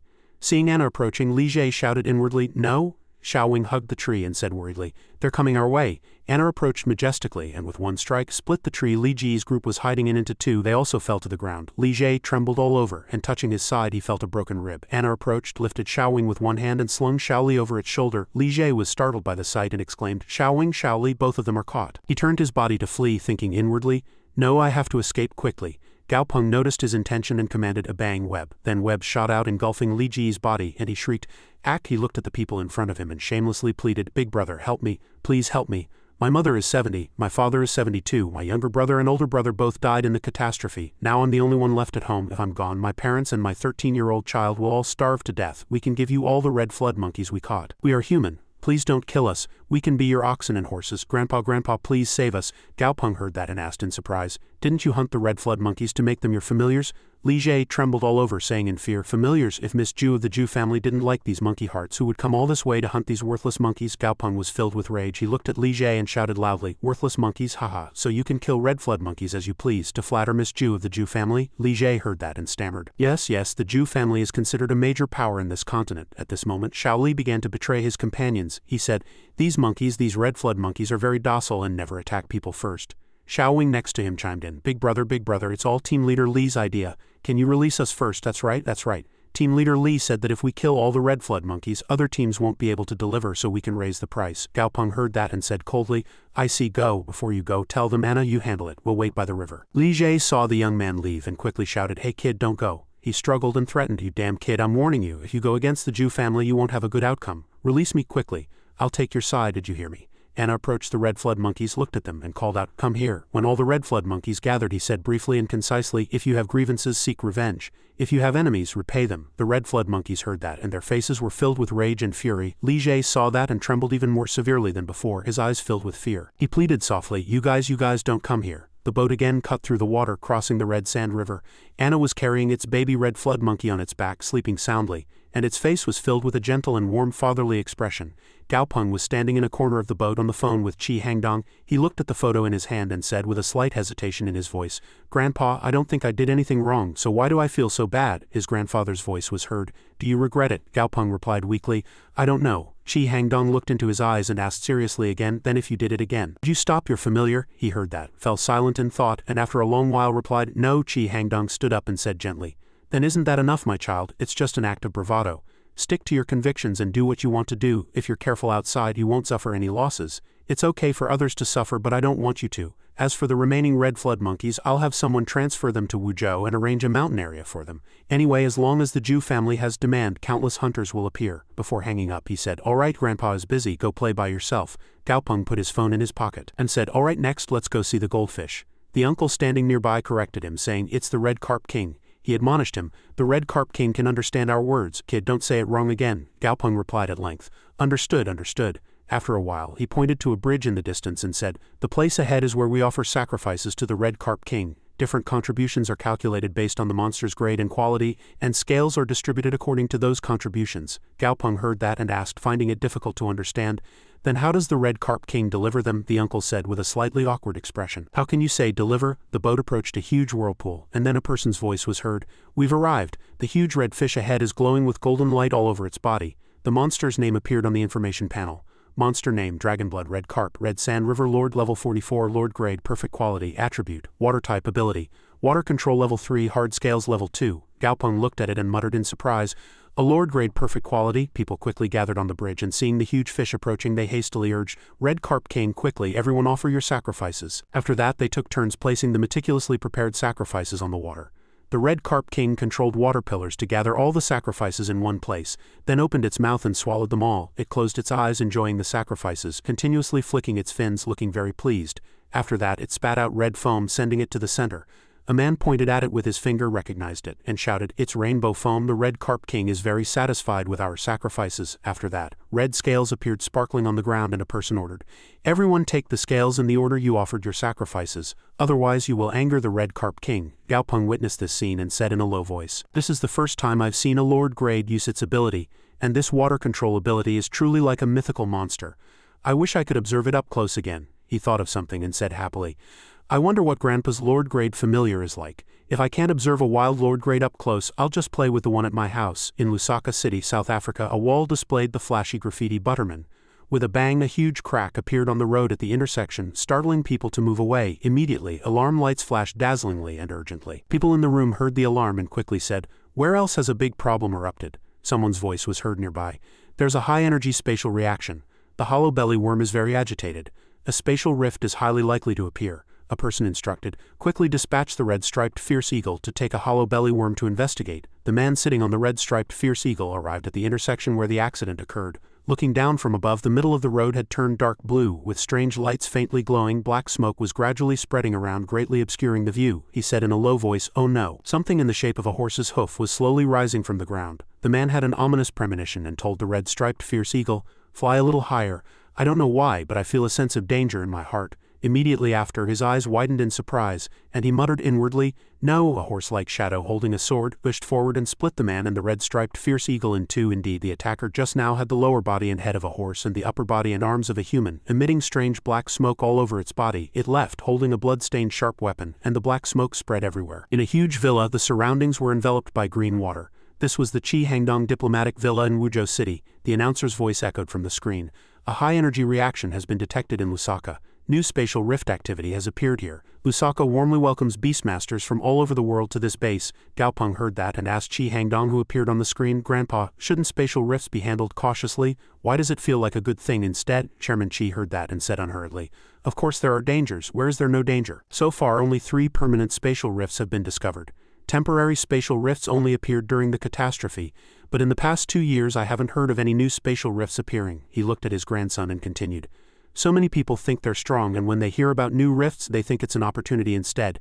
Spatial rifts mean completely new familiars, and they're monsters from another world, so rare things are always popular. This principle applies everywhere. After that he took out a card and said, "Ah, this is the access card for the Villa Laboratory. When you asked me to collect materials before, I gathered some. See if you can use them. But if you want to cultivate familiars, it's better to consult the advanced beast cultivators in the group than to try things on your own." Gaopeng bowed his head and said shyly, "Thank you, Grandpa." He thought inwardly, Grandpa doesn't know I have the system. The system is more reliable than any advanced beast cultivator. Qi Hangdong stood up and said, "Alright, enough talk. You just came back, so rest here for a few days and play." Gaopeng heard that and quickly said, "Grandpa, can I see your familiar?" Chairman Qi walked away, heard that, and replied, "Bai Ya is at home, you can go play with it yourself by the backyard lake." Gaopeng stood next to Lan and looked at the wide water surface, thinking inwardly, the Bai Ya Grandpa mentioned is probably the name of that familiar, but I couldn't find it no matter how much I searched the house. After that he went to the swimming pool, wearing only briefs and holding a swimming tube. A lively aura emanated from his entire body. He said, "I don't know, in this hot summer I still prefer to comfortably immerse myself in the water." Daisy, who was next to him, held a towel and meticulously took care of him. Gaopeng floated on the swimming tube on the water. He said coolly, "Wow, so comfortable." Ashwin, who was next to him, was also resting. Suddenly his body shot upwards and his glasses fell off. He was startled. "What is this, like I'm—" A wave lifted him, and Gaopeng and Ashwin were both suspended in the air. He still muttered blankly, "I've been lifted into the air?" Xiaoyan, seeing the sharp glint from the dark shadow beneath the water, trembled all over. Gaopeng, swaying with the waves, shouted, "Xiaoyan, Xiaoyan, quickly save me!" Xiaoyan flew high, continuously telling itself, "Don't look down, don't look down." Qi Hangdang looked down from above and said, "Bai Ya, this child is your little master. Don't play too rough with him." Gaopeng sat on a water pillar, looking around, and then exclaimed in surprise. Xiaoyan flew over and said, "Master." Gaopeng also replied to Xiaoyan. He reached out and firmly grabbed Xiaoyan's leg, and Xiaoyan pulled him, successfully landing him on the ground. He and Ashwin looked back, both exclaiming in surprise, "Oh my God!" Seeing a gigantic white dragon majestically looking at him, Gaopeng asked inwardly, "Is this a dragon, a living dragon?" Information panels appeared one after another. Monster name, White Dragon Python, level 50, Lord grade, perfect quality, attribute, cloud type, water type, status, healthy, affectionate, abilities, water control level 4, cloud control level 5, scale armor enhancement level 3. Characteristic, Fortunate Rain Cloud. Effect 1, passive ability. In cloudy or foggy environments, the dragon's agility and speed are greatly enhanced. Effect 2, passive ability. In environments with water like lakes, seas, rivers, rain and storms, the dragon's scales and claws become harder and its strength also increases. Note: can be stacked. Upgraded to epic quality. 1. Pureblood evolution. 2. Catastrophe evolution. 3. Water type evolution. Gaopeng showed an expression of admiration. Both have dragon blood, but in terms of grade and ability, the White Dragon Python overwhelmingly surpasses the Dragon Blood Red Carp. He approached the White Dragon, thinking inwardly, both monsters' characteristics are passive abilities. One increasing agility and speed, the other increasing the hardness and strength of scales and claws, so the White Dragon's combat power is undoubtedly immense. A mischievous expression appeared on his face and he reached out to touch it, muttering, "The White Dragon is the highest grade familiar I've ever seen, and it probably considers me its own kind, so it has withdrawn all its aura and I don't feel any pressure at all." Just then, the White Dragon suddenly opened its eyes wide, revealing a sharp gaze, and Gaopeng was startled. He switched to acting mode, yawned and stretched, and muttered inwardly, "HMPH, how petty. I can't touch it for now." He turned and left, saying discontentedly, "Let's go back." The White Dragon's claw caught him, trapping him like a toy. After that it withdrew its claw and looked elsewhere. Gaopeng had a headache. "What's with that 'what do you want me to do' expression?" Gaopeng lost interest and said softly to himself, "I need to go upgrade Ashwin." Daisy and Abang dropped a quality level when they leveled up, so I need to upgrade them back to perfect quality. In the simple laboratory in the villa, Gaopeng stood next to the table. On top there was a water container. He put on a mask, held a test tube with red solution and poured it into the large water container, saying, "The last reagent was green to make Ashwin emerald green, but this time it's red. Ashwin, could it be?" Ashwin, who was next to him, was still leisurely drinking water. Ashwin's eyes were then drawn to the red solution. Its body slowly sank into the solution.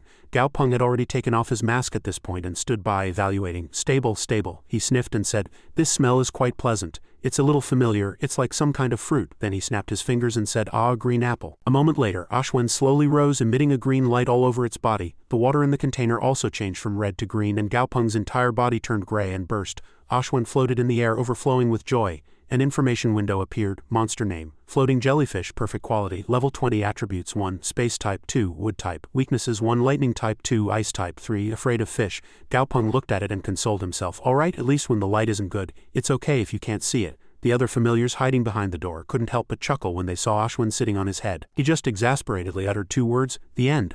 Li Junzhong greeted the person carrying a toolbox. "Hello boss." Gaopeng also smiled and replied, "You're early." Li Junzhong, with a determined gesture, said to his blood rat, "Let's practice again." The monster obediently nodded its head. Gaopeng looked at it and praised inwardly.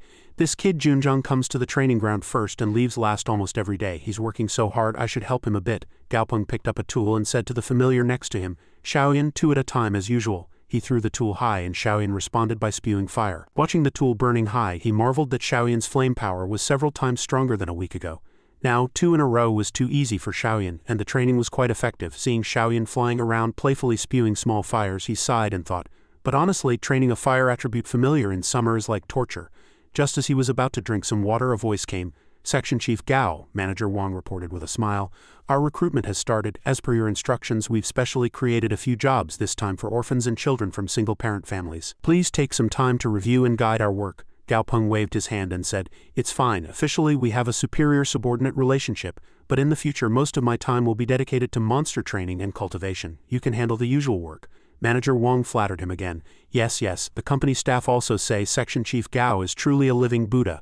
In the past it was illegal to employ children, but in today's world allowing these children to do simple jobs to make a living is truly a good deed." He looked at the happily laughing Li Junzhong and instructed, "All right, don't do too many good deeds on my behalf in front of the children. Manager, please keep an eye out for any good seeds, and if you find any, let me know.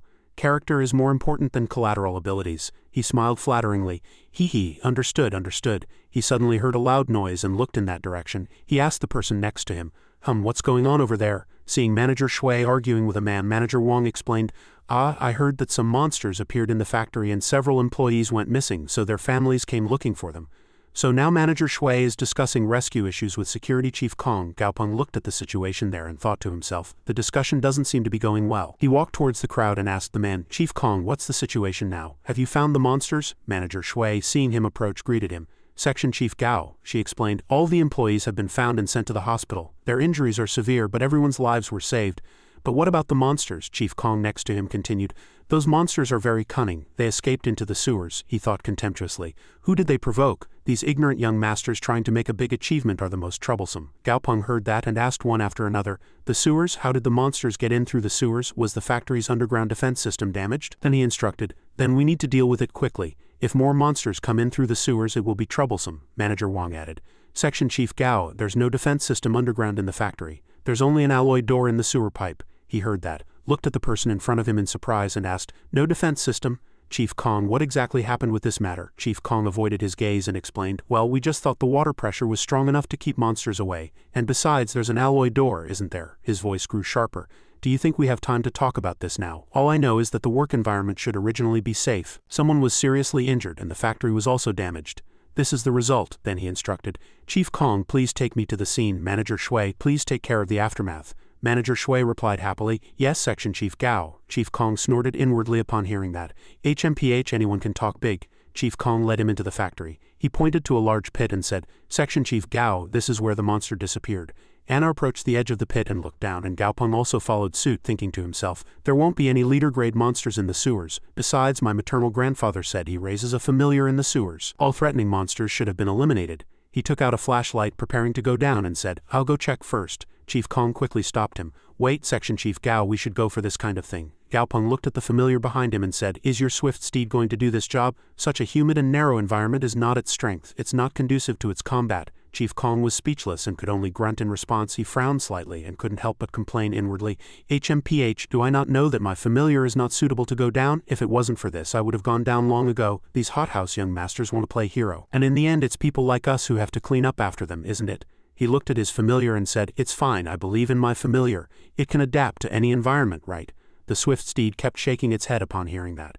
Gaopeng heard that and spoke slowly but gave no chance for resistance. "I believe in Chief Kang's ability, but there's no omnipotent familiar. A spacious environment is where the swift steed is suitable for combat. Now that a major incident has occurred in the factory, Chief Kong is needed more here to stabilize the situation." He heard that and no longer stopped him, continuing, "Section Chief Gao, you must be careful. Although that monster's grade is not high, its movements are agile and it can climb walls. Watch out above your head. Go down here and head straight west to see the alloy door." He thought to himself, "Indeed, an old horse knows the way. This young master is different from the previous ones." Gaopeng put on a mask, turned around and left. "All right, Anna, Shaoyan, let's go." He shined the flashlight behind them. Seeing Shaoyan leading the way with a majestic stride, he couldn't help but chuckle and say, "Do you guys think we're going on an outing?" He shined the flashlight around and concluded, "But honestly, there doesn't seem to be any need to rush. Seeing Anna looking excited, Gaopeng looked at him and asked, "What's wrong? Is there something up there?" He shined the flashlight in that direction and saw a gigantic cockroach, and he exclaimed in surprise, "My goodness, Xiaocheng is so big." The cockroach suddenly turned its body, revealing two sharp thorny legs. It extended its long tongue to attack, and Gaopeng shouted loudly, "A bang!" A bang immediately spewed a web. The web quickly wrapped around the cockroach's body, and then Anna unleashed a lightning attack. The cockroach was attacked by Gaopeng's two familiars, and its entire body was roasted, emitting a burning smell. A bang sniffed and said in a small voice, "It smells delicious." He looked at Gaopeng covetously and asked, "Master, can I eat it?" "Can I eat it?" He heard that, chuckled and permitted, "Go, go, go, go." Abang continuously exclaimed, "Delicious, delicious," as it looked at the spoils of war, but just as it was about to tear open the web cocoon, the cockroach suddenly flew up. Abang stared blankly at the flying cockroach, still muttering, "Delicious." It flew away. Xiaoyan looked at the cockroach and recalled the tools it used to train with Gaopeng. He said happily, "Flying saucer, big flying saucer." He habitually spewed fire, and it accurately flew in that direction. The cockroach's corpse fell to the ground, charred black, and Xiaoyan had a very proud expression. Gaopeng and Anna continuously applauded and praised, "Wow, well done, well done." After that, the group continued to move. He went to the control panel and operated it, saying, "Normally, this alloy gate seems to be closed. It probably only opens when sewage is discharged. Did these two monsters come in when the alloy gate opened and the sewage flowed back?" As the gate slowly opened, he guessed inwardly, "It's really strange to be able to withstand such a strong water flow. I don't know why these two cockroaches were so stubborn." As the gate opened, countless red eyes glared in this direction. Gaopeng saw it, frowned, and thought in surprise, "My goodness." Gaopeng shined the flashlight on the dense cockroaches in front and cursed inwardly. "Damn the sheer number of them." At this moment, the cockroaches made a sound and moved in this direction. He asked in a small voice, "What's that sound from inside?" After that, a few cockroaches bared their teeth and claws and rushed to attack Gaopeng. He quickly commanded, "Abang, take the lead. Anna, support from behind. Xiaoyan, light them up." Xiaoyan, hearing the command, took a deep breath and spewed a huge fire, engulfing all the leading cockroaches. Gaopeng looked around, and when he saw that direction, his eyes stopped, and he exclaimed, "Ha!" A cockroach, larger than the others, seemed to be giving orders. He said in a small voice, "This fat one is directing the others. It's probably their leader." The sound just now must have been its command to attack. He commanded, "Abang, attack this leader." Abang hurriedly replied, "Yes." Abang charged through the swarm of cockroaches, knocking them all away. Then Abang glared at the leader cockroach and its subordinates, and they flinched slightly. Like lightning, Abang rushed at the leader cockroach, bit its head, and green blood splattered everywhere.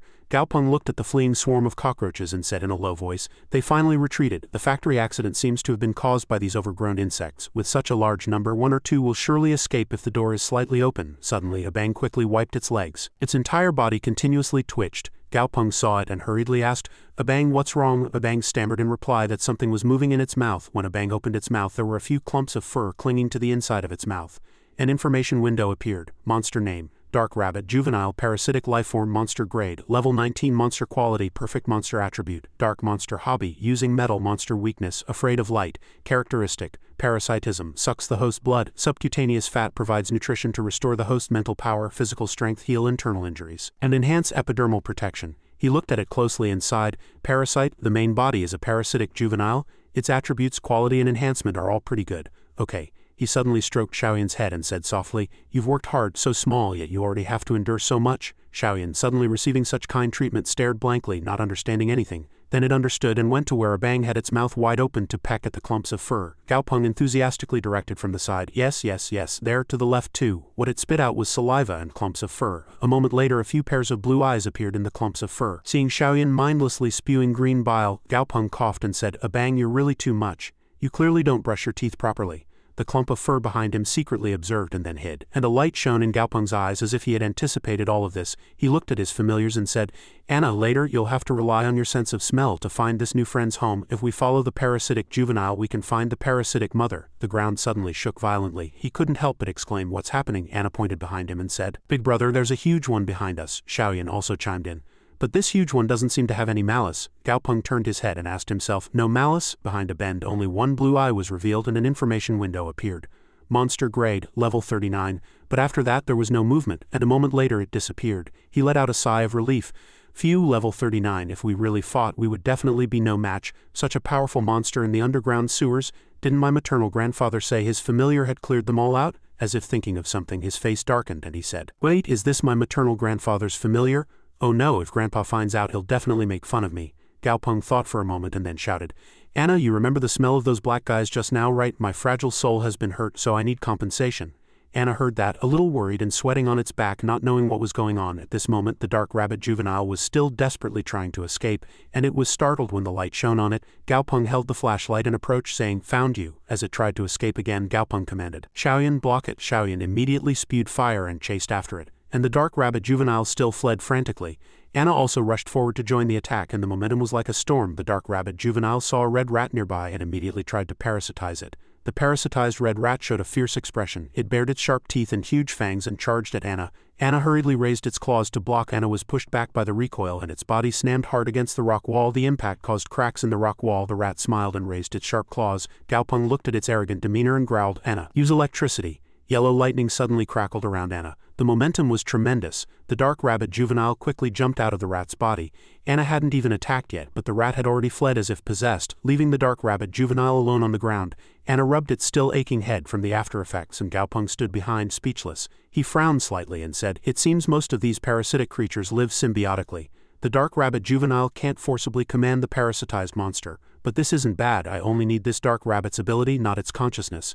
As the dark rabbit juvenile tried to escape, Gaopeng and his familiars surrounded it, and he sneered, "It's useless to fight back. He. When the group returned to the surface, Manager Wang asked Gaopeng as soon as he saw him, "Section Chief, how was the situation?" He looked at him and said concisely, "It's resolved. Have someone repair the cracked area later." Then he turned to the side and said, "Anna, hold this well. Anna, you guys go rest." The dark rabbit was struggling in Anna's hand, trying to escape, and suddenly a part of its body shed, jumping onto Anna's cheek. Gaopeng looked at it crawling on Anna's face, his expression slightly darkened, thinking, "Why does this rabbit seem so stupid?" A bloodstain made of flesh and blood on the bone. Anna quickly clamped down on its other hand, giving it no chance to resist. Seeing the dark rabbit motionless as if it had fainted, Gaopeng mistakenly thought its soul had left its body and asked with slight displeasure, "Anna, what are you doing?" Anna honestly replied, "It was annoying to see it move." Hearing that, Gaopeng couldn't help but think, "All right, I can't persuade it in a hurry." He then reached into his pocket to pull out an object and said to the person next to him, "Manager Wang, please find and bring me a bulletproof glass box." After giving the instructions, his phone rang. He looked at the screen and asked Grandpa, "What is it?" Shi Hangdong's voice could be heard. "Xiaopeng, you can come back now." Hearing that, he was slightly surprised and asked again, "Me go back? I just got here and I haven't done anything yet."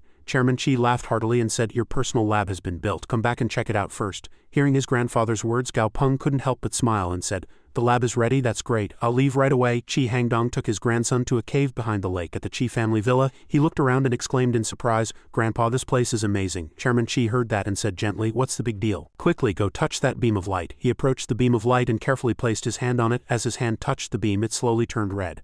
A small sound was heard. Seeing the door slowly opening, Gaopeng was surprised and thought to himself, "The door opened, how sophisticated." Seeing the new rooms filled with modern equipment, he exclaimed in admiration, "Wow!" Chi Hangdong looked at his grandson and asked with a smile, "How do you like it? Do you like this lab? If not, I'll build another one." Hearing that, he clenched his hands, a look of excitement on his face, and happily said, "I love it." Chairman Chi pointed to the two people with his hand and introduced them. "All right, Xiaopeng, let me introduce these two. This is Tang Yimiao from Hyaming, and this is Shu Hyaming, Nantian Group's only senior beast cultivator." Hearing that, the two introduced themselves in turn. The middle-aged man with glasses said, "Hello, I'm Tang Yimiao." The other black-haired man was Shu Hyaming. He looked at Chi Hangdong with slight displeasure and said, "This experiment is already halfway through." Chairman Chi waved his hand dismissively and said to increase the experiment budget by 20.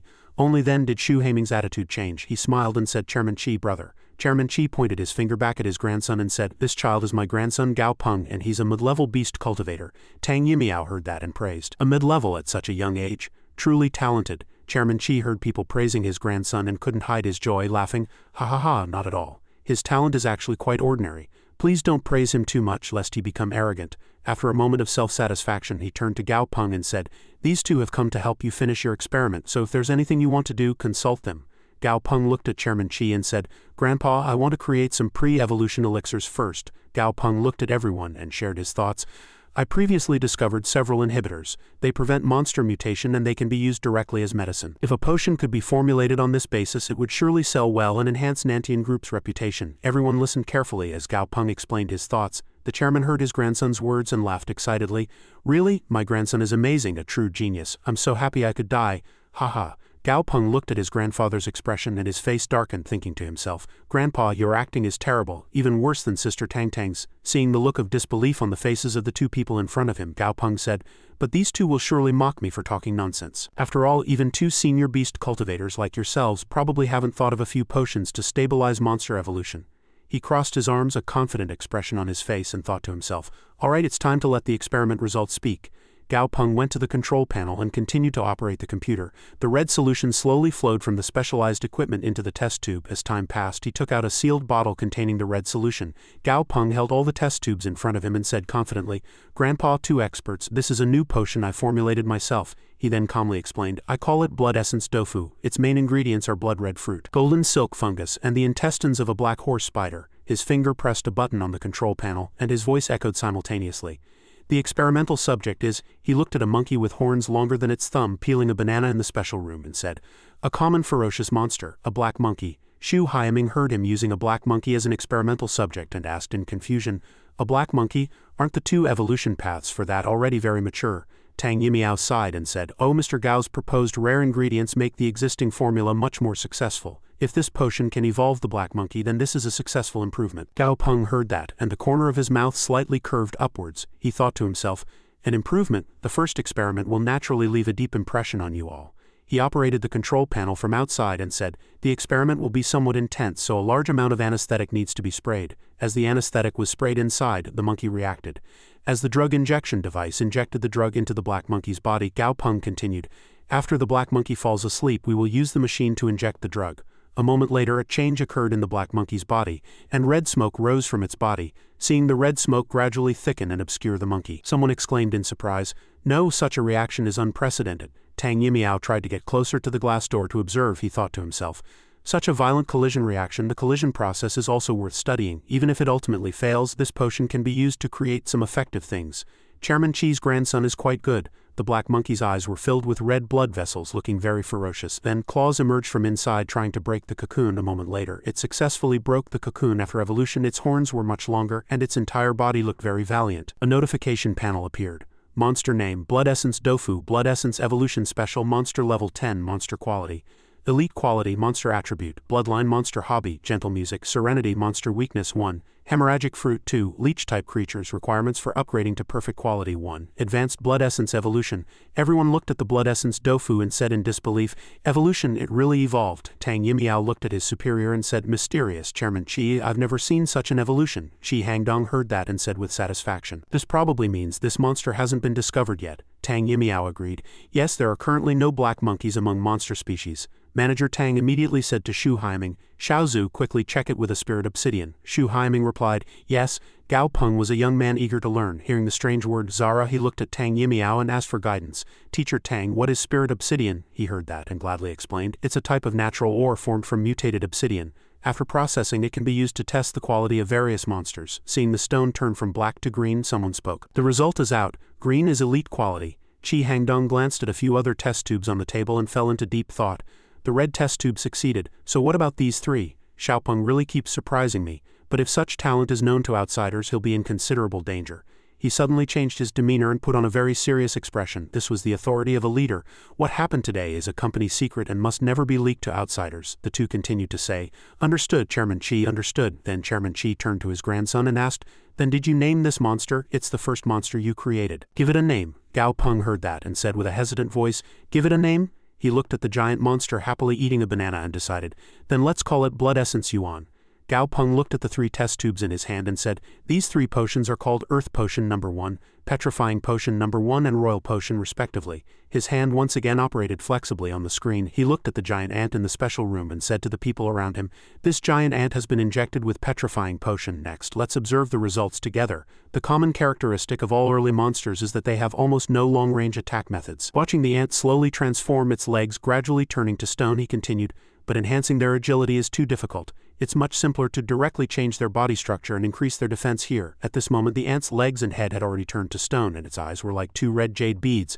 A notification panel appeared. Monster name, Ant Stoneheart, Monster Level 7, Monster Quality, Elite Quality, Monster Hobbies 1, Sugar Water 2, Tree Sap, Monster Status, Healthy, Bloated. Gao Peng calmly said, "This is the result of the potion. I call this Ant Stoneheart." Seeing the obsidian turn green, Shu Haiming exclaimed in surprise, "This is also Elite Quality." Gao Peng continued to operate the screen, his expression unchanged. "It's not over yet. Let's look at the effect of the royal potion again." In the special room was a bird with sharp teeth. Gao Peng's voice could be heard. "The mountain wolf sparrow is the most common avian familiar in the mountains, a mutated evolution of the mountain sparrow. The wolf sparrow's body is not large, but its speed is very fast and its temperament is ferocious. Its beak is full of sharp teeth.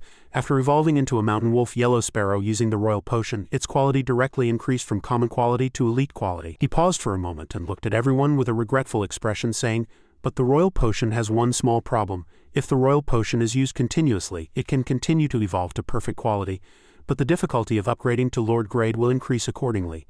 Manager Tang and the other two looked at the green stone in front of them, thinking in disbelief. The potion can continuously be used to reach perfect quality. The only drawback is that the difficulty of upgrading to Lord grade increases. Can this even be called a drawback? Gao Peng then used another test tube to turn a small yellow dog into a brighter yellow dog, and his expression also improved. Gao Peng looked at the test tube in his hand and said, "And the last earth potion can turn a golden retriever into an earth golden retriever, increasing its quality by 1 grade, and its strength and flexibility will also increase to another level." Qi Hangdong placed his hand on his grandson's shoulder and laughed proudly. "Haha, if you need any materials in the future, just tell Grandpa. At the same time, you can directly tell Grandpa the results of this lab. Other people in the group don't need to know." Gao Peng lazily replied. "Yes." Chairman Qi turned to Manager Tang and the other two and said decisively, "From now on, Blood Essence Dofu, Earth Potion number 1 can be mass-produced and sold in large quantities externally. The Royal Potion is more valuable, so it will not be sold externally for now." Tang Yimiao looked at Qi Hangdong and said, "Chairman Qi, then we'll continue our work." Then the two bowed and turned to leave. While walking, Xu Haiming said with an unpleasant expression, "These young people nowadays are really scary. It seems they're not inferior to me." Tang Yimiao still calmly replied, "Yes, they'll probably surpass us in less than 2 years." After a dazzling display of skill, Gao Peng looked around and fell into deep thought. Having a lab is only convenient for bringing all the potions to Grandpa. Since the system is in my hands, monster evolution research no longer needs to be slowly experimented with. Just staying in the lab and enjoying the air conditioning would be a waste of time. He asked Chairman Qi, "Grandpa, are there any external missions for the group recently?" Qi Hangdong heard that and glanced at him, asking, "Why interested? Want to become a world hunter?" Gao Peng heard that and smiled. "Grandpa, don't you think world hunters are really cool?" He thought of the cool appearance of those people and said, "There's a very special organization among Beastmasters called World Hunters. Every World Hunter has a unique title. They are the stars of the Beastmaster world and the most special and powerful organization," he thought to himself. Imagining himself standing at the top of a mountain, looking down in all directions, and continuously said, "Unlike other Beastmasters, they delve into deep mountains and rivers, finding unknown regions. They are explorers of the world and heroes of the wilderness. The military must guard the central cities and protect the citizens. Almost half of the regions discovered by humanity today are due to the World Hunters' efforts." Gao Peng's eyes, looking at his grandfather, sparkled like stars. "Just thinking about it makes me excited." Qi Hangdong saw his appearance and couldn't help but laugh. This kid has always had this personality since he was young. Chairman Qi didn't refuse his grandson's wish and continued, "There's nothing wrong with going out, but your familiars need to be properly trained. The combat style of these few familiars is too sloppy. The real wilderness is not a small forest near a central city. Danger is everywhere." Suddenly, one of his eyes turned red and the aura of a leader erupted again. He opened his mouth and warned, "So you must never enter the wilderness without my permission, otherwise I'll break your legs. Just lie in bed and treat your legs." He dared not defy his grandfather and calculated inwardly, "I have item exchange skills, so to break my legs you'll have to break all my familiars' legs first." Azia Bang Ashwen Shaoyan, no, not Shaoyan. Chairman Qi turned and walked away, saying before leaving, "Wake up at 6 a.m. tomorrow and bring your familiars to the special training ground." Gao Peng obediently replied, "Yes." The next morning, Chairman Qi's wristwatch chimed at 5:57 a.m. Qi Hangdong stood with his back to his grandson and said, "I told you to come at 6, but you came early. You have a good sense of time, so I'll reward you with 30 push-ups. Warm up your body." Gao Peng thought he just needed to come earlier than the appointed time, but hearing this, he couldn't help but say, "Well," he scratched his head and asked, But our human strength can't compare to familiars. Besides, with familiars protecting us, why do we need to?" Chairman Qi interrupted his grandson's words, smiled, and asked again, "Need to?" Then he turned around, and a sharpness emanated from his entire body. He kicked once, and a tree trunk split in two. Gao Peng looked at the huge tree stump on the ground that would take 2 people to carry and thought in surprise, "This is too exaggerated. Even an ordinary black monkey wouldn't be able to break a tree with one kick." Chairman Qi turned his head and shouted, "If your familiars protect you, does that mean you don't need to train?" "Fool, stop talking nonsense. Don't you need physical strength to escape?" he continued. "We are Beastmasters. Our lives are the most important. Because as long as we're alive, there's always a chance to come back." Gao Peng looked at his grandfather, silently disagreeing, but inwardly agreed, "Grandpa is not wrong." Chairman Qi's voice lost its sharpness. He glanced casually and said, "The reactive force from familiars, although very small, will actually gradually increase as the familiar's grade is high enough. So as the number and grade of familiars increase, the Beastmaster's strength will also gradually surpass that of ordinary people." His back was as straight as a pine. He looked at his grandson and said, "By the way, I only used 30 of my strength just now." Gao Peng was startled and thought, 30? Hearing people talking cheerfully in the distance, Chairman Qi chuckled inwardly. Ha, Xiaopeng must be worshipping me right now. From afar, the white dragon watched and thought, I know the master's thoughts too well. He just wants to show off in front of his grandson, doesn't he? Chairman Qi looked at the centipede in front of him and said, Daisy's ability is lightning type, and I happen to have a familiar that might be useful. With that, he looked down at the water. Seeing a sharp point emitting lightning, he called out, Come out, Thunder Whelk. An information window appeared. Monster name Thunder Whelk. Monster level, level 39. Monster quality, epic quality. Monster attribute, lightning type, water type. Monster hobbies 1, sugar water 2, tree sap. Monster status, healthy, calm. Monster abilities, lightning control level 3, water control level 2, hard shell level 3. Monster characteristics, Thunder Whelk. Effect 1, passive effect. Lightning control ability level 1, effect 2, active effect. Full power discharge of lightning type ability accumulated in the Thunder Whelk. Summons a catastrophic lightning storm within a certain range. Requirements for upgrading to legendary quality. 1 Thunder God Stone Star, 30 tons of ghost water.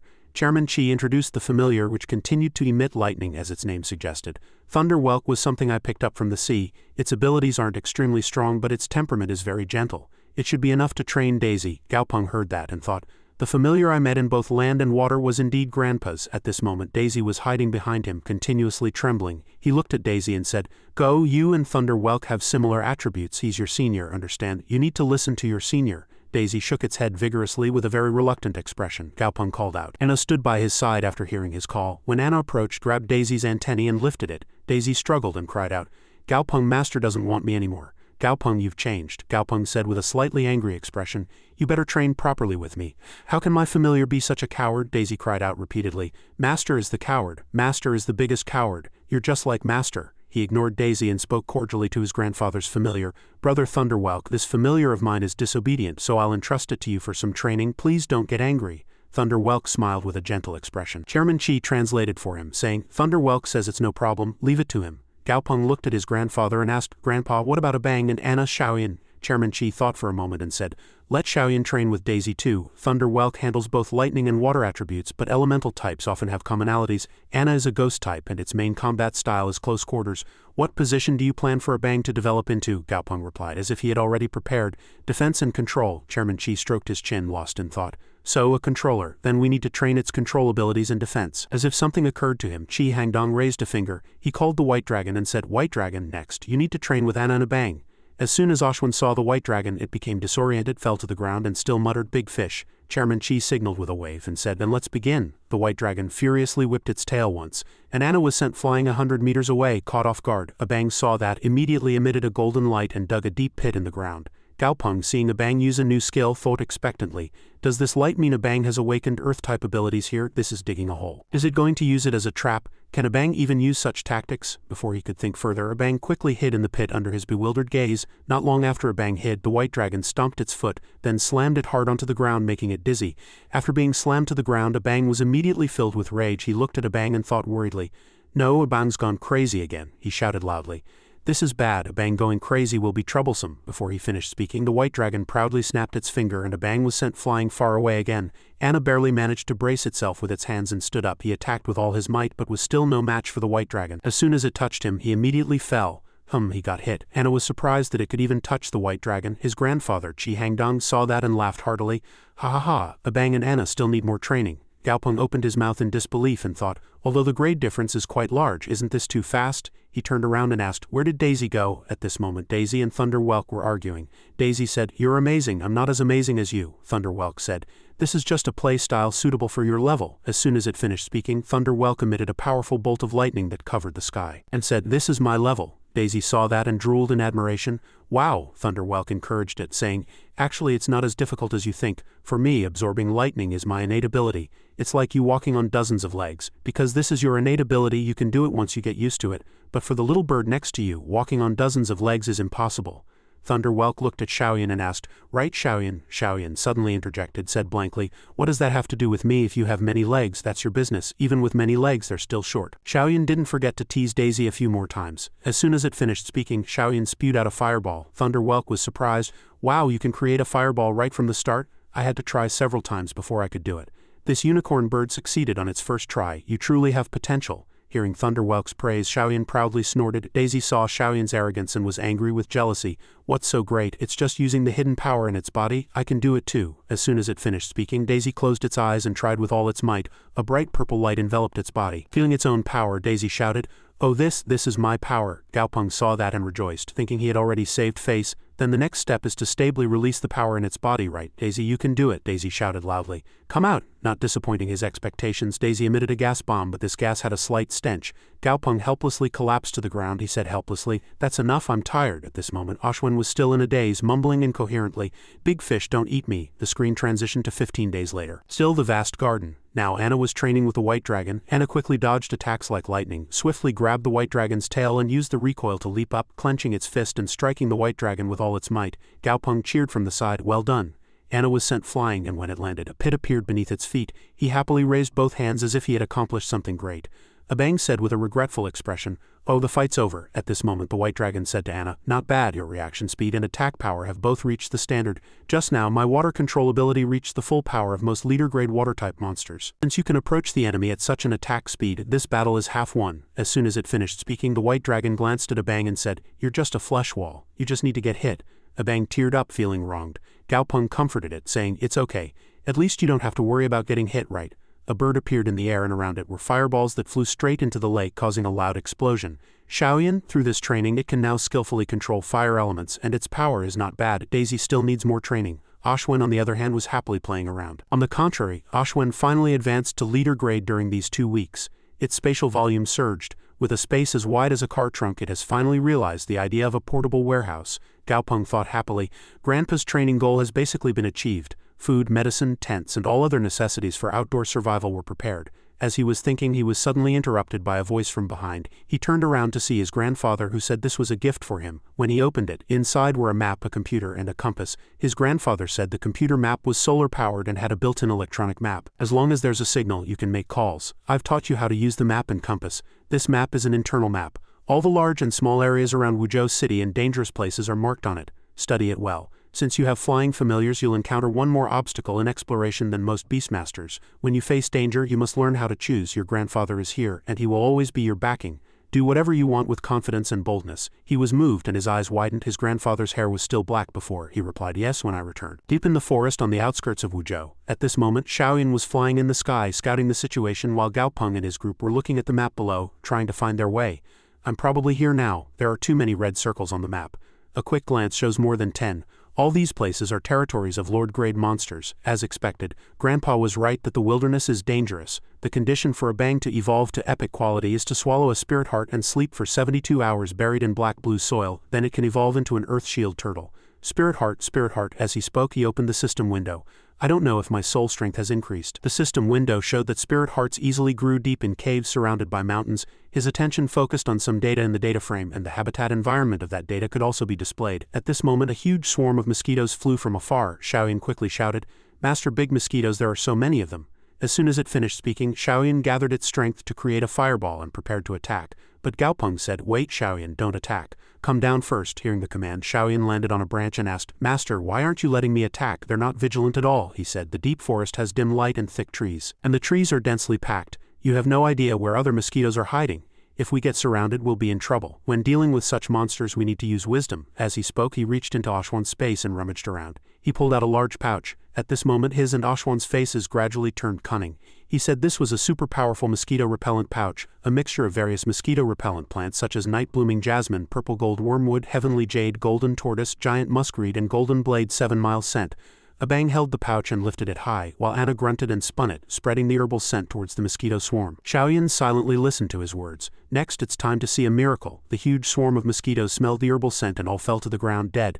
The protagonist and his group, hidden behind the bushes, watched the situation and said happily, "Easy to handle. This is basic operation, just basic operation." Ashwin, Anna, Abang, Daisy, Xiaoyan all had sparkling eyes. The protagonist and his group continued their journey, and now Anna was carrying everyone on its shoulders, crossing a stream. Gaopeng said, "I'll take a look first. After crossing this stream, we need to go right." He sensed danger. A blue leopard quickly sprang out and pounced on Gaopeng. Monster name, Swift Leopard. Monster grade, level 26. Monster quality, elite quality. Monster attribute, wind type. He thought too fast. Fortunately, Abang quickly blocked it. Otherwise, I would have already been attacked. Abang sprang from Anna's arm, fiercely attacked the leopard, and the leopard fled into the forest. Xiaoyan tried to chase, but he stopped it. Xiaoyan, come back, he thought. None of our familiars are particularly fast. Abang is only strong in close combat, and its long-range abilities are lacking. It's too dangerous for Xiaoyan to chase alone. He grumbled angrily, this leopard, just wait until I catch you. I'll skin you alive. As soon as he finished speaking, a vine flew from behind and smacked him hard, but fortunately he reacted quickly and dodged the attack. Monster name, Golden Variant Wisteria Demon Tree Spirit. Monster grade, level 29, leader grade, monster quality. Wood type, monster weaknesses 1, fire type 2, lightning type. Again, this is the second time. You're really bothering me. He shouted angrily, do you think I'm a sick cat just because the tiger isn't roaring? As soon as he finished speaking, he commanded Anna and Xiaoyan. Anna and Xiaoyan quickly gathered their strength and entered attack mode, simultaneously releasing their power and instantly killing the monster. Ah, so want to show off? Test me. He approached and picked up the essence of a leader-grade plant-type monster. If sold on the market, it would be worth at least 1,000 credit points. He gave the essence to Ashwin and told it to store it in its space. Let's find a place to tidy up. After searching for a long time, they finally found a cave. This cave was sufficient to block the wind and was suitable for hiding. There was also water nearby, so let's stay here.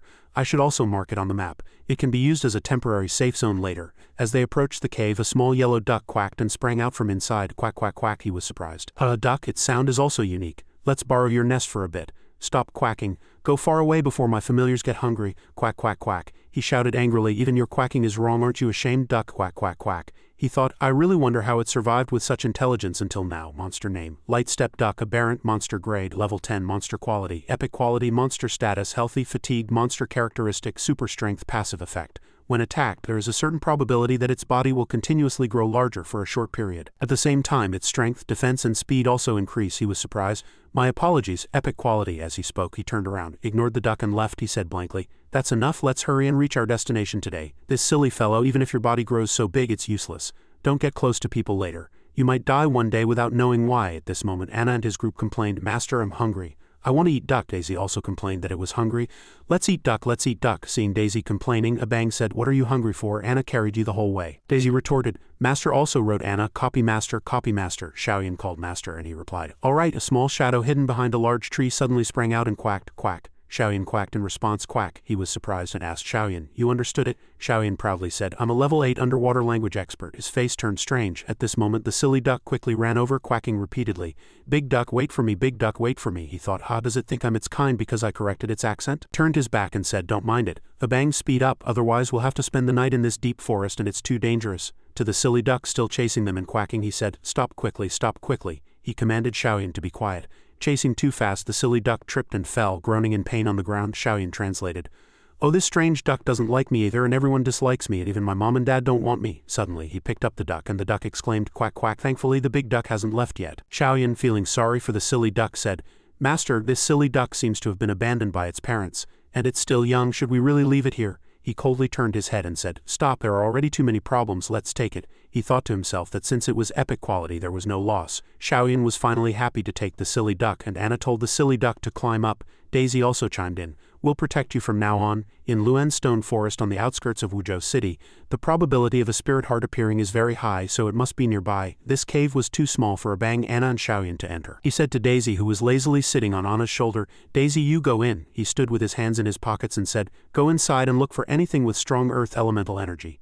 Be careful and prioritize safety. If there's a monster inside, come out immediately. Don't force a fight. Daisy grunted and crawled into the cave saying understood. He vigilantly looked back and found a monster. Monster name, Slab Scorpion, monster grade, level 11, elite quality, monster quality, common quality, clack clack. The silly duck quacked twice upon seeing the monster. He thought to himself thankfully. The monsters in this area were not strong. Anna asked, Master, should we chase it away? He casually replied, don't mind it. Although this scorpion's grade is higher than the silly duck's, it's only common quality, so it's not a problem. He encouraged the silly duck whose fur was standing on end, come on, show me your full combat power. 10 minutes later, Xiaoyan yawned and said, Master, how long will these two keep fighting? At this time, the silly duck and the slab scorpion were fiercely arguing in their own languages. Quack, quack, quack, rustle, rustle, rustle. He helplessly said, all right, Anna, chase it away quickly. The scorpion ran away upon seeing Anna, damn it. He continued to ask with a suspicious look, how did you survive safely until now? Quack, quack. Suddenly, Daisy exclaimed, found it. Master, isn't Daisy amazing? Get it out. Daisy crawled out of the hole, holding something in its mouth. It was a small spirit heart. Efficacy. Rich in earth elemental power, it can promote the evolution of earth attribute monsters. He held the spirit heart in his hand and said, this is a small one. Can it be used? Abang's evolution condition only stated spirit heart, and there were no size requirements. The group continued towards the black-blue soil they had just marked. Upon reaching the black-blue soil, he had Abang with a tearful face hold the spirit heart in its mouth. dig a pit and bury itself in the ground. He said, lie still, we'll wait for you. Anna quickly covered the pit and he said, let's wait here for a bang to wake up. The owner of this place will probably return soon. Everyone be careful. As night fell, a large centipede appeared. Where did that duck come from? It's blocking my way. At this time the silly duck was leaning against a tree stump, deeply asleep, unaware of the large centipede. The centipede suddenly bit the silly duck and the duck woke up in surprise. The silly duck, angered by the bite, used its strength to make its body larger. He asked the centipede, why did you bite me? The naughty centipede said nothing and used its strength to attack the silly duck, and the duck cried out in pain, covering its face. Woo woo, my eyes, my eyes. The centipede chuckled smugly. Before it could be smug for long, it opened its mouth wide. As the silly duck grew 5 or 6 times larger than before, the centipede trembled. Gao Peng woke up from the commotion and asked, what's wrong? Why is it so noisy outside? A gigantic silly duck stood before his eyes, radiating killing intent. Why did this duck grow so big? I finally understand how this silly duck managed to survive well. The centipede, seeing the silly duck's appearance, trembled in fear and fled, but was flattened by the silly duck. He stood behind the silly duck and thought to himself, at first I thought its size increase was just due to its super strength, and that this kind of growth wasn't stackable and was just a passive ability, so it was a bit useless. But now it's truly amazing, as expected of a blessed silly duck. The silly duck returned to its normal size. He continued to think, it seems I should try to form a blood pact with this silly duck. After thinking, he told the silly duck to come here. He used his power to enter the silly duck's consciousness space. The color of the outer shell of the consciousness space was very bright. He remembered that Chairman Feng Shui had said this was a feeling of comfort and joy. At this moment strange things appeared. Wait, a winged tree in this space. He was stunned and speechless. A flower with a mouth and eyes. This duck seemed stupid. Unexpectedly, its inner world was so rich. HMPH, he paused. The space around him gradually became covered in a cold blue. He thought, why is it so heavy? At this moment the space transformed into a scene with 2 large ducks. Is this our child? It's our child. Its eyes are so big. The duck quacked angrily, but it had 5 toes, truly a monster. At this time the silly duck was still young and thought, what's a monster? He sat alone on one side watching his siblings eat deliciously. The silly duckling innocently thought, since they're all siblings they'll give me a bite. What siblings are you? He was cruelly driven away and ignored by his siblings, who warned him, don't come, monster, stay away from me. At this time the silly duckling, unable to control its power, made its body grow larger, and the other ducks were startled and terrified. Monster, truly a monster. One of them ran to the duck father and said, this monster is bullying us. The duck father angrily threw the silly duckling to a secluded spot and said, you 5-toed monster, live here by yourself. The duck mother couldn't bear it, but there was nothing she could do. The silly duckling at this time cried sadly, why are you abandoning me?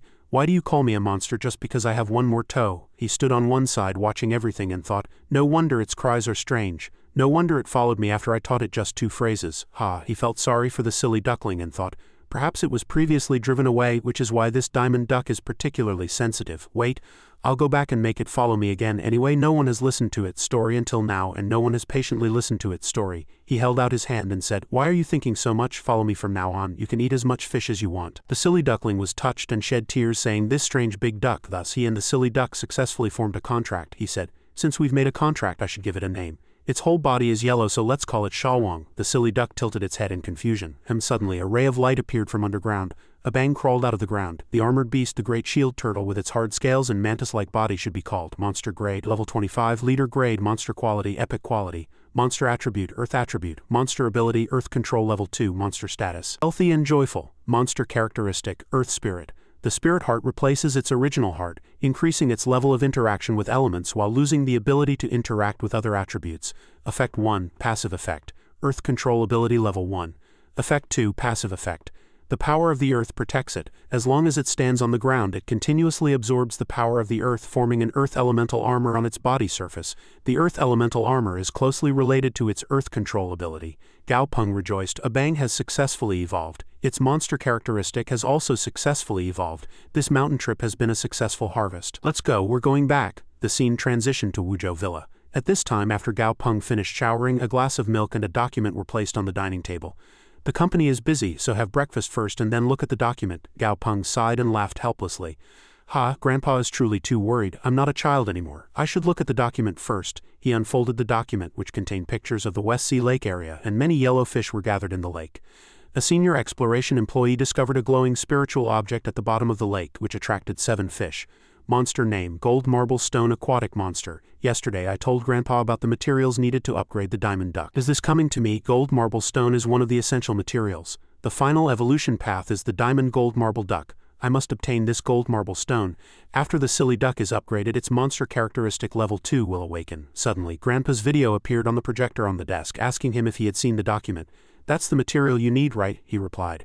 Ah yes, I've troubled Grandpa, Grandpa continued majestically. If it goes well, I'll send someone to get it. You can stay home and rest assured.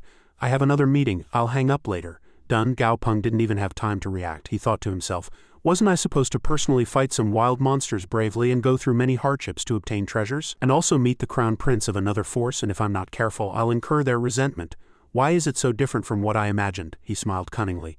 But why is it so enjoyable? Next to West Sea Lake, ships surrounded the area where the gold marble stone was expected to be. People in black stood on the ships, discussing noisily.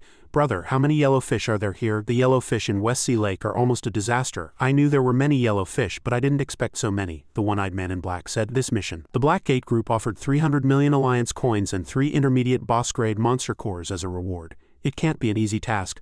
Don't worry. Several squads are working on this, so we just need to hold on until the end and grab the treasure. An aquatic monster emerged from the water. A man in black said, I think we should go back. Even if we get that treasure from the bottom of the lake, it will be difficult to escape West Sea Lake. Unless it's a flying Beastmaster. Another man in black, trembling, pointed to the front and said, even a flying Beastmaster won't work. Captain, look there. This is the Yin-Yang Golden Smoke King. They loudly declared that they no longer wanted to continue the mission. Go, let those who want this money earn it. Let's go. The scene transitioned to the depths of the lake. A small fish with a large head in West Sea Lake swam near the gold marble stone and said, this gold marble stone is truly mysterious. Is this the opportunity Mom mentioned? I heard Mom became so strong after eating a fruit. He admired happily. Even the powerful purple-back yellow fish were all born from Mom. I also want to give birth to many powerful yellow fish, many monster children. At this time, another large yellow fish appeared and asked, who are you? A voice answered. Who are you? How dare you speak to me like that? I could eat you. The purple-back yellow fish said, old yellow fish, back off. This is the world of us purple-back yellow fish. The old yellow fish heard that. Its eyes turned red and it revealed sharp teeth, attacking fiercely. The purple-back yellow fish panicked and thought, oh no, this is the leader of the old yellow fish pack. Why was even the leader attracted to this place? The purple-back yellow fish immediately blocked the small fish and warned the old yellow fish leader. Don't come, behind is the yellow fish king's most beloved daughter. If you hurt this child, our king will be angry. The old yellow fish leader heard that and smiled chillingly. Hee. Would a bear fear the revenge of a cub losing mother? He laughed and quickly rushed towards the small fish. No, because if a tiger gets a chance, it will never let go of a bear's cub. The yellowfish king killed so many old yellow fish. Is it too much for me to eat that woman's daughter today? What? The purple-back yellowfish panicked and said to the small fish, run quickly, run. We'll buy you time and block the water to block the path. 2 purple-back yellowfish combined their strength and attacked the old yellowfish, trying to hold it back, but their small strength had no effect on the old yellowfish. He inflated his body and showed off his bulging muscles, saying arrogantly, you weaklings have the wrong evolution method. Muscles are everything, he shouted, releasing his strength and knocking out the purple-back yellowfish. Taking advantage of the opening, he quickly snatched the gold marble stone. The Yin-Yang Golden Smoke King unleashed its power and quickly rushed to the bottom of the lake, attacking the old yellow fish who had just swallowed the gold marble stone and said, don't think of escaping, give it back. The old yellow fish used its tail to strongly strike and break the Yin-Yang Golden Smoke King's leg, then used the opportunity to escape. The Golden Smoke King said, too fast. The bald man on the ship, seeing the old yellow fish escape, shouted an order to the man standing next to him. What are you standing there for? Chase it quickly. That fish is running for its life, the other man continued. That item must have been swallowed by the old yellow fish leader. Don't worry, Captain. That fish is always under our surveillance. At this time, the old yellow fish leader hid among other old yellow fish, opened its mouth and used its tongue to pass the gold marble stone to another old yellow fish. He swam to a long-haired man and used his tongue to give him the gold marble stone. The man said to his subordinate, the target has arrived. Go quickly and get its head and return. Yes, he saw the red-haired man standing behind, arms crossed, and said, and number 3, next time you control these monsters, don't be so stupid. Your stupid voice makes me want to die listening to it. The red-haired man had an indifferent expression. The people who were just panicking said, found the old yellow fish leader. Damn it, there are too many fish, we can't get through. Don't worry too much, just kill the leader first. Be careful of the raptor king. The mercenaries from the banquet said, don't be too arrogant. The long-haired man walked over and said to the middle-aged man, report. The item has been safely retrieved. The middle-aged man said, let's go, let those people search. In the laboratory, Grandpa and Gao Peng were observing the silly duck Xiaowang from outside. Grandpa said to Gao Peng, unexpectedly, its epic quality. He looked at Gao Peng, who was diligently researching next to him, and thought, it's epic quality now, but Xiao Peng wants to raise it to legendary quality. Currently, among the published experiments, no one has manually raised a monster to legendary quality. At least I haven't heard of it. He turned his head, patted Gao Peng's shoulder and encouraged him. Work hard. Grandpa believes you will definitely succeed, he replied. Don't worry, Grandpa. He looked at the gold marble stone and thought, the other materials are fine, but the gold marble stone is unique, so I can't fail. He immersed the gold marble stone in green solution and thought, a reaction speed is a bit slow. A moment later, he took out the gold marble stone and said happily, light blue, it worked. He brought a golden duck to Xiaowang and said, Xiaowang, look at this. Xiaowang's eyes sparkled with joy and it said, golden duck. I want to eat it, I want to eat the golden duck. He pointed at the potion bottle and said, drink this and I'll give it to you. The silly duck quickly swallowed the entire potion bottle. He said, hey wait, I told you to drink the water, not swallow the entire test tube. Suddenly the duck fainted and fell down. At this time the duck's feathers gradually began to fall out. He thought, why are so many feathers falling out? Suddenly the duck frowned and stood up abruptly. The silly duck thought, is this me, the legendary bald but stronger me? Its body revealed rough muscles with blue patterns, and the monster was a diamond duck, gold marble grade, level 10 monster quality, legendary, monster attribute, metal. He pondered. The next stage after legendary quality is mythical quality. The materials are iron essence, refined stone core. Just the locations of these materials are a headache. Whether I can gather them all on Earth is another matter. He sighed while operating. First let's show the results to Grandpa. His grandpa saw it and exclaimed loudly, red legendary quality success, my grandson has achieved something no one on Earth has ever done. He admonished Gaopeng, only you should know about this, yes, tell people outside that this duck was already legendary quality when you found it, understand my grandson? Alright, I know you definitely have secrets. You don't need to tell me your secrets, I won't listen. He turned and said calmly, but I'll entrust the task of raising the quality of my familiars to you. He was moved. Only Grandpa would trust me unconditionally, right? At this moment, Xiaowang also woke up. Are you awake, Quack? He smiled and said, it's okay, it's just that you look too cool. The duck fiercely opened the door and approached the mirror. Quack, quack, quack, it must be the ugliest duck I've ever seen. The duck chuckled foolishly. Quack, quack, quack. The duck suddenly paused, looking bewildered. This ugly duck is me, the duck cried and returned to him asking, Big Duck, what did you do? Xiaoyan hit the silly duck's head. Xiaowang said, why are you shouting? We are noble avian familiars, we should be polite. Daisy and Ashwin scoffed. You're one to talk, aren't you? Force, secret patterns strongly repel elemental power. The strength of this ability varies depending on the host's health. Effect 1, passive effect. Very strong elemental resistance to elemental power. Very strong resistance to water elements. Effect 2, active effect. After temporarily activating the secret patterns, it forms an elemental vacuum zone around itself, repelling all approaching elements and simultaneously pushing elemental power out of the zone. He chuckled. As I understand it, Effect 1 passively increases Xiaowang's magic resistance, and the second ability forms a non-elemental space like the gold marble duck. He looked at the silly duck's transformation and smiled contentedly.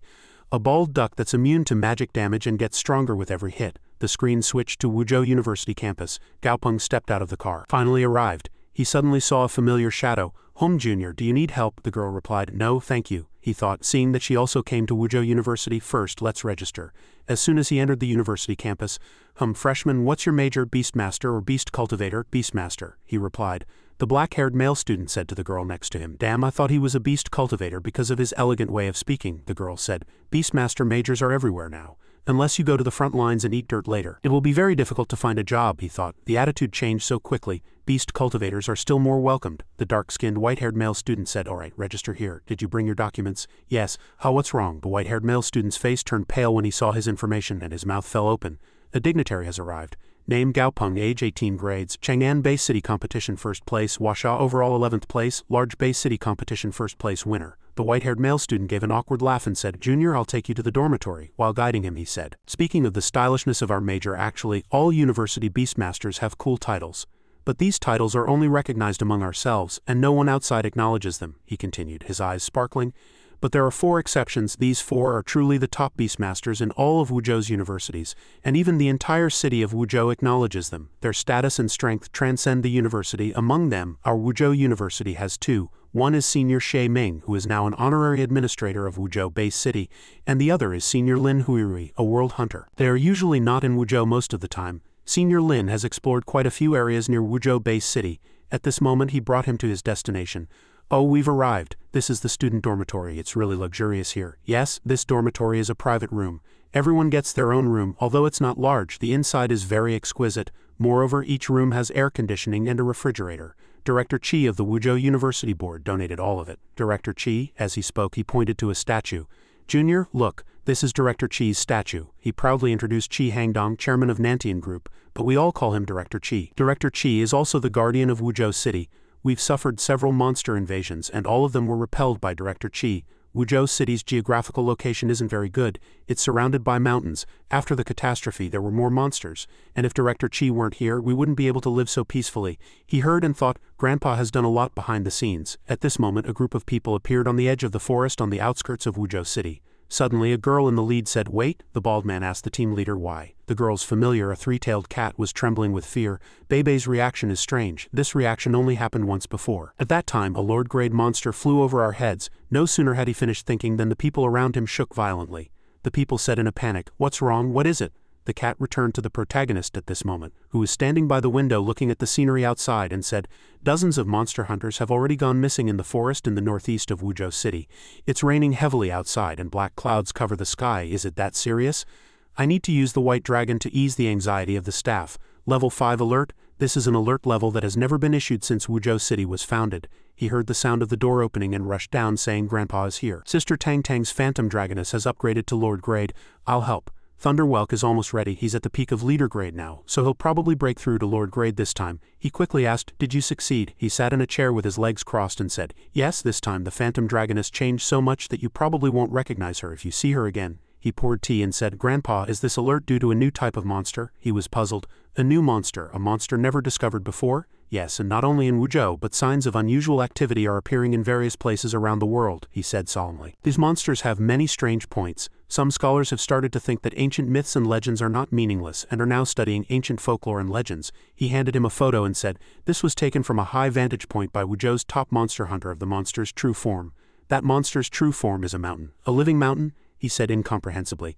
"A living mountain." He patted his shoulder and said, "Fortunately, the volume of the mountain spirits discovered so far isn't very large. The largest is only about 300 meters, so it's only a few li. It's better to call them hills than mountains. Moreover, perhaps because of their enormous size, the mountain spirits move very slowly." The image of a man pierced to death by a stone pillar appeared. "However, the surface of the mountain possesses very powerful offensive capabilities. We suspect that the missing monster hunters carelessly entered a hill disguised by a mountain spirit and were killed." He climbed the stairs and reassured, "Don't worry, even if the sky falls, Grandpa can bear it. Moreover, those mountain spirits already have intelligence, which means negotiation is possible. And if absolutely necessary, the military has already mobilized bombers." His grandpa's face hardened as he thought, "I am different from Grandpa. I am a selfish person, and I don't have the grand ideals of sacrificing myself to save the world. I never wanted them to be heroes, because heroes are the most dangerous." He turned around and said with a smile, "By the way, I found a clue to the 10,000-year dark gold stone you asked me to find before. I'll probably get it in a few days." He immediately changed his posture and replied with a bright smile, "Yes, Grandpa, please rest. Don't worry about these things." After his grandpa left, he thought, "Grandpa gave me the gold marble stone, and the 10,000-year dark gold, which is a material needed for Anna's legendary quality upgrade, was also found by Grandpa. These are truly days without a care in the world." He picked up an umbrella and went outside. Gaopeng, you seem a bit complacent lately. Before, you were alone, so you had to hide to protect yourself." As he walked, he said arrogantly, "Then it's time for a big fight." A few days later, Wuzhou University. Two classmates were talking. "Deng Li, how was the effect of the blood axe potion you bought last time? Did your black violent monkey evolve?" He overheard their conversation. "The medicine was really good. The black violent monkey's fur turned red after taking it, and its strength also greatly increased. It's just that its temperament became a bit aggressive. Alas, I don't know when the medicine will be sold again. The current situation is very urgent. Everyone wants to become stronger." As he left the room, he walked and thought, "Grandpa makes medicine really fast." His phone rang. His grandpa sent him a message. It was a picture of a high mountain like the one he had passed in the forest before. Monster name, Mountain Spirit, monster level, level 48, Lord Grade, monster quality, common quality, monster attributes, nature type, earth type, rock type, monster ability, earth control level 4, monster status, minor injury, enraged, monster weaknesses 1. The mountain spirit's heart is a life-condensed core within its body. 2. Slow movement speed, but before this mountain didn't have any attribute information. How could it have mutated so much in just a few days, he pondered. Lord Grade monster level 48. It will be a bit tough. Moreover, Grandpa said that this is not the only mountain spirit near Wuzhou. There is a mountain range near Wuzhou called the 10,000 Mountains. At this moment, Grandpa called him for a video call, and when he answered, the screen was all black.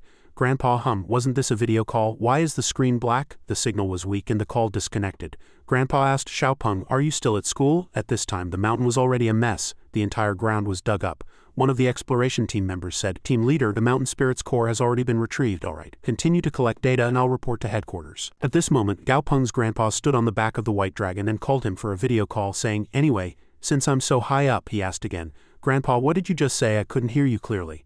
Grandpa said, "Xiaopeng, you go home first. I'm going to exercise a bit today and then go home." He hung up the phone. The white dragon and Grandpa curled their lips, baring their teeth and radiating fighting spirit, rolling up their sleeves and saying boldly, "Old friend, let's get a good workout today." In Nantian's second open-air laboratory, a man with a mustache was reporting to Chairman Qi about the mountain spirit. "The sampling operation for the mountain spirit, which Your Excellency handled, has been completed. The laboratory results will soon be synchronized with our group." He continued to flatter. "Fortunately, Your Excellency personally intervened. The military has tentatively reached a peace agreement." The chairman waved his hand and said, "Their consciousness means they possess immense power. capable of easily destroying all life within their range, so it's not surprising they think themselves invincible and rulers of the wilderness. He analyzed solemnly. In such a situation, even with the mountain spirit's intelligence, effective negotiation was impossible. Now that they've felt the failure of their kin and realized they are not invincible, the possibility of negotiation arises, then the chairman concluded. When dealing with monsters, sometimes persuasion through force is a more effective method. The man with the mustache listened and was greatly impressed, as expected of Chairman Chi. He pointed to a flock of birds and said, "Chairman Chi, look, this is the mountain wolf sparrow royal legion we have cultivated. It already meets the expected standards." As he spoke, the man whistled lightly. He pointed to the largest bird and introduced, "This is the leader of the mountain wolf sparrow royal legion. Its overall strength is much greater than the other birds and it can help the entire mountain wolf sparrow royal legion grow." The chairman crossed his arms and commanded, "Test their combat power." The man with the mustache quickly replied, "Yes." He turned and pressed the control panel and a gigantic iron gate opened. Chairman Chi, "The combat power of the mountain wolf sparrows will be beyond imagination. I really want to meet the person who researched the royal potion."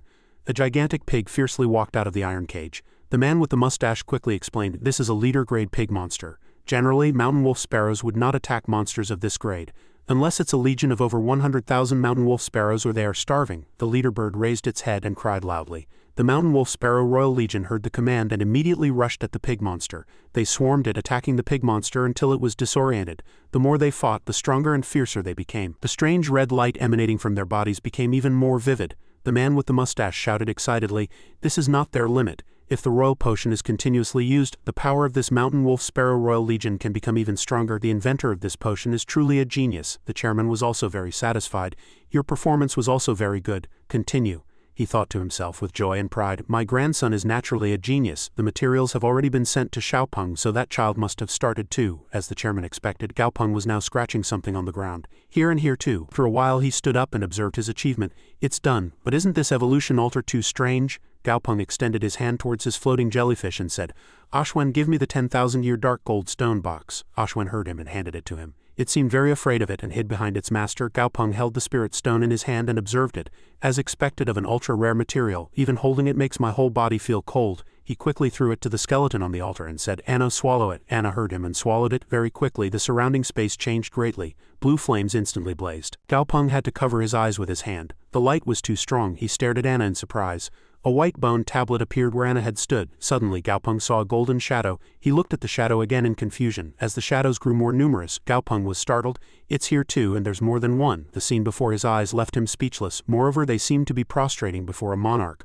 A purple-black hand extended from underground. Anna successfully evolved into a tyrant skeleton. Its information immediately appeared. Monster name, Tyrant Skeleton. Monster level, level 30. Monster quality, legendary. Monster abilities, Hard Bones level 2, Spirit Control level 1. Gaopeng marveled softly. Anna has leveled up tremendously this time. Not only has its quality increased by 1 stage, but its level has also increased by 4 stages. The information continued to update.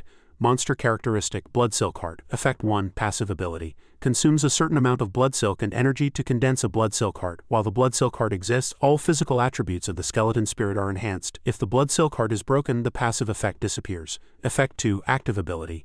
Activates the blood silk heart to induce cardiac resonance, thereby regulating heart rate. Spectre's Flames. Effect 1. An active effect where Spectre's Flames can revive a complete corpse. The strength varies depending on its strength when alive, but the revived Spectre cannot exceed the Tyrant Skeleton's grade. Effect 2. Spectres revived by Spectre's Flames can continue to grow but cannot exceed the Tyrant Skeleton's grade. The Tyrant Skeleton can absorb revived Spectres to grow stronger itself. Weakness, Light-type monsters. After reading, he happily thought to himself, "Moreover, this evolution path has given me a new ability. Spectre's Flame seems like a summoning ability, but it's constrained by needing a corpse to use. Without a corpse it's useless. But Effect 2 allows me to reabsorb the power of revived Spectres." Truly tyrannical. Gaopeng held back a laugh seeing Daisy's dazed expression as it asked Anna, "Why did this happen?" Before its evolution, Daisy could barely leave a slight mark on Anna's bones. He didn't know how much Anna's defense had improved after this evolution. So the best experimental method was, he grinned sinisterly and said, "Daisy, bite Anna's leg bone." Daisy immediately shook its legs.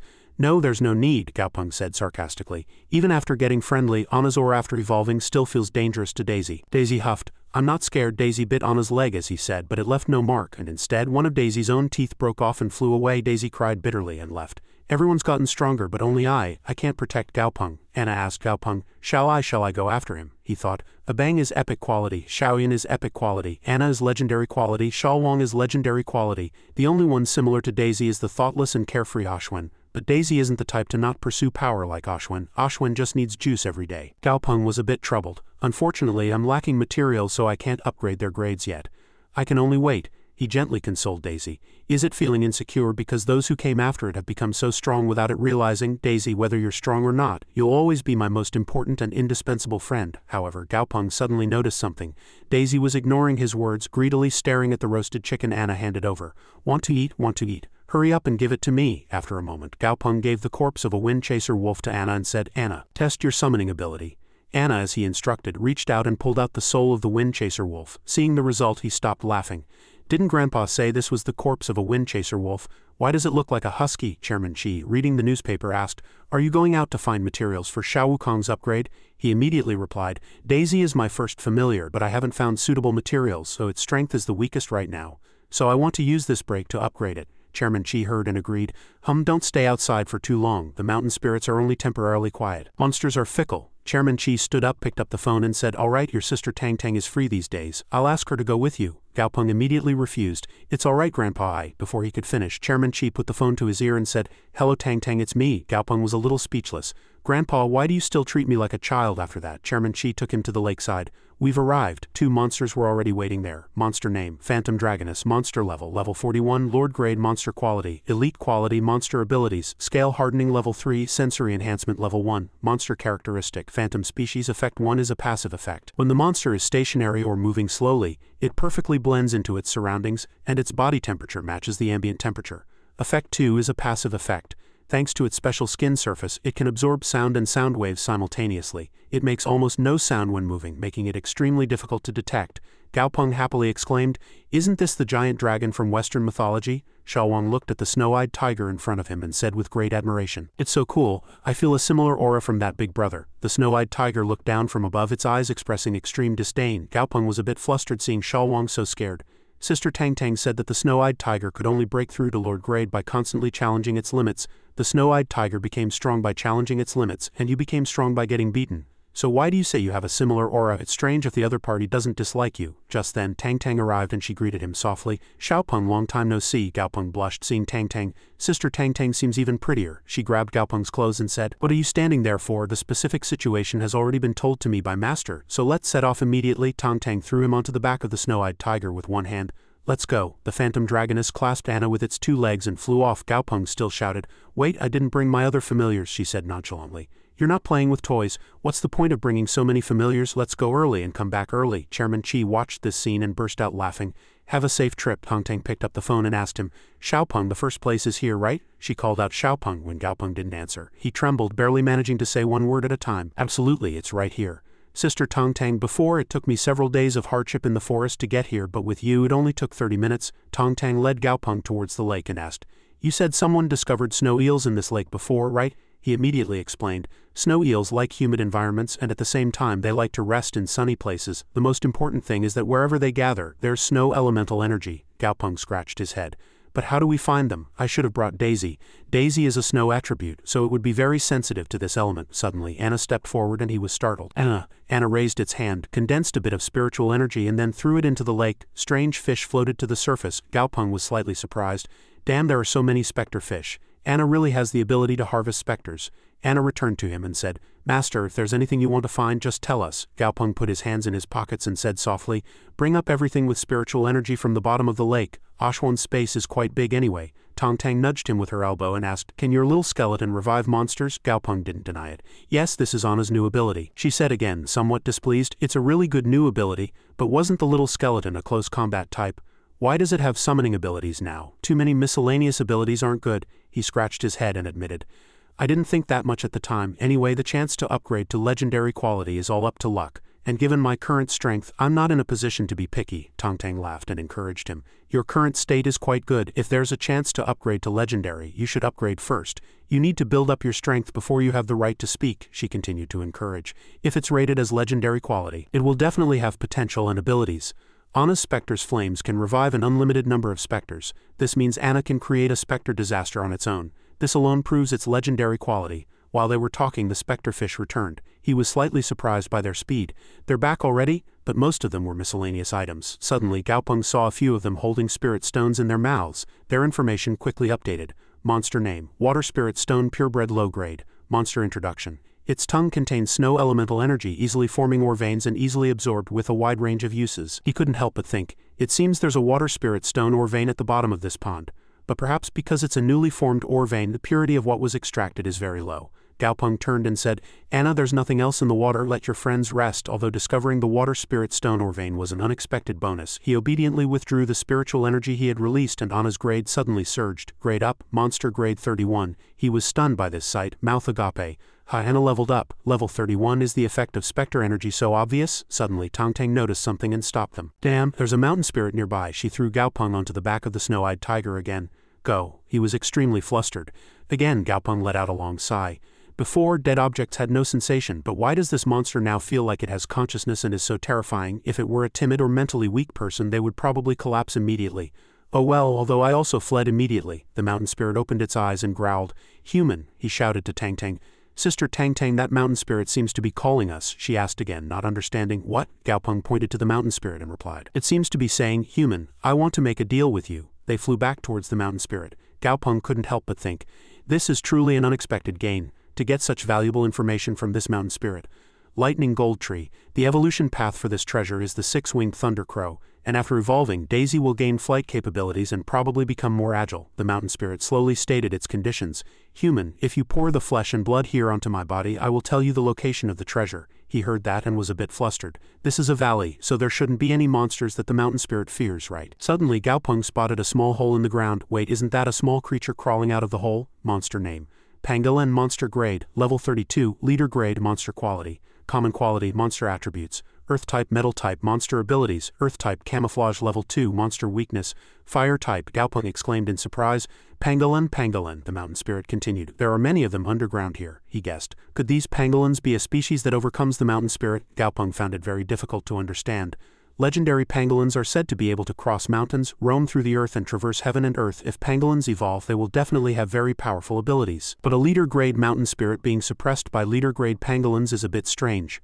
Grandpa said that mountain spirits have senses and special abilities, almost like brainwaves, capable of scanning all life around them. Could it be afraid of these small pangolins? Tangtang no longer hesitated and ordered the snow-eyed tiger to blow away all the dirt. The snow-eyed tiger, as she instructed, created a powerful spiritual energy sphere. Its power swept away the dirt below, and in an instant a pangolin was sent flying into the sky. The snow-eyed tiger seized this opportunity and rushed forward like lightning, and Gaopeng, startled, grabbed its fur and shouted, Sister, I'm still on it. The snow-eyed tiger very quickly caught the small pangolin. Then it threw it to the mountain spirit, and the armor on the pangolin's body immediately began to shift. The pangolin was almost instantly crushed and absorbed. Tangtang said loudly from above, I've given you a pangolin, so can you tell me now where the lightning gold tree is nearby? The mountain spirit growled. Not enough. One pangolin is not enough, not enough. She offered a condition. Tell me the location first and I'll catch them for you. Otherwise, what if you lie to me then? It slowly said. It's to the east. The specific location can only be told if there are pangolins. 4 more, I need 4 more pangolins, flesh and blood. Tangtang coldly snorted. I hope you are a good monster who keeps your promises. The snow-eyed tiger continued to move. Gaopeng heard that and exclaimed again in surprise. Again, the snow-eyed tiger charged from a high place for the second time that day. The pangolins, sensing danger, quickly burrowed into the ground. Gaopeng saw this scene and informed Tangtang. Sister Tangtang, they've burrowed underground, she said softly. Xiaopeng, move aside. As soon as she finished speaking, Tangtang jumped off the back of the phantom dragoness. He was startled and shouted loudly, Damn, Sister Tangtang. She landed next to Gaopeng. Anna was also flustered, seeing the snow-eyed tiger grabbing her. Tangtang commanded loudly, Go Phantom Dragoness. The Phantom Dragoness quickly rammed its head and plowed through the dirt very quickly. 1 pangolin was sent flying, followed by 2 more that were caught. Seeing the 3 pangolins on the ground, Gaopeng couldn't help but exclaim, even 3 leader-grade pangolins couldn't escape. Too cruel, Tangtang said. Can you tell me now? The mountain spirit replied. 5 mountain ranges to the east. What you seek is on that mountainside. Tangtang immediately sent the Phantom Dragoness to scout. I hope you didn't trick us. Phantom Dragoness, go check, the mountain spirit said with a confident tone. We mountain spirits never trick humans. Tangtang and Gaopeng both showed skeptical expressions. 10 minutes later, the Phantom Dragoness was seen returning. He happily exclaimed, Sister Tangtang, the Phantom Dragoness is back. It really found the material called Lightning Gold Tree. Gaopeng was very excited. It's real. Tangtang turned and asked him, How is it? Gaopeng gave an okay sign and said no problem. They got what they wanted and immediately left. It was a pleasant cooperation. We're leaving. Tangtang was a bit curious. But wasn't that mountain spirit also leader grade? Why was it so fixated on the flesh and blood of a few leader grade pangolins? He shook his head and replied, I don't know. Perhaps there was something in the pangolin's blood that would help it evolve. Or perhaps there was something near where they lived that attracted the mountain spirit. On the surface it asked us to help catch pangolins, but its real purpose was probably to drive them all away and monopolize that treasure. Tang Dang suddenly giggled. It's been a while, Xiaopeng has gotten a bit more cunning now, she suddenly suggested. Enough joking, then how about we go get what that mountain spirit wants? Gaopeng cleverly replied. That's just my guess. Whether it's right or not still needs to be confirmed. Besides, we're already lucky to have gotten Daisy's upgrade material. Being too greedy might lead to misfortune, Sister Tang Tang, he thought to himself. No rush, there's a long road ahead. Gaopeng and Chairman Qi arrived at a factory on the outskirts of Wuzhou. Director Zhao quickly led them inside and introduced. That's where we process monster bones. Gentlemen, please come this way. We don't discard bones unless necessary. Otherwise we grind them into nutrient-rich monster bone meal or feed them to familiars. He pointed to the ground full of bone fragments and repeated, we don't discard bones unless necessary. Otherwise we grind them into nutrient-rich monster bone meal or feed them to familiars. Gaopeng complained a bit. The bones Anna needs to revive specters must be at least 3/4 intact, but most of the bones processed in the factory are not suitable. He opened his mouth and asked, Director Zhao, are all the bones here so broken? Director Zhao said awkwardly. Broken bones? These bones are all in pieces. Chairman Qi immediately ordered. From today onwards, when the factory processes monster carcasses, try to keep their skeletons as intact as possible. He immediately bowed deeply. Yes, Chairman Qi, Gaopeng instructed Anna. Anna, do you remember the path we took earlier? From tomorrow, you'll go to the factory, revive all the processed skeletons, and then retrieve their specter flames. I've taught you a few times, so you know the procedure, right? Anna replied. I remember. Chairman Qi suddenly asked, if Daisy can be upgraded, won't you need other materials? Won't your maternal grandfather need to find other materials? Gaopeng immediately refused. I don't need other materials. This is enough. Thank you, Grandpa. Although this method was a bit lucky given the current situation, any method that brought benefits was fine. Chairman Qi walked over and patted his shoulder saying, You rascal, why are you treating your maternal grandfather like a guest? Anna has already made preparations. The centipede material you need will also arrive tomorrow. The rest is up to you. Gaopeng suggested to his grandfather, would you like to go for a walk with me? Chairman Qi laughed and said, You rascal, what walk? Don't overdo it. By the way, what kind of tree is that you brought? He immediately explained, Grandpa, it's called a lightning gold tree. Its fruit will help Daisy evolve into a flying familiar. Chairman Qi exclaimed, That's excellent. Gaopeng continued, Grandpa, I just realized how convenient a leader-grade flying familiar is. It would be great to have not just one but two. The next day, Gaopeng carried a box and went to find his familiars in the garden. Daisy, Daisy, Daisy, come out, let's get ready for your evolution. Daisy heard him and came out from among the branches asking, Evolution? He showed Daisy the box and said, Look, the materials have arrived. Gaopeng said, Let's go to the laboratory. Daisy was so happy it shouted, Evolution, evolution, as it walked. He looked at the cicada corpse and said, Specially process the golden-winged cicada, add a special solution and then immerse the thunder snake in the prepared medicine. Gaopeng sighed. I should have borrowed an assistant from Grandpa yesterday. Suddenly someone entered and said hello. The person who had just arrived introduced herself. Mr. Gao, my name is Xu Qingqi. I'm your assistant. Gaopeng was slightly surprised. This hairstyle was very familiar. He asked Ms. Xu, Then you are Professor Xu's niece from the group's laboratory? She immediately replied, Yes, he's my uncle, Mr. Gao. I haven't graduated yet, but I've been a core member of the Beast Department Student Council since I enrolled. You don't need to worry about my abilities. Gaopeng heard that and was relieved. All right, don't just stand there. Come and help quickly.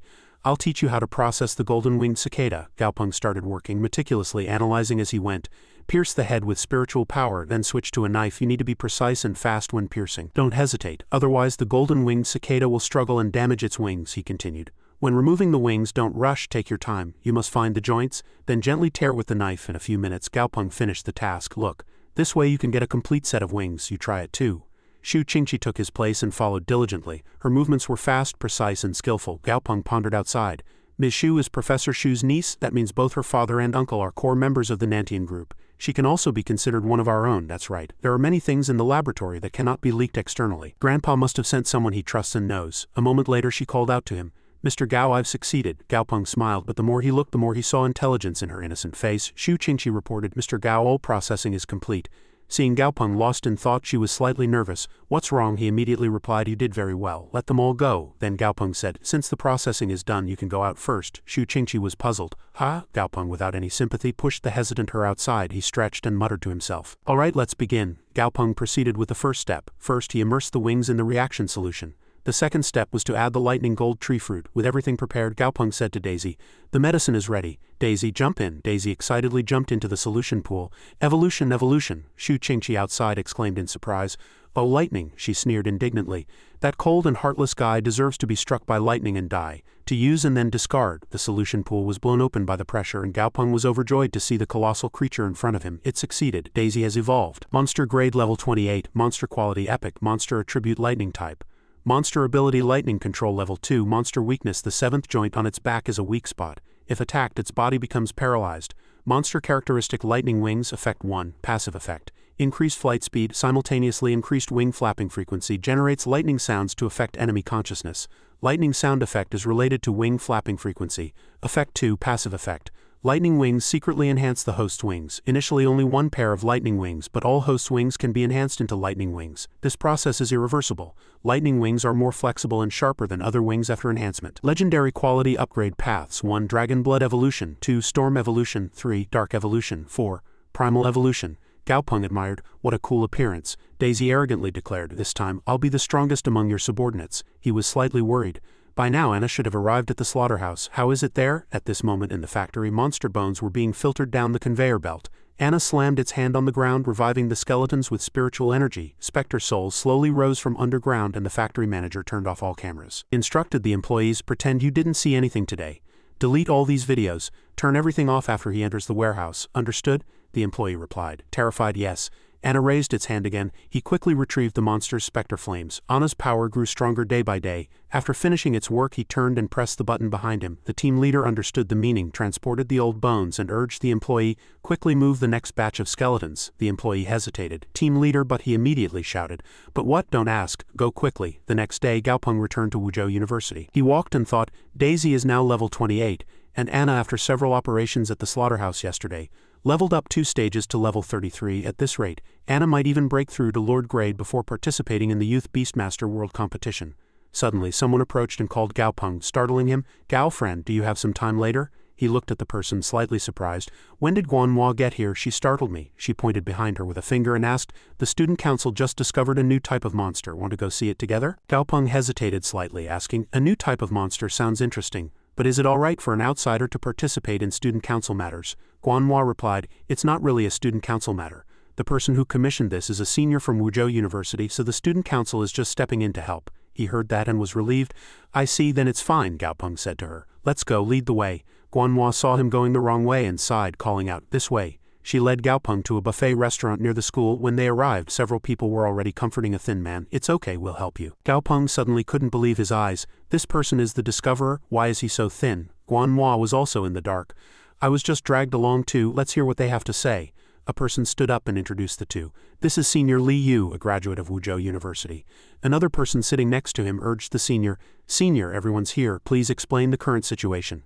Li Yu was in an extremely depressed mood, he said, terrified. For a month I haven't dared to go home at night. Li Yu began his story. The first day he heard noisy arguments. He didn't pay much attention, even finding it amusing. It was only a few days later that Li Yu suddenly realized. He was extremely terrified at the time. He lived on the top floor, so there couldn't possibly be any rooms above him. He even mustered the courage to go up to the rooftop to check. He brought his Earth Gold mine dog to scout. But even when he stood in front of the rooftop door, he could still hear intense arguments. Li Yu mustered his courage to open the door, but the scene behind the door left him stunned. But there was nothing there. It was empty and quiet. Not a trace could be found. The girls around listened to the story and hugged each other, trembling. The student council member reassured Li Yu, don't worry. So many people and familiars have gathered today, so even if there's a monster, it will be driven away by us. He secretly sighed. All right, that's good, Gaopeng said to Xiaowang next to him. If there's danger later, carry me and run as far as possible. Run with the strength of drinking milk, understood? Xiaowang frowned and retorted, but I've never drunk milk, I'm just a small duck. He was slightly speechless. A small duck? Where's the small duck that can knock down a tree with one kick? In the afternoon, everyone went with Li Yu to the place where the anomaly occurred. Everyone, this is my house. Gaopeng looked up at the building and after a moment of thought concluded, indeed nothing seems unusual, no night fog or strange heart sounds as expected. He turned his head to Guanhua, who was stroking her two-headed dog, and asked, where's your black and water dragon? She immediately replied, it's too big to bring out. Wuzhou City's roads are too narrow, much narrower than Chang'an. At this moment a person walking ahead called out, those behind, hurry up. Gaopeng said to Guanhua, let's go. Li Yu opened the door to the room and shouted loudly, Anon, big brother's here. Everyone was disgusted by the stench. This smell is strange, it's the smell of rotting corpses. Gaopeng asked in surprise. What? They heard Li Yu shouting from inside the room again. Anon, it's all my fault. I shouldn't have left you alone at home. The blonde man hastily said, no, go help quickly. But they were terrified and argued, backing away. If it's a monster that can kill familiars, its attack power won't be weak either. Should we leave it to the police? Since we've come this far, let's see it through. The monster's grade won't be high, otherwise it wouldn't be hiding like this. Are you afraid of death? I've experienced worse things. What's there to be afraid of in such a small matter? Gaopeng complained, frowning. What a disorganized bunch. Suddenly the lights went out and the space became dark and terrifying. A person inside suddenly rushed out shouting desperately, "Help, help," he immediately asked, "How's the inside?" Gaopeng was suddenly startled to see something rushing out from inside. It was a withered blue hand with sharp red nails chasing after the person. Everyone was terrified and extremely flustered. Just as Gaopeng reached the door, he said, "What kind of monster is this?" Immediately, the system provided information. Monster name, Blue Ghost Flame, monster grade, level 20, monster attribute, ghost type, specter type, monster ability, illusion level 1, monster weakness, light type, sacred type, lightning type, monster status, healthy, nervous, monster characteristic, fear energy absorption, absorbs fear energy from other living beings to grow, can transform the fear state of other living beings into negative wounds that cling to them. He was slightly surprised. Illusion, the red-haired team leader judged inwardly based on his experience. This fog is strange. If a monster can change its environment, it must be at least leader grade. It's definitely not something we can handle. Resolutely sacrificing himself to protect everyone, the team leader shouted, "I'll cover you, you go first. Don't forget to call the police. If you can't give up." The boy burst into tears and the blond man sobbed like a soldier parting with his loved one. He was speechless next to them. The team leader appeared in the faint white smoke with black eyes and blue gems. How much courage was left in him now? As the monster approached the team leader with its colossal body, numerous miscellaneous eyes and sharp red painted claws, the team leader trembled and couldn't utter a word. He couldn't say it for the sake of his dignity, but he was actually so scared he wet his pants. "Mom, what kind of monster is this? Why did it get so big? How am I supposed to fight this today?" The blond man fled desperately. "Go quickly. Don't disappoint the team leader." The girl in the hat saw Gaopeng going alone in another direction and asked, "Classmate Gao, aren't you scared?" He still walked confidently like a model with Shalwang hands in his pockets as usual. "Scared? Why scared? If this blue ghost flame lived in ancient Huasha, it would just be a small monster." The girl crouched by the door and expressed her opinion in front of the team leader very confidently. "I don't know who's a high-level manager and who isn't by this attitude. In reality, this is just a monster. If it's a monster, it has weaknesses, and if it has weaknesses, it can be defeated. There's no need to deal with it ourselves. I just need this hot duck to kill bugs. Shalwang, go up." Shalwang was more proactive than its master. As soon as it received the signal, it rushed out as if to snatch food. Quack, quack. The team leader shouted, "Stop," seeing the monster dozens of times larger. Shalwang was fearless and never gave up. Regardless of whether the monster opened its mouth or not, it charged forward. "Don't go, it's at least a leader-grade monster." Very casually, it kicked away the monster with many eyes. It was now impossible to tell what it had transformed into. The attack squad easily defeated the monster in an instant. As if swatting flies, he became spherical, as if dissolved in the air. The team leader finally realized its power and exclaimed in surprise, "Oh, where's the monster? Where's the fog? It's all gone?" Unexpectedly, this guy ran away really fast. With one jump, another one poked its head out. With a small body and a bulging belly, people were startled as soon as they found it. Everyone, "There's another monster by the window. I really don't know if he's the team leader." Everything was unfamiliar. "What is this?" he said seriously. "Nothing is unusual. It's an illusion. A very good illusion." He was puzzled. Illusion. Only Shalwang had to finish everything. Not only did it have a bad temper, but it deliberately provoked, standing by the window with its hands on its hips. With an angry look, it lightly kicked it away. "Quack, quack, quack. If you quack again, I'll shoot you." Unexpectedly, the monster was eliminated by an angry kick, and he was reprimanded. "Hey, take it easy. Why did you stomp on it?" Shalwang had a head full of question marks. "Ha, it's all over now." Gaopeng, thinking of maximizing the use of every monster he encountered, dragged Shalwang inside. He had intended to raise it well, but unexpectedly it was kicked away by Shalwang in one blow. Falling from such a height, it definitely wouldn't have survived. Somewhere, a female student ran over and looked down, covering her mouth in surprise at the monster's disappearance. Shalwang grinned and he was surprised. Mouth agape. "This person really walks without a sound, is it true?" The girl in the hat instructed her two-headed dog, "Go investigate." He couldn't understand the action. "What's wrong?" She pointed to the broken window and explained, "Look down there. Someone is picking up monster corpses." The man was held by the two-headed dog's feet, and Gaopeng was shocked to see the monster's blood-soaked state even after it was dead. "So there are people who pick those up, with nothing else to worry about," he returned with Shalwang. "All right, I'm going. I've dealt with the monster." This senior would need the student council members to comfort him. Before the girl in the hat could finish speaking, he asked, "Aren't you interested in this monster's corpse?" He waved his hand in farewell. Of course, he never bothered with anything that wasn't profitable. Someone had called the police earlier, and they would arrive soon. Anyway, the police would take the monster's corpse for investigation, and there was nothing left to see, so it was better to go home early. But he was curious to see who would come to pick up the monster's corpse, so he waited. He was subdued by the police, shouting like a megaphone, "It has nothing to do with me. This isn't a monster I raised. I just saw a monster corpse on the ground and wanted to pick it up to earn some money." How could he be deceived? He glared at him. Although one could earn money by picking up monster corpses, he felt that this Japanese person had appeared at too opportune a moment. Holding his phone, he constantly thought, Shalwang would definitely get a swollen head if he knew how much I value him.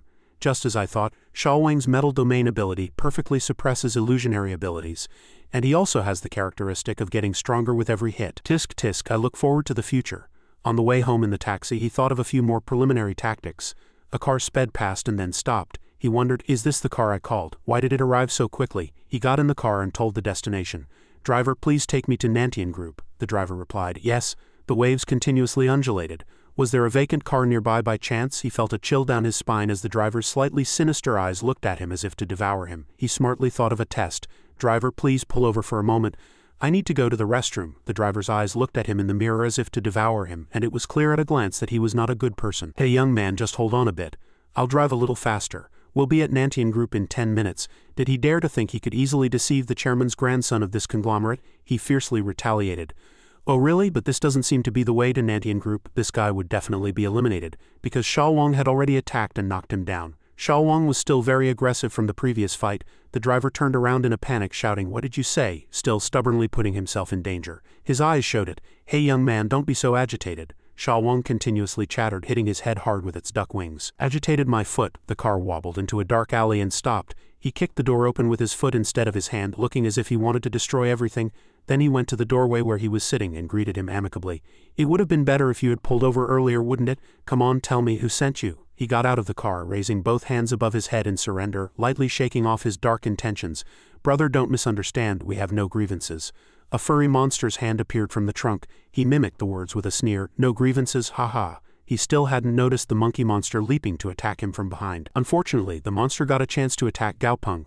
A white-furred monkey monster hit him on the head from behind. The driver crossed his arms and tried to lecture him. Don't blame me, blame yourself for being too meddlesome. He rubbed his head, closed his eyes and said, it's nothing, tisk. No injury doesn't mean it doesn't hurt. That punch to the head still stings a bit. He was surprised by this strange phenomenon. Why is this guy perfectly fine? It's unscientific. He glanced at the system which analyzed the monster's name. Monster name: Skeleton Corpse Monkey. Monster grade: level 20. Monster attribute: Young type. Corpse type: Elite. Just a simple thought. And it's corpse type again. Just now the blue ghost flame was ghost type, and now it's a corpse type monster. Emotionally it must be seeking revenge for its comrade, quite fast. But what the hell is this situation again? The skeleton corpse monkey tried to attack, but its direction was slightly unstable. He quickly covered his hands, pulled his legs together, and with a red face shouted loudly, "Mother, you're too much." A familiar claw landed on his hand and the duck's foot firmly grasped it. Xiaowang looked at the skeleton corpse monkey with an expressionless gaze, and the skeleton corpse monkey also trembled in fear. He spoke roughly like a gangster. Hey, how dare you mess with my duck? He never dreamed this situation would happen. What's wrong with this duck? Why did it suddenly grow so big? He was already used to it and contemptuously said to the driver, HMPH, people like you who only know how to hit mercilessly and violently won't understand how we Beastmasters fight. We rely on tactics. As Xiaoyan visually demonstrated for everyone's easy understanding, it turned out that he had been planning everything for a long time to maximize the use of everything. He had already tried it when he contracted with Xiaowang. The injury transfer could perfectly activate his passive ability and quickly strengthen Xiaowang's combat power while keeping himself safe from being decapitated. It was hitting two birds with one stone. Only now did he realize that the fur on his body was like a bag. He could take it off anytime. Xiaowang engraved special patterns on its body, playing with him like a cat and mouse having fun. Ta-ta, he only praised from below. Perfect. The driver took out an iron rod from the car. This damn kid, he couldn't understand, as if he had no brain. He dared to swing an iron rod in front of him and try to hit Xiaowang. Die, he recalled what his grandfather had taught him while he was doing push-ups. Xiaopeng, if you knew that Beastmasters could absorb their familiar's energy, I'd teach you a boxing technique now. It's good for your health and can train you to actively use this energy. The first step is to use your mental power to sense the familiar's energy in your body. Before he could react, he snatched the rod and tightly gripped it in his other hand. Then he explained that this energy exerted a core force, enhancing its explosive power. He silently acted immediately. He punched his jaw with his left fist, sending him flying into the sky, and immediately Xiaowang sprang out and went straight for his fist. How dare he mess with his familiar? He fell to the ground unconscious with one punch. He was even more surprised that he didn't overestimate himself. As soon as he turned around, he was already 2 heads taller than himself, and was opening his mouth wide, trying to force the skeleton corpse monkey inside. Hey Xiaowang, don't eat it. Although he had an unpleasant expression, he still had to obey. He stepped on the monster's body with his foot. He was lost and confused. Where did this driver take me? He remembered that his grandfather had told him to contact this person if he needed help. Someone already picked up the phone. Manager Gao, what are your instructions? Gao Peng called for help. I have a bit of a problem. I don't know where I am right now. I think it's near the old city. Can you send a few capable people to find my location? On the other end of the phone, they seemed to take him very seriously. Manager Gao, your location was already sent the moment you called. Should we dispatch to your location now? He was surprised by their actions. Wow, how advanced. Yes, I'll wait. A plane was immediately dispatched and he waved from below to signal them. Hu Yinger arrived with her team members. Manager Gao, what are your instructions? What other strange ideas was he having? Everyone was in uniform looking like villains. He put his hands in his pockets looking normal. Thank you for your trouble. What should I call you? He replied. Hu Yinger. We are all indebted to Chairman Qi. Now, by the chairman's instructions, we specialize in handling matters in the dark. If Manager Gao has any difficult problems to solve, you can entrust them to us. It was clear at a glance that he was no ordinary person. Tonight, while handling things with a friend, I got involved in some troublesome matters. The opponent is probably not a formal force. This person must be in league with them. Hu Yinger was already preparing to work. Understood, leave it to us. The information update was also very fast. Manager Gao, they are probably an underground gang from Zitu district. There are a total of 7 core members and 2 boss-grade familiars. Specifically, 1 intermediate boss-grade White Ghost Flame and 1 elementary boss-grade Ghost Child. Gao Peng left. He thought their strength would make dealing with these easy. 2 boss-grade monsters are so weak. I thought they were a core Dark Force organization with hundreds or thousands of members. Unexpectedly, they were just these guys. Alright, I'll leave everything to everyone in the future. Hu Yinger received the mission and immediately distributed instructions. They're just a bunch of ragtag soldiers. Manager Gao, rest assured. Everyone obey orders. The target is the Jingmao high-rise building in Wuzhou Old City. The team members responded in unison that they understood. As they were about to leave, he shouted from behind, his intention unknown. If possible, capture the 2 familiars alive. Of course, safety is the top priority. In a certain city village in Wuzhou, a girl asked, "Why aren't you sleeping yet?" The man with the scar on his eye worried, "Something's wrong." Xiaoxi still hasn't replied and he's not answering his phone. He pushed his legs and crawled under the bed. This time we probably ran into a tough opponent. You pack your bags first. We'd better leave first. It turned out he was hiding the monster in a small jar. My good baby, with you here my heart is at ease. He looked around and still couldn't leave, with the door slightly ajar with his wife. He seemed to be packing a lot of luggage, trying to escape. No one's at the back door, let's go quickly. In the middle of the night, he completely covered, was startled and stopped when a person's flashlight shone directly on his face. Where are you 2 going so late? He recognized the person. It turned out to be Hu Yinger holding a flashlight. Everyone in position. Team members shoot tranquilizer darts at the target. It's a simple task, understood. After they fell, the team approached to confirm. A green bottle shook and a monster leapt out and exploded. Oh no, the White Ghost Flame is out of control. Hu Yinger, standing right in front, was not worried. What's so surprising? Don't worry, just be careful not to be affected by the illusionary sounds. A horse-like creature leaped over the wall, very valiant. And as soon as it appeared, it exuded a powerful aura, overwhelming the White Ghost Flame's power. It effortlessly stomped the monster with 1 foot. Hu Yinger completed the mission without any change in expression. He was surprised by its speed. Less than 2 hours, truly fast. Hu Yinger humbly replied, I just followed orders. The system automatically analyzed. Monster name, Crimson Warhorse, grade level 32, boss grade, status, healthy, arrogant quality, elite attribute, fire type ability, young fire level 2, monster characteristic. Warhorse's blood and young energy evolution, extremely powerful against evil beings. Manager Gao, please confirm. Monster name, White Ghost Flame, grade level 27, boss grade, status, severely injured, enraged, quality, elite attribute, ghost type, spectre type ability, illusion level 2. Although it wasn't explicitly stated, he actually remembered all the details. This horse must be Hu Yinger's. It just happens to be the nemesis of spectre types. He found another monster nearby. The system information window appeared. Monster name, Ugly Ghost, Child Ghost, grade, level 23, boss grade, status, healthy, frightened, quality, common attribute, ghost type, spectre type ability, illusion level 2, monster characteristic, Ugly Ghost, one of the 24 ugly ghosts in legend, also known as Child Ghost or Night Roaming Ghost, born from the mutated souls of children, childlike and timid. Gao Peng exuded an inexplicable murderous aura, making it tremble. Interesting, one of the 24 ugly ghosts in legend, excluding the Flood Dragon. This is the first time a legendary monster has appeared. Hu Yinger indeed had good taste. Manager Gao, are you interested in this ghost child? Gao Peng couldn't hide his surprise. A ghost child, another discovery. The common name of the monster was completely different from the name provided by the system. People were still happily chatting. The monster stood motionless. I'll take care of this ugly ghost for a while. I want to do some research. Brother Hu Yinger, you've really gone to a lot of trouble this time. If you have time now, could you come to my lab for a bit? He also readily agreed. He couldn't help but think to himself as he looked at his familiars. Recently, the group has developed over a dozen high-temperature medicines, all produced in this lab, and the only researcher in this lab is Gao Peng. They talked like that again. My little one, this person can evolve you. Don't cry later. Seeing his face, it was clear how well the Crimson Warhorse was usually treated. He stepped forward and said to himself, noble and poor, one cannot be subdued. Rich and noble, one's heart cannot be swayed. In the face of threats and violence, one cannot be coerced. This is a true hero. Only now did he realize that it was all his fault. If he had known earlier, he wouldn't have shown him the romance of the 3 kingdoms.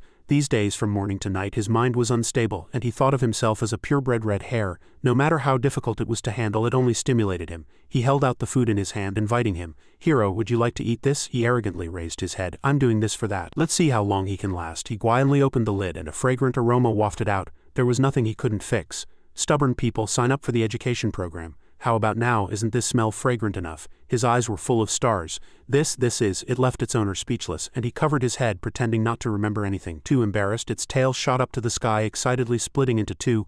I want to eat, I want to eat." Having seen them humiliate themselves many times, he couldn't help but laugh. "Ha ha!" This familiar was becoming more and more arrogant. "Who will fight me for 300 rounds? Hu Yinger quickly stopped it from being too arrogant. All right, I know you're too excited after your evolution. When you go back, I'll prepare more herbs for you." He admired them as they left. "They really get along well." Chi Hangding cleared his throat. Ahem. He turned and greeted. "Grandpa, you came early today. I thought you had a meeting until 12. As soon as they met, he showed concern. Ahem, where are your familiars? Have they made much progress recently?" He gestured forward and said, "They're all training. You can see them too, Grandpa." The two watched the training together, but it was intense, like a newly started match. Daisy and Abang were both epic quality, and their levels were around 30, so there wasn't much difference. One was attack-focused, with flight capabilities, and the other was defense-focused, unable to fly but with web control abilities. Xiaowang was probably trying to provoke someone again. Where did its fur go? He put his hands on his hips and lightly kicked, preventing the arm guard from stopping in time. Still very peaceful and friendly, progressing together, quite good, but it created a weapon with great attack power, and with one blow it flew away. Xiaowang stumbled away, shouting, "When did you learn to make weapons? This is cheating." He was very satisfied with his familiars. Anna had stayed at the slaughterhouse for 3 weeks, now at level 39, only 2 levels away from boss grade. 2 weeks ago, Xiaowang broke through to boss grade, and at that time it regained its previously lost legendary quality.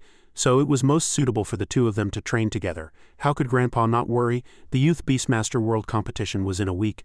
With his current strength he could barely serve as a judge. Being outstanding wasn't enough, because the conditions for reassurance were harder than reaching for the stars. But to persuade the crowd and completely block negative public opinion, one must first have at least one boss-grade familiar. Before the competition started, he was very helpless. With the current situation, probably by the time the competition starts, he will probably be able to. Anyone can reach level 40, but it will take a little more time to reach Lord grade. Grandfather must know about his efforts. Train hard. And White Dragon is preparing to break through tonight. As soon as he heard that, his eyes sparkled. Suddenly, but if the White Dragon continues to evolve, it will become a legendary aquatic king, the highest grade aquatic beast known to humanity in the world. He was filled with energy again.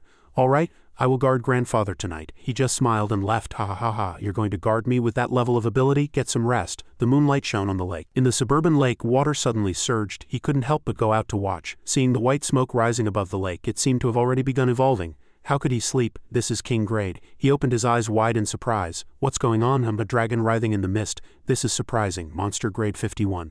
Level 51? Already level 51? Didn't it say it was going to break through tonight? It broke through, so why is it still shouting? Gaopeng froze on the spot. What's happening? Or did Grandfather have a plan? That's why he told me not to worry. I can't believe the army has set up a 5G communication network. Breaking news. Chi Hangdong's familiar, the Dragoness, is breaking through in grade. The Dragoness familiar is already at the highest level of Lord grade. If it breaks through further, it will be King grade. What are they worried about? Chairman Chi Hangdong is called Chi Reflection precisely because of this Lord grade familiar. Nantian Group has been able to maintain its special independence, and both the government and we have had to give him a wide berth. Now the Dragoness is about to break through again. The bearded man continued, "This is true. After all, Chi Hangdong is one of us Wuzhou people." The brown-haired man sitting next to him added, "Actually, Chi Hangdong is a pretty good person. At least he's not arrogant, and he has a lot of respect for our army. He's very stubborn and doesn't hesitate to criticize others. You don't understand Chi Hangdong. He doesn't respect our army, he just knows how to read the times. If you knew a little about his past, you'd know he's not someone to be trifled with," someone else added, comparing them. "That's right, if you want to go be the merchant's lapdogs, go ahead." An argument was inevitable. Still gesturing wildly in front of his superior, speaking passionately. "What do you mean? Watch your words. What's wrong? Do you know how other base cities treat our Wuzhou military district?" The person in the hat carefully asked. "So should we fight or not?" When the person in the hat shouted, the tension finally eased. "What are you guys thinking right now? We haven't even dealt with the monsters outside and now you want to fight? If you want to fight, fight.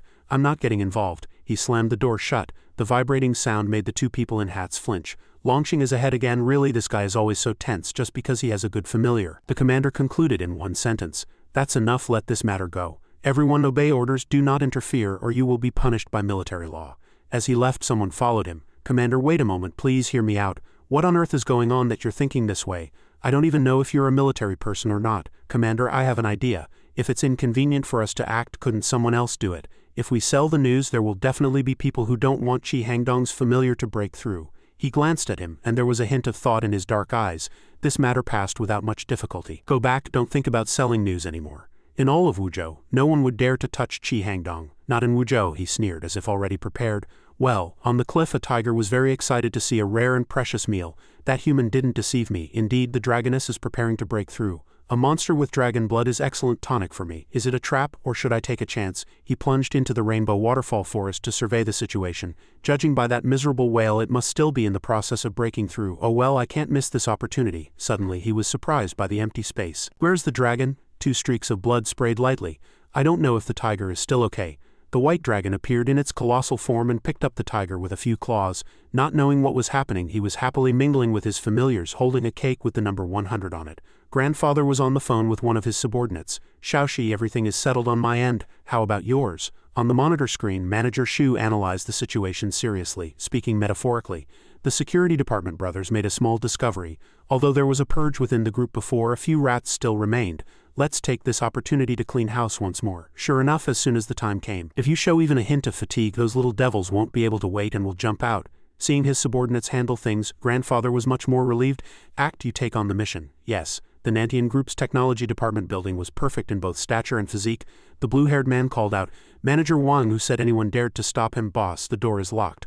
Let's leave the difficulties to the monsters. He expressed the same anger as his master. As soon as Golden received the order, he headed there with a tense face. Nothing was difficult. With that power, he could even penetrate concrete, let alone wood. He charged forward with a red scarf around his neck, hiding a familiar behind the door. What a low-level trick. His eyes were brighter than car headlights. As soon as they met, he struck him in the middle of the stomach, sending him to the other world. Manager Shu handled the matter without lifting a finger. Xiaowing, you go in with a few brothers. The blue-haired subordinate, Yang Lu, meticulously searched the cabinet. Team leader, many documents are missing. The other technical staff were in an even worse situation. Team leader, all computer files have been deleted. He had the right to be arrogant with his muscular body. He straightened his back and heard from him again.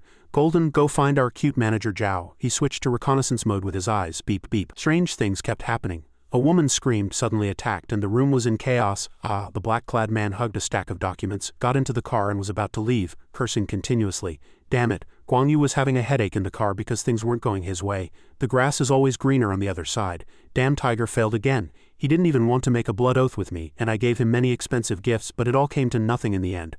I can't believe old man Chi Hangdong still has a card up his sleeve. That dragoness must have evolved long ago and just pretended not to be able to break through. He thought that was the best way out. Suppressing his anger, he went inside. It's okay. We also have quite a bit of Nantian Group's internal data. If we can give it to Tianxia Group, I can at least get a vice president position. It's a shame I'm the group's technology manager, but I don't have the authority to get detailed internal technical data from Nantian Group. That Chi family guy really doesn't trust anyone. He's wary of everyone. It's really annoying. The car sped like it was flying, crossing the barrier that had just been raised. The car owner seemed to be in a bad mood, but how could he know that the speed of this car was no match for the murderous speed of Golden? He rushed forward at the speed of light, leaving him in a daze. How could he have expected the shocking sight of the car being lifted with 2 hands like a toy model? With effortless movements and always a stoic expression, he simply threw the car, and whether he would deliberately resist again. The glass shattered. Golden mocked Guang Yu with 2 buck teeth, and he was still sitting upside down in the chair. In the meantime, the other side had already presented their idea. Grandfather, I got new inspiration while helping Manager Huang upgrade his familiar. This is a new drug that can increase a familiar's endurance and explosiveness. Here are the specific data. Chi Hangdong was very happy to hear that. Oh, not bad, not bad. Manager Shu quickly entered the room. Chairman Chi, how can that young lady be here when she just received a mission? Dad, what's wrong? He stood up and patted Manager Shu's shoulder. Ha ha ha ha, I called him here. Xiaopeng. This person is the son of old man Shu of Heed and my right-hand man. Hurry up and call him Manager Shu. As he politely greeted, Manager Shu smiled a little awkwardly. Hello, Manager Shu. Although he has a gangster-like physique, he is loyal and humble, which is worth learning from. Chairman Chi, you're joking. Manager Gao is a genius my father always praised. How could I be called uncle? His mind was already filled with imaginations that he didn't know how to describe. Shu Da is the security manager of Nantian Group. He had heard of his reputation long ago but had never seen him in person. However, both old man Shu and Shu Qingqi are very gentle people. This manager Shu was completely different. He looked at Golden and turned his gaze. Golden, with his excellent skills, threw Guang Yu to the ground without hesitation. But familiars are always more interesting than people. The opossum looking at him was quite cute. How much training must he have done to achieve this perfect physique? The system provided everything he saw. Monster name, boxing champion Golden Luminous Kangaroo. Monster grade 40, perfect quality. Ability, Extrasensory Perception Level 2 Attribute, Light Type, Status, Healthy Overactive, Monster Introduction. A kangaroo passionate about kickboxing and muscle training, who became stronger after long hours of arduous training and consuming large quantities of high-quality animals. At the same time, due to arduous training and innate talent, it has acquired extrasensory perception far exceeding that of ordinary monsters. He admired the rare attributes and continuously counted numbers in his head, analyzing them in detail like a scientist. Extrasensory perception, this is the first time I've seen this ability. Does it mean that extrasensory perception is greatly amplified? Can sight, hearing, smell, touch, taste, and the sixth sense of detecting danger in the dark all be amplified? It's too insignificant for ordinary monsters, but for a monster purely focused on kickboxing like the boxing champion Golden Luminous Kangaroo, it's like adding wings to a tiger. For some reason, it was exactly like Manager Shu's programming. When he saw himself, he smiled broadly, revealing 2 buck teeth. If he knew he was being praised, he would probably be arrogant to the heavens. Does a longer monster name mean it's more powerful? Grandfather doesn't say anything he dislikes, but once he gets angry, there's no reasoning with him. The habit of putting his hands in his pockets must have been passed down to him. Guang Yu. When your father owed 30 million alliance coins that year, I helped him. I've raised you by my side for several years. How have I treated you? He knelt on the ground, stammering and trembling with fear at grandfather's logical words. Chairman Chi has not mistreated me. The unique demeanor of a leader was that if you want to keep something secret, you shouldn't do it yourself. All his misdeeds were already in the palm of his hand. People always strive for higher places and water always flows to lower places. If you have great ambitions, it's not wrong to leave this place. But to steal internal company documents and try to get money from our competitor, Tianxia Group. He hastily bowed his head and pleaded, Chairman Chi, please give me one more chance. He had no interest in solving the problem and called out to him, Xiaopeng, this is a test for you. It was so sudden that you were stunned and speechless. How will you handle this? After a while, he decisively handled the situation with a few words about killing a chicken to warn the monkeys. Grandfather was quite satisfied with his answer. In fact, he already had an answer to this matter. The idea isn't bad. If it were a peaceful era, it would naturally have to be resolved by law, but this is a new world. Success today comes from the elegance and decisiveness of actions. Handle it cleanly and tell outsiders that he was unfortunately sacrificed due to a laboratory technical error. Give his family 2 grade promotions. Manager Shu pulled him out as soon as he connected with him. Yes, it's too late for Guang Yu to regret now. Chairman Chi, please spare me. I was wrong. Manager Gao, Chairman Chi, please spare me for my many years of hard work at Nantian Group. Even if I have no merit, I have toiled. The white dragon swam back and forth in the lake, its tail swaying leisurely amidst the magnificent mountain scenery. Grandfather saw that he was still thinking and said, Are you still thinking about what happened earlier? Gaopeng had his own thoughts. He was much more mature than his actual age. I just saw a high-ranking executive hand over internal documents to a competitor. He turned his gaze towards the white dragon. When he flipped the problem upside down, he felt like he could try it too. Anyway, if he got caught, he could just apologize. No precedent can be set. Grandfather had an unpleasant childhood with him. Who wouldn't want to give their loved ones the best? In my heart, it would be best if you lived your whole life without ever encountering such dark things. But my grandson can't grow up like a hothouse flower. As he looked at him affectionately, he said, Grandfather, don't worry, I know everything. As they were talking, the 2 grandfather and grandson suddenly cocked their heads at an action that involved throwing something aside with a tail. As a result, the familiar playing with the white dragon got a bruise on its head. Grandfather was also at a loss as to what to do in this situation. Cough, cough, the white dragon has been playing too much recently and can't seem to stop. I should send it out to catch a few high-grade monsters. They'll be used as materials to upgrade your little skeleton. He told him to lift his head. He said, White dragon, please. Anna should be able to upgrade soon. An airplane flew overhead. A few days later, Empire Capital Airport. All the participating teams gathered, expressing confidence in their victory to each other. Jana, you must do well in this youth competition. Show the style of our Wuzhou University. What do you mean do well? Jana will definitely win first place. Go, Jana. The girl with shoulder-length hair noticed that he had already arrived. Isn't that Gaopeng? They continued to whisper. The pink-haired friend sighed. It really seems to be Gaopeng. He's at the airport too. The girl with shoulder-length hair was full of questions. But why is he at the airport? I remember he already withdrew from the Youth Beastmaster World Competition. Another blue-clad male friend guessed. Maybe he regretted it and came to watch the competition. He held up his phone. Grandfather said that someone would pick him up when he arrived at the Empire capital. The pink-haired friend regretted. It's really a shame. If Gaopeng had also participated in the Youth Beastmaster World Competition, our Wuzhou University would have 3 contestants. The blue-clad friend expressed unbearable annoyance. The Empire Capital University is arrogant because they have 3 contestants, boasting on the school bulletin board every day that they'll sweep the top 3 places. The shoulder-length haired girl appeared quickly. Everyone, look, 10 cars sent by the Alliance are here to pick us up. Could it be a big shot from another base city coming to the Empire capital? Gaopeng glanced at them and said very arrogantly, Who is it? Why such a grand reception? Are they afraid others won't know they're rich? He was startled to see a man in a black suit smiling at him. Wait, I have a bad feeling. The guide bowed his head and greeted. Manager Gao, please get in the car. He didn't care about such arrogance. Damn it, wait a moment, I need to go get my familiars. They handled it very kindly. Manager Gao, don't worry. We have already sent someone to put your familiars in another car. If there are no further issues, we will depart. He fell into deep thought. Didn't grandfather tell him to act humbly? The friend with the 7-3 parted hair couldn't believe his eyes. Did Gao Peng have such a background? The pink-haired friend just stood there dumbfounded at the fact that Gao Peng was the person they were greeting. The friend in blue clothes exclaimed in surprise, "Didn't they say his parents passed away early?" He naturally entered the room and greeted respectfully, "Chairman Zhu, hello." The middle-aged man sitting in the chair was Zhu Tianmen, one of the 12 elders of the Beastmaster Alliance and former chairman of Gushan Group. He thought very highly of Gao Peng. Indeed, heroes are extraordinary even from a young age. You're too young. Your age shouldn't be much different from the other contestants, right? Gao Peng didn't know how to respond. Not only is it not much different, but I'm a contestant who withdrew from the competition. Chairman Zhu was not at all dissatisfied and clearly stated their respective opinions. Actually, both I and your maternal grandfather, Old Man Qi, were very much in favor of you becoming a judge. But Old Man Bing Ping, who is next to me from Nihongo's side, was somewhat against it. He didn't believe that a young person like you had sufficient skill and wanted to select a more composed judge. He was still in a daze. Bing Ping, Old Man Bing Ping is one of the 12 elders. Although he unconditionally trusted him, their differing opinions disrupted the original plan and wasted time. That's right. So originally there was no need for an inspection. What relationship do I have with your maternal grandfather that I wouldn't trust him? However, someone caused trouble which caused you some inconvenience. Now I will go with you to be inspected, and we will bravely shut those people's mouths. He feared nothing. All right, I'll go with Chairman Zhu. He brought his strongest familiar. They arrived at the training ground. A girl stopped her training. "Grandpa, why are you here?" Chairman Zhu introduced. "This child is my granddaughter, Zhu Mengming, a third-year student at Empire Capital University. She's 2 years above you," he provided information. "This child is someone you should call your younger sister. She's Old Man Qi's granddaughter." He was so quick-witted that no one could keep up with him. "Hello, Sister Mengming. I think I generally understand." Is Old Man Qi the Old Man Qi from Wuzhou? Chairman Zhu cherished him very much. "That's right. Don't underestimate your junior just because she's 2 years younger than you. Everyone who came to Empire Capital this time is participating in the Youth Beastmaster World Competition. He's also taking on the role of a judge."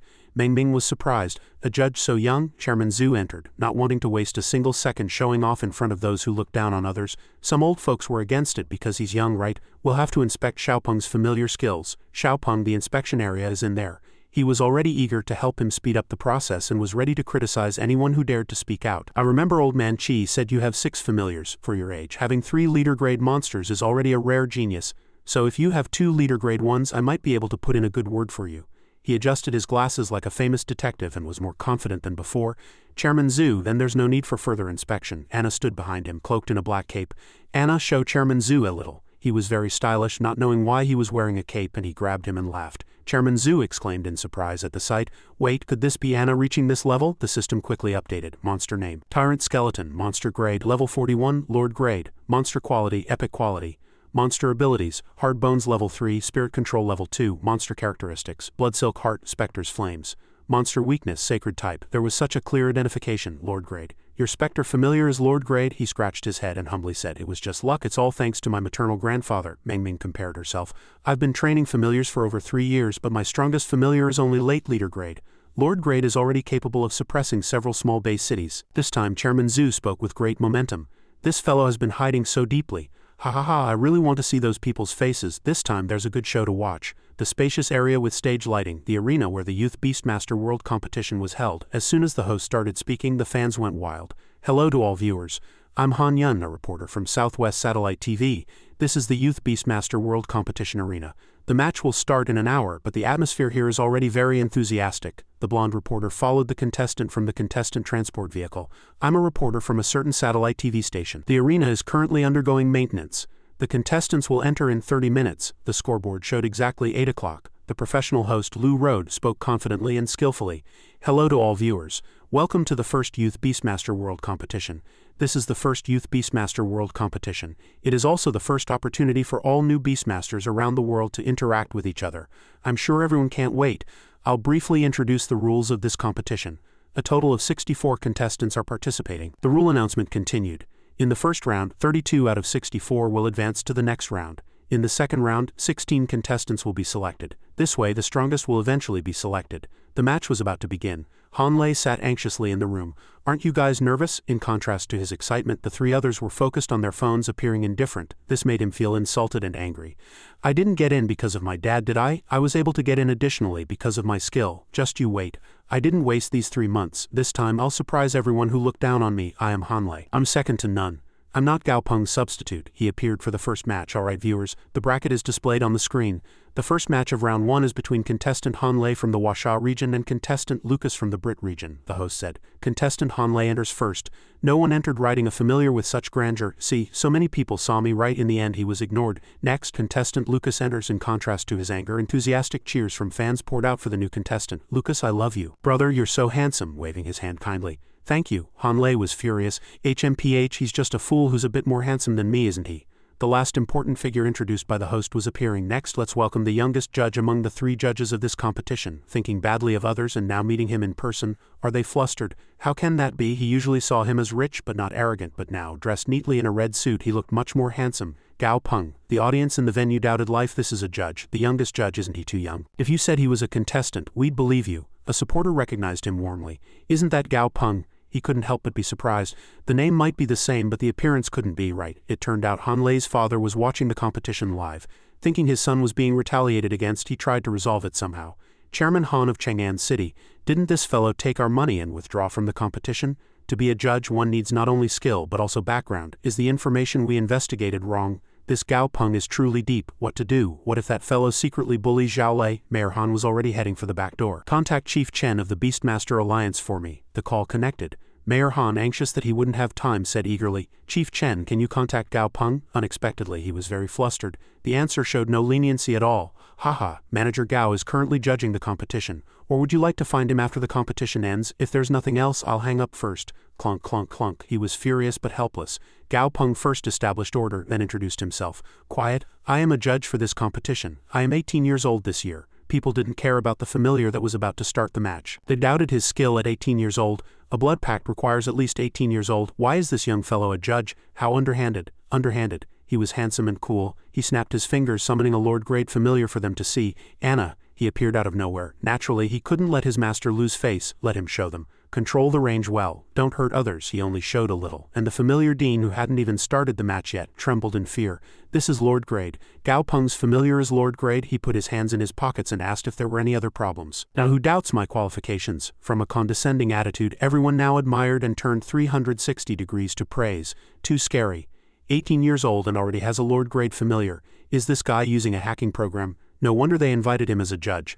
Otherwise, other contestants wouldn't be able to compete. As expected, the organizers are thoughtful. Who was shouting underhanded just now? Are you changing your tune now? He spoke again to eliminate any further doubts. Competition rules. You can only fight within the arena, not outside the arena. At the same time, combat techniques are not restricted, but actively attacking the opponent's trainer is prohibited. If one side's familiar loses combat capability or voluntarily surrenders, the match ends.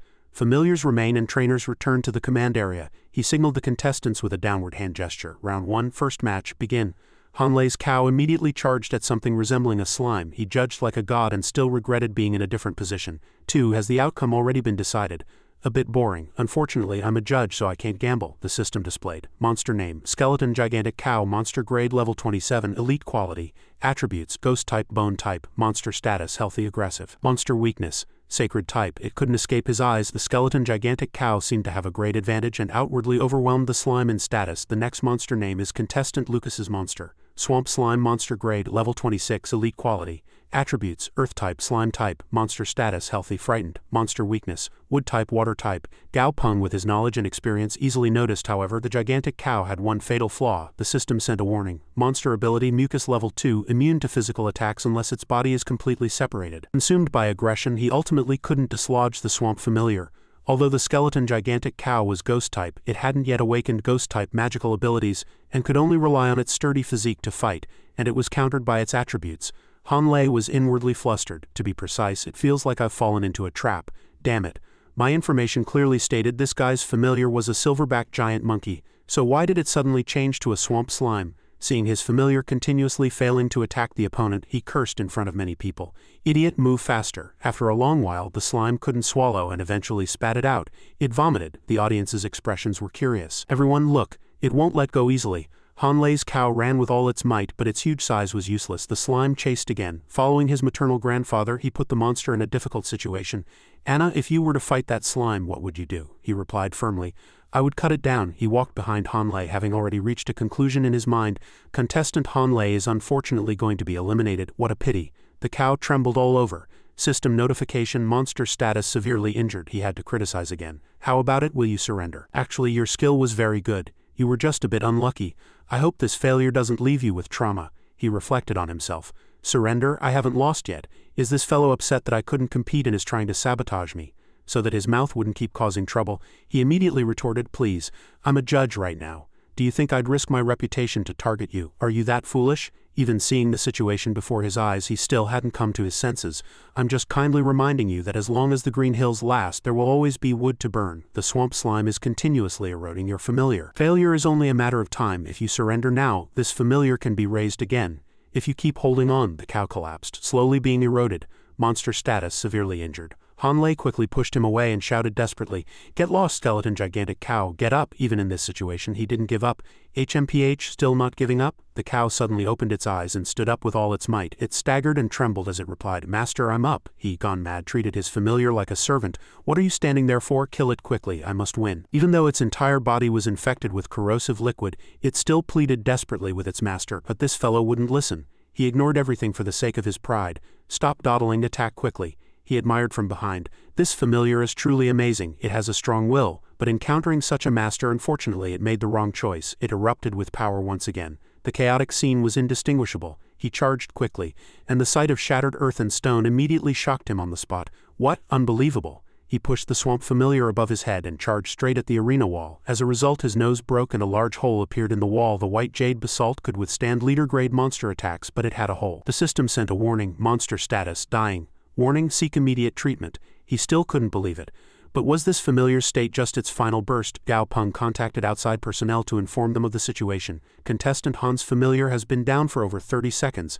I now declare contestant Lucas the winner of this match." The cow trembled all over. All it received from its master was abandonment and blame. "Useless thing, die or don't die. Anyway, I'll just ask Dad for a stronger familiar." He extended his hand for a handshake, congratulating the victory. Indeed, a person with a good heart also has a broad vision. Lucas asked, "Thank you. Is that familiar all right?" Contestant Han is too ruthless, abandoning his own familiar. "What are you worried about with me here? Rest assured, we will handle the rest." Before he disappeared, he sat down and placed his hand on it, comforting it. "You are a good familiar. Unfortunately, your master is not worthy of you." He quietly watched its eyes lose their vitality. In half a day, it was in the newspaper. A judge became the hottest topic of this competition.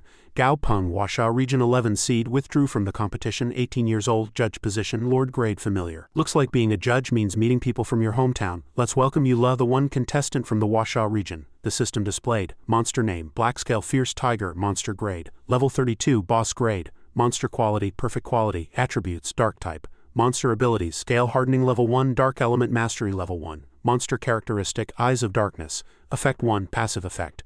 Unaffected by dark environments in vision. Can simultaneously see spirit bodies. Possesses the ability to sense the power of dark elements. Effect 2, passive effect. Targets caught in its vision fall into a dark state where their vision changes to a night environment, greatly reducing visibility. And the other opponent also had no less confidence. Introducing Brown, the #1 player from the Ying region. Today, the system seems to have a lot of work to do. Monster name, Ihoseshu Love Hunter, epic quality, level 30. Attribute, wood type. Monster abilities, quick climb and flexibility level 2, enhanced regeneration level 1. Monster trait, acid sac, passive effect 1. The acid sac itself generates acid with extreme corrosive effects and can fire acidic liquid through mutated organs to cause severe corrosive damage to enemies. Passive effect 2. Captured and swallowed prey generate a large amount of acid. Passive effect 3. If the acidic liquid is not used for a long time, it is stored in the acid sac, creating a special enhancement effect, which can be an increase in corrosiveness or the addition of a paralyzing effect. Monster weakness, fire type. The audience endlessly debated before placing their trust in one person. The match between the #1 from the Huasha region and the #1 from the Ying region. Yule will definitely win, but Brown is not weak either.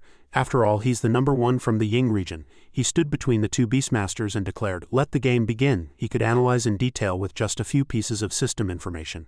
The black-scale fierce tiger is 2 levels higher, but its quality is 1 grade lower than the Ihosashu. Therefore, the 2-level difference is offset by the quality, making them equal, and the Ihosashu is probably a little stronger. The attributes of the two players do not counter each other. The black-scale fierce tiger's trait has little effect on the Ihosashu and clearly provides little help. However, the Ihosashu's corrosive attack trait can be applied over a very wide range. Not saying anything does not mean that one's mind is empty, but in any case the Ihosashu is a plant-type Beastmaster. The common disadvantage of plant-type Beastmasters is slow movement speed. And the outcome of this match will probably be 50-50. On the surface, how can a plant be equal to an animal? The black-scale fierce tiger attacked first. With a roar, red eyes, and power emanating from its entire body, it rushed forward very confidently, using its strongest technique to defeat the enemy. The black-scale fierce tiger created a dark domain again, but it was useless. Ordinary plants cannot see, whether it's night or day. The Ihosashu, being a plant-type Beastmaster, locates targets with biowaves and does not rely on its eyes. As the vines continuously swung, the black-scale fierce tiger did not expect the tree to be able to avoid its dark curtain technique. And now it could not avoid the attack and was hit on the butt. It went berserk and began biting the tree trunk. Yule had not yet grasped the problem, and rejoiced early. Good, this tree vine attack can't even be defended against. This time I've definitely won, Gaopeng observed from the side and kept judging. Definitely won? No, the Ihosashu's vines actually don't have much destructive power, but the corrosive effect of the acidic liquid embedded in the vines is the true killing weapon.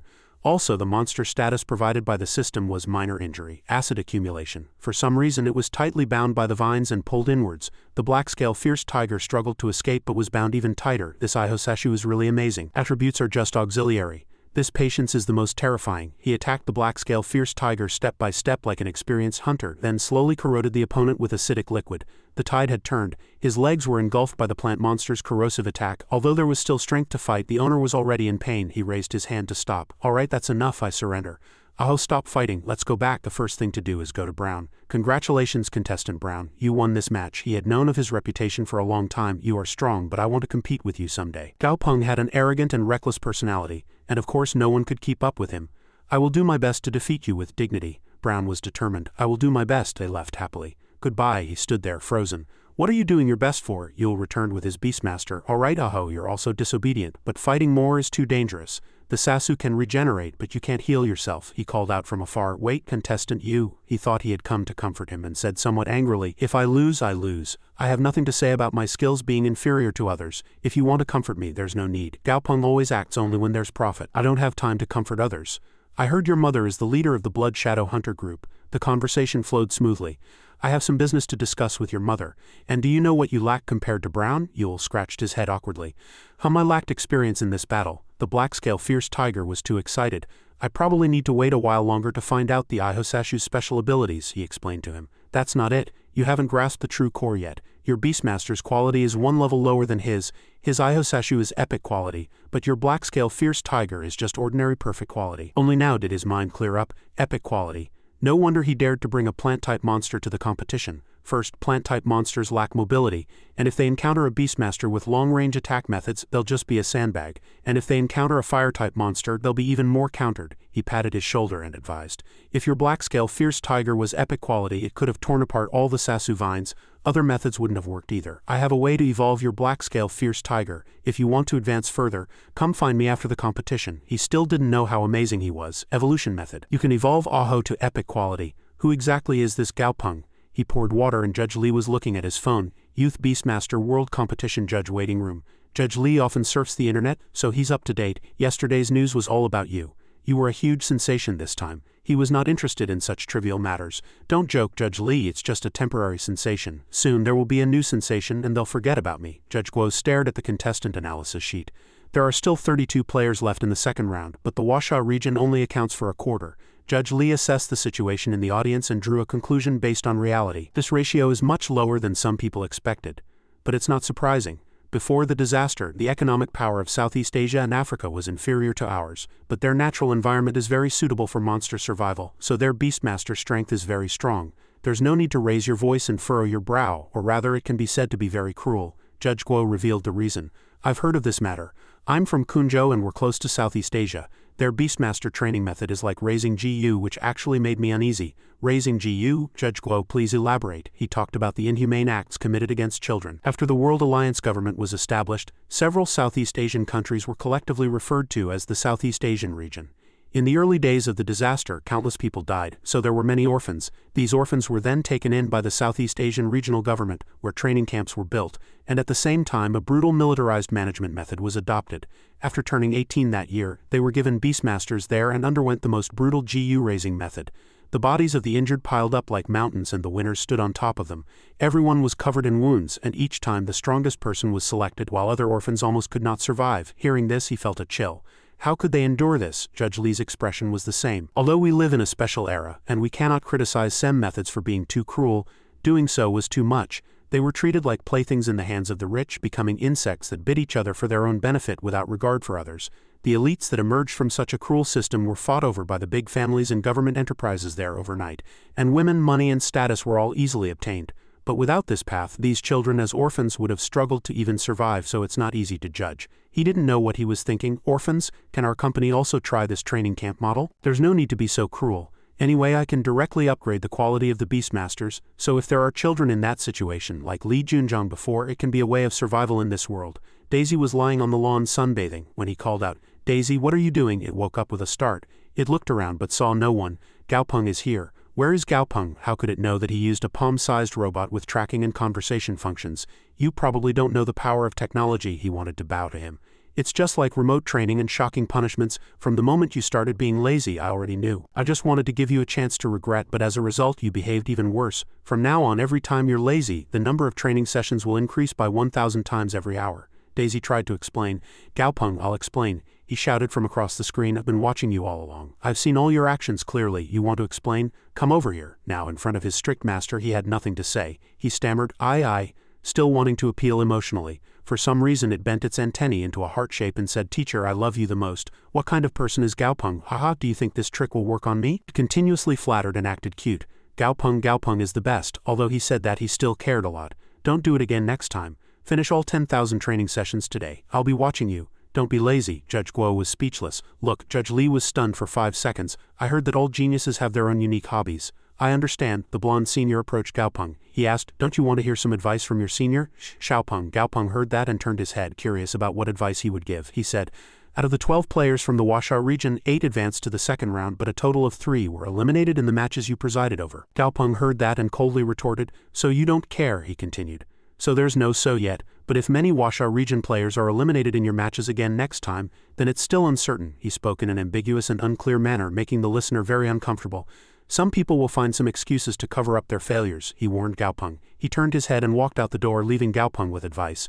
"A tall tree catches the wind, and when the wind is strong it blows even harder. Good luck." After saying that, he left. Gaopeng silently watched him. Finally the competition began.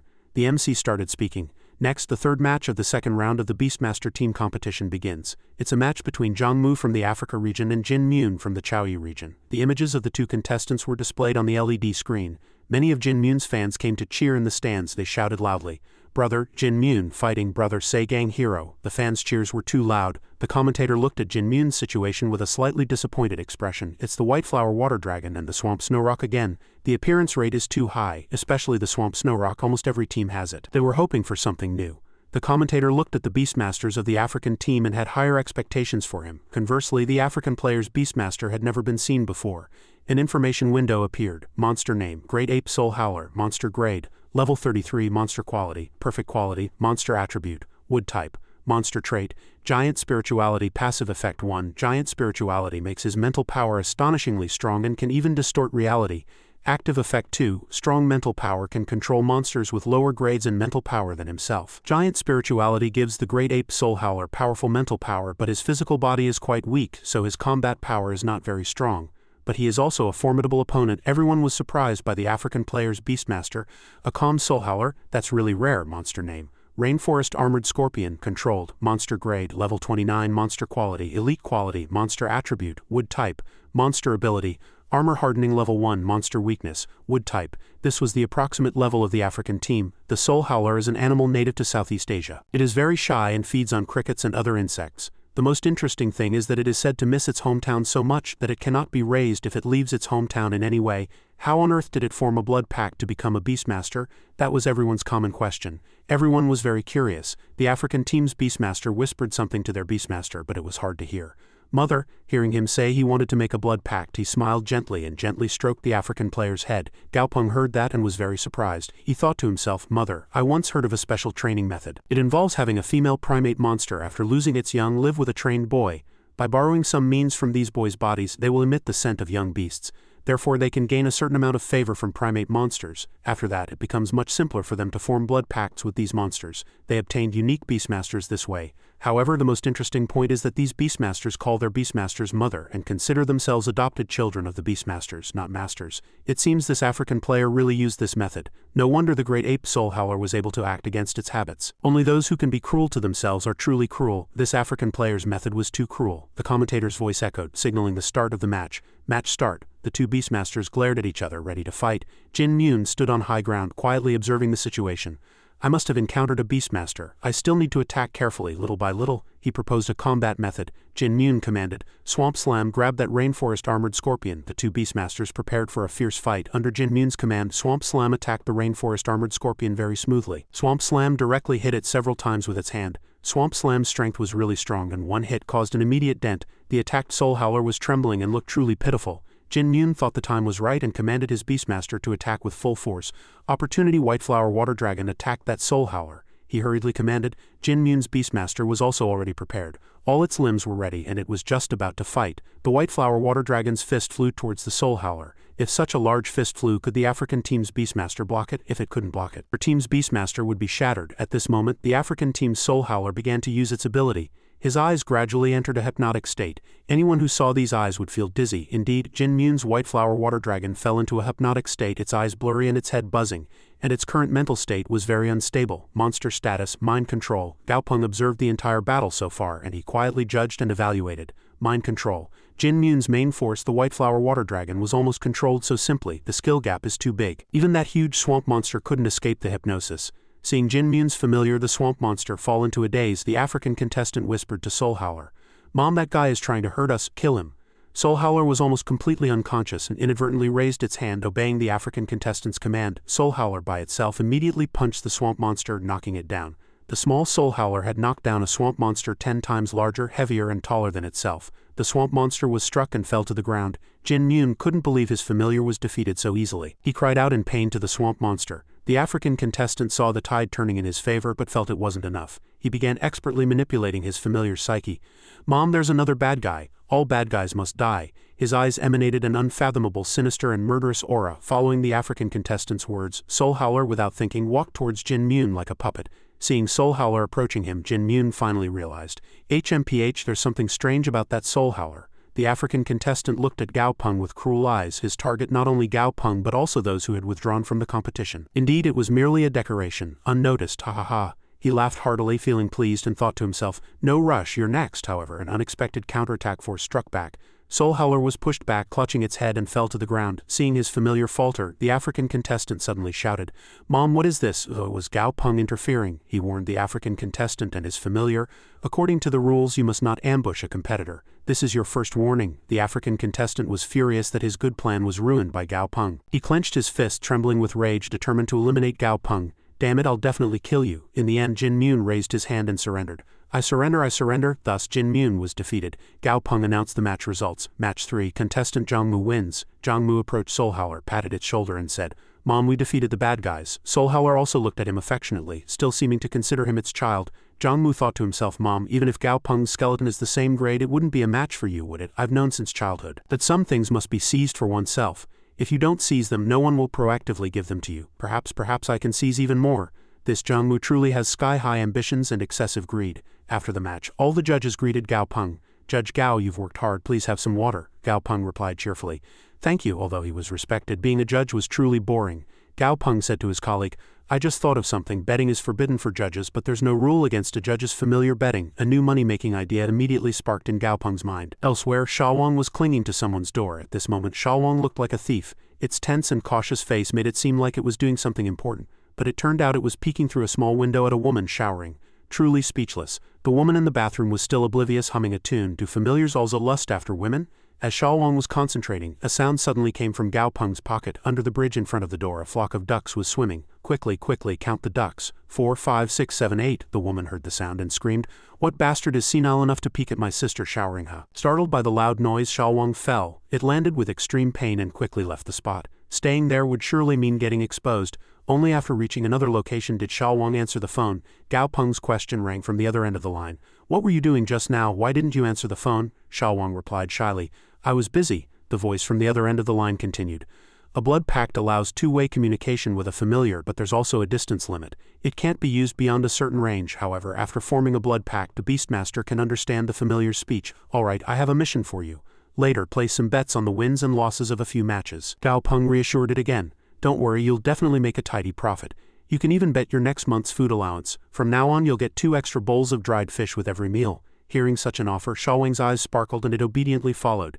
"Yes," Xiao Wang set off. It stood in front of the shop door. The owner, seeing a customer, was very happy and greeted it with a smiling face. But what was before the owner's eyes? A duck. He opened his eyes wide, stammered in disbelief and said blankly, "A duck?" Xiao Wang, seeing him staring intently, quacked thoughtlessly. Xiao Wang held out a note. Pointing to it, it said to the owner, "I am a familiar. Only a Beastmaster can understand a familiar's speech." It said that, but who could understand? Everyone heard Xiao Wang continuously quacking and just looked on. The owner immediately handed it over. It turned out Xiao Wang had smartly prepared a message beforehand. Now all the owner had to do was act on it. Place a bet on contestant Zhang Yi of the Huaxia region's round 2, match 7 and bet on him winning within 15 minutes. That was what Xiao Wang wanted to convey. The owner was startled upon hearing this. Betting on contestant Zhang Yi and winning within 15 minutes? That's truly rare. Contestant Zhang Yi's opponent was Ryu Sishan of the Nihon region. Contestant Zhang Yi was ranked 9th in the Huaxia region, and Ryu Sishan was 1st in the Nihon region. Last time, Ryu Sishan had overwhelmingly defeated his opponent, while Zhang Yi had barely won. The odds for this match's win-loss are 1/16. The odds for winning within 10 minutes are even higher at 1/98. In other words, it was impossible to win. The owner explained clearly to Xiao Wang. The owner asked Xiao Wang again how much it wanted to bet. There's a picture printed on this ticket. Even though he advised against it, a customer had come, so he had to work to earn money. After all, making a living was important. Xiao Wang didn't say much. It immediately inverted its pouch and saw money tumbling out. There were banknotes and coins, quite a lot of money. After pouring out all the money, Xiao Wang stacked it up. It handed the money to the owner, seemingly in endless pain, whimpering.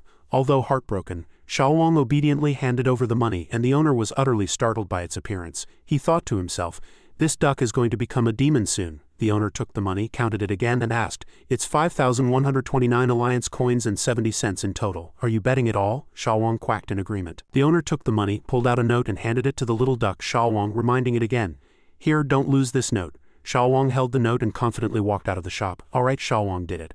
"Look at that obnoxious, proud expression." The owner watched Xiao Wang leave, shaking his head and sighing. Betting on contestant Zhang Yi, if it really hits, this duck's owner will earn quite a lot of money. But how could he win? He never imagined this adventurous gambler who bet a huge sum on contestant Zhang Yi would win. The current situation was too obvious. He returned to the staff break room, intending to tell his colleagues a funny story about someone throwing money out the window. "Hey guys, let me tell you a funny story. Earlier, someone bet on contestant Zhang Yi," he said in a mocking tone. Just then, the other shop employees were all glued to the TV watching the match. They suddenly shouted, focused on the match. The 7th match of round 2 of the first Youth Beastmaster World Competition. Ryu Sishan of the Nihon region takes on Huaxia region's top seed, contestant Zhang Yi.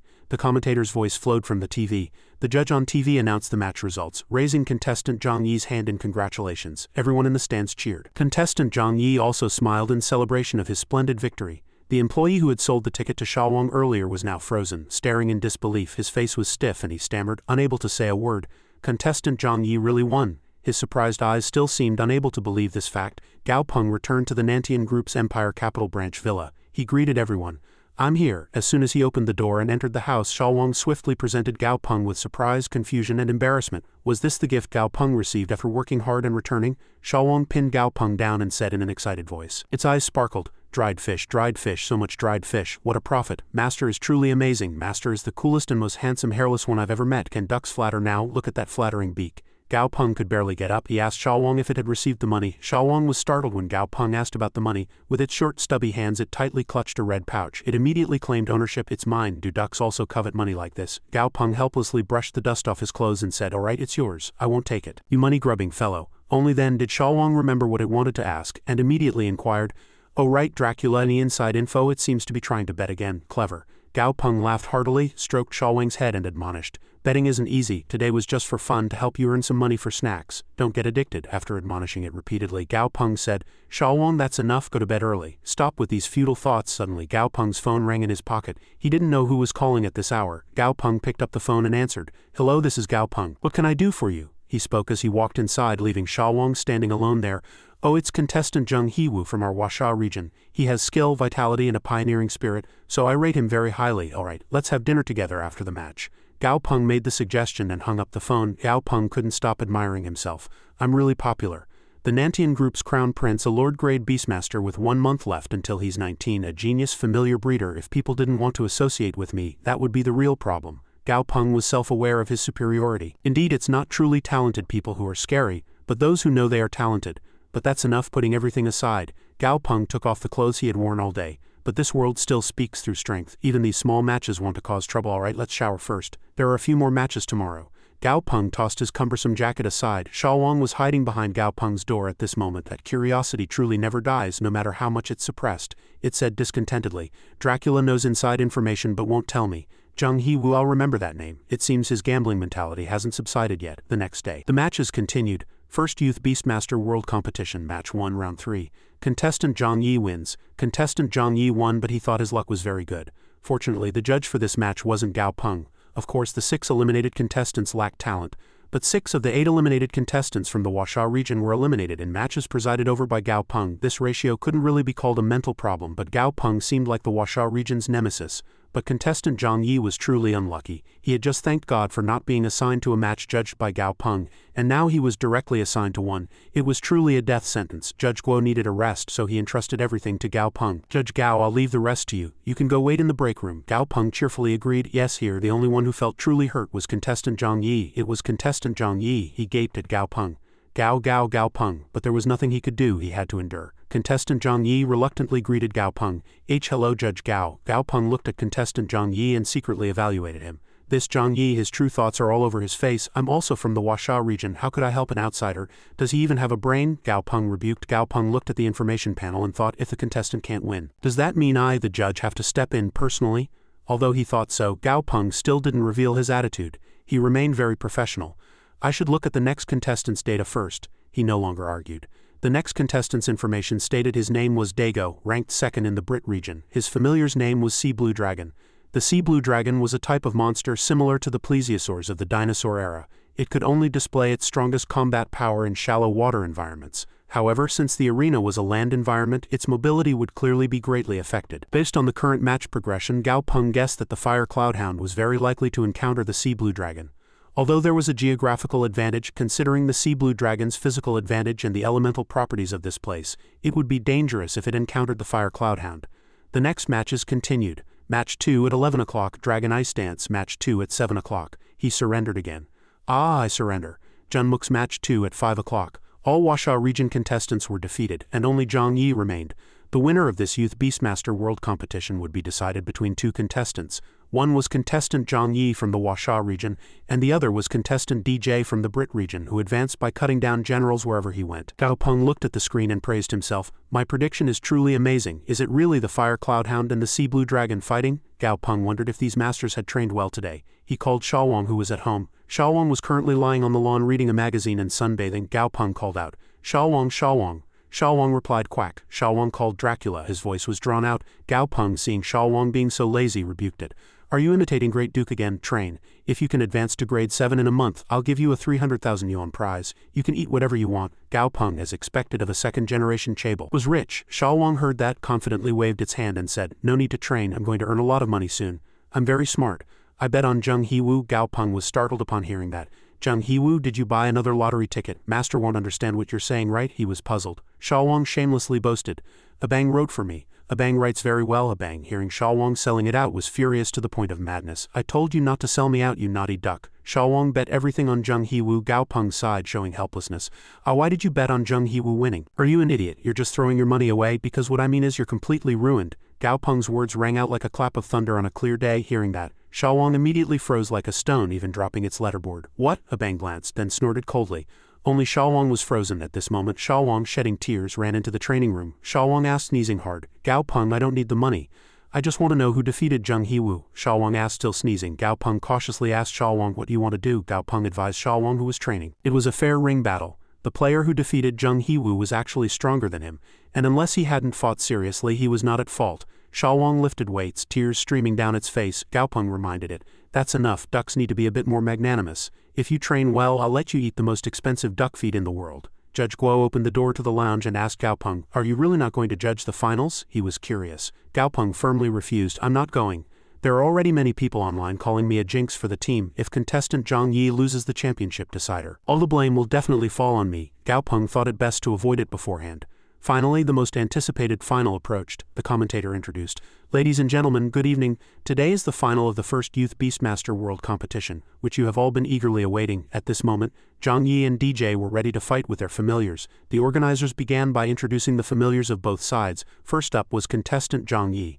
Contestant Zhang Yi entered with 3 familiars this time: a golden-backed boar, a heaven's firehound, and a black phantasm poppy. Information windows for each familiar appeared. First, the golden-backed boar. Its monster quality was common quality, monster grade 30, monster attribute metal type. Next was the black phantasm poppy. Its monster quality was elite quality, monster grade 27, monster attribute wood type, illusion type, monster ability fatal paralysis level 1. Contestant Zhang Yi seemed well prepared. Gao Peng observed and praised, the black phantasm poppy's ability is quite interesting. It secretes a substitute gas that puts monsters into an excited state, making them insensitive to pain for a short period. Then it uses its vines to constrict the opponent. It's roughly similar to someone on drugs getting high. Like its name, a poppy. Gao Peng praised contestant Zhang Yi for using the black phantasm poppy as a support monster. This Zhang Yi is quite clever. The only concern is whether the black phantasm poppy's substitute ability is addictive. If it is, that would be a big problem. After contestant Zhang Yi, DJ's familiars were also introduced. Her trump cards were a sea blue dragon and 2 earth otters. The earth otter's information window appeared. Its monster quality was elite quality, monster grade between level 28 and 29, monster attribute earth type and water type. DJ's familiars were also not to be outdone. Gao Peng assessed that these 2 otters couldn't be called rare, and the main issue was the sea blue dragon. The Sea Blue Dragon's information window was indeed concerning. Monster name: Sea Blue Dragon, aberrant dual pupil, monster quality, epic quality, monster grade, level 34, monster abilities, flexible fins level 2, dynamic vision level 2, water control level 2, monster attribute, water type, monster weakness, lightning type. This Sea Blue Dragon was truly a formidable opponent. Its monster characteristic was dual pupil, an innate ability, passive effect 1, enhanced dynamic vision to achieve maximized eyesight. The second effect was not activated. The unactivated effect is Berserk Heart. Passive effect 1 enhances physical abilities, increasing endurance and explosiveness, and active effect 2 maximizes physical explosiveness for a short period, greatly increasing explosive power. Gao Peng thought that only he had experienced such a mutation of dual pupils, but he found that monsters also had dual pupils, and it was accompanied by an unknown monster characteristic. He compared it to Ao's device heart, thinking it might be a primary ability or some kind of superior grade organ. Just by looking at this data, I can tell this ability is by no means a support ability. The good things don't activate, only the bad ones do. Contestant Zhang Yi, you'll have to work hard this time, otherwise I'll be blamed again. Gao Peng was still worried that people would blame him for bringing bad luck to his team. Judge Guo raised his hand, signaling the start of the finals. At the beginning of the match, contestant Zhang Yi sent out the black phantasm poppy as his vanguard. The black phantasm poppy first scattered pollen. Contestant Zhang Yi's black phantasm poppy spread its pollen all over the arena, coloring it pink. The 2 golden-backed boars and the Heaven's Firehound were also always on standby. The 2 familiars exuded killing intent from their eyes, looking very fierce. Now, only awaiting contestant Zhang Yi's command, they would all attack simultaneously. The golden-backed boar first intimidated its opponent. It opened its mouth, flaunting its sturdy tusks that looked capable of biting anyone. The golden-backed boar launched the first attack. The commentator narrated the match. Viewers, contestant Zhang Yi's golden-backed boar is currently charging. How will contestant DJ respond? The golden-backed boar attacked the earth otter. DJ commanded her familiar to prepare for a counterattack. Earth otter quickly used shield wall. The earth otter prepared as per DJ's command. The shield wall was raised by the earth otter to counter the golden-backed boar's attack from contestant Zhang Yi's side. DJ stared at the battle situation, thinking to herself, the white jade basalt is very hard and contains rich earth elemental energy, so the earth elemental wall condensed by the earth otter must also be very solid. Otherwise it would have been pierced by that golden-backed boar. Now the Heaven's Firehound rushed out from behind the golden-backed boar, exuding a heaven-piercing killing aura from its body. The Heaven's Firehound rushed quickly, preparing a sneak attack. The Heaven's Firehound charged at the Sea Blue Dragon, launching a frontal assault. The Sea Blue Dragon also understood the opponent's intention and had some defensive posture. The match proceeded with a very tense atmosphere. In such a stalemate, it was very difficult to determine who would win and who would lose. The sea blue dragon went around behind the golden back boar and launched a sneak attack. With one punch from the sea blue dragon, the golden back boar was directly knocked down and the seemingly solid earth wall also collapsed. DJ's sea blue dragon was truly powerful. Even the earth wall was shattered with one punch. Gao Peng watched the entire match and exclaimed, "As expected, DJ's sea blue dragon's combat power is truly formidable." However, Gao Peng was still a little worried. But at this point, contestant Zhang Yi's team's golden back boar has already sustained minor injuries. Its monster status was minor injury. Excitement. Although the sea blue dragon currently had a slight advantage, the pain-insensitive golden back boar would be difficult to defeat. It would truly require effort to win. The match continued to be intense. The Heavens Firehound went first. The Heavens Firehound's entire body was ablaze with ambition. As the situation reversed, contestant Zhang Yi's team's familiars gradually regained the upper hand. The situation reversed and DJ's sea blue dragon was surrounded from front and back. The Heavens Firehound, which had been pushed back, attacked again, its momentum even stronger than before. The sea blue dragon was in a difficult situation, strongly controlled from both sides, making it hard to find an opportunity to reverse the situation. However, nothing was impossible. The sea blue dragon stared intently, preparing a new skill. Surprisingly, the sea blue dragon changed the terrain from an earth environment to a water environment. This was a special terrain for the sea blue dragon and a disadvantageous terrain for the golden back boar and the Heavens Firehound. The commentator also cried out in surprise, "This is a terrain transformation skill. DJ's sea blue dragon has a terrain transformation skill. It has turned the surrounding environment into a rocky country. Although the golden back boar could still advance, it was very slow and it could no longer cooperate with the Heavens Firehound. Contestant Zhang Yi's team would have to change tactics. The Heavens Firehound watched what happened with helpless eyes. Conversely, unlike such a situation, the sea blue dragon looked back with joyful eyes. The sea blue dragon thrashed again. However, the Heavens Firehound suddenly launched an unexpected counterattack. The sea blue dragon's water pillar could not withstand the Heavens Firehound's impact. It seemed that in terms of explosive power, the Heavens Firehound had the upper hand. The commentator praised the Heavens Firehound. However, Gao Peng noticed something was wrong. He realized that the water pillar was just a bluff, and the sea blue dragon itself had already submerged, its real target being the golden-backed boar. The golden-backed boar at this moment noticed nothing unusual and was planning to cooperate with the Heavens Firehound in the water. At this moment, contestant Zhang Yi also quickly realized it and hastily instructed, "No golden-backed boar, come back quickly."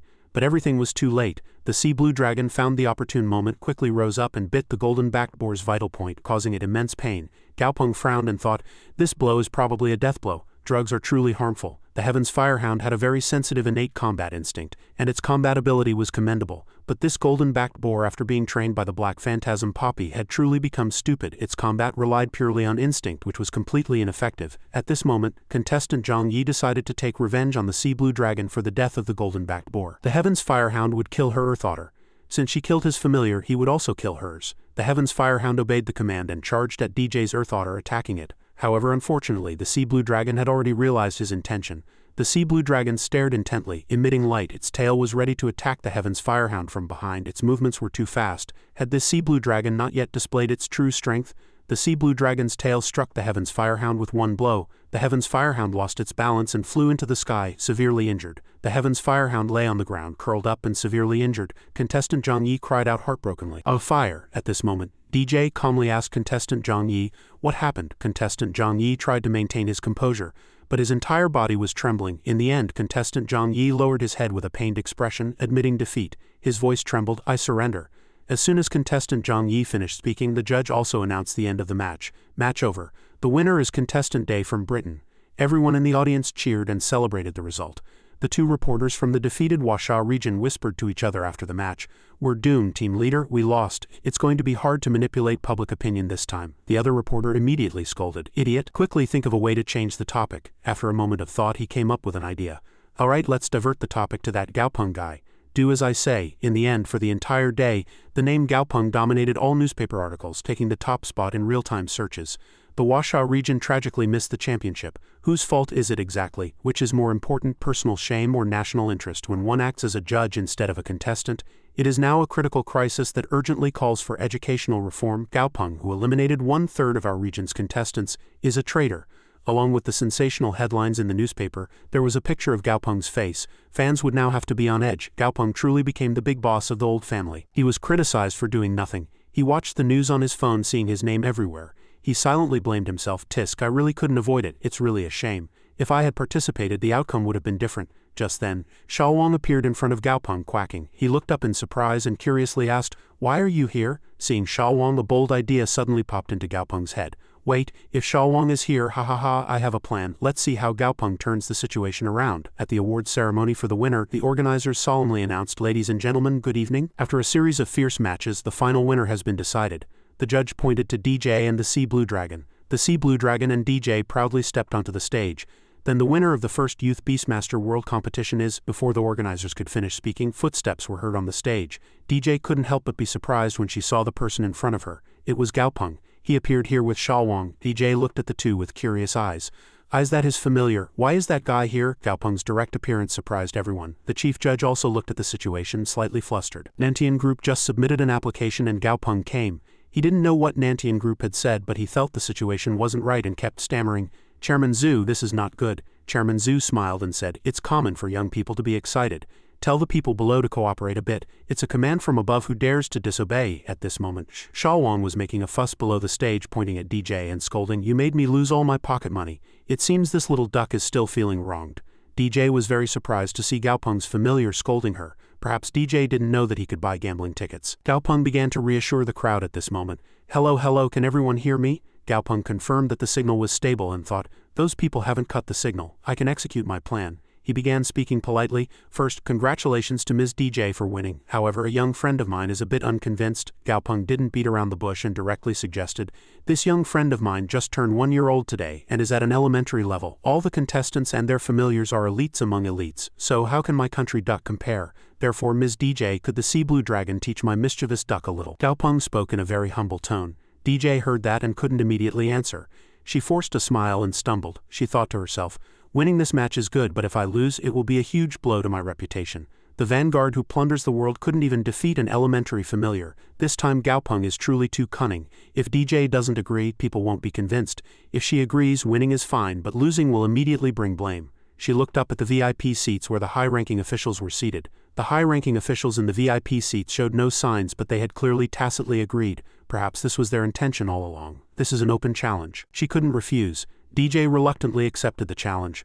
I accept the challenge, however, I dare not say teach. After all, it's a Lord-grade familiar. DJ deliberately hinted smartly. Gaopeng thought, a hint, but whatever. Gaopeng isn't that petty. Alright, you're about to be promoted, so a few words of grievance won't last long. Gaopeng pointed to Xiaowang, inviting it. Xiaowang twisted its limbs ready for battle, and its face also became very combative. After warming up, Xiaowang charged without hesitation, launching an attack. Everyone in the audience was shocked. Viewers, next up is a match between the current champion and an elementary duck.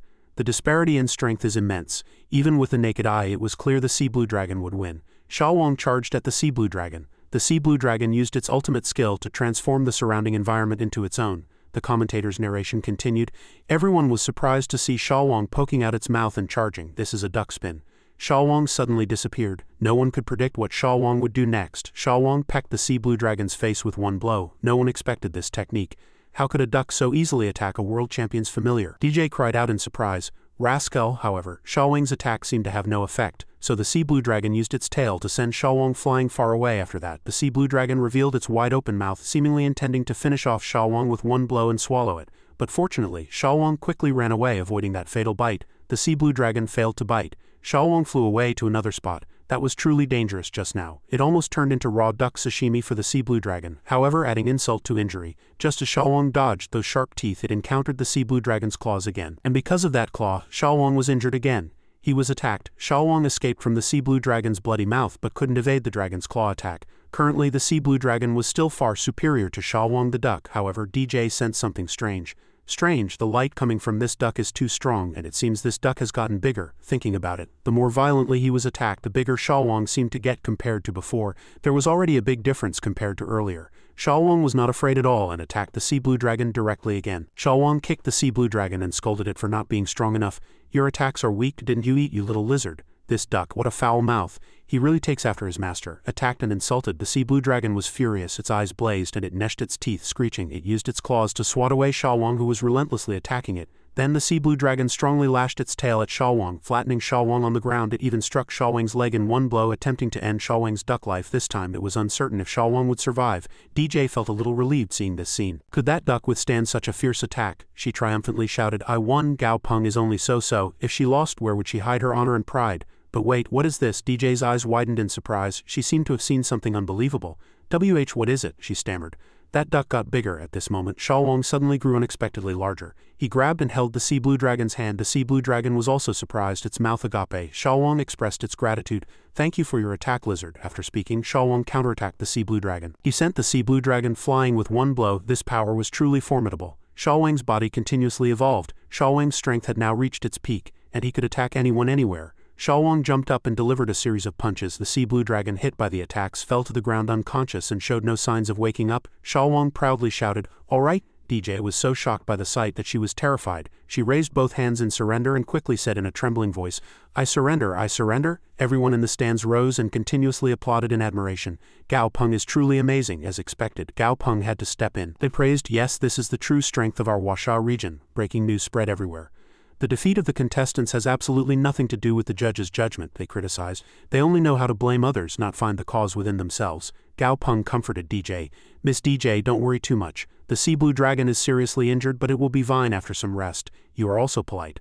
I'm truly sorry for what happened today. Here's a laboratory admission ticket. You can visit anytime you wish with this." She left, fuming. HMPH, I'm from such a noble family. Why would I join a Huasha region laboratory? Her actions left Gao Peng bewildered. Gao Peng was dumbfounded and didn't understand what was happening. Gao Peng paid no more mind to it, thinking to himself that in less than 5 years his laboratory would be world-class. Right now, Gao Peng's maternal grandfather, Chairman Qi Hangdong, was preparing food at home. He happily thought of Gao Peng's favorite foods. Xiao Peng likes piliang and plum candy the most. While preparing the food, the phone on the dining table suddenly rang loudly. Gao Peng's maternal grandfather, Chairman Qi Hangdong, picked up the phone and looked at the number as if not recognizing it. "This number is..." As soon as he answered the phone, the other party spoke first. He said in a flustered voice, "Old man Qi, I have a big problem," he stammered. "I know Gao Peng just returned. I wouldn't have called if it wasn't urgent." Old man Qi, who had spent decades in the business world, no longer panicked at sudden changes. He sat in his chair and calmly asked, "You knew there wouldn't be good news if I called, right? Tell me, what is it?" The other party seemed to have been waiting for these words and quickly replied, "The things inside the first emperor's tomb have come alive." Old man Qi was shocked to hear this. He jumped up and said in a voice full of surprise, "What?" The outer area of Qin Shi Huang's mausoleum in the northeast region of Chang'an City was a place of beautiful mountains and rivers with overlapping peaks, making it a geomantically auspicious location. "It must be Qin Shi Huang's mausoleum." A construction team leader stood there and exclaimed, "It's already been 10 days. A subordinate curiously asked, "Team leader, is that really Qin Shi Huang's mausoleum?" Suddenly the ground and rocks there seemed to crack and the earth violently shook like a massive earthquake. The site manager reported the unstable situation in a panic. No, the ground was cracking and seemed like it could collapse at any moment. With the situation extremely urgent, a site management team leader quickly ordered, "The ground is collapsing, quickly report to headquarters." The weather in the sky also changed unpredictably. Just a moment ago, the sky was calm and blue, but suddenly thunder and lightning flashed as if tearing the sky apart. They suddenly discovered something and were very surprised. "What is that?" From the cracks in the ground, an earthen hand emerged and gripped the earth. A strange sound was heard. The might of the Qin elder saved the nation from calamity. It turned out to be the voice of the earthen statues. The eyes of the earthen soldiers shone brightly, and their mouths continuously chanted praises of Qin Shi Huang's achievements, muttering, "The might of the Qin elder returned the nation to us. As long as blood doesn't dry, we will fight with all our might." That voice echoed throughout the space, truly terrifying. The site managers couldn't believe their eyes and stared intently once more. They still couldn't believe their eyes. The terracotta warriors had come to life. Suddenly, earth and stone shattered and flew in all directions. The people at the scene shouted, "The tomb owner has collapsed." Everyone suddenly saw a coffin flying and some creatures were rushing along with it. The manager, seeing the scene, assumed the highest level of response. "All units attention, level 1 alert, prepare for battle. Helicopters fill the sky, ready for combat at any moment." Suddenly, a golden bird flew in. The color of its feathers brightly illuminated the dark sky. Everyone seeing the scene shouted, "Golden God, it's the Golden God." An extremely unpleasant voice erupted from the coffin. "A mere small bird dares to call itself a god." In the sky, a dragon flew in, attracting everyone's attention. "White dragon," everyone at the scene cheered. Chairman Qi is here," the commander announced to the soldiers via loudspeaker. "Terracotta warriors over there, we have not disturbed you, nor do we have any grudge with Qin Shi Huang. However, your army is now invading our land if you persist. We'll also fight to the death." They declared that they would rather sacrifice themselves than lose their land and rightful claims. A dragon's roar came from the coffin. On this side they continued to persuade, "If you form an alliance with us, we are willing to provide resources to His Majesty Emperor Qin Shi Huang." They had already shown willingness to compromise and share benefits. The other party heard the attractive offer and no longer hesitated, accepting the conditions.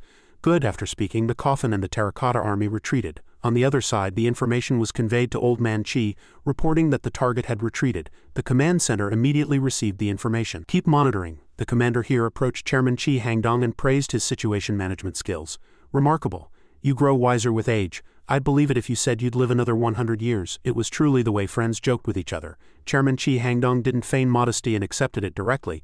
Of course I still have to hold my grandson. The manager here heard that and waved his hand telling him to go back. That's enough, you're always thinking about your grandson all day. Some people still don't have grandchildren, so hurry back. His voice was sarcastic. The chairman also prepared to turn and leave. Before leaving he didn't forget to warn. You all be careful too.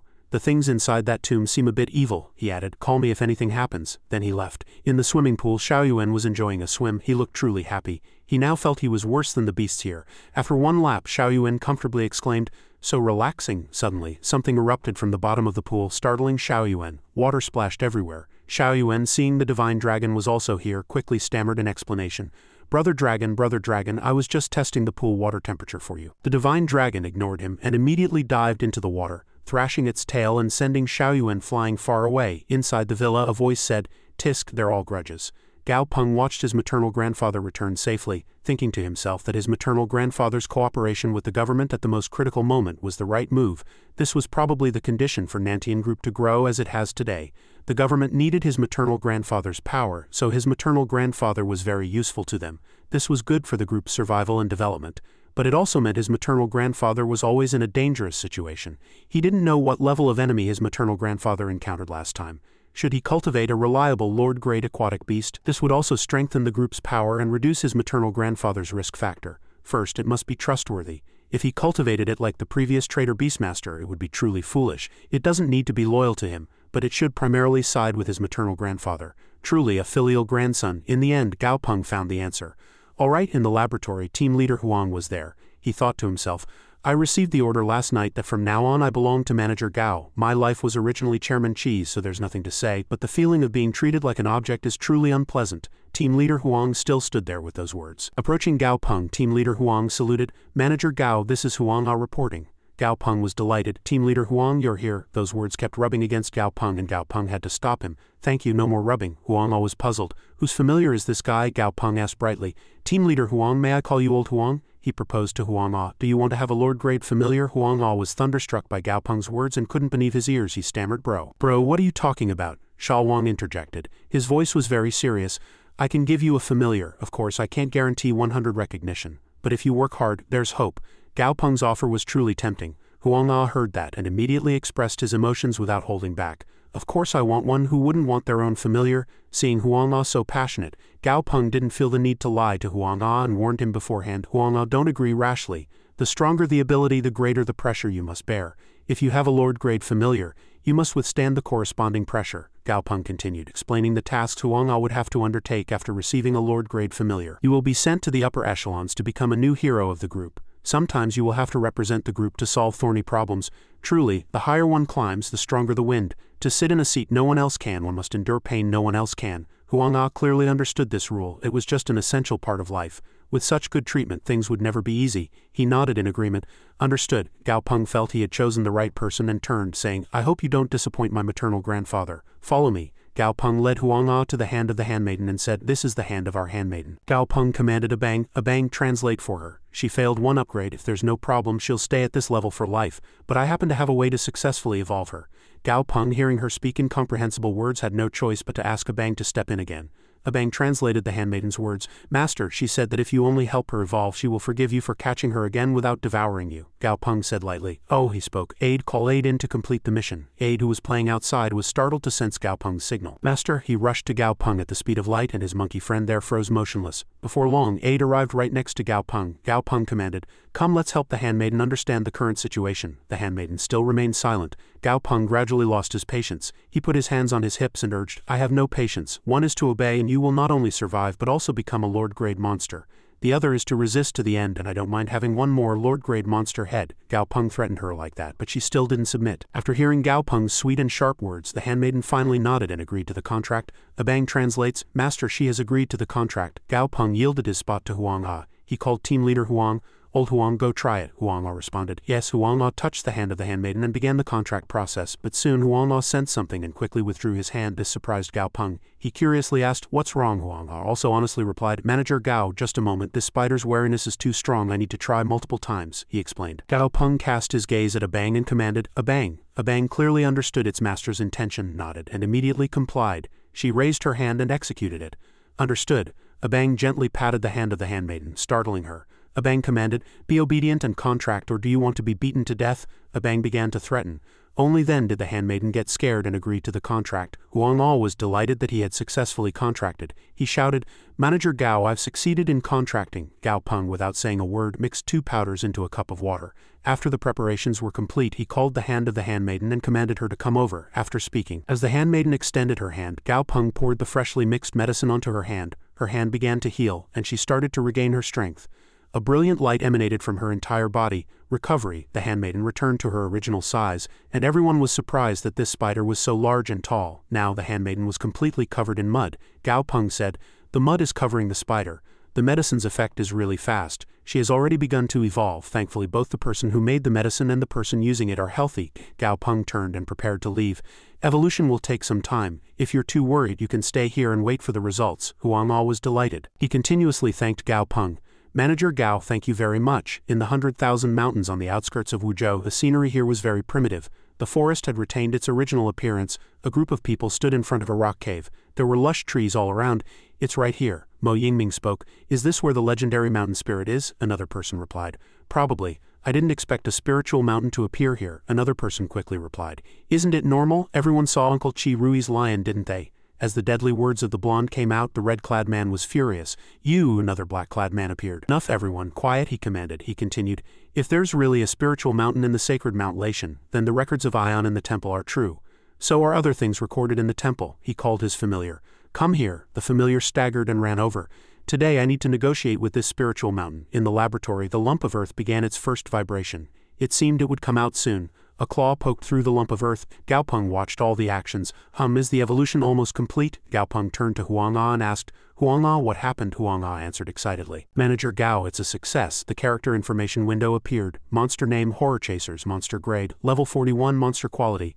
Elite monster attribute, rock type monster status, healthy happy, weakness 1 wood type 2. Platinum Viper ability, rock type enhancement level 2, hard shell level 2, sharp claws level 1. Huang Ao was very proud of his familiar. He never thought he would possess such a strong familiar. Gao Peng reminded Huang Ao, "Train hard. If you want to show off, you can go to Wuzhou City," Gao Peng suggested. Huang Ao replied brightly, "Understood, Manager Gao, thank you." Suddenly Gao Peng's phone rang and he looked up. Gao Peng answered the phone and was surprised by the caller ID. It was Xu Qingqi. "Xu Qingqi, I thought she was on vacation. Why is she calling me?" Gao Peng wondered. Xu Qingqi smiled brightly when Gao Peng answered the phone and said, "Boss." Gao Peng asked coldly, "What's the matter?" Xu Qingqi said, Actually my friend wants to get to know you. She also attends the Beastmaster Academy and was chosen as a celebrity." Gao Peng was surprised. "Lin Xinrui," Xu Qingqi exclaimed happily. "You know her too?" Gao Peng also replied, "I've heard of her." He added, "Lin Xinrui seems to be a hunter. She's always in the wilderness searching for rare resources. If Lin Xinrui has such a reputation, she must be talented. If we can recruit her, that would be even better." Gao Peng brightly invited, "Everything's fine on our end. No problem, let's meet at the market. You come too." Xu Qingqi hung up the phone and relayed the situation to Lin Xinrui again. "Senior Lin, don't worry, our boss is a very gentle person." She reassured Lin Xinrui. Lin Xinrui nodded in agreement and at the same time expressed her gratitude. "Yes, Miss Xu Qingqi, thank you." 30 minutes later the two looked up at the sky and saw a shimmering light. When the light suddenly landed on the ground, everything was stirred up. Dust and sand flew everywhere. Gao Peng, sitting on Xiaoyan's back, inhaled a lot of dust even as he landed. Xiaoyan, why are you staggering so much?" Gao Peng asked. Xiaoyan lay down exhausted. Gao Peng apologized. "I'm sorry, my night flight was a bit unstable. It was fine just now, but I suddenly felt like something hit my head." Gao Peng remained silent, unable to say anything. After Aid upgraded to Lord Grade, it gained a new ability, Soul Shackle. This could firmly connect its soul to the familiar it contracted. Once contracted, it cannot be changed for a month, and frequently using this method can partially strengthen one's soul. Moreover, if someone tries to attack one's soul, they have to deal with both oneself and the familiar. It was truly a perfect calculation. Earlier he had tried it impulsively, and as a result, Xiaoyan's reaction was far more severe than Gao Peng had expected. Gao Peng turned his head and decided to remain silent, saying nothing at all. It was best not to tell the truth. Otherwise he would definitely be nagged incessantly. At this moment Xiaoyan, still unaware, tried hard to explain. "Gao Peng, you have to believe me. It really wasn't intentional just now. My head felt like it was hit hard by something and it was so uncomfortable." Poor Xiaoyan. If it knew the truth, it would surely go crazy. Gao Peng stood before Lin Xinrui and Xu Qingqi and said, "Senior Lin, Senior Xu, have you been waiting long?" They also politely said, "No, we haven't waited long. Please have a seat." Gaopeng didn't beat around the bush and asked directly, "What do you all want to talk to me about?" Lin Xinrui, hearing Gaopeng's words, no longer wanted to talk much and asked directly, "Student Gaopeng, do you know about the Platinum Hand?" Gaopeng was puzzled. Platinum Hand, if you're referring to that shabby organization, I've heard of it. The Platinum Hand's base is in Jinsha Kingdom, and all its members are fanatical and arrogant followers of the sacred Mount Laishan. These people enjoy using human flesh as bullets, and their methods are extremely cruel, treating human lives like flies. Lin Xinrui also sighed helplessly. Moreover, a few days ago, someone vaguely saw the shadows of Platinum Hand members near the outskirts of Wuzhou. That place is where the mountain spirits gather. Xu Qingzi's face turned pale upon hearing that, and she exclaimed in fear, "What?" Gaopeng thought again. Really? They couldn't wait peacefully in Jinsha Kingdom, so why did they rush to our home? The Platinum Hand members are even more deranged, and what's more terrifying is that the number of mountain spirits is at least 100, and the weakest among them is a Lord-grade monster. If the Platinum Hand detonates the mountain spirits, Qing Wuzhou will disappear from the map. Gaopeng asked again, "If you have something to say it directly. Why did you come to me, or what do you want from me?" Lin Xinrui replied, "My purpose is very simple. I don't like the people of Platinum Hand, and I don't want them to appear near here, but I don't want to confront them head-on, so I hope Nantian Group can protect Wuzhou." Lin Xinrui stated her purpose. Gaopeng had other thoughts. "Tisk, I thought she came to me to upgrade her familiar after learning about my abilities through that foolish Xu Qingqi. Turns out she was after the group behind me. Fortunately, I didn't directly state my identity to make the offer." Gaopeng replied, "The group agrees with you. Moreover, there's a proposal. The group's laboratory level has already reached the world's top tier. If you join Nantian Group, all your Beastmasters will have the opportunity to upgrade for free." Lin Xinrui asked, "If I receive such preferential treatment, what do I have to pay?" "Some things must be clearly stated. I only like women." Gaopeng also didn't hold back. "Currently, the number of hunters in Wuzhou City is only that much. So you are very valuable. Let's sign a temporary contract, and after your first familiar evolves, we'll sign a formal contract." After speaking, Gaopeng left. "Think about it carefully. I'll wait for your news." Gaopeng thought to himself, "These people probably aren't that strong. Anyway, I should go check it out." He called Huang Ah. "Huang Ah, are you home?" "Yes." "Good, Huang Ah. Take a bang, aid Xiaoyan and Shalwang and meet me at the north gate." Daisy was offended and angry that Gaopeng hadn't mentioned its name. "You're not taking me, you're too biased," it accused Gaopeng. Gaopeng mercilessly rubbed salt into Daisy's wound. "Are you stronger than Aid? Do you run faster than Xiaoyan? Do you think your fighting skills are better than Abang's, or are you better than Shalwang? Your conditions are not good. You've been lazy and are much worse than them. How can I take you? Stay at home obediently." Shalwang also came over to comfort it, patting its shoulder. "Don't worry, I'll protect the little duck." Daisy burst into tears and sobbed, "Everyone bullies me." Shalwang looked at it, stunned. "Ha," Gaopeng sighed. "Tisk, just stay at home then, Daisy. This time it's really dangerous." In the deep forest on the outskirts of Wuzhou, everyone was flying there. Huang Ah suddenly discovered something. "Something's wrong," he said to Gaopeng. "Manager Gao, there's a pit here. The mountain spirits are naturally lazy, so they won't move around casually." "Did the Platinum Hand already make their move?" Gaopeng instructed. "Let's follow. Xiaoyan, you fly up and tell us if you find any traces of mountain spirits or humans." Xiaoyan replied clearly, "Yes." After speaking, Xiaoyan quickly flapped its wings and flew off to scout. Xiaoyan circled once and reported to Gaopeng. "Gaopeng, I saw them. There are so many." Gaopeng was curious. "How many is so many?" Xiaoyan replied. "A great many mountain spirits. The Platinum Hand must have a way to lure mountain spirits, if they use that method here." Gaopeng reminded Xiaoyan, "Be careful not to reveal that you're a familiar. Now disguise yourself as a monster. Pretend to collapse from sensing too many mountain spirits." Xiaoyan understood the command. After speaking, Xiaoyan skillfully acted. There are too many mountain spirits. I'm scared. No, I have to run away quickly." I'm dead." And then it fell to the ground. The Platinum Hand members saw Xiaoyan from afar and wondered, is that bird a familiar? If it's a monster, it wouldn't dare come near if it sensed Lord Great Aura, but this one flew close. They guessed, it probably has some problem in its head, another black-clad man reminded. "Wake up, it's about to begin." The ground and rocks began to shake, and they started the ritual. One person officiated the ritual, muttering, "Evolve, evolve. Receive the protection of the sacred Laishan." A fly flew to the commander and crawled into his clothes. It clung to his body. The commander felt something, and his subordinates were worried. "What's wrong? Are you all right, Your Excellency?" The commander suddenly collapsed, as if he felt we were guests. He put his clothes back on and tidied himself up. "Shu Lei Yan, go and greet them," Xiaoyan returned, boasting excitedly. "Gaopeng, back, how was my acting?" Gaopeng gave a silent thumbs up in praise. Xiaoyan felt something was wrong and turned its head. Something flew over and attacked Xiaoyan directly. Xiaoyan almost died, but fortunately it only lost all its feathers. Everyone exclaimed in shock, "We've been discovered." Xiaoyan can't hold on. "No, I can't hold on anymore." Huang Ah stepped forward to support. "Elemental shield." The girl held up a shield to block. Xiaoyan took this opportunity to quickly fly back. The girl was blocking with all her might. Xiaoyan couldn't hold back its tears at its completely bald appearance. "My beautiful feathers." Shalwang took off its jacket and put it on Xiaoyan, saying, "Wear this." The commander looked at Xiaoyan and Shalwang and said in a threatening voice, "If you've seen everything, then stay here." He attacked Xiaoyan and Shalwang, intending to kill them both, but Shalwang pushed Xiaoyan away and faced the attack alone. Sha Wang willingly accepted the attack, but the attack was stronger than Sha Wang had imagined, and it fell. Gao Peng shouted, "Sha Wang!" Gao Peng thought even the Forbidden Zone couldn't block the attack. Although it was in a passive state, it was only stunned. "This is a Lord-grade attack." The commander looked contemptuously at Sha Wang, who fell so easily. "This is a pathetic duck. Those two Lord-grade familiars are the same," he pointed with his finger. A mysterious scene unfolded before Gao Peng. It was the commander's monster name, Wood Peacock, monster grade, level 44, monster quality, perfect quality, monster attribute, wood type ability, plant control level 3, rapid healing level 2, monster characteristic, plant. Effect 1, stationary effect, enhanced control ability for level 1 organisms. Effect 2, active effect, activates healing ability within a certain range, or any life form known to the Wood Peacock receives 1/3 of its healing effect. Effect 3, active effect, detonates all wood-type life forms, making the surrounding trees larger, but 2 effects with a certain impact cannot be used, the commander said. "So that you may truly regret your death, I shall explain who sent you to the Sacred Lation. Remember well, the one who sent you to the Sacred Lation is the Platinum Hand's greatest cult leader, the Forest of Life cult leader, Gaori." Gao Peng was a little worried now. The monster is perfect quality and a healing type, plus there's another one hiding. The opponent also has 2, just like me. "This is bad." Huang Ah approached Gao Peng and whispered, "Manager Gao, the situation is a bit difficult.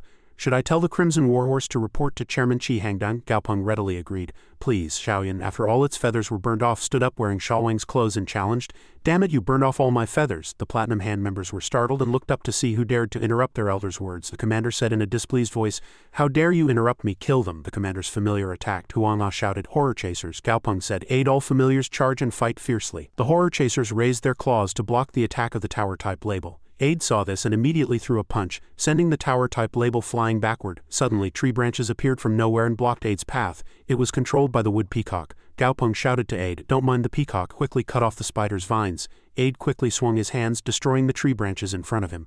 But suddenly, something in the sky caught Aid's attention and startled him. Under the control of the Wood Peacock, a gigantic tree trunk flew towards Aid. Gao Peng was also surprised to be able to control such a large tree at will. Aid gathered energy with both hands and then attacked, breaking the tree trunk. Gao Peng saw Aid continuously surrounded by tree branches and thought to himself, "Aid is completely tied up. That spider has only just been promoted. Without Aid's help, it will be difficult to block the Tower-type label." The person named Gaori was still hiding in the peacock's body, so he didn't have the opportunity to execute that tactic.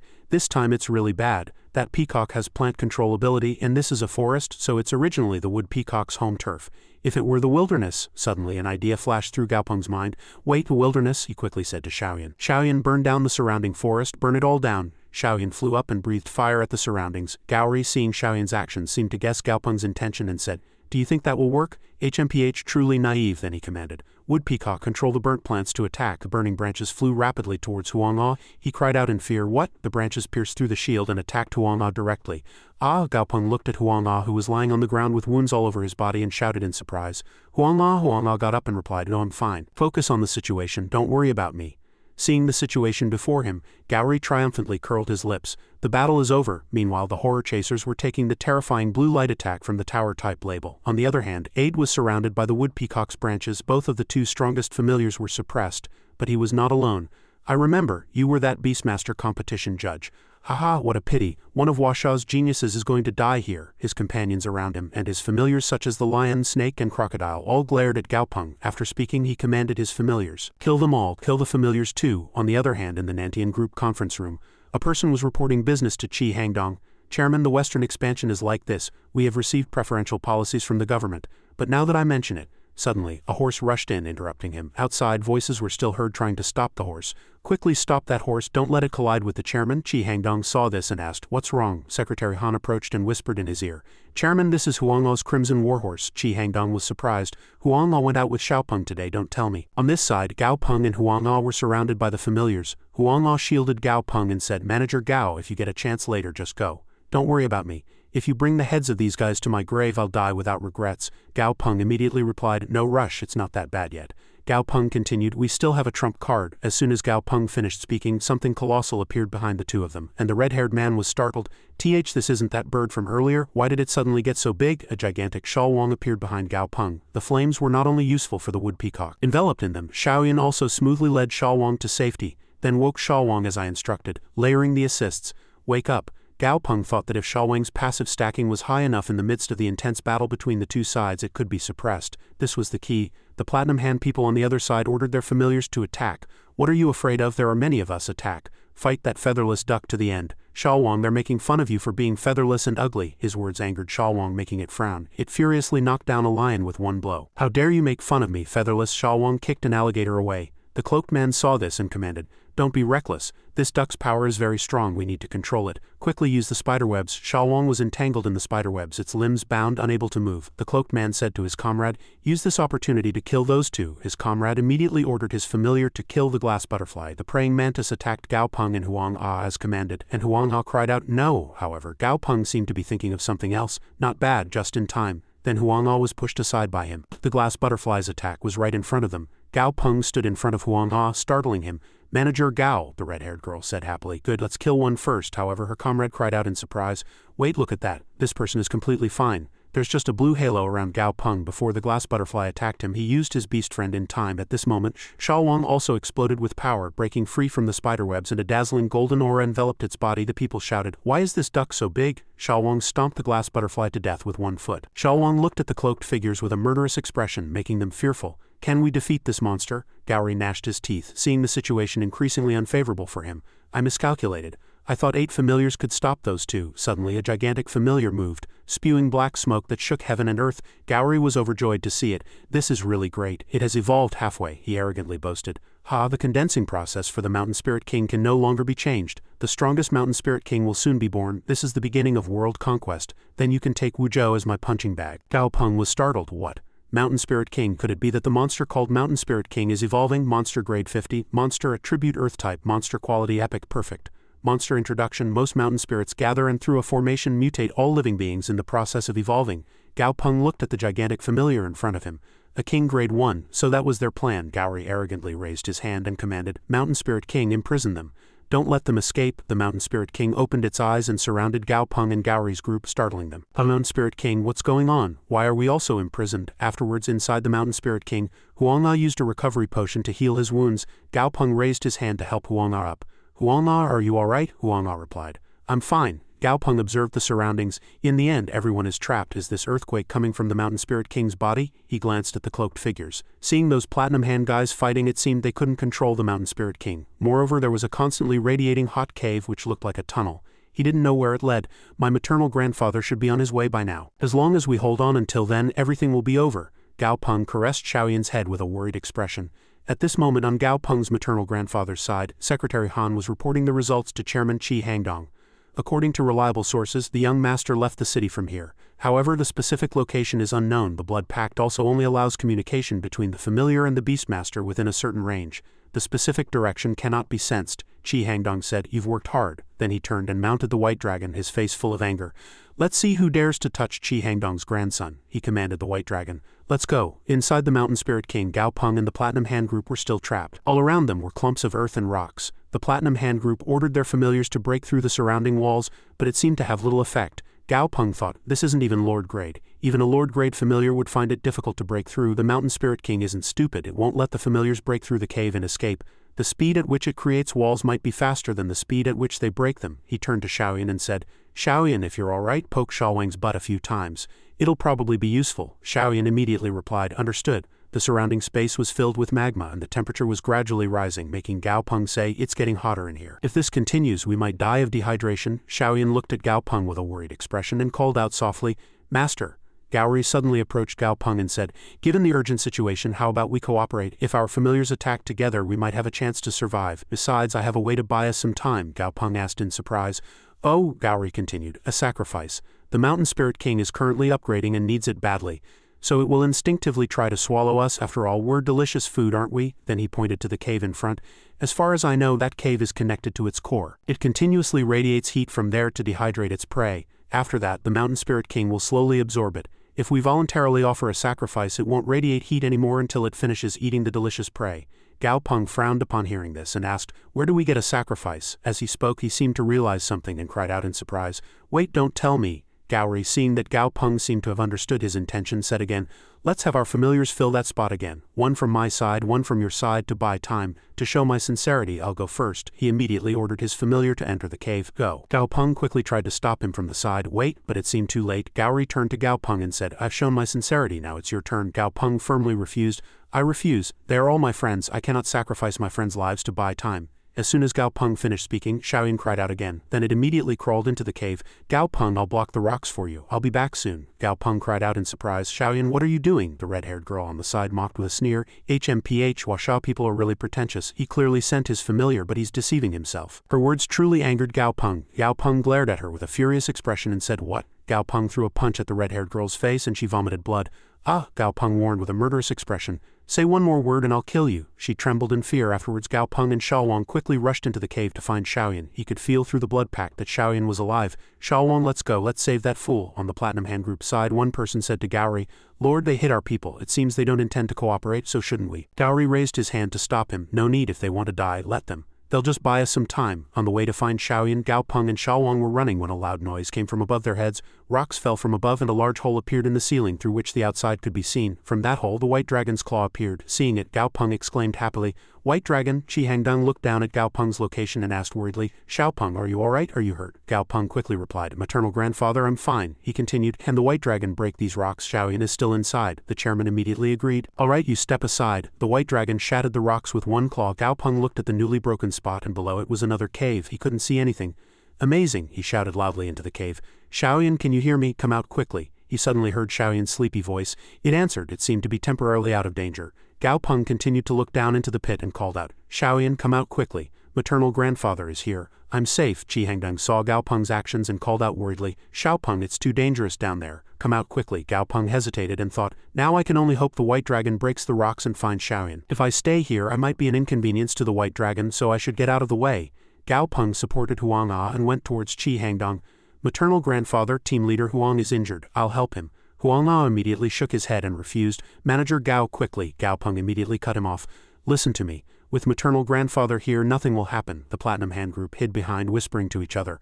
Lord Wei, Gowry immediately cut them off. Wait, let them leave first, then we'll act. Gao Peng turned around, his face full of anger. Did you think I'd forgotten about you? He pointed at those people and said to Qi Hangdong, maternal grandfather, there are Platinum Hand people in the cave. They are enemies. They trembled in fear and retreated. He didn't say much more.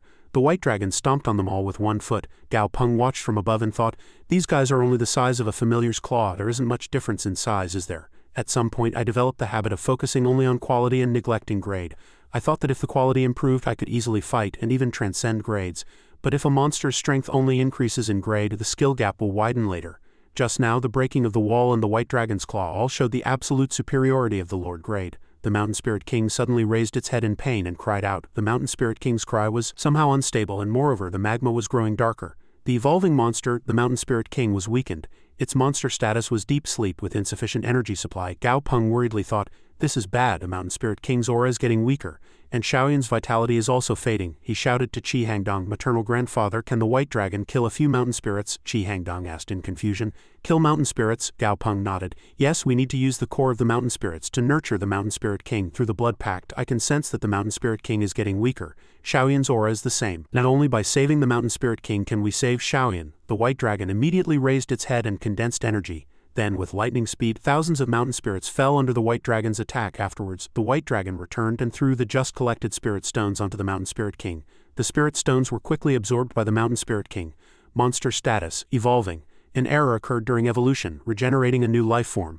Gao Peng looked at the Mountain Spirit King's status window and thought, the Mountain Spirit King's movement has stopped, but the system still shows it's evolving. It seems that method was correct. However, a new aura seemed to be forming on the mountainside. Very weak, but with a strong desire for life. Is it a Ren? Gao Peng blamed himself for putting Xiaoyan in such a difficult situation. So how base was Gao Peng? Wasn't he a person who worshipped the principle of caution, yet his recent actions were inconsistent with his style? As soon as he became a judge he went astray. Qi Hangdong approached Gao Peng, patted his shoulder and consoled him. Xiao Peng, don't be too arrogant. Let's go back to the city and continue talking. I'll save Xiaoyan. Gao Peng was silent, his eyes reddening. Xiaoyan, if you die, I'll catch all the mountain spirits in Wuzhou City and use them for your funeral. Half a month later, Xiaoyan was flying in the sky looking for fish. Xiaowang looked at Xiaoyan's feathers with a heartbroken expression.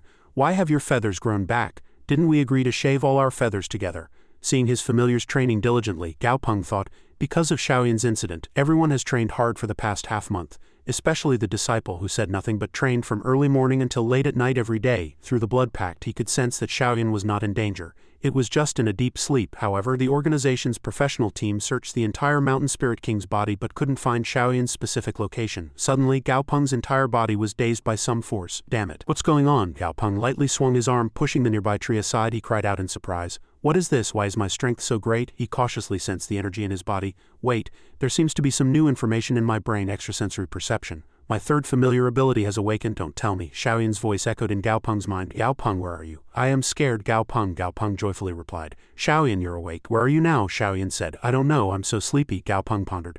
Xiaoyan must have absorbed or possessed that Mountain Spirit King. Otherwise, how could its strength have become so powerful? It's probably still in that place. Gao Peng felt a new power surging through his body. Although a Beastmaster can retrieve their familiar's power, they cannot inherit any abilities, so I always thought I was unremarkable. But now it's different. With extrasensory perception, not only is my sixth sense stronger, but I can also control my own power. Gao Peng happily gestured to his familiars and called out, let's go get Xiaoyan. The disciple greeted Xiaoyan and said in surprise, then Gao Peng, please sit on my back. Gao Peng laughed and challenged, no need. Want to have a speed race? The disciple asked curiously. A speed race? Yes, so if I win you won't give me any food, if I lose I'll give you food. If I win you get nothing. Hearing that, the disciple laughed smugly. HMPH Gao Peng, you're definitely going to lose today, then come at me. As soon as he finished speaking, Gao Peng swooped away, leaving the disciple and Xiaowang bewildered. Is this aid Gao Peng's armor? The disciple, seeing Gao Peng run far away, quickly shouted, aid, wait. Aid sneered from behind. Gao Peng mentally relayed a message to Xiaoyan, reassuring it, Xiaoyan, don't be scared. I'm coming to get you. Xiaoyan slowly woke up. Ha, Gao Peng came to find me. Phew, Xiaoyan was surprised by the sight before its eyes. Where is this? It's so high up. Xiaoyan got up. Now its body was like the previous Mountain Spirit King. Gao Peng's group was frozen by Xiaoyan's colossal body. Ashwin shouted, it's a giant fish, run away quickly. The disciple hid behind Gao Peng, trembling in fear and urging Gao Peng, run quickly. Gao Peng grabbed Ashwin and shouted, look closely. What is that? Ashwin fainted from fear before even seeing anything. Such a coward. Monster name, Heaven and Earth Mountain Spirit Guardian Monster Grade. Level 51, King Grade Epic Quality Monster. Monster attributes, Earth type, Rock type, Lava type. Abilities, Colossal Physique Level 1, Earth Manipulation Level 5, Lava Manipulation Level 2, Rock Enhancement Level 3.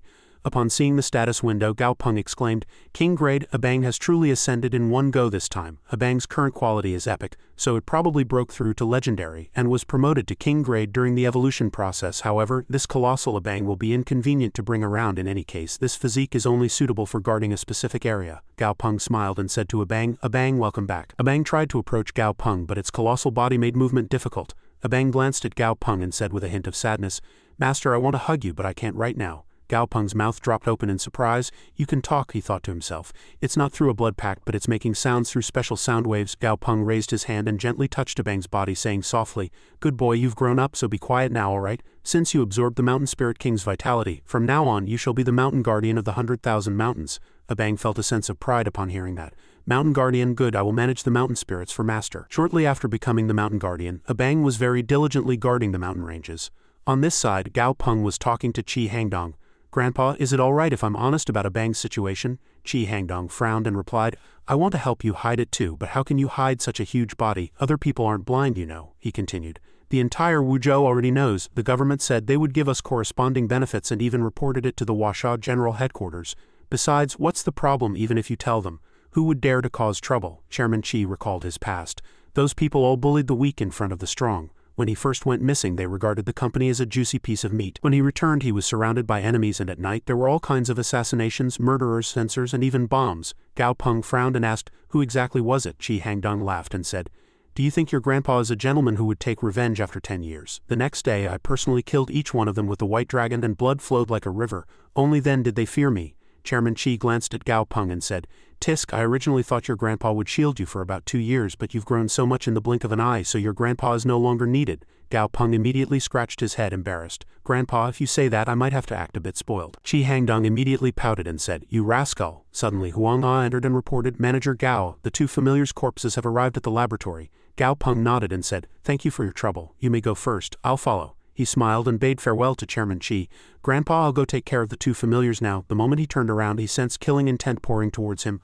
He immediately turned around and blocked Chairman Qi's attack. He exclaimed, Grandpa, why are you doing this again? Qi Hangdong turned around and waved his hand at Gao Peng. Well done, your strength has increased a lot. Have you eaten? I'll cook for you. As he left, Gao Peng remained standing there bewildered. Chairman Qi stood by the window looking out, his hands still trembling. This rascal doesn't know how to respect elders, and he uses so much strength. If I had known earlier, I wouldn't have gone easy on him. Now that Xiaopeng can protect himself, I can also relax a bit. On this side, Huang Ah, seeing the two familiars' corpses, reported to Gao Peng, Manager Gao, "The skeletons of the two familiars are here. The tower-type familiar died on the spot. We brought back its corpse. The meat will be used as resources. The wood peacock could have been saved, but it refused to eat or drink and died of starvation." Gao Peng said softly, "If the familiar wants to express its will through death, let it be. There's no need to force it too much." When Huang Ah showed a hesitant expression, Gao Peng continued, "It's not your fault, don't be nervous." Gao Peng commanded Aid, "Aid, step up." Aid immediately sprinkled its absorption flame on the two corpses, but there was no reaction from the wood peacock. Gao Peng observed and thought, "No reaction. Aid is currently level 43 while the wood peacock is level 44. So Aid can only convert corpses that are not higher in grade than itself." He looked at the tower-type familiar's corpse. "Perhaps, however, this side is too smooth." White flames quickly enveloped the monkey's corpse. Blue fragments continuously flew up from the skeleton. These light fragments contained memories in their souls. Every living being had its own narrative. Aid said, "There are too many memories, I'll get confused if I absorb them all, so let's burn them." And then immediately burned those fragments. After Aid finished absorbing, it transformed into a new appearance. Monster name: Exploding Skeleton Monkey. Gao Peng rejoiced it succeeded. Abang was still extremely happy, continuously muttering, "Mountain Guardian, Mountain Guardian." Monster characteristic: Heart of Earth Spirit. The Heart of Earth replaces the original heart, enhancing compatibility with Earth elements and simultaneously allowing communion with lost attributes and other types of attributes. Effect 1, Passive Effect. Earth Manipulation Level 1. Effect 2, Passive Effect. The power of the Earth protects itself. As long as it stands on the Earth, the power of the Earth forms an Earth elemental armor. The defense of this armor is related to the Earth manipulation ability. Catastrophic Thundercloud. The power deep within the Earth contains not only Earth elements but also the hot power of vast lava. The power of lava is absorbed and discharged from the holes in its back, forming a catastrophic thundercloud above its head. Effect 1, Passive Effect. The gigantic catastrophic thundercloud continuously gathers and absorbs powerful hot energy. There is a limit to the absorption amount. Effect 2, Active Effect. Triggers the catastrophic thundercloud to unleash a colossal lava catastrophe. The monster can designate an attack target. Defense Burst. When the colossal body stands on the ground, energy continuously provides defense. However, the too colossal body makes movement very sluggish and actions are slow. Moreover, it can only unleash its greatest power when in contact with the Earth. Monster Introduction. The Earth Shield Otter at the critical moment of biting and swallowing the Mountain Spirit King's heart fortunately fused and evolved with the Mountain Spirit King, successfully evolving into a rare catastrophic Mountain Guardian. Looking at the result of his resurrection, Gao Peng couldn't help but exclaim a few words of admiration. "Every time I see this scene I can't help but be amazed. This is the power to revive the dead." He read the information of the monkey skeleton monster, and after looking at the quality section, he silently evaluated. 1 grade lower. The quality is also 1 grade lower. Even if a specter is revived, it cannot fully possess the combat power it had when alive. Even if it's the same type of specter, there are strengths and weaknesses. The specific reasons affecting strength and weakness are still unclear. There's no time to research such things right now. After thinking, he commanded the giant familiar next to him, "Badger, take the small winged skeletal ape to the laboratory.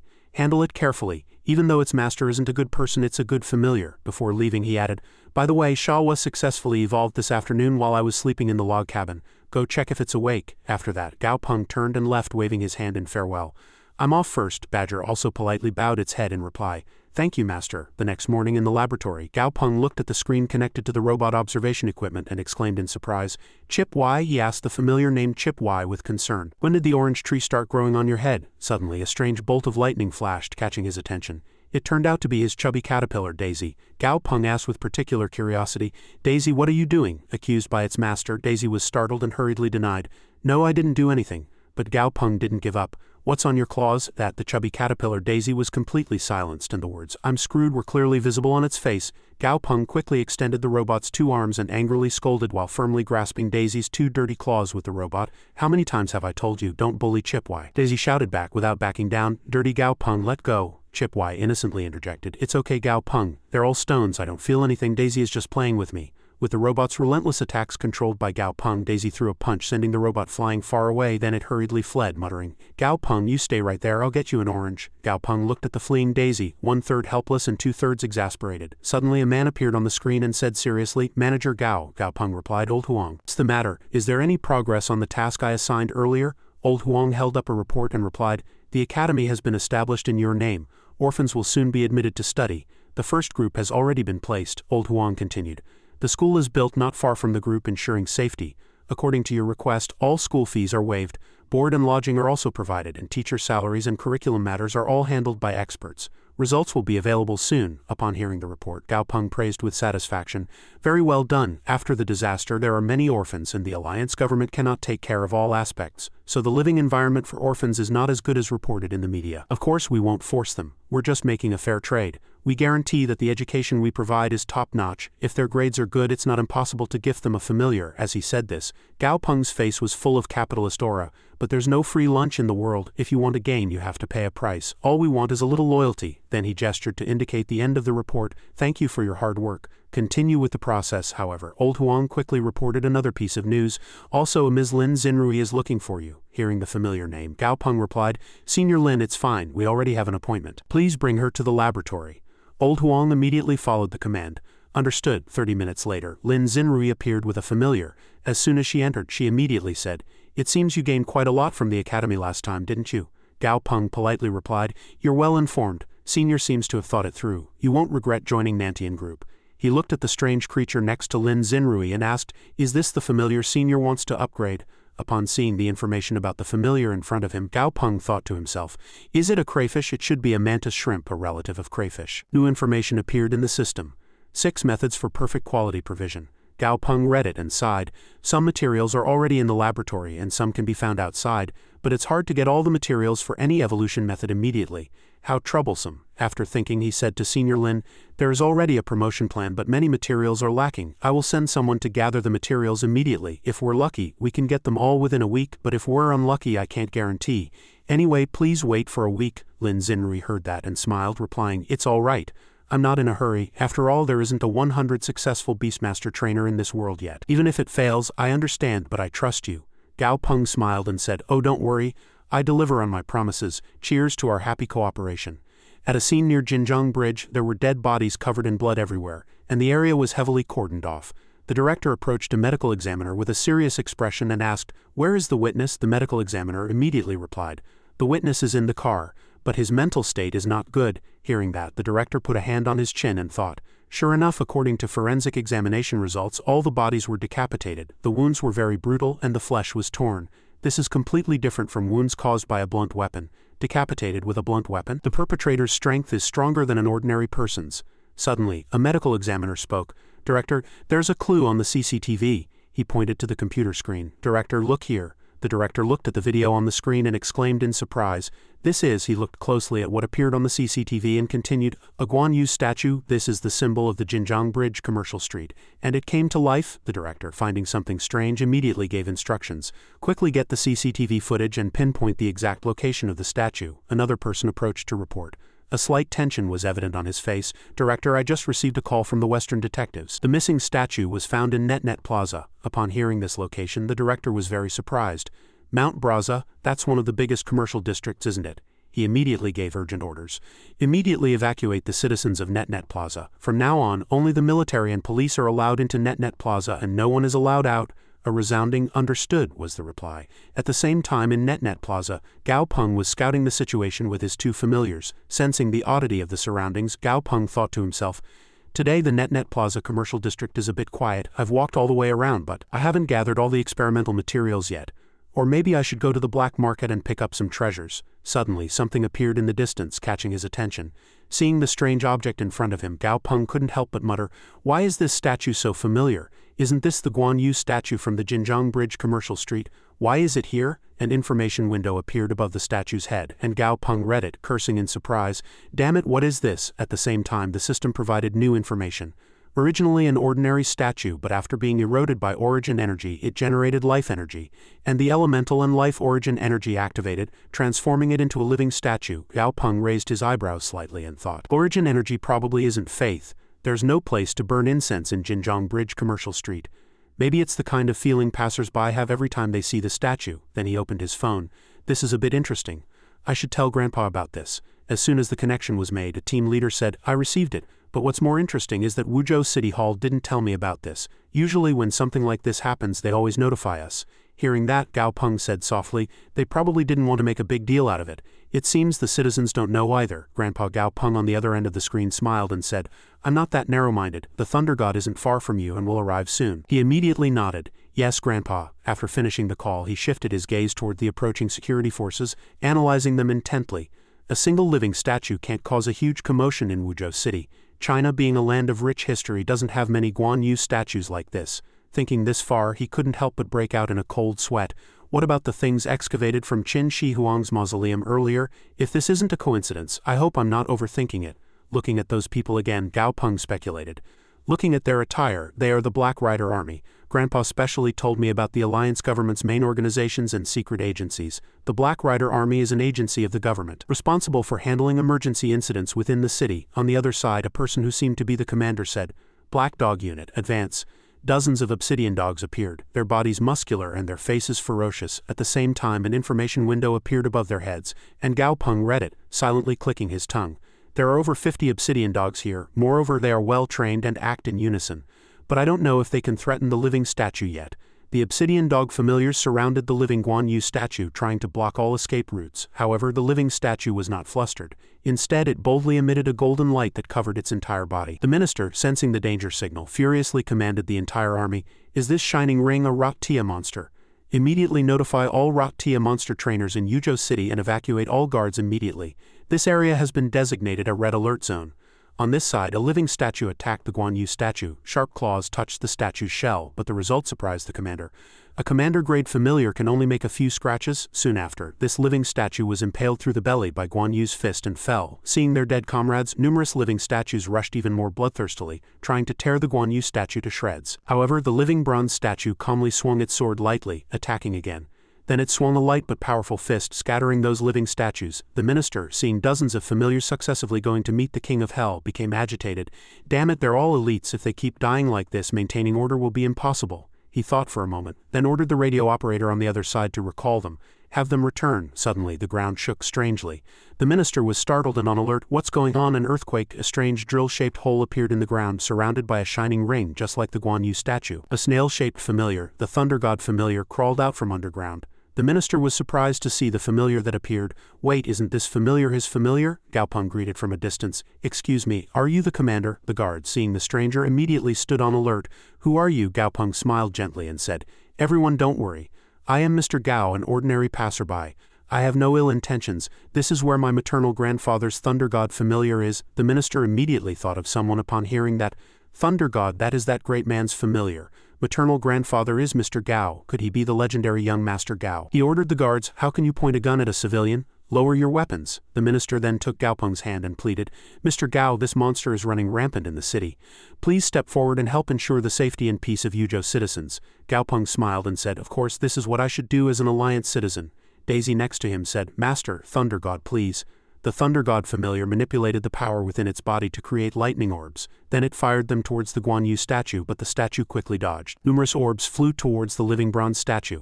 The Guan Yu statue immediately dodged all attacks with godlike agility, then leapt vigorously to deliver a divine fist strike to Thunder God. Thunder God, of course, did not allow the attack and summoned electronic ropes. These ropes quickly bound the Guan Yu statue hand and foot. Numerous other ropes firmly grabbed the horse's body, and the current within completely paralyzed the statue, rendering it immobile. The more it tried to resist, the tighter the rope squeezed. One of Guan Yu's arms immediately broke, proving there was no escape. Gao Peng observed the battle just now and exclaimed, "Attribute counter is truly powerful. The outcome is already clear." A guard next to him questioned, "Commander, is this how it ends? This statue must have expended too much energy fighting us just now, so it has no energy left in its body now, right?" The minister, hearing this somewhat foolish question, said sarcastically, "Then how about I tell Mr. Gao's familiar to stop and you go and test it?" The guard hesitated a bit and sighed. Gao Peng, hearing their conversation, smiled contentedly. A smart person, worth interacting with later. Inside the car, a Thunder God familiar maintained its overwhelming power over the Guan Yu statue, which was specifically countered by Thunder God's ropes. It had minor injuries and was paralyzed. Before leaving, Gao Peng waved goodbye to the minister. "Commander Ra, thank you for your generosity. Don't worry, I won't take credit for dealing with this rampaging Rat-Tia monster. It's all yours." In the villa behind the mountain, Daisy said with a worried expression, "Gao Peng, Master Thunder God seems a bit tired." He agreed. Thunder God must have consumed a lot of energy to subdue a Lord-grade monster. On this side, the Guan Yu statue began to move, and a golden halo gradually spread from its body. Sensing the weakening of the ropes binding it, the Guan Yu statue exerted force and broke free. Then it kicked up the sword on the ground and swiftly caught it with one hand. Finally, it unleashed its ultimate move, charging at Gao Peng, its sword intending to cleave him in half, but his strike was easily subdued by him. Gao Peng lightly grabbed the blade with one hand and smiled sarcastically at the Guan Yu statue. With this much strength you wouldn't have even gotten fried rice? He was even more shocked when a gigantic familiar's shadow appeared behind the Guan Yu statue. Before he could react, a large hole suddenly appeared under his feet, causing him to fall. Numerous small stones quickly covered the Guan Yu statue's body, too fast for it to even reach out before being swallowed. A spherical stone prison was created. Gao Peng was also impressed by Abang's power. Amazing, it must be 50 to 60 meters in diameter, truly king grade, to unleash catastrophic power so easily. And he entrusted it to Abang. Abang, you guard this. However, his next action left him helpless. I told you to guard this, not to hatch eggs and chicks. Suddenly his phone rang. Gao Peng pressed the call button and immediately Old Huang's face appeared. He respectfully reported, Young Master Gao, these are photos taken by our people near the Wanshan Great Buddha as per your instructions. Picture appeared, and Gao Peng observed it carefully, calculating in his mind. Since there's no attribute list, this great Buddha must be an ordinary stone statue. But after the cataclysm, most mountains and rivers mutated, and the river in front of this statue is definitely not a docile small river. In this picture it looks like a good child, so perhaps the great Buddha has mutated but hasn't awakened yet. Old Huang then switched to another picture and said, also on the outskirts of Binzhou's Yuncheng base city, there's a place called the Yungang Grottos. All the Buddhas came alive overnight and no one knows the situation inside the city. I heard the Huasha Alliance government headquarters sent people. This incident did not cause a reaction from other large regions. This was because similar situations had occurred not only in the Huasha region but also in the Roman region, the Greek region, and even the Egyptian region. Gao Peng frowned upon hearing this. The Alliance government's authority and control are gradually weakening. After the cataclysm, the World Alliance government was immediately established for humanity's survival and made immense contributions, but the pace of evolution around the world was too fast. After thinking, he told Old Huang his thoughts. Humans are no longer the highest level animals. If the world continues to evolve so frantically, I really can't imagine what the future will be like. The only thing one can do is accept reality and become stronger. As long as one always reaches the pinnacle of global evolution, no matter how cruelly the world changes, one will be able to live well. Old Huang immediately replied, then let's do it. Let's see who mutates faster or if my familiar evolves faster. Gao Peng just smiled and said, alright, you've worked hard. Old Huang continued to stick close. Old Huang nodded seriously. Yes, young Master Gao. After hanging up the phone, Gao Peng looked at the Guan Yu statue's information panel. The Guan Yu statue was currently stationary. Its name was Activated Statue or Guan Yu. Its current state was healthy but calm and melancholy. Its hobbies included standing on the ground disguised as a statue or beheading villains. Its weakness was related to the power of defilement. Gao Peng, after reading it, silently evaluated.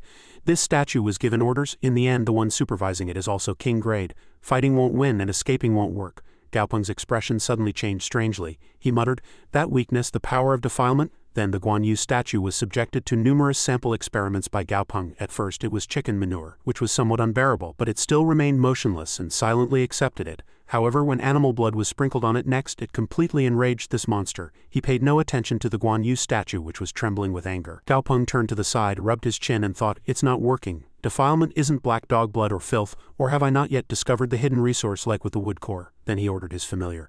Abang, I'll go take care of other things first. Leave the statue here. Come and talk to it whenever you're free. The best thing is to ask it why it killed people. Abang immediately nodded yes. After Gao Peng left, Abang approached the statue, smiled meaningfully and whispered, hee, finally I have someone to talk to. Before it could react, the Guan Yu statue was buried whole by Abang. Its mouth chattered endlessly like a machine gun. Little statue, have you ever eaten bug bread? Oh right, you're a statue. You've never eaten anything, right? How pitiful. You've never eaten anything so you wouldn't know the feeling, right? You know what? Bug bread is really delicious, but I think the one Gao Peng bought me in Chang'an City was the most delicious. It's a shame I won't be able to eat such delicious bug bread in the future. Before the Guan Yu statue could even reply, Abang continued to babble. Oh right, have you heard of Chang'an City? You probably haven't been there. It's a base city as big as Yuzhou City. Hey, let me tell you. Have you heard of me? You definitely have. These days, all the foolish humans outside are praising me as the most powerful familiar.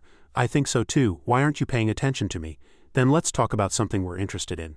Why did you kill people? Guan Yu's head was already buzzing from such a long question, but he still replied to Abang, I merely saw hooligans harassing the common people and killed them with my sword. Can you not chatter?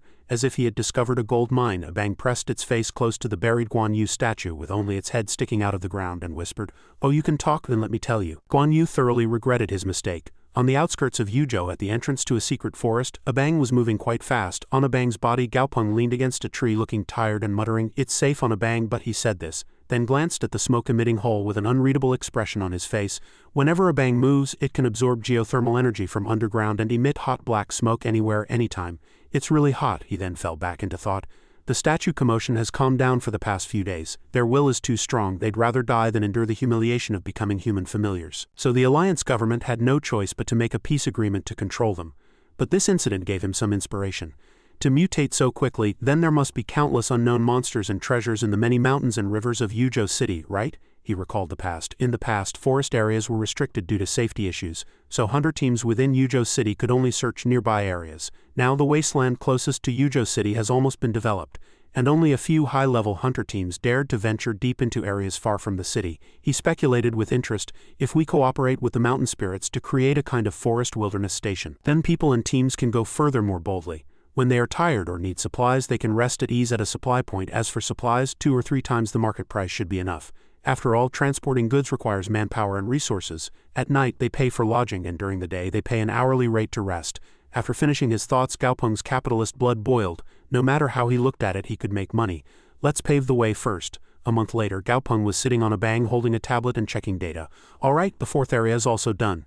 A bang, let's go to the next area. So far, he had connected over a dozen spiritual mountains. It was truly a large-scale project. Since it took a long time, let's go quickly now. He looked at his familiars with a happy and proud expression. In this past month, Xiaoyan, Xiaowang, and Daisy have all reached levels 39 and 40. Just a few more steps and they'll break through to Lord Grade. Then it won't be long before I'll have 4 Lord Grade familiars and 1 King Grade familiar in my hands. Suddenly, a strange sound caught Gaopeng's attention. As soon as he turned his gaze towards the source of the sound, he immediately froze. Huh? It was a mutated bee. The familiar information window appeared, and this mutated swarm of bees was called the Lion Blade Bee, mainly between levels 11 and 20. Its quality was common. Its attributes were metal type, poison type, and wind type. It possessed armor hardening level 2 and potent paralysis poison level 1 abilities, and its characteristic was sound wave. Specifically, they had a special ability that could be activated when they formed a large swarm of over 100,000, and it had the effect of intimidating surrounding monsters. However, their weakness was very simple. A single lion blade bee was very weak. Having evolved from the yellow emperor bee, its nature was fierce, greedy, and impetuous, knowing no fear. Their greatest desire was fresh blood and flesh. Although a single small lion blade bee was timid, once it formed a large swarm above a certain level, it would bravely rush even at a huge dragon in front of it. Gaopeng, after reading it, was annoyed and dumbfounded. Lion blade bee? The metal on the tail of the lion blade bee had paralysis poison. So if stung, the whole body would be paralyzed, unable to exert any strength, and then one would have to watch helplessly as they were devoured alive by the greedy swarm of hunters. This could be said to be one of the most horrific tortures. However, his light smile proved that he was not afraid of these arrogant monsters. Then how about I test Abang's new ability, the catastrophic thundercloud, on you guys? Soon after, a large flame erupted towards the swarm of lion blade bees. The flame quickly burned the bees to death. One by one they burned black and died, and the range of its power almost covered all their escape routes. Gaopeng nodded and exclaimed in admiration at the sight of the burnt and falling swarm of lion blade bees. Indeed, it's the power of lava. Smells like frying. And he waved to Axion flying above. Let's go to where the lion blade bees fell. On Axion's back, Gaopeng looked down at the burnt familiars on the ground, observing, these are all elite monsters. There must be tens of thousands of elite cores on top of tens of thousands of monster corpses. If I'm not careful, a young master like me will be discovered quickly. As he landed, Xiaoyan immediately showed a greedy expression. Ah, so delicious. Then it happily picked up a lion blade bee corpse with its beak and ate it deliciously, while Gaopeng just stood next to it with wide eyes and an open mouth. Just like that, really, he gently called his other familiar. Ow I. Then he pointed to the other lion blade bee corpses. You try to revive these corpses. Ow I replied yes. Then he began to use his resurrection ability. Purple smoke and strange gray crystals appeared from the bee-shaped familiar's corpse. However, the crystals soon shattered, and the purple smoke also flew away. Ow I withdrew its ability and flew to Gaopeng, reporting, Master, this type of monster's body does not have a complete skeleton, so it cannot be revived. Hearing that, he sighed in disappointment. Ah, then never mind, let's give up. Gaopeng, turning back towards the burnt monsters, was surprised to find the ground almost empty. He looked at Xiaoyan in astonishment, whose eyes were shining as it stared intently at the lion blade bee corpses. How there were a few corpses there just now. Did you eat them all so quickly? In the blink of an eye, Daisy and Xiaowang appeared from somewhere and cleaned up the remaining corpses. On this side, Gaopeng, realizing he had raised a few pigs incorrectly, sighed helplessly. Damn it, when did Daisy and Xiaowang appear? Then he looked at Ow I. I'm here too. Ow I, try to revive the corpses buried deep underground directly. Ow I immediately cast its resurrection ability again. The souls of the dead rose from underground in various forms. Gaopeng saw one soul and guessed it was an adventurer. Then he quietly ordered aid. Let this person rest peacefully. Don't disturb them. While aid was working, Gaopeng was startled by a strange sound from a nearby bush and became alert. Aid said in a low voice, Master, there's movement over there. The summoned skeletons, upon encountering other monsters, shouted for the legion to go first. The resurrected skeletons of the aquatic beast still had strong hunting instincts. They immediately rushed towards the bush. Another small sound came from the bush. Suddenly a golden rat scurried out. Gaopeng instantly remembered something and was surprised.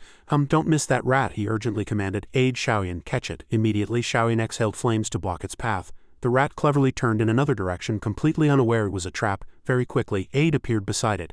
Aid lightly grabbed the golden rat, and the rat struggled desperately, but Aid, unconcerned, took it to Gao Peng. Gao Peng joyfully exclaimed, "An unexpected harvest." Reading the information panel of this small animal, Gao Peng murmured to himself, "This name is really tacky. Its grade isn't high, but I've never seen a mystic-type attribute before. It'll be useful." After thinking, he instructed, "Aid, throw this rat to a bang to guard, and have your Spectre Legion gather the Lion Blade bee corpses in one place." After a moment, all the mutated bee corpses were collected and piled up in a large pit. Gao Peng nodded and commanded, "Shaoyan, it's your turn now." Shaoyan flapped its wings a few times, then exhaled flames from its throat, burning all these corpses. After being burned, the Lion Blade bee corpses turned into essence cores of various sizes. Gao Peng, the capitalist, was delighted at the sight. After gaining power, making money was indeed 100 easy. Aid commanded his Spectre Legion to transport the essence cores to a bang. Aid received the order and had the Shadow Soldier Legion carry the sparkling essence cores to a bang. Gao Peng's eyes widened as he watched the accumulating pile of essence cores, and his money-crazed nature was already evident on his face. Oh my, although they are low-grade essence cores of elite monsters, with so many, they're worth at least hundreds of thousands in Alliance coins. What a huge profit. With great momentum, he confidently pointed into the distance and loudly declared, "Aid, withdraw the Spectre Legion and let's continue further in. Subdue all remaining mountain spirits within half a month." However, Gao Peng was completely unaware that his traitor familiars were secretly stealing and eating the essence cores. Eat quickly, or Gao Peng will eat them all later. Understood. At the lakeside villa, Gao Peng looked at the large lake in front of him and asked in surprise, "When did another pool appear here?" Suddenly, a gigantic aquatic beast's tail emerged, stirring the water, and Daisy, startled, quickly looked for a hiding place. "Ah, it's a fish," Gao Peng exclaimed in surprise. "Oh no, it's a gigantic alligator." Noticing Shaoyan's excessive vigilance, Gao Peng worriedly stroked the bristling Shaoyan, comforting it. It's okay, good Shaoyan, it's not your enemy."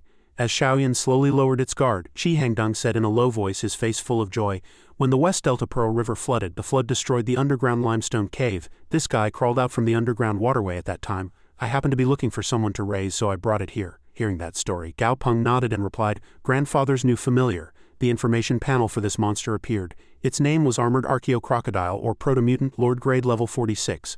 A perfect quality aquatic beast with water-type attribute. Both water control and hard-shell abilities had reached level 3, and Bite Burst was level 4. It possessed ferocious blood, making it easily mutated into a ferocious state and activating a berserk effect. When injured, depending on the severity and deadliness of the injury, it would gain various levels of ferocious explosive power for a certain period, amplifying its explosive power. Currently, this monster was in a calm state. The Armored Archaeocrocodile was activating its bloodline during the splitting process, so the process could not be reversed. Before the bloodline splitting reached its peak, other evolutions could not be carried out, so a large number of water-type treasures had to be occupied. The more water-type spirit materials there were, the purer the bloodline would become. After reading it, Gao Peng exclaimed, "This familiar is truly magnificent." The chairman humbly replied to his grandson's praise, "Your familiars are no less impressive." Then, looking at the training Shaoyan, he asked, "Is this one about to advance?" Gao Peng respectfully replied, "Yes, Shaoyan reached level 40 2 weeks ago. When we return, we just need to find a suitable place for its formal evolution." He then handed over the report he held, saying, "Grandfather, I found a total of 168 mountain spirits during my outing this time. All of them wished to cooperate with us." The chairman was very satisfied. "Not bad. Do you have any plans for later? Do you just want to build a station, or do you have other intentions?" Hearing his grandfather's words, Gao Peng's face was filled with determination. "Grandfather, please instruct me." Qi Hangdong seriously pointed to the report and answered his grandson, "Although the spiritual mountains are your allies, the most important core is still your familiars. If your familiars are here, even if others have ambitions, they cannot shake your position. So, earning money with the mountain spirits is just the crudest method," he continued, deep in thought. "Instead, the hunters who venture out using the spiritual mountain stations are the most valuable group. If you gather all of them, you won't lose money even if you spend it." Gao Peng, having received his grandfather's instruction, became even more confident. "Understood. I will establish a guild organization and convert the spiritual mountain stations to a membership system. Members will receive benefits such as a 50 discount on accommodation and a 90 discount on purchases linked with Nantian Group."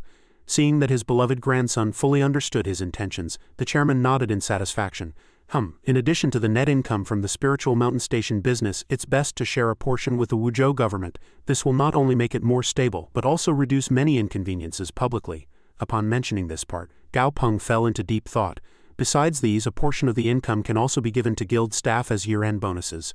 Distribute it proportionally based on member grade and position. If there's money, everyone should earn it together. Eating alone is the most disliked thing. Thinking about it, quite a bit of profit will be distributed, but the remaining portion is still a considerable amount. His capitalist blood surged intensely, and he pondered more seriously. If this method stabilizes, the next goal is to expand the exploration project globally. for example, Dongjing Lake Resort, Tianqi Villa, Amazon Mansion, Bermuda Triangle Resort. After the cataclysm, these areas became forbidden zones, but various legends have been passed down about them since ancient times, and in this new era monsters with special abilities may evolve. Then he excitedly proclaimed, "Then let's name this organization the Explorers Guild." The chairman next to him was also happy and proud. "Truly my grandson." A few days later on a green lawn, Daisy was curled up in deep sleep. Suddenly, Gao Peng casually grabbed Daisy's two whiskers and lifted it somewhere. Startled by this sudden movement, Daisy asked groggily, is that Gao Peng?" A moment later, without a word, Gao Peng threw this sleepyhead into a large bottle filled with a strange liquid. As soon as the bottle cap closed, Daisy suddenly woke up. He frantically knocked on the bottle wall and urgently asked, "Why am I like this? What's going on? Why did Gao Peng throw me in here?" He answered very calmly, "Inside there's a lightning element potion for you." Then he and Aide calmly turned and left. Before leaving, he added, "You'll evolve to Lord Grade in there." Gao Peng went to another laboratory to observe the golden rats he had brought. He continuously asked questions to himself. "The market rat has 3 evolutionary paths. Among the monsters I've seen, it has fewer evolutionary paths. Is it because it's mystic type, or is this rat's potential not that deep to begin with?" After a long deliberation, he still decided to prepare for the experiment. All right, first form a blood pact, then upgrade its quality. He took out a large pot from the cupboard.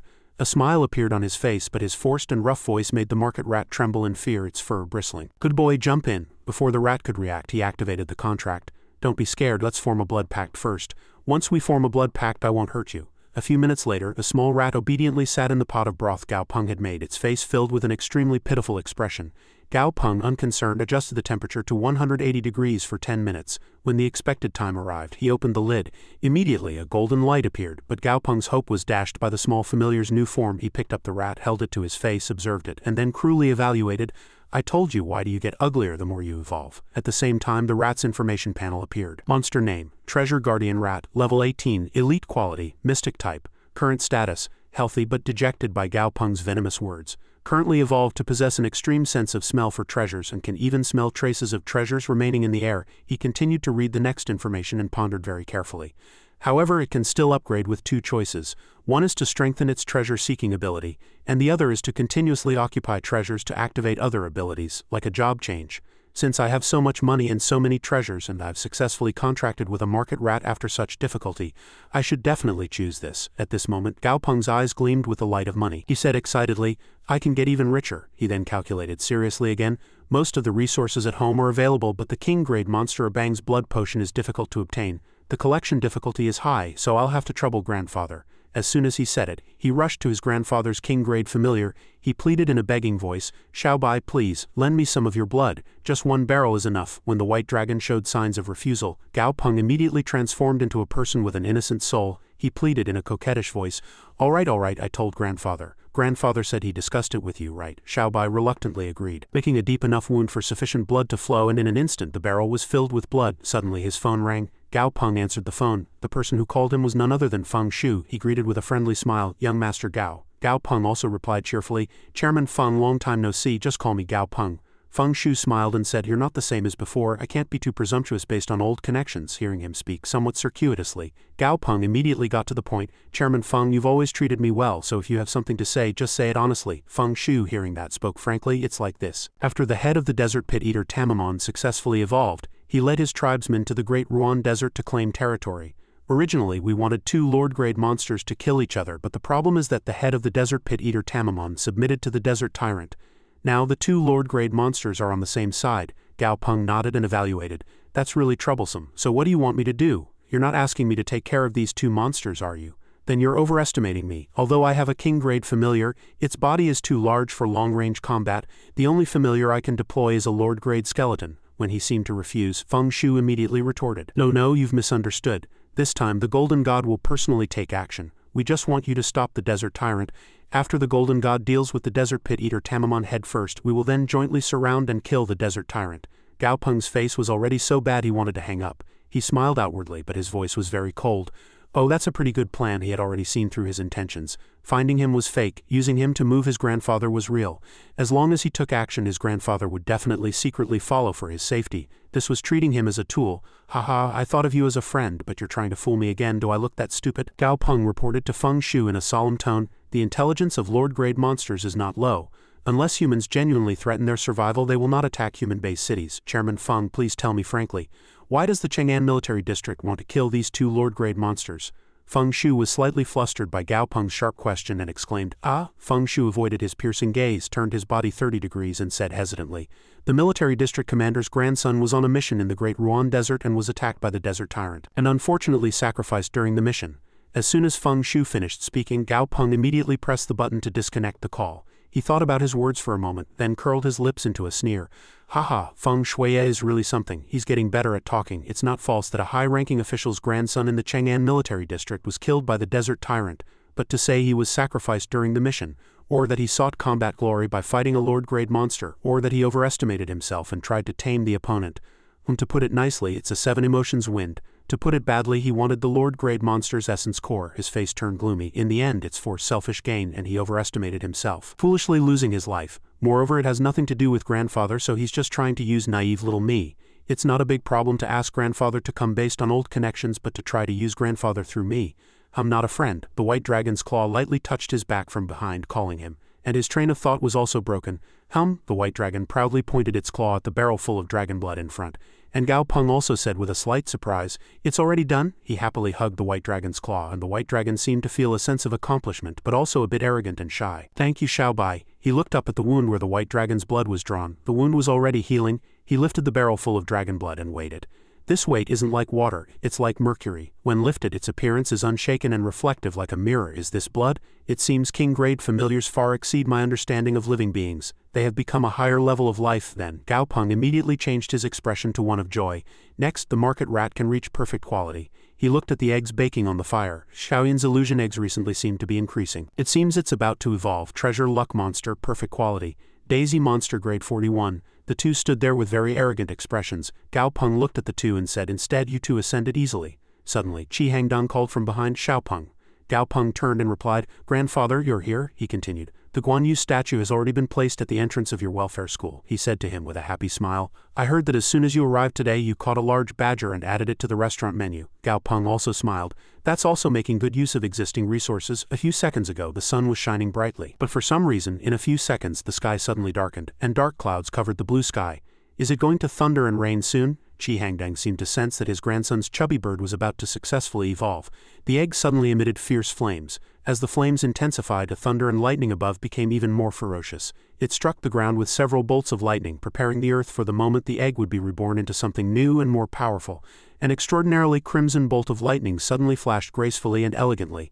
A white-bodied crane with flame marks broke through the eggshell and appeared. The two old men stood in the rain, and fortunately, Qi Hangdong brought an umbrella to shield his grandson. At that moment, Gao Peng thought that Xiaoyan had finally turned into a proper red crane, not like the penguin it used to be. This red crane is a bit plump with his grandson so quiet." The old man spoke.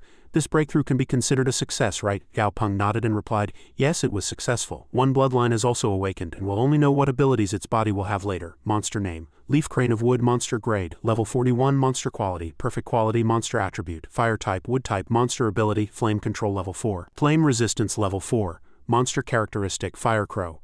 Monster introduction: has awakened a certain bloodline within its body and can continuously increase its quality by absorbing fire-type spiritual creatures. The old man looked at Gao Peng for a moment, then said seriously, "I know the Chang'an military district sent people to beg me and you refused, but I suggest you go and see. Then assess the situation, help if you can, and come back if it's inconvenient. How about that?" Gao Peng's face hardened and he remained silent, but outwardly he nodded. "Yes." Inwardly he thought, "Even Grandpa suggests I go see. Is there some other situation?" A moment later, following his grandfather's words, he arrived at Chang'an Base City. He said in a relaxed tone, "I'm home. Although I was happy with Grandpa in Wuzhou, Chang'an feels like my true home." He casually walked first to take care of some business. He went to the ticket counter and asked the female clerk, "Hello, do you have any travel packages to the Great Ruined Desert?" The female clerk was a little flustered and stammered, "Customer, I'm sorry. There are no packages to the Great Ruined Desert right now." He frowned and asked again, "None?" Another male clerk came over to explain to Gao Peng, "I heard that place is very dangerous, and many people have died. Recently, no one dares to go. Moreover, the frontier military district is very strict and everyone going to the Great Ruined Desert must register." He listened and fell into deep thought. Many people have died. The situation isn't as simple as the Chang'an military district claims. He continued to remain silent. Going to the Great Ruined Desert through the military district route might also be unreliable. I need to go see for myself what the truth is. Especially, I can't reveal all my trump cards in front of the military district people. He began to look around, scouting. I need to find another way. He found a man also looking around, observing the situation just like him. He seemed to already know the situation. As expected, there were black market traders. Gao Peng gestured to him, calling him over. "Hey, over here." The man seemed to understand Gao Peng's purpose and respectfully invited him. "Let's go inside and talk." He opened a backpack full of money and said mockingly, "I want to go to the Great Ruined Desert. Today is the best day to leave. This is the down payment. How about it? Is it possible? The money should be enough." The man's eyes lit up at the sight of so much money, and he seemed happy, quickly nodding. "Yes, yes," he laughed excitedly. "Ha. With his green hair and cunning face, it seemed no one could escape him. And another rich fool appeared. Gao Peng followed him with the jellyfish. "Follow me." A Beastmaster was nearby. He put his hands in his pockets and puffed out his chest. He showed no fear at all, always facing everything head-on. The monster, however, shrunk back, and the green-haired man looked at Gao Peng in bewilderment, thinking, who exactly is this person? Just one glare could cause fear to well up from the depths of one's soul. Finally, he politely and humbly extended his hand, inviting him. "Brother, that place ahead is our gathering point. Please rest first. We will depart around 10 tonight, whether the roster is full or not. Don't worry." Did he try to touch a single hair on him? Enough, damn it. Did this guy want to start a fire? He woke up only when the sun was high in the sky. As the sunlight streamed into the hotel room, he stretched. "My back felt like it was breaking after riding in that truck yesterday. Fortunately, I caught a few wolf monsters in the middle, so it was like getting some exercise." He smoothed his hair, put on his glasses, and pulled back the curtains. With one hand in his pocket, he felt like he had been sealed in bed all night, and the more he slept, the more tired he felt. Looking out the window, the market scene was clear at a glance. He didn't know where to go, but he had already updated the information, and conversely, the streets were very noisy. "This is the last supply point for the Great Ruined Desert. I heard that unique items used to be sold at very high prices here." The system displayed information. Resource name, gem-like skywater. Resource introduction. Can be used directly as an external pack, effective for treating burns. Can also be added to medicinal products. The information continued to be detailed. Resource name, Desert Common Monster Essence Core. Resource introduction. An energy essence core condensed in the body of a desert monster. Can amplify strength if monsters and beastmasters submit and has the best effect when used on desert monsters. Resource name, Sandstone Spirit Stone. Resource introduction. Contains the spiritual power of earth and sand. Usable. He continuously evaluated, but indeed there were only these 3 types. Technology had advanced. They were all just pictures. "I'll go next, thank you." The conversation of the 3 people at the next table easily influenced the military authorities. The black-haired man was relatively calm. "The military authorities are preparing to blockade the Great Ruined Desert. Recently, they haven't allowed anyone to leave Chang'an, only to enter." The blue-haired man next to him couldn't control his emotions. "Damn it, those military district guys are trying to monopolize it." The woman sitting opposite opened her mouth to warn him to be quiet, and successfully caught his attention. It was hard to believe they were so bold. The reputation of the Chang'an military authorities was quite high, and at least few people would openly criticize the military district's shortcomings in public. The waiter brought breakfast and said, "Sir, your meal is here." Gao Peng politely thanked him. Thoughts constantly rushed through his mind. The military authorities are blockading the Great Ruined Desert and preventing others from entering. It seems there's going to be a big move. I need to leave quickly after breakfast. In the vast expanse, only sand could be seen everywhere. The Great Ruined Desert was covered in sand. No one noticed Aid being teased by Daisy. "Hee, fool, you're so heavy your feet are sinking." Even the monster was speechless at the sight of proudly leaving footprints in the sand. "Just run as you please. Even a monster can't submit. I must stand proudly with my head held high. How can I be half a head shorter? This sand, no matter how hard I stomp it, can't stop me." And the result of his stubbornness was sinking deeper, eventually forcing him to stand motionless. And the 3 monsters had to pull him out bit by bit with all their might. "Daisy, stop playing around and come pull me out quickly." Yes, Gao Peng reminded. "The desert is different from a battlefield. You might not be used to it." Aid sensed something strange. "Master, the sand element here is very hot," he asked again. "Very hot," he provided a reason. "If a Lord-grade monster lives in an area for a long time, the surrounding environment will be affected. Even the elements in the air will be infected." With half his face covered, he didn't know what he was doing, but thinking about it again, he realized he had missed a few details. The lake where the white dragon lived for a long time was clear and cold. This must be because it was occupied by the white dragon. By the same principle, the one deep in the desert must have a very hot temper. The sand element can be said to be flexible, but it wasn't originally a hot element. One of the Beastmasters suddenly screamed, extended its wings, and flew into the sky. "Gao Peng, someone is bullying monsters ahead," he said. "Oh, you go ahead and lead. Let's find a high place and observe first." He didn't know what kind of chaotic situation was unfolding, but people and monsters were attacking each other, and it was impossible to tell whose side was whose. "Quickly block them. Narrow the front so we don't get surrounded," he guessed. Judging by their attire, they don't seem to be military personnel. In the middle of the desert, 2 groups were confronting each other. As soon as he arrived, he saw a good show, but the leader of this group isn't bad. As soon as the situation turned bad, he immediately adopted a defensive stance and counterattacked. Several large beastmasters were surrounded outside, but they managed to hold on. The monsters moved like specters, appearing like shadows. He continuously criticized, "But these monsters are gathering more and more. If this continues, they will eventually be surrounded and killed." A moment later, he was shocked. This, a rhinoceros monster and a sand monster were confronting each other head-on. A yellow stone fell from the old man and the system described it in detail. Monster name, sand monster, monster grade, level 12, monster status, fatally injured, dazed, monster attribute, earth type. 3 monster weaknesses, water type, destruction of the sand core in its body, partial weakening of its abilities if its body is severed. A severed body can quickly reattach itself. Reabsorbing sand and reorganizing its body takes a lot of time. He wasn't joking. That heart-like thing must be the sand core of the sand monster. If you just pull out the sand core from the sand monster's body, the sand monster will fall into a dazed state. He tried to make every advantage work for him. Wait, if the sand core is the heart of the sand monster, then this is a good opportunity for an experiment. Aid. He placed his hand on his chest. Shu Schwetching nervously broke out in a sweat. Old captain, these sand monsters are acting strangely. The monsters had already lost their original gigantic forms and were instead surrounded by red energy. Even more surprising was that they had spit out their sand cores themselves. He didn't know what force had done this, but the two of them were bewildered. What's going on? Why did all these monsters explode? Sand dust flew, and he was momentarily unable to understand what's going on. Why did all these monsters explode? If only I had an ice-type Beastmaster. Originally, everything could have been easily resolved, but the Beastmaster was not up to par. According to previous experiments, sand monsters had a very high immunity to lightning and fire attacks, except for Daisy and Xiaoyan. That left only Aid, and in a desert environment, Aid's movements were restricted, gaining no advantage. He was in a leisurely state. At any rate, he knew that to know the enemy and know yourself is to win 100 battles. Well, how does it feel to be countered by attributes? If he wanted to help the military, it would be a tough battle. On the cliff, countless tanks lined up in a row. A few days ago, the military had hastily evacuated the residents around this area, and it seemed they couldn't delay any longer. Even from afar, Gao Peng could see the terrifying power emanating from the shadow ahead. The protagonist had arrived. Earth and stone covered its robot-shaped body. The system displayed information. Monster name, Desert Tyrant, monster grade, level 44. Monster status, minor injury, weak, enraged. Another one was also special. Monster name, Desert Great Pit, monster grade, level 41, monster status, healthy, wary. He couldn't help but marvel at what he saw for the first time. This is the Lord grade aura of the Desert Tyrant. In the blink of an eye, the green trees from a moment ago were left with bare branches and the defensive forest had withered. No, the muddy ground was gradually turning into a desert. He liked to evaluate everything and had to have knowledge to speak. Where the Lord grade aura covered, the land desertified. Originally it was a tactical plan, and he could further expand his advantage. Truly amazing. As a piece of modern equipment tried to approach it, it was already detected. The Desert Tyrant stared at the enemy with eyes that seemed to burn, raised its hand imbued with the power of fire, and exploded the equipment in midair with one blow. With its fiery temper, if provoked repeatedly, the sand monsters would revive. It's bad. A Desert Tyrant has summoned its army. The soldiers contacted the commander via radio. Concentrate fire, quickly kill the monster legion. It was not difficult for it to create a shield to block the army's attack.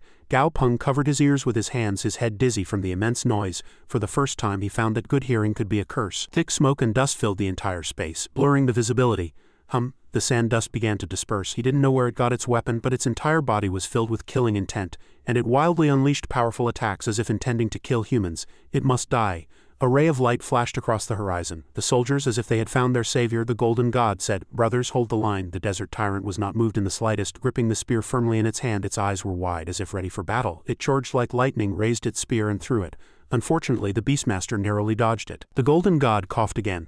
A cut on its waist marked their first encounter. The soldiers said very triumphantly, "Well done. With such a serious injury, even a Lord Grade won't be able to hold on." But unexpectedly, the Desert Tyrant didn't care at all, surprising everyone. No, the wound has healed. He watched the situation on the spot and analyzed it like a scientist. Could it be that it can desertify parts of its body to avoid enemy physical attacks? This tactic requires precise reaction speed and timing. Even a slight delay would allow the enemy's attack to hit its body, and a slight haste would allow the enemy to react and adjust the attack point. The system provided a long piece of information. Indeed, the Golden God's data was perfect. Monster name, Golden Divine Sky Eagle, monster grade, level 47. Status, healthy, calm, quality, perfect quality. Attribute, metal type. Ability, fur hardening level 3, fur sharpness level 3, metal element control level 4. Characteristic, golden divine feather. Its fur is extremely hard and constantly undergoes reinforcement, maximizing its attack and defense. It has 2 effects, effect, passive effect. Fur strength 1, fur sharpness 1, effect, passive effect. Possesses a certain resistance to attacks from other elements. Monster weakness. It was as if they were fighting right before their eyes, and naturally, he couldn't intervene recklessly. However, a Lord-grade monster like the Desert Tyrant fighting on its home turf in the Chang'an military district, having no room to retreat, makes the outcome of this battle unpredictable. the desert tyrant's hand touched the ground. Was it going to lose right now? The two monsters fought each other, and the desert tyrant chased the golden god. Transforming its body, it discovered an enemy behind it and quickly created a shield on its wings. As expected, the desert tyrant punched with all its might and the shield shattered in midair. Just watching it made him stiff, so intense. Lord Grade's shield shattered with one punch. Too strong. One of the soldiers reported the situation. Commander, the golden god is currently confronting the desert tyrant. Should we continue to fire the eternity bombs? He looked through his binoculars but still dared not act recklessly. Not now. If we accidentally hurt his Beastmaster. The two monsters showed no signs of stopping, and the outcome was not yet decided. The binoculars showed the golden god counterattacking. Although it's a peak Lord Grade Beastmaster, if it can bring about a battle result, it's not impossible to sacrifice it. But the problem is, this is the golden god. It's not only the strongest Lord Grade of the Chang'an military district, but also the spiritual symbol of the entire Chang'an. The commander was also worried about the symbol of the region, and after long deliberation finally made a decision. He ordered all soldiers to be fully prepared, and as soon as the golden god moved away from the monster, they would fire the eternity bomb. His subordinates followed the command. Yes. A man stood in front of a tank and saw the ground shaking violently, extremely flustered. What's going on? An earthquake? Strange giant worm-like monsters with shining rings around them, like the Guan Yu statue, emerged from the middle of the desert, flipping over tanks. They quickly surged up, throwing the entire military's tank area into chaos. It was the Desert King worm. Moreover, many flesh-eating sands attacked their formation. The commander's head was about to explode. He shouted hastily, "Damn it, disperse the artillery formation, Beastmaster unit advance!" As the chicken familiars were unleashed, they inexplicably flew up. It turned out to be a baiting tactic. As soon as the monsters appeared, they madly pecked at the fat worms. It was a day of feasting for them. Everyone stood dumbfounded watching. Xiaoyan stood on one foot and said, "Yaopeng, should we go help?" He then stopped Xiaoyan, saying, "How dare you try to do something so useless? Wait, the situation isn't clear. If we go now, it won't have much effect, and we could easily lose our lives." On the surface, he appeared to be standing idly, but in reality he was thinking a lot. He just didn't bother to explain. To try to pacify the great ruined desert with this amount of force is too naive a thought. The military authorities wouldn't send a fool as commander for such an operation. They must have a trump card. But a moment later, when the commander brought out a giant covered in a full suit of armor, his guess was off. Moreover, the black-clad figure behind the commander, judging by its height, couldn't be human. Damn it, its entire body was tightly wrapped, so he couldn't even see its stats. Previously, he had been very confident in his familiar, but now the golden god was lightly held by the neck by the desert tyrant. The golden god struggled to escape the grip that was tightening around it, but it couldn't tell what else was happening. The desert tyrant seemed to have had its hand attacked, but it feared nothing, because even if its arm melted away, it would quickly regenerate. The desert tyrant was truly invincible on its home turf. As long as there was no problem with its sand core, any number of wounds would heal instantly, with no effect on its combat power. Many more astonishing things were waiting. Something massive clung to its leg. Gaopeng quickly noticed something interesting, as if he had cameras installed nearby. Are sand monsters entering the desert tyrant's body? No, something strange. Is it a hidden skill? Numerous black thorns sprouted from its body and its muscles seemed to swell. The desert tyrant seemed to go berserk, continuously growing in size, and with every step it took, sand flew up from the ground. He naturally mobilized all his brainpower to find a way to help. The golden divine sky eagle is Chang'an's guardian. It cannot be left to die here.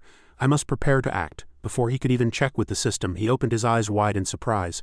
A general-like stone statue monster descended in a straight line from the air and shattered it. According to the system's introduction, monster name, First Emperor's Mausoleum Soldier, grade 44 quality, corpse attribute, corpse type, shadow type abilities, divine power level 2, armor hardening level 4 characteristic, corpse soldier. Corpse soldiers undergo mysterious evolution. Second effect, active effect, consumes the corpse aura within the corpse soldier to temporarily bless all attributes of the host. There are no additional effects, but the burst duration is short. Brief introduction.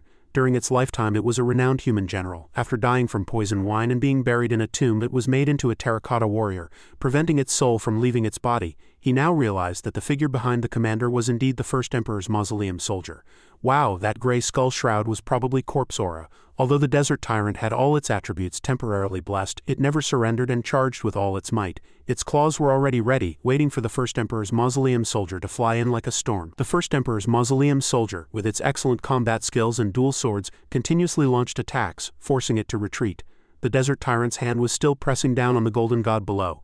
But finally, the golden god also escaped. The golden god spread its wings and used its strength to send the desert tyrant flying sideways. It wasn't that easy because behind it, the First Emperor's Mausoleum Soldier was ready to move.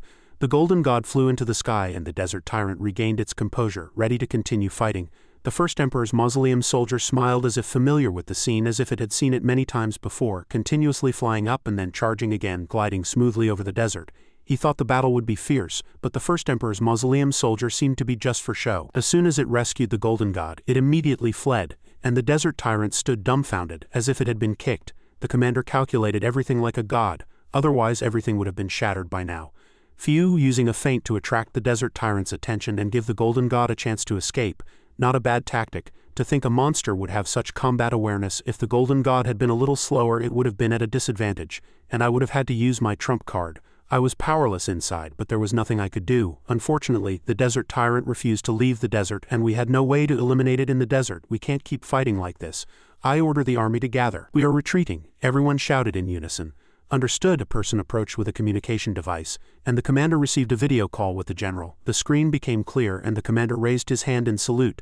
The general had misjudged the desert tyrant's strength, so he interrupted the report before anyone could finish. Xiaoyang, the general's expression was displeased. With a very stubborn attitude, it was as if he was saying, "If I can't have it, I'll destroy it. That is my only bloodline. Moreover, I am 66 years old.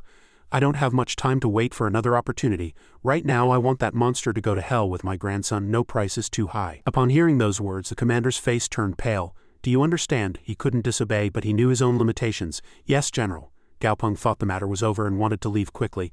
"Let's go. Since the military authorities have retreated, the desert tyrant will also have withdrawn deep into the desert. It's best not to provoke that monster for now. We'll come back and capture it after we get a Lord-grade ice-type familiar." As if Gaopeng had a warning sense. Why do I suddenly feel an unease deep in my heart? This is a threat. It's been a long time. All the familiars screamed violently. "Watch out!" Aide pushed his shoulder with both hands and said, "What's wrong?" Aide still couldn't contain his curiosity, and looked at the red flash that appeared in the sky. "What's that?" The attack struck one spot and white smoke billowed as something burning rose from the ground. The scene became even more chaotic. The jellyfish monster's mouth dropped open. Mushroom so big. He also lowered his mask and sat panting, looking as if he had been hit by a nuclear bomb, and spoke words of deep life philosophy to his familiars. "Fortunately, we were far away, I tell you. If you survive the apocalypse, there will definitely be blessings afterward. Are the others all right? Can you withstand the injuries from the radiation and aftermath of the explosion?" Everyone shook their heads with identical expressions and said in unison, "We're fine." Only then did Gaopeng feel a little relieved. Phew. Fortunately, the 3 Lord-grade familiars were all unharmed. Nuclear radiation can't shake the bloodline of high-grade monsters, it seems. Seeing the black smoke rising into the sky, he put his hands in his pockets and said, "The military authorities are truly bold. Let's go see what happened to the desert tyrant." Deep in the great ruined desert, Gaopeng had his hands in his pockets and the jellyfish monster Asuan flew near his shoulder. He muttered, "A nuclear bomb cannot definitively kill a Lord-grade monster. Only by being at the epicenter of the nuclear explosion could a Lord-grade monster be obliterated. There are no traces now. I don't know if the tyrant escaped or died." Gaopeng touched the giant crystal-like stones in the desert which were still hot. The tactile sensation near them was like crystal. Asuan imitated him, placing 2 tentacles on a stone and touching it. Suddenly, the aju that Aide was holding in his hand became excited, continuously waving its hands and shouting, "Treasure, treasure!" Gaopeng glanced at it and said with a voice full of disbelief, "You rascal, everything is a treasure in your eyes." He recalled how he had frantically dug for treasure yesterday, only to end up at a loss. Gaopeng was angry. "Yesterday we dug for several hours just for an ordinary essence core." Aju waved its short hands and hastily swore, real treasure, master, please believe me." Seeing him speak so sincerely, Gaopeng reluctantly said, "All right, I'll trust you this one time." Dig. Gaopeng and Aide took shovels and laboriously dug into the ground in the middle of the desert. The 2 dug a huge pit but found nothing. He began to lose patience. "We've already dug this deep. Is your treasure really here?" Aju sat on the edge of the pit, continuously urging, "Quickly, quickly, master, keep digging." Suddenly, the shovel hit something hard, and no matter how much force they applied, it wouldn't go deeper into the ground. He looked at what he had dug up on the spot. Gaopeng stood behind him, holding a shovel, and asked, "Aide, it seems you've dug something up. Take it out and show me." Aide reached out to grab what he had dug up as instructed, but as soon as his hand touched it, he was injured and black energy burst out from his body. Seeing his hand turn red, he fell into thought. Gaopeng was also slightly surprised. He thought to himself, even a nuclear bomb couldn't harm Aide, but this strange thing did. Gaopeng raised his hand and signaled to the jellyfish monster, "Asuan, bring over the protective equipment. We need to handle this first." The jellyfish monster Asuan immediately raised 2 tentacles above its head. It was a gesture as if receiving a command. When Aide placed what he had dug up on a table on the ground, information appeared on the system. "Item name, Marrow," Gaopeng murmured, seeing the white object with black dots. "Since discovering my abilities, this is the first time I've seen such jumbled data. This bone fragment is definitely not simple. Or perhaps my abilities can still evolve further." Gaopeng glanced at Aju and smiled, praising it.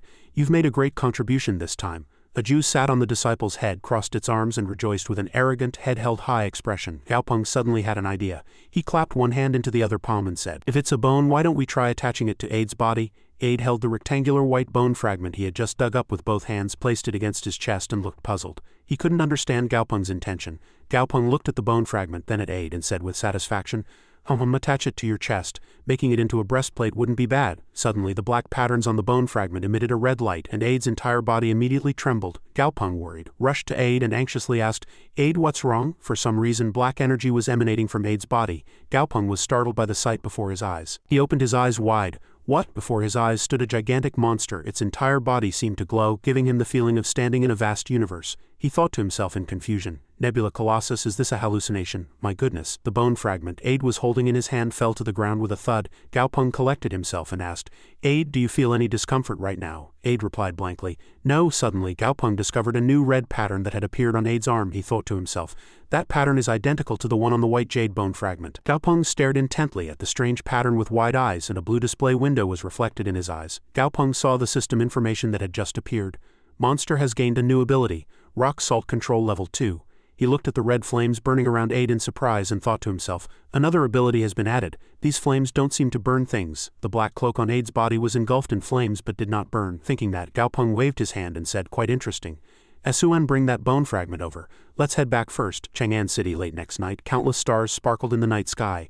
A staff member monitoring the city situation via radar discovered a suspicious red dot. He hastily reported, Commander, an unidentified object is rapidly approaching the city on radar. The commander immediately ordered everyone, quickly gather the familiars and quickly stop it. Take your weapons and go to the guard post to prepare for battle. Everyone hastily received the order and prepared for action. At the guard post, everyone said worriedly, it's bad, the monster's speed is getting faster and faster. Before them appeared a monster with a blue hard shell covering its entire body, resembling a crustacean. They couldn't distinguish what species it belonged to for the time being.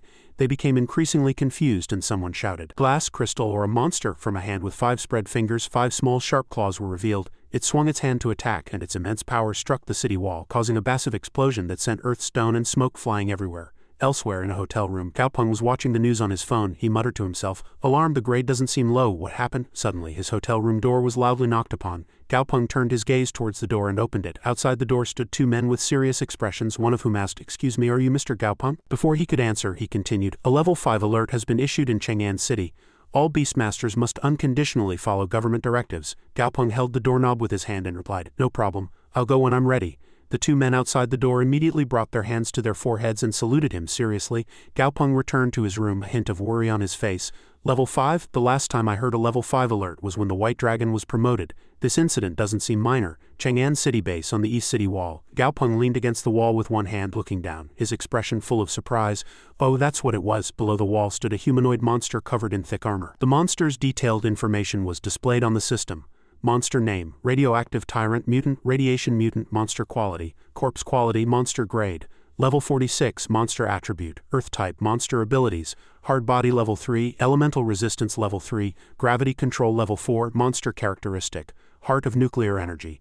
The desert core's heart, after being infected by nuclear radiation, completely mutated, developing the ability to absorb nuclear energy for survival. Effect 1, passive effect. Can absorb nuclear radiation and convert it into its own power.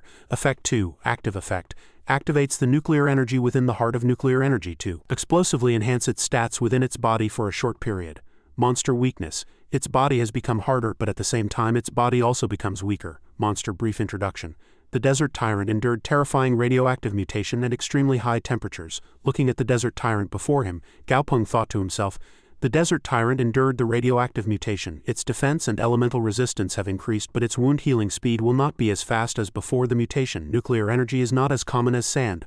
I don't know if this mutation is good or bad. In the sky, the golden god spread its wings and circled. Gaopeng glanced at it. Seeing the monster status information displayed on the system with the words, healthy enraged, he was slightly surprised and thought to himself, has the golden god recovered? Gaopeng muttered. When it encounters an enemy, its rage explodes. Next time it will have to use a strong technique. As he expected, as soon as the golden god appeared, it immediately attacked. Golden light burst from its entire body, directly striking the radioactive tyrant that stood below. The radioactive tyrant stood motionless and dust enveloped it, preventing Gaopeng from clearly seeing the situation below. When all the dust had settled, he could finally see clearly. The radioactive tyrant was looking upwards with only a few small scratches on its body. Gaopeng said with slight surprise, the golden god's attack only caused minor scratches? Gaopeng turned his head and ordered Aid. Aid, go buy some time, don't charge in foolishly. Aid received the order and obediently replied, yes. Gaopeng thought to himself. Aid moves uncomfortably in this desert, but this is Aid's home turf. Aid jumped from the city wall without hesitation and flew downwards. It directly rushed towards where the radioactive tyrant stood, preparing to attack. The radioactive tyrant raised its hand and red energy burst from its palm, firing towards Aid. Aid raised his hand and directly blocked its attack. Aid stopped and raised his glowing fist, and the ground around them suddenly vibrated. The radioactive tyrant was shocked to see the specter monsters rising from underground, and when a gigantic centipede appeared, everyone on the city wall screamed. It was the King Pit centipede, killed by the Golden God half a year ago. Witnessing this sight, they stammered in disbelief. A wave of specters surged forward, and the King Pit centipede appeared obediently, standing behind Aid with numerous other newly summoned specters around them. The radioactive tyrant took form and confronted Aid and the specters. The senior officer observed the battle from the city wall and said, is he confronting Gaopeng's familiar? A good opportunity. After speaking, he raised his hand and loudly commanded the Golden God. Golden God, now slash with your wings, cut off its neck. The Golden God received the order and immediately unleashed its skill, countless golden lights raining down from the sky attacking the radioactive tyrant. The radioactive tyrant quickly retreated, easily dodging the attack. At the same time, Gaopeng loudly commanded from the city wall. Aid, have your legion block the radioactive tyrant. Don't let it escape. Aid immediately controlled the legion to block the radioactive tyrant's retreat. The Golden God swung its wings from above and golden lights poured down, attacking the radioactive tyrant. The radioactive tyrant, unable to temporarily evade, could only stand in place and block the attack with its hands. The hard shell on its hands cracked, and a large wound immediately appeared on its arm. It furiously attacked the Golden God in midair. The King Pit centipede tightly wrapped its long tail around the radioactive tyrant's leg, simultaneously pulling its body down from above with all its might. The radioactive tyrant was angered by the King Pit centipede. Gaopeng exclaimed in surprise. Its strength is too great. It broke the centipede's skull with one blow. Gaopeng judged the situation to be unfavorable and immediately commanded, Shaoyan, provide air support with your scorching flames. Shaoyan received the order and unleashed powerful flames, attacking the radioactive tyrant on the ground. The radioactive tyrant raised its arm high. It used its gravity control ability on Shaoyan. Shaoyan's entire body became heavy, and although it struggled to fly, it gradually weakened and tended to fall to the ground. Gaopeng worriedly thought, gravity interference? If the desert tyrant could rampage here thanks to its infinite home field regeneration, now the radioactive tyrant is perfect in both offense and defense. However, in close combat, a black shadow suddenly rushed to the side of the radioactive tyrant. The radioactive tyrant ignored Aid attacking it from behind. Gaopeng thought that Aid was not at all inferior. At the same time, the gravity control ability affecting Shaoyan also disappeared, and its entire body became light again. Gaopeng breathed a sigh of relief. Good, Shaoyan is out of danger. The radioactive tyrant threw a punch, and Aid, not to be outdone, immediately threw a punch back. It aimed directly at the radioactive tyrant's arm. Its speed was fast and accurate. With the force of this punch, the shell on the radioactive tyrant's arm shattered. The Golden God and Shaoyan seized the opportunity from the air and attacked simultaneously, enveloping the spot where the radioactive tyrant stood in smoke and flames. After a moment, as all the dust cleared, the radioactive tyrant's colossal body appeared. It had already been defeated by the combined efforts of Aid, Shaoyan, and the Golden God. Gaopeng said, it's over. He looked at the radioactive tyrant's corpse lying on the ground, one hand in his pocket, and stroked Daisy's head with the other. Daisy, let's go. We also need to meet the military personnel later. Gaopeng turned and said to the Chang'an military personnel, my condition for coming was the right to first pick the spoils. He smiled candidly and said, then how about this? I have 3 Lord-grade familiars on my side and you have 1. So 3 versus 1, I'll take 75 and you can have 25, an arm and a leg. How about it? One of the Chang'an military personnel said with a slightly awkward expression. Mr. Gaopeng's contribution is certainly great this time, but the Chang'an military district has the most complete laboratory, and 5 senior Beastmasters, he proposed. This corpse should remain with us for more uses. Of course, Nantian Group can also research this corpse with us. Gaopeng glanced at the radioactive tyrant's corpse and thought to himself, after the anomaly, human science and technology seem to have reached a dead end. Now, the existence of the radioactive tyrant will likely give conservative forces the wrong impression that there's another breakthrough. Although I know the radioactive tyrant's potential isn't great, if I take it, many people will keep eyeing it, which would be very troublesome. Thinking this, Gaopeng raised 2 fingers and immediately proposed another condition. I have 2 demands. If you agree, you can take this Lord-grade corpse right now. First, I want to take the radioactive tyrant's monster essence core. Second, I heard you have 2 blood flesh demon stones in your warehouse, and I want to take one of them. The Chang'an military personnel looked at him and said worriedly, Mr. Gaopeng, the monster essence core accounts for half the value of the corpse, and the blood flesh demon stone is also quite valuable. The creation of monster flesh is the work of a highly respected individual in the military laboratory. Gaopeng looked at them and calmly smiled. I only need 1. The rest I'm leaving for you, and besides, you can use this corpse as a research condition for that person, can't you? The Chang'an military personnel glanced at their colleague beside them. Young Master Gao probably pretended to be interested in the corpse from the beginning to haggle with us for conditions. His colleague raised a hand to adjust his hat and said as if he had no other choice, "There's no other way, now is the time for research results," and the general clearly said he must see the corpse this time. Having said this, he decided to agree to Gao Peng's terms. Through the thick smoke a door opened and a colossal black shadow appeared. Xiaowang walked out arrogantly. This feeling was a secure one, full of power throughout its body. He twisted his limbs, throwing punches and kicks in the air full of joy and excitement. "Ha ha ha, I've gotten stronger again. The things in this world that can take me away are getting fewer and fewer." Xiaowang had reached Lord Grade Extreme Expansion, and with a mighty kick he smashed Gao Peng's door, cursing, "Cosmic explosion, I'm invincible." Gao Peng and Dang Dang standing next to him were stunned, mouths agape. In the end, he couldn't stand Xiaowang's rampage anymore and scolded angrily, "Xiaowang, what are you doing? If you have nothing to do, go train. And the cost of repairing this door will be deducted from your allowance, and try to make yourself presentable." At Gao Peng's loud rebuke, Xiaowang, he rolled on the floor, crying and throwing a tantrum, cursing, "Bastard Gao Peng, even when I'm strong you still take things from me. You still take things from me." Sister Dang Dang stepped forward to ease the tense atmosphere. She praised, "Xiao Peng, your familiar is more interesting than other familiars." Hearing this, he awkwardly scratched his head and forced a smile. He told her that he had brought the blood-flesh demon stone from the Chang'an military district, and now they could start the experiment. She looked at the blood-eyed mantis with pity and said to him with an apologetic tone, "It's been a nuisance. The blood-eyed mantis's special evolution required it to constantly train and endure pain to gain stronger power. The Beastmaster who had examined it had even said it was a miracle to have reached its current level." Gao Peng carefully patted her shoulder and consoled her. "Sister Dang Dang, don't worry.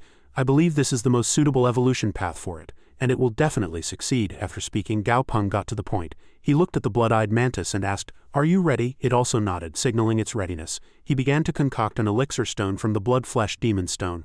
After busy concoction for a long time, he finally successfully completed it. After finishing the concoction, he held the stone in front of the blood-eyed mantis and instructed it to swallow. Following his command, it bowed its head, bit the stone and tilted its head back, swallowing it in one gulp. Less than 5 seconds after swallowing, it suddenly fell weakly to the ground. But then it immediately sprang up, spreading its wings wide, its eyes becoming very sharp. Gao Peng knew this had succeeded and immediately brought a large cart full of meat. He told it to eat, saying these were all specially prepared fresh meats. Seeing the delicious and fragrant pile of fresh meat, the blood-eyed mantis bushed to eat like a hungry wolf, and in the blink of an eye the pile of meat disappeared. The more it ate, the larger and stronger its limbs developed. Finally, it successfully upgraded its monster name. Blood-eyed mantis, monster quality, elite quality, monster grade level 43, monster attribute wind type, monster ability wind power level 3, sturdy claws level 1, monster characteristic bloody millstone stomach. After mutation, its stomach became larger and stronger, able to absorb all digestible substances and convert them into nutrients for evolution. Of course, the after effect was spending most of its time in a hungry state, and effect 1 was a passive effect. The bloody millstone stomach absorbs everything, whether alive or dead, and converts it into high-grade nutrients to aid the host's evolution. Seeing its successful promotion, Sister Dang Dang breathed a sigh of relief. Previously, the blood-eyed mantis had reached its potential and could no longer evolve, but now it had finally broken through. For a type that yearned for pain like it was akin to conquering heaven with human effort, or perhaps wisdom. Sister Dang Dang looked at him with eyes full of joy, gratitude, and admiration. She said she had received feedback that her soul and body had successfully upgraded. He did not forget to remind her that for it to continue to strengthen, it needed to constantly eat fresh meat, and the rest depended on its own efforts. He also thought about how to evolve it to perfect quality, but he announced that he needed to find the materials. She thanked him but said elite quality was temporarily enough, and as long as it didn't stagnate, it would constantly break through. As they were talking, his phone on the table rang. It turned out to be a call from Old Huang. He informed him that Qingyang radio station had invited him as a guest to participate in their program. Hearing about participating in that event, Gao Peng firmly replied, "Don't go, Old Huang. I told you before to refuse such invitations." But Old Huang told him that Qingyang radio station had agreed to give him a thunderbell as compensation. Hearing that the compensation was a thunderbell, Gao Peng thought for a moment before deciding to participate. "All right, when does their program start?" Old Huang said the filming would be next Monday at the Qingyang studio. This was because the thunderbell was a necessary material for Thunder God to upgrade to epic quality. The materials required for the evolution of Lord Grade and King Grade familiars were becoming increasingly rare. If he missed this opportunity, he didn't know when the next one would be, so he had to go. He fell into deep thought. If the familiars' grades continue to rise to obtain higher-level materials, I'll have to go to completely unexplored underground forbidden zones or through rifts to other worlds. The scene cut to Qingyang Airport, where director Wang Muzha enthusiastically greeted and praised him as soon as he met him.